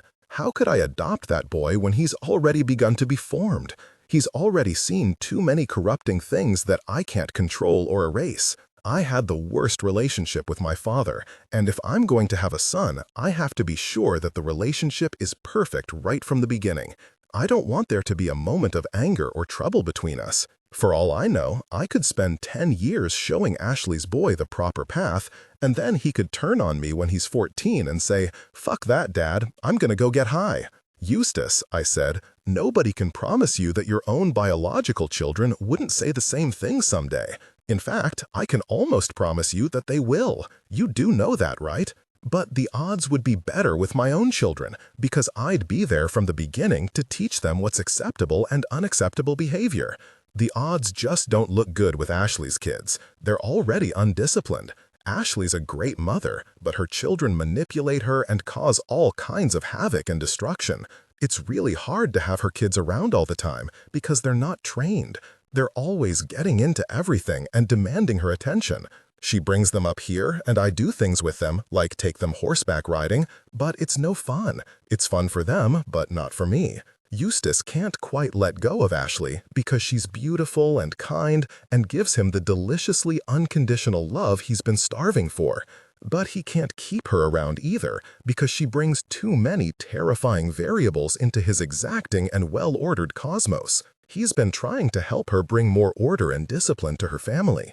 He's lent her books from his library written by the Amish about how to properly train up a child, very much as one would train up a horse. Ashley, who is indeed run ragged by her children, studied the books carefully and gratefully and has taken much of the advice to heart. She's even passed these old-fashioned lessons about child-rearing along to her hippie friends who are mothers to help them create some stability within their own disorganized families. And it's been a largely successful education. Using the strict old Amish system, Ashley has gotten her children on a more solid schedule, and there are fewer tantrums and meltdowns. But the children are still a handful, of course, because there are 3 of them and because they are children. So Eustace doesn't know what to do about Ashley. In the end, his decision will almost certainly be a showdown between the 2 things he craves most, absolute love and absolute control. It's a tough call. Historically, love has always been a pretty fierce contender, but some people in this world need more than love. Eustace has lived without love before. That's a familiar sensation for him. Whereas he has never lived a moment of his adult life without control. So he remains alone and single, and full of questions about what kind of woman he should seek. After all these years, he's come to think that he should be more careful about whom he selects to love. Maybe he's been too random in his choices. Maybe that's why it never works out. Taking on the challenge as he would take on any organizational task, Eustace recently sat down and efficiently listed the requirements for his perfect woman. If he could evaluate prospective candidates in each category, he should be able to choose wisely, and surely he would never be hurt or lonely again. Very healthy, his list, set forth in no particular order, begins. Then, capacity for intimacy, beautiful, confidence with and passion for sexuality, spiritual belief direction, excited and motivated to live each day completely and with sacred appreciation for it, nurturing, giving, caretaking, traditional woman sides to personality, leans toward non-materialistic lifestyle, values, emotional, confident, centered, energy, positive support, and social skills, independently able self with capacity to bond deeply in sacred marriage union, multilingual, involved with or appreciation for arts, dance, theater, literature, visual, etc., passion for family a priority, appreciates judicial money management, likes to work at tasks, i.e. farmland garden management. The list goes on and on. So you can see the problem. You can see how God himself might shape his head when handed such an invoice and say, "Sorry, pal, we don't carry that in stock." But Eustace is way more optimistic than God, and way more lonely than God too. When Eustace first showed me this love list, I handed it back and said, "I'm really sorry, Eustace, but this isn't how love works." "I don't know how else to do it," he said, sounding for once helpless. It's true that this list testifies to how enormously unequipped Eustace Conway is when it comes to handling intimacy. Look, we all seek certain traits in a lover, but this list to me looked like a cheat sheet for an exam that most of us don't need to study for. Most of us don't need to match up people's qualities with an inventory printout. We can tell when we're in love. But Eustace isn't sure that he can tell. He has too few of the basic skills to face the mountains and valleys and unpredictable weather patterns of real love between flawed and wonderful human adults. He is, by his own admission, too damaged and sensitive, and I find it astonishingly brave of him to continue trying to open his heart to others at all. Between scenes or significant moments, whether these troubles can be blamed on the hard-driving masculine iconography he's absorbed from American culture, or whether it's the fallout of his traumatized childhood, I do not know. But when I see Eustace Conway heading off into the wilderness of intimacy, clutching that exhaustive checklist of his, he looks to me an awful lot like the chubby suburban guy who just bought out the Orvis catalog for a weekend hunting trip, overpacked, underskilled, and scared to death. One of Eustace's regular gigs over the years has been at Merlefest, a well-established festival of folk music and arts held every summer in western North Carolina. Eustace doesn't travel and speak as much as he used to. He prefers to stay home at Turtle Island, away from the masses. But he still works at Merlefest every year, setting up his teepee on the fairgrounds and speaking to people about natural living. It's a good job, it pays well, and draws an earnest crowd, and Eustace gets to spend the weekend listening to live folk music from Appalachian heroes of his like Doc Watson and Gillian Welch. I went to Merlefest with Eustace in the summer of 2000 and saw, in his manner with the public, more world-weariness than I'd ever seen in him before. It wasn't as if he were telephoning in his performances with people, but he wasn't the firebrand I remembered from speaking engagements in years past. And it wasn't hard to understand during the course of this weekend why a man could lose his spark in the face of the world's reality. Eustace had been told well in advance that he was to share the stage at Merlefest with another headline speaker, a real Indian chief from the Florida Everglades named Chief Jim Billy. For weeks, Eustace was somewhat nervous and apprehensive about this encounter. "I know a lot of Native Americans and I'm usually welcome," he explained. "But sometimes Indians have a bad reaction to me, like, who's this white guy in the teepee pretending to be? Especially with politicized Native people, I can be seen at first as offensive. Of course, I understand their hesitation, so I'm always a little cautious, careful to be extra respectful." In this case, he needn't have worried. Chief Jim Billy turned out to be a big, friendly guy in blue jeans with the wide smile and hearty handshake of a born salesman. His tribe had just gotten a massive windfall in the form of gaming profits, and the chief carried himself with the satisfied ease of well-fed wealth. His act, which he did just for fun these days, now that he didn't need the cash, was to get on stage and sing rock and roll-inspired songs for kids about all the cool and scary animals that live down in the Everglades. "Hey parents," he warned between songs, "don't let your kids go into the woods alone, 'cause there's animals back there that will bite you. Bite you? Heck, down in the Everglades, they'll eat you." When his act was over, Chief Jim Billy sat in the audience and listened attentively to Eustace's compelling and sober presentation about how to live in harmony with nature. Eustace showed the audience how to weave rope with grass and with their own hair, and displayed baskets and clothing that he had made from natural materials. Chief Jim Billy approached Eustace after the show, extremely impressed. "I'll tell you something, man," he said, hugging Eustace. "You're great. The stuff you know how to do, it's great. You gotta come down to Florida and teach my people all this stuff, because nobody down there knows how to do these things anymore. You're more Indian than any of us. Hell, the only thing people in my tribe know how to do is fly up to Miami and get a tan. I'm just pulling your leg here, buddy, but seriously, you should come down and see us on the reservation. We're doing real good these days. We run a little safari that goes right through the swamp for the tourists, and the tourists would love to see you. You could be a real good attraction, because those people are looking for something authentic, something genuine, and that's what you got. We try to give them a taste of genuineness on our swamp trip, but we like to have some fun too.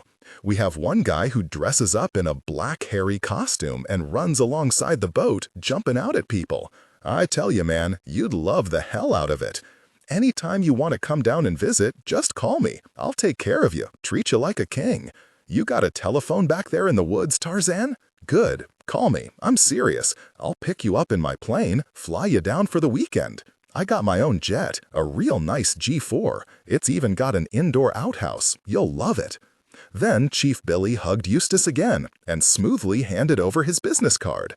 "Everything you need to know about me is on this card," said this gregarious chief of the Seminoles to Eustace Conway. "Phone, cell phone, beeper, everything. Call me anytime, man. You're awesome." Together, Eustace and I walked in silence away from the stage and back toward his demonstration teepee, which was set up on the midway, across from the concession stands. There were 2 9-year-old boys playing inside when we arrived, dirt bikes parked by the smoke flap, and they nearly tackled Eustace when he showed up. "We heard you can teach us how to start fires," one of them said. One boy was dark-haired and small for his age. The other was overweight and blonde, wearing a t-shirt that said Earth Day. Accommodating them, Eustace took 2 sticks and explained to the boys that trees hold fire. They get their fire from the sun. Inside every tree is a little bit of the sun that you can release with your own energy. Eustace ground the sticks together until he got a small bright ember, which he dropped into the center of a tiny nest of dry tinder, cupped in his hand. What we have here is a baby ember, a newborn piece of fire. If we don't treat it right and feed it the nice food of oxygen, it will die. He encouraged the dark-haired boy to blow gently on the tinder, and, like magic, suddenly there was flame. The boy cheered. Then there was a loud electronic squawk in the teepee. "What?" he shouted into the receiver, deeply annoyed. "Where are you, Justin?" "Over," came a woman's voice. "I'm in a teepee, Mom," Justin yelled back. "Over." "I can't hear you, Justin. Where are you, Justin?" the walkie-talkie repeated. "Over." Justin rolled his eyes and screamed, "I said I'm in a teepee, Mom. Over." "A teepee? A teepee, Mom? Get it, Mom? Over?" I stepped outside, away from the clamor, thinking how much work Eustace has ahead of him if he's really intent on saving this culture.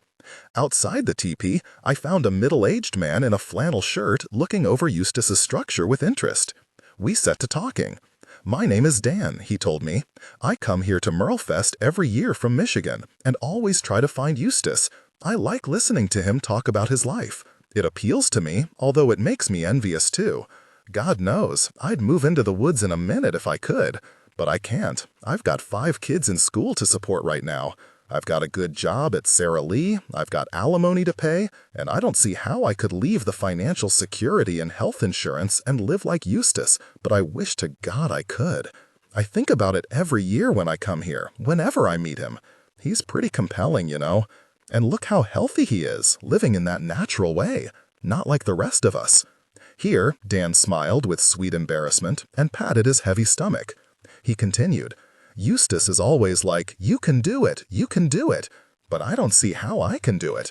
We just built a big house, you know? It's full of so much damn stuff, I don't even know where it came from. I swear to God, I don't understand how it happened that we own all this stuff. Sometimes I look at my house and wish I could burn it to the ground, walk away from everything, start over somewhere else with nothing. Lead a simple life out in the woods, away from the world." Should feel spontaneous and alive. Between scenes or significant moments. You understand that feeling at all? You ever get that desire? You ever want to disappear off the face of the earth? Of course, I said. Everyone gets that desire. Not Eustace Conway, I bet. Don't lay your money on it, Dan. All of which is to say that, looking toward the age of 40, Eustace must admit that he has not exactly provoked the kind of change in our world that he hoped to when he was younger. Indeed, that he was certain he would provoke. The waves of eager citizens following him into the woods never quite materialized as he'd expected when he was 20. The world remains what it was, maybe worse.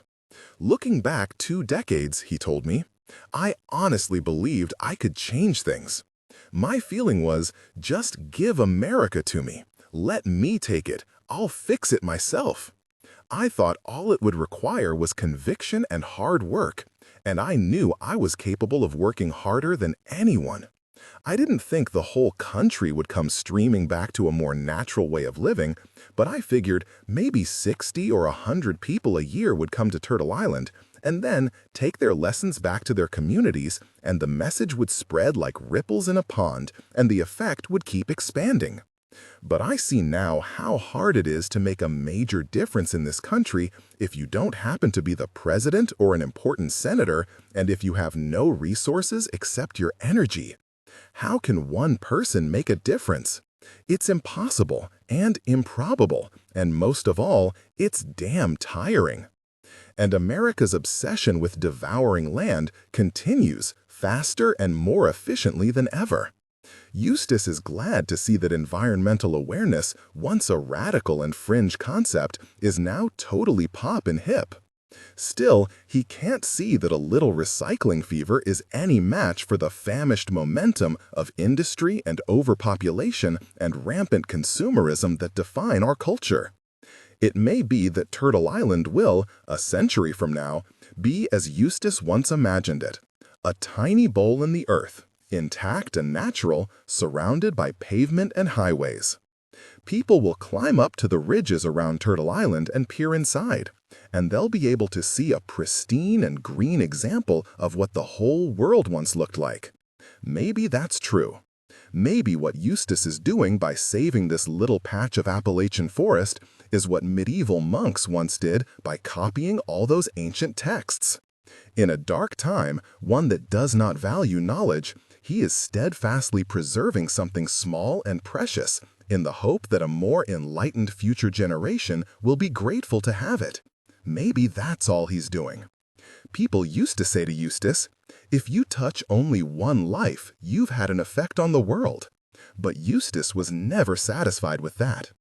It was his intent to alter the very destiny of humanity and never to settle for the meager accomplishment of touching a random life every now and again. He runs into people sometimes these days who'll say, "You're Eustace Conway. I remember you. You spoke at my high school 15 years ago. You were amazing. You changed my life." Then Eustace gets all excited until the person clarifies. "Yeah, ever since I heard you speak, I don't run the water anymore while I'm brushing my teeth. I'm conserving resources." Eustace can only laugh, covering his face with his hands and shaking his head. "I mean, don't get me wrong," he'll tell me. "I want to say to these people, hey, I'm glad you're not running the water while you're brushing your teeth. Honestly, I am. That's a very nice way to conserve a precious resource, and that makes me really happy. But you know what? I kinda had bigger plans for you." Eustace has lost, too, his youthful notion that he could teach absolutely anybody to live in the woods. When he was younger, he never considered turning away a would-be apprentice from Turtle Island.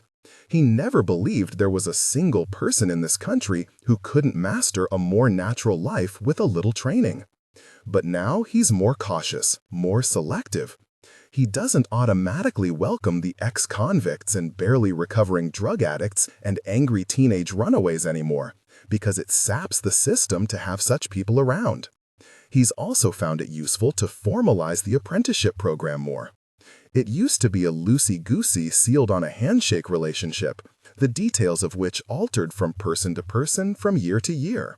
Basically, all a young man or woman had to do was show up at Turtle Island and express some eagerness, and Eustace would sign the kid up, asking only that the apprentice promise to work hard and keep a positive attitude throughout the stay.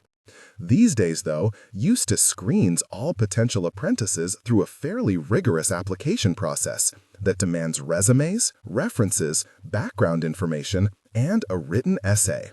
Moreover, tired of the Eustace Conway whiplash effect that decimated the morale of his workforce, Eustace now hands out this memo, simply entitled Relationship with Eustace, to every applicant. Please don't expect to develop a close friendship with Eustace or be disappointed by anything other than a working boss, leader, and director type of friendship.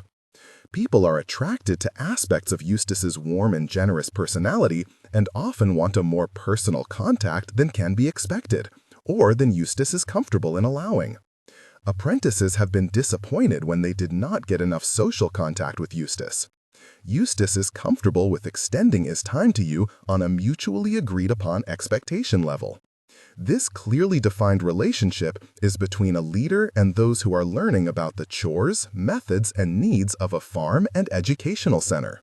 Lately, Eustace has suffered such crushing disappointments with his workers that he's considering altogether giving up the apprenticeship program. 2 of his apprentices quit this spring after serving out only 6 months of their year-long contracts, abandoning Turtle Island with the usual complaints that the work was too hard, they were having trouble with Eustace's leadership, the experience was not what they'd expected, and they needed to follow their bliss, even if it meant not honoring their commitments. "Does it mean nothing to anybody anymore to sign an agreement?" Eustace asked in wonder. "Is it naive of me, in my antiquated way, to think that people should do what they say they're going to do? How could these kids walk away after 6 months without caring that they promised to stay a year? They had no sense of the bind that put me in, or the fact that I might have made plans around their commitment. They bailed out early and left me high and dry. And why does this keep happening time and again?" What devastated Eustace about the loss of these 2 young people was not only that their stay at Turtle Island followed such a familiar trajectory, enthusiastic hope followed by bitter disillusionment, but that one of the apprentices, a thoroughly competent and reliable woman named Jennifer, had been, to Eustace's mind, possibly the best worker he'd ever had. She even rivaled the legendary Christian cult writer with her potential. She was smart, dedicated, and uncomplaining, with a serious commitment to learning about primitive farming. She'd been raised in the mountains and had brought skills to Turtle Island that even Eustace didn't have. He'd trusted her enough to turn over to her the management of the Turtle Island garden, an act of faith he'd made with no small amount of suffering, and largely as a self-experiment to see whether he could handle the loss of control. And Jennifer had made the garden thrive, even as she was learning about the care of horses and the construction of buildings. She was perfect, and Eustace had come to respect her and rely on her. And now she had up and quit. "Look up the word heartbroken in the dictionary, and you'll see a picture of me next to it," he told me on the phone a week after Jennifer had left. Should feel spontaneous and alive. Between scenes or significant moments. I was so depressed when she left, I didn't get out of bed for 2 days. If somebody like Jennifer can't make it here for a whole year, who can? Who am I kidding? Why am I bothering? What is Turtle Island for if that's how it's always going to end? It's something I pour my lifeblood into for the benefit of others, but it's not working, and the people I'm doing it for keep quitting and failing. I'm closer to giving up than I've ever been. I've been having fantasies of hanging a little sign on the gate that says, "Turtle Island closed, go away." Of course, I won't, or maybe I will, I don't know anymore. And so it goes that Eustace, by hard necessity, is narrowing his vision as he ages, winnowing out some of his youthful ideals, giving up some of his boldest dreams.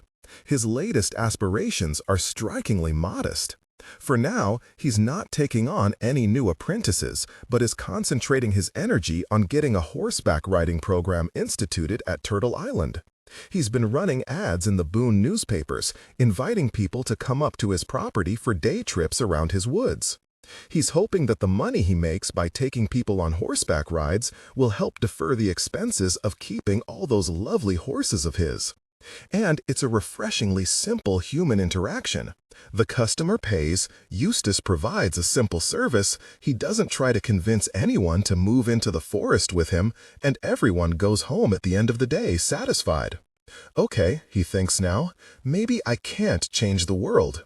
Maybe Eustace's influence will be more modest, affecting small groups and scattered individuals, people like the motorists he waved to from his horse on the long riders trip, the kindergarteners he buried up to their necks in the forest, the drug dealers in Tompkins Square Park whom he left to ponder the curious fact that a man can make his clothing from the materials of this earth.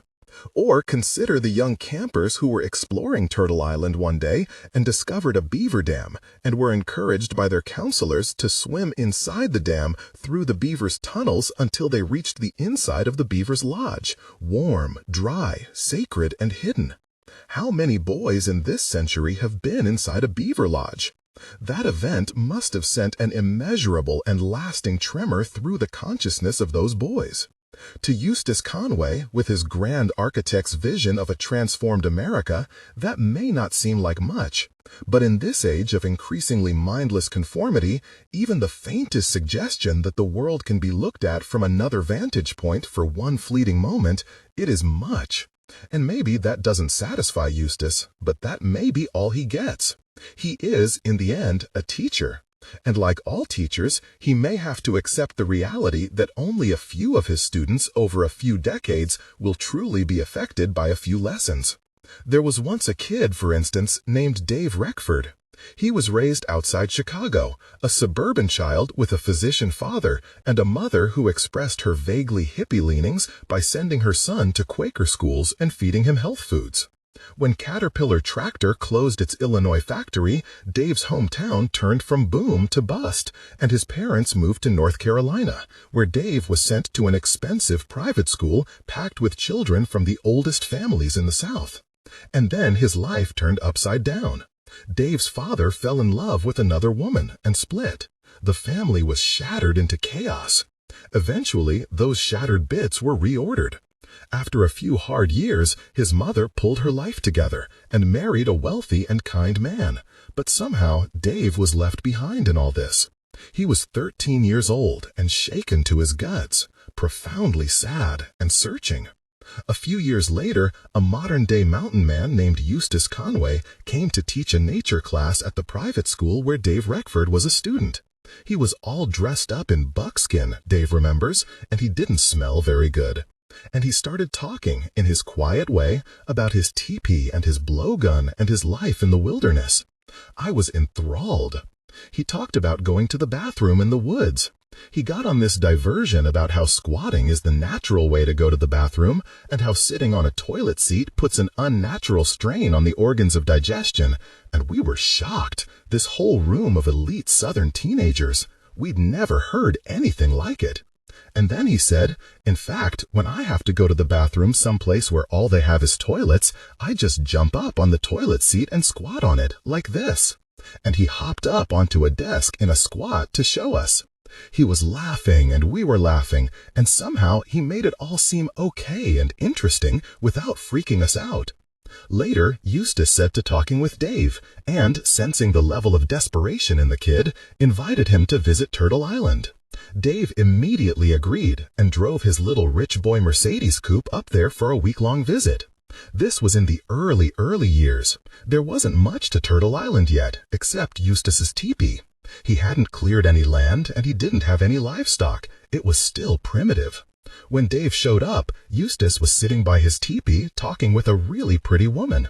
He asked me if I could please excuse myself for a half hour so that he could be alone with this girl in his teepee, and then he slipped off with her to have, it was pretty obvious, sex. I was pretty amazed by the openness of his sexuality. He finally came out of the teepee, and the girl left, and then he began to teach me. The first thing he showed me was a bed of coals in his fire pit. He explained that if you keep your deep-set coals warm all the time, you'll always have fire ready at hand and not have to strike up a new flame. Then he sent Dave to work, rebuilding the forge in the blacksmith shop. Next, they began digging the foundation for the tool shed Eustace was building. He taught Dave how to make shingles, which was really hard work, with a sledgehammer. And so it went, day after day, hard manual labor from a boy who had never experienced such a thing. It wasn't what I'd expected, Dave said, from the quiet warrior, soft-spoken, Zen master teacher I thought I had followed up the mountain. He was a slave driver. He was relentless and obsessive about detail, and the work made me cry and almost broke my back.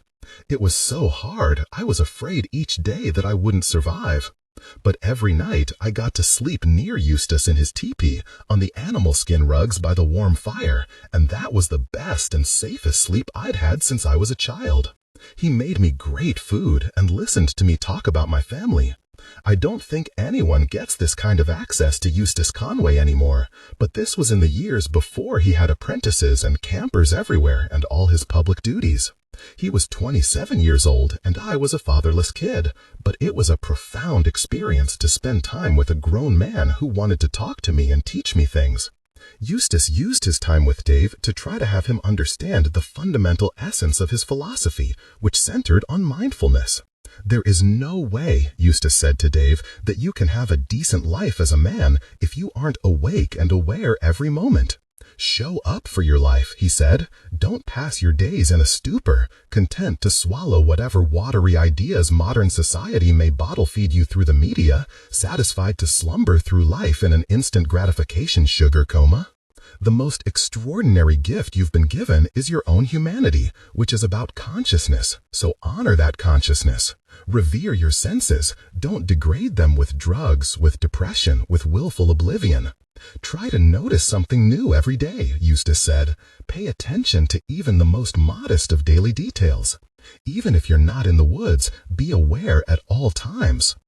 Should feel spontaneous and alive. Between scenes or significant moments, notice what food tastes like. Notice what the detergent aisle in the supermarket smells like, and recognize what those hard chemical smells do to your senses. Notice what bare feet feel like.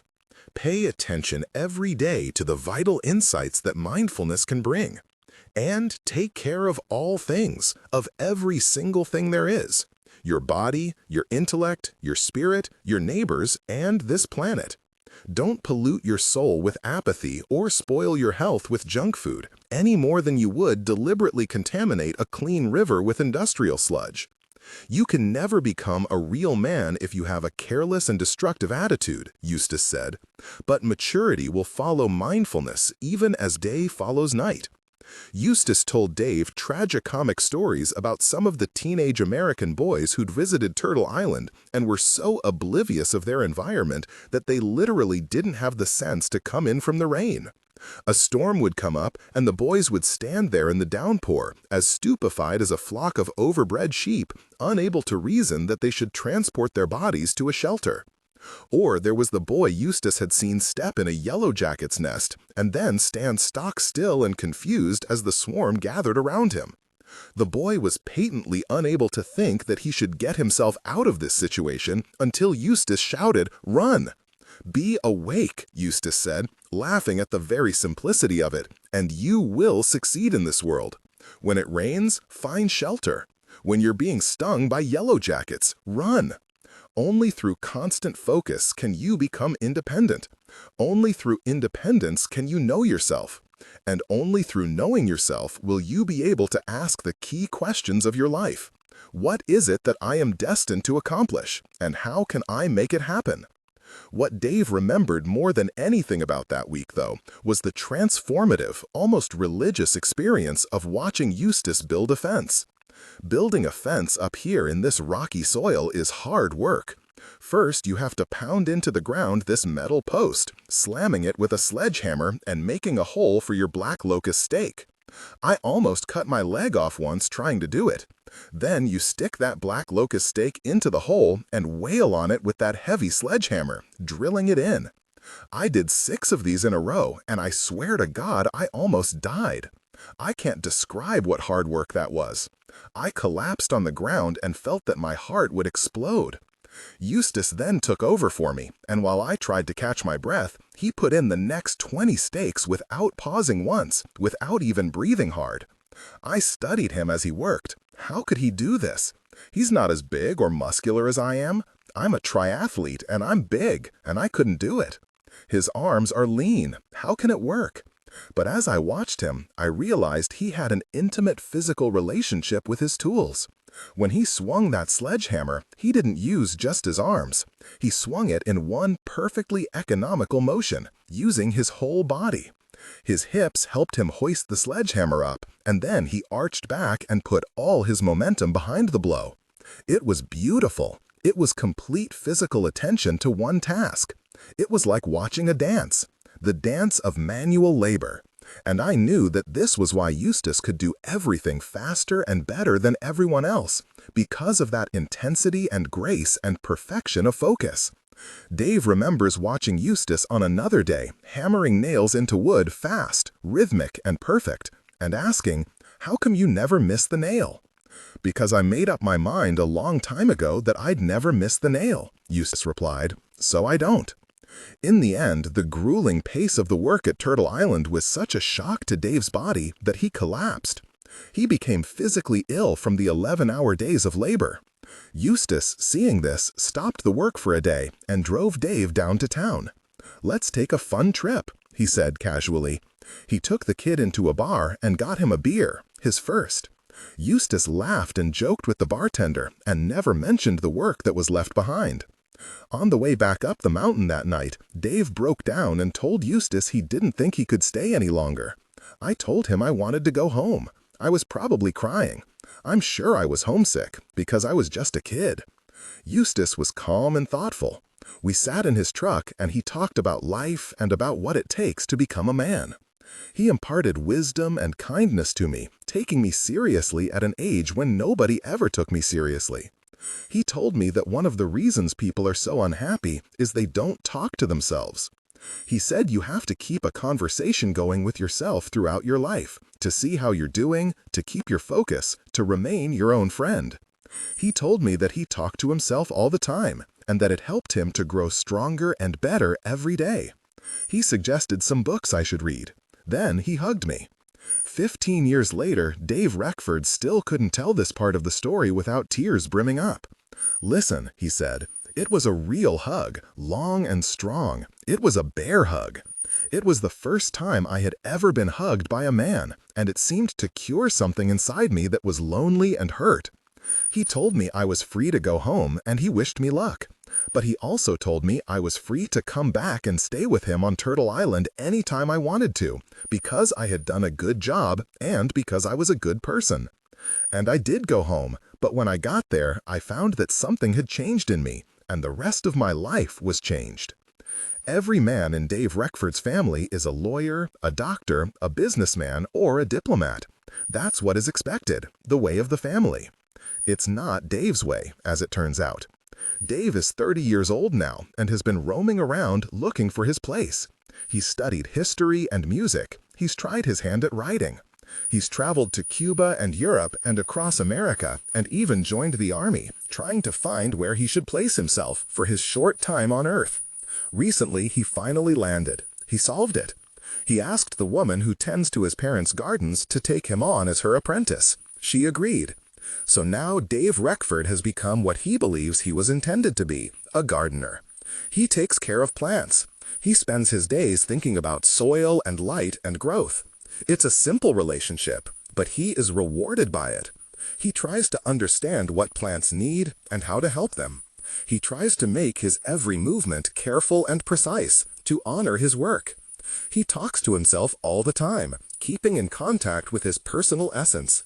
And every single day of his life, he thinks about perfection of focus and about the singular grace of human labor. Which means that, every single day of his life, he thinks about Eustace Conway. Epilogue. You can't fix it. You can't make it go away. I don't know what you're going to do about it. I'm just going to walk away from it. Maybe a small part of it will die if I'm not around feeding it anymore. Lou Welch. The history of Eustace Conway is the history of man's progress on the North American continent. First, he slept on the ground and wore furs. He made fire with sticks and ate what he could hunt and gather. When he was hungry, he threw stones at birds and blew darts at rabbits and dug up roots from the ground. And so he survived. He wove baskets from the trees in his domain. He was a nomad. He moved on foot. Then he moved into a teepee and became a more sophisticated trapper of animals. He made fire with flint and steel. When he mastered that, he used matches. He began to wear wool. He moved out of the teepee into a simple wooden structure. He became a farmer, clearing the land and cultivating a garden. He acquired livestock. He cut paths into the woods, which became trails and then roads. He improved the roads with bridges. He wore denim. Should feel spontaneous and alive. Between scenes or significant moments. He was first an Indian, then an explorer, then a pioneer. He built himself a cabin and became a true settler. As a man of utopian vision, he now sustains himself with the hope that like-minded people will buy property around Turtle Island and raise their families as he will someday raise his. The neighbors will till their land with animal-drawn machinery and come to each other's aid in the time of harvest and join each other for bursts of recreational dancing. And they will ride to each other's homes on horseback and trade goods. When all that happens, Eustace will have become a villager. That's what he wants to create, a town. And when that is all firmly in place, he will build his dream home. He'll move out of the cabin and into a large and expensive show house full of walk-in closets and appliances and family and stuff. And he will have finally caught up with his time. At that point, Eustace Conway will be the paradigm of a modern American man. He evolves before our eyes. He improves and expands and improves and expands because he is so clever and so resourceful that he cannot help himself. He is not compelled to rest in the enjoyment of what he already knows how to do. He must keep moving on. He is unstoppable. And we are also unstoppable. We on this continent have always been unstoppable. We all progress, as de Tocqueville observed, like a deluge of men, rising unabatedly and driven daily onward by the hand of God. We exhaust ourselves and everyone else, and we exhaust our resources, both natural and interior. And Eustace is only the clearest representation of our urgency. I remember driving back to Turtle Island early one evening with him after a visit to his grandfather's old empire of Camp Sequoia. We were almost home, passing through Boone, and stopped at an intersection. Eustace suddenly spun his head and asked, "Was that building there 2 days ago when we left for Asheville?" He pointed at the skeleton of a small new office building. No, I hadn't noticed it there 2 days earlier, but it looked almost finished. Only the windows needed to be popped in. A battalion of construction workers were leaving the site for the day. "Couldn't be," Eustace said. "Can they really put up a building that fast?" "I don't know," I said, thinking that, of all people, he ought to know. "I guess they can." He sighed. "This country," he said.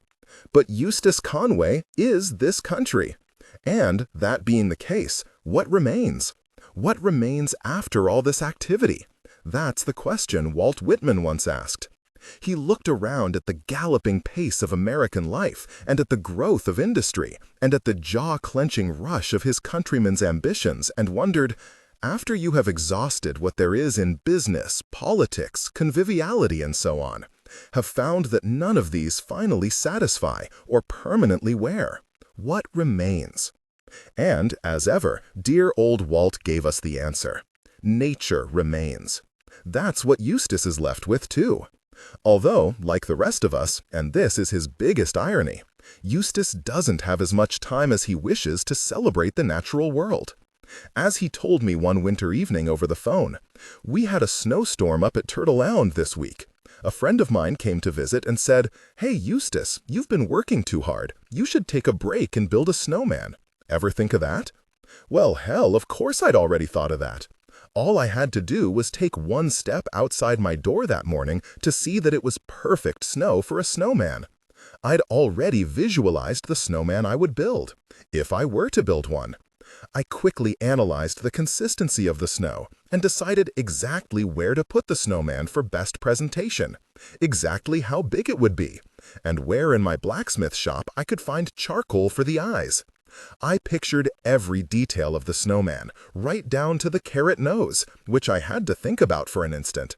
Do we have enough carrots to spare that I could use one for this snowman? And after the snowman is over, could I get the carrot back and put it in a stew so that it wouldn't be wasted? Or would an animal get at the carrot first?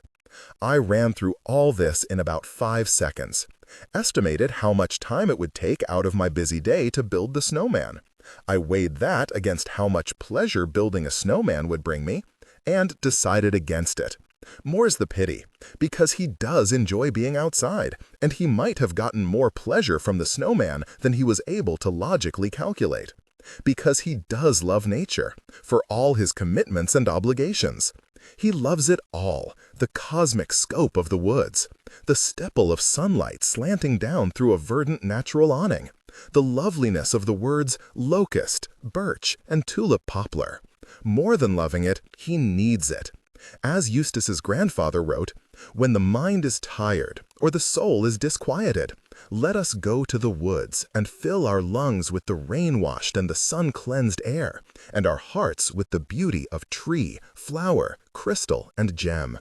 The best man that Eustace can be is the man he becomes when he is alone in the woods.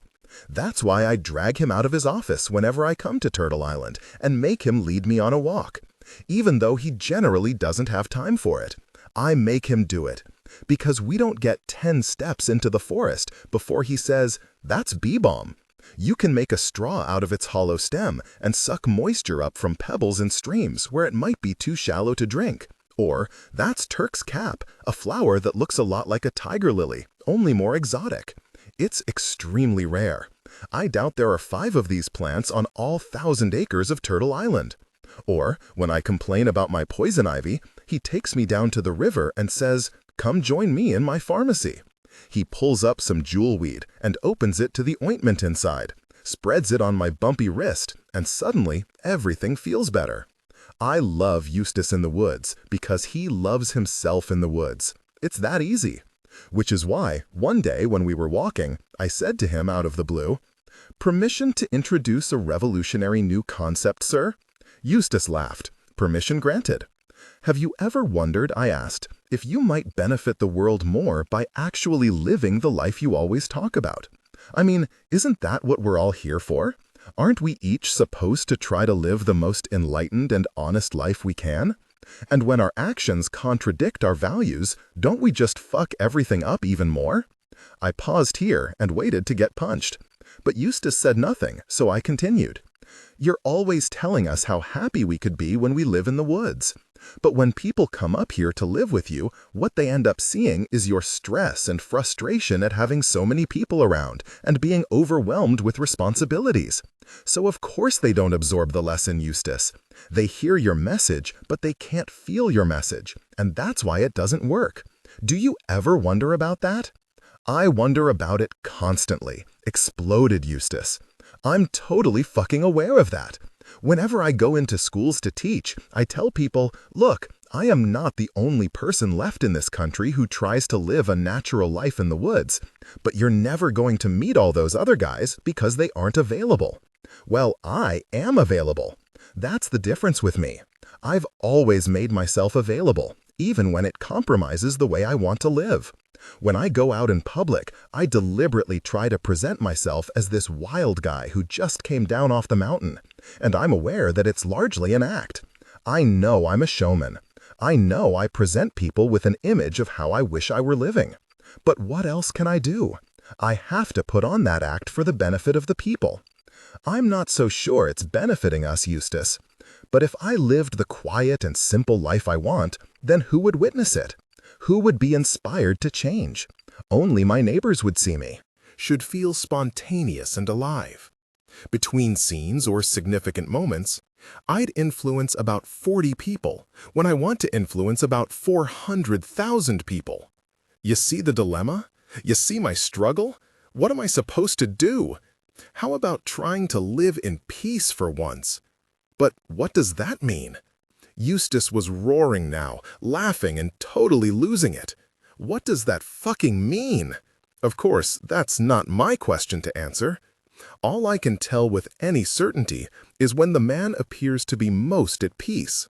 And that usually isn't when he's firing apprentices or spending 6 straight hours on the telephone haggling with tax lawyers, school boards, newspaper reporters, and insurance companies.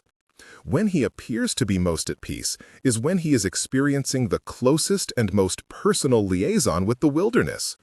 When he is right inside nature's stupefying theater, he is closest to happy. When he is, as much as is humanly achievable in our modern age, living in communion with whatever is left of our frontier, he gets there. Sometimes I'm lucky enough to have a glimpse into that best part of Eustace Conway in the most unlikely instances. Sometimes the moment just finds him. There was this one evening when we were driving back from Asheville, trucking along in silence. Eustace was in a quiet mood, and we were listening to old-time Appalachian music, taking in the sad twang of hard men who had lost their farms and hard women whose husbands had gone down into the coal mines and never returned. It was drizzling rain, and as we moved from superhighway to freeway to two-lane macadam to the dirt road of his mountain, the rain lightened up, even as the sun was going down. We bounced and trundled up toward Turtle Island under the gloom of steep, overgrown hollers. Quite suddenly, a family of deer leaped out of the woods and onto the road before us. Eustace hit the brakes. The doe and her fawns skidded sideways into the darkness. But the buck stayed, staring into our headlights. Eustace honked. The buck stood. Eustace jumped out of the truck and let out a loud whoop into the damp night to chase the buck back into the woods. But the buck stood where it was. "You're beautiful, brother," Eustace shouted at the deer. The buck regarded him.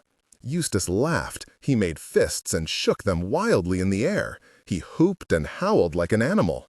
Again, Eustace shouted to the buck, "You're beautiful, you're roll, you da bomb." Eustace laughed. Still, the buck held his ground, unmoving. And then Eustace, too, stopped moving, enchanted into a temporary paralysis. For a long while, he stood as stock-still and silent as I'd ever seen him, barely illuminated by the spilled bath of his shadowy headlights, staring at that buck. Nobody budged or breathed.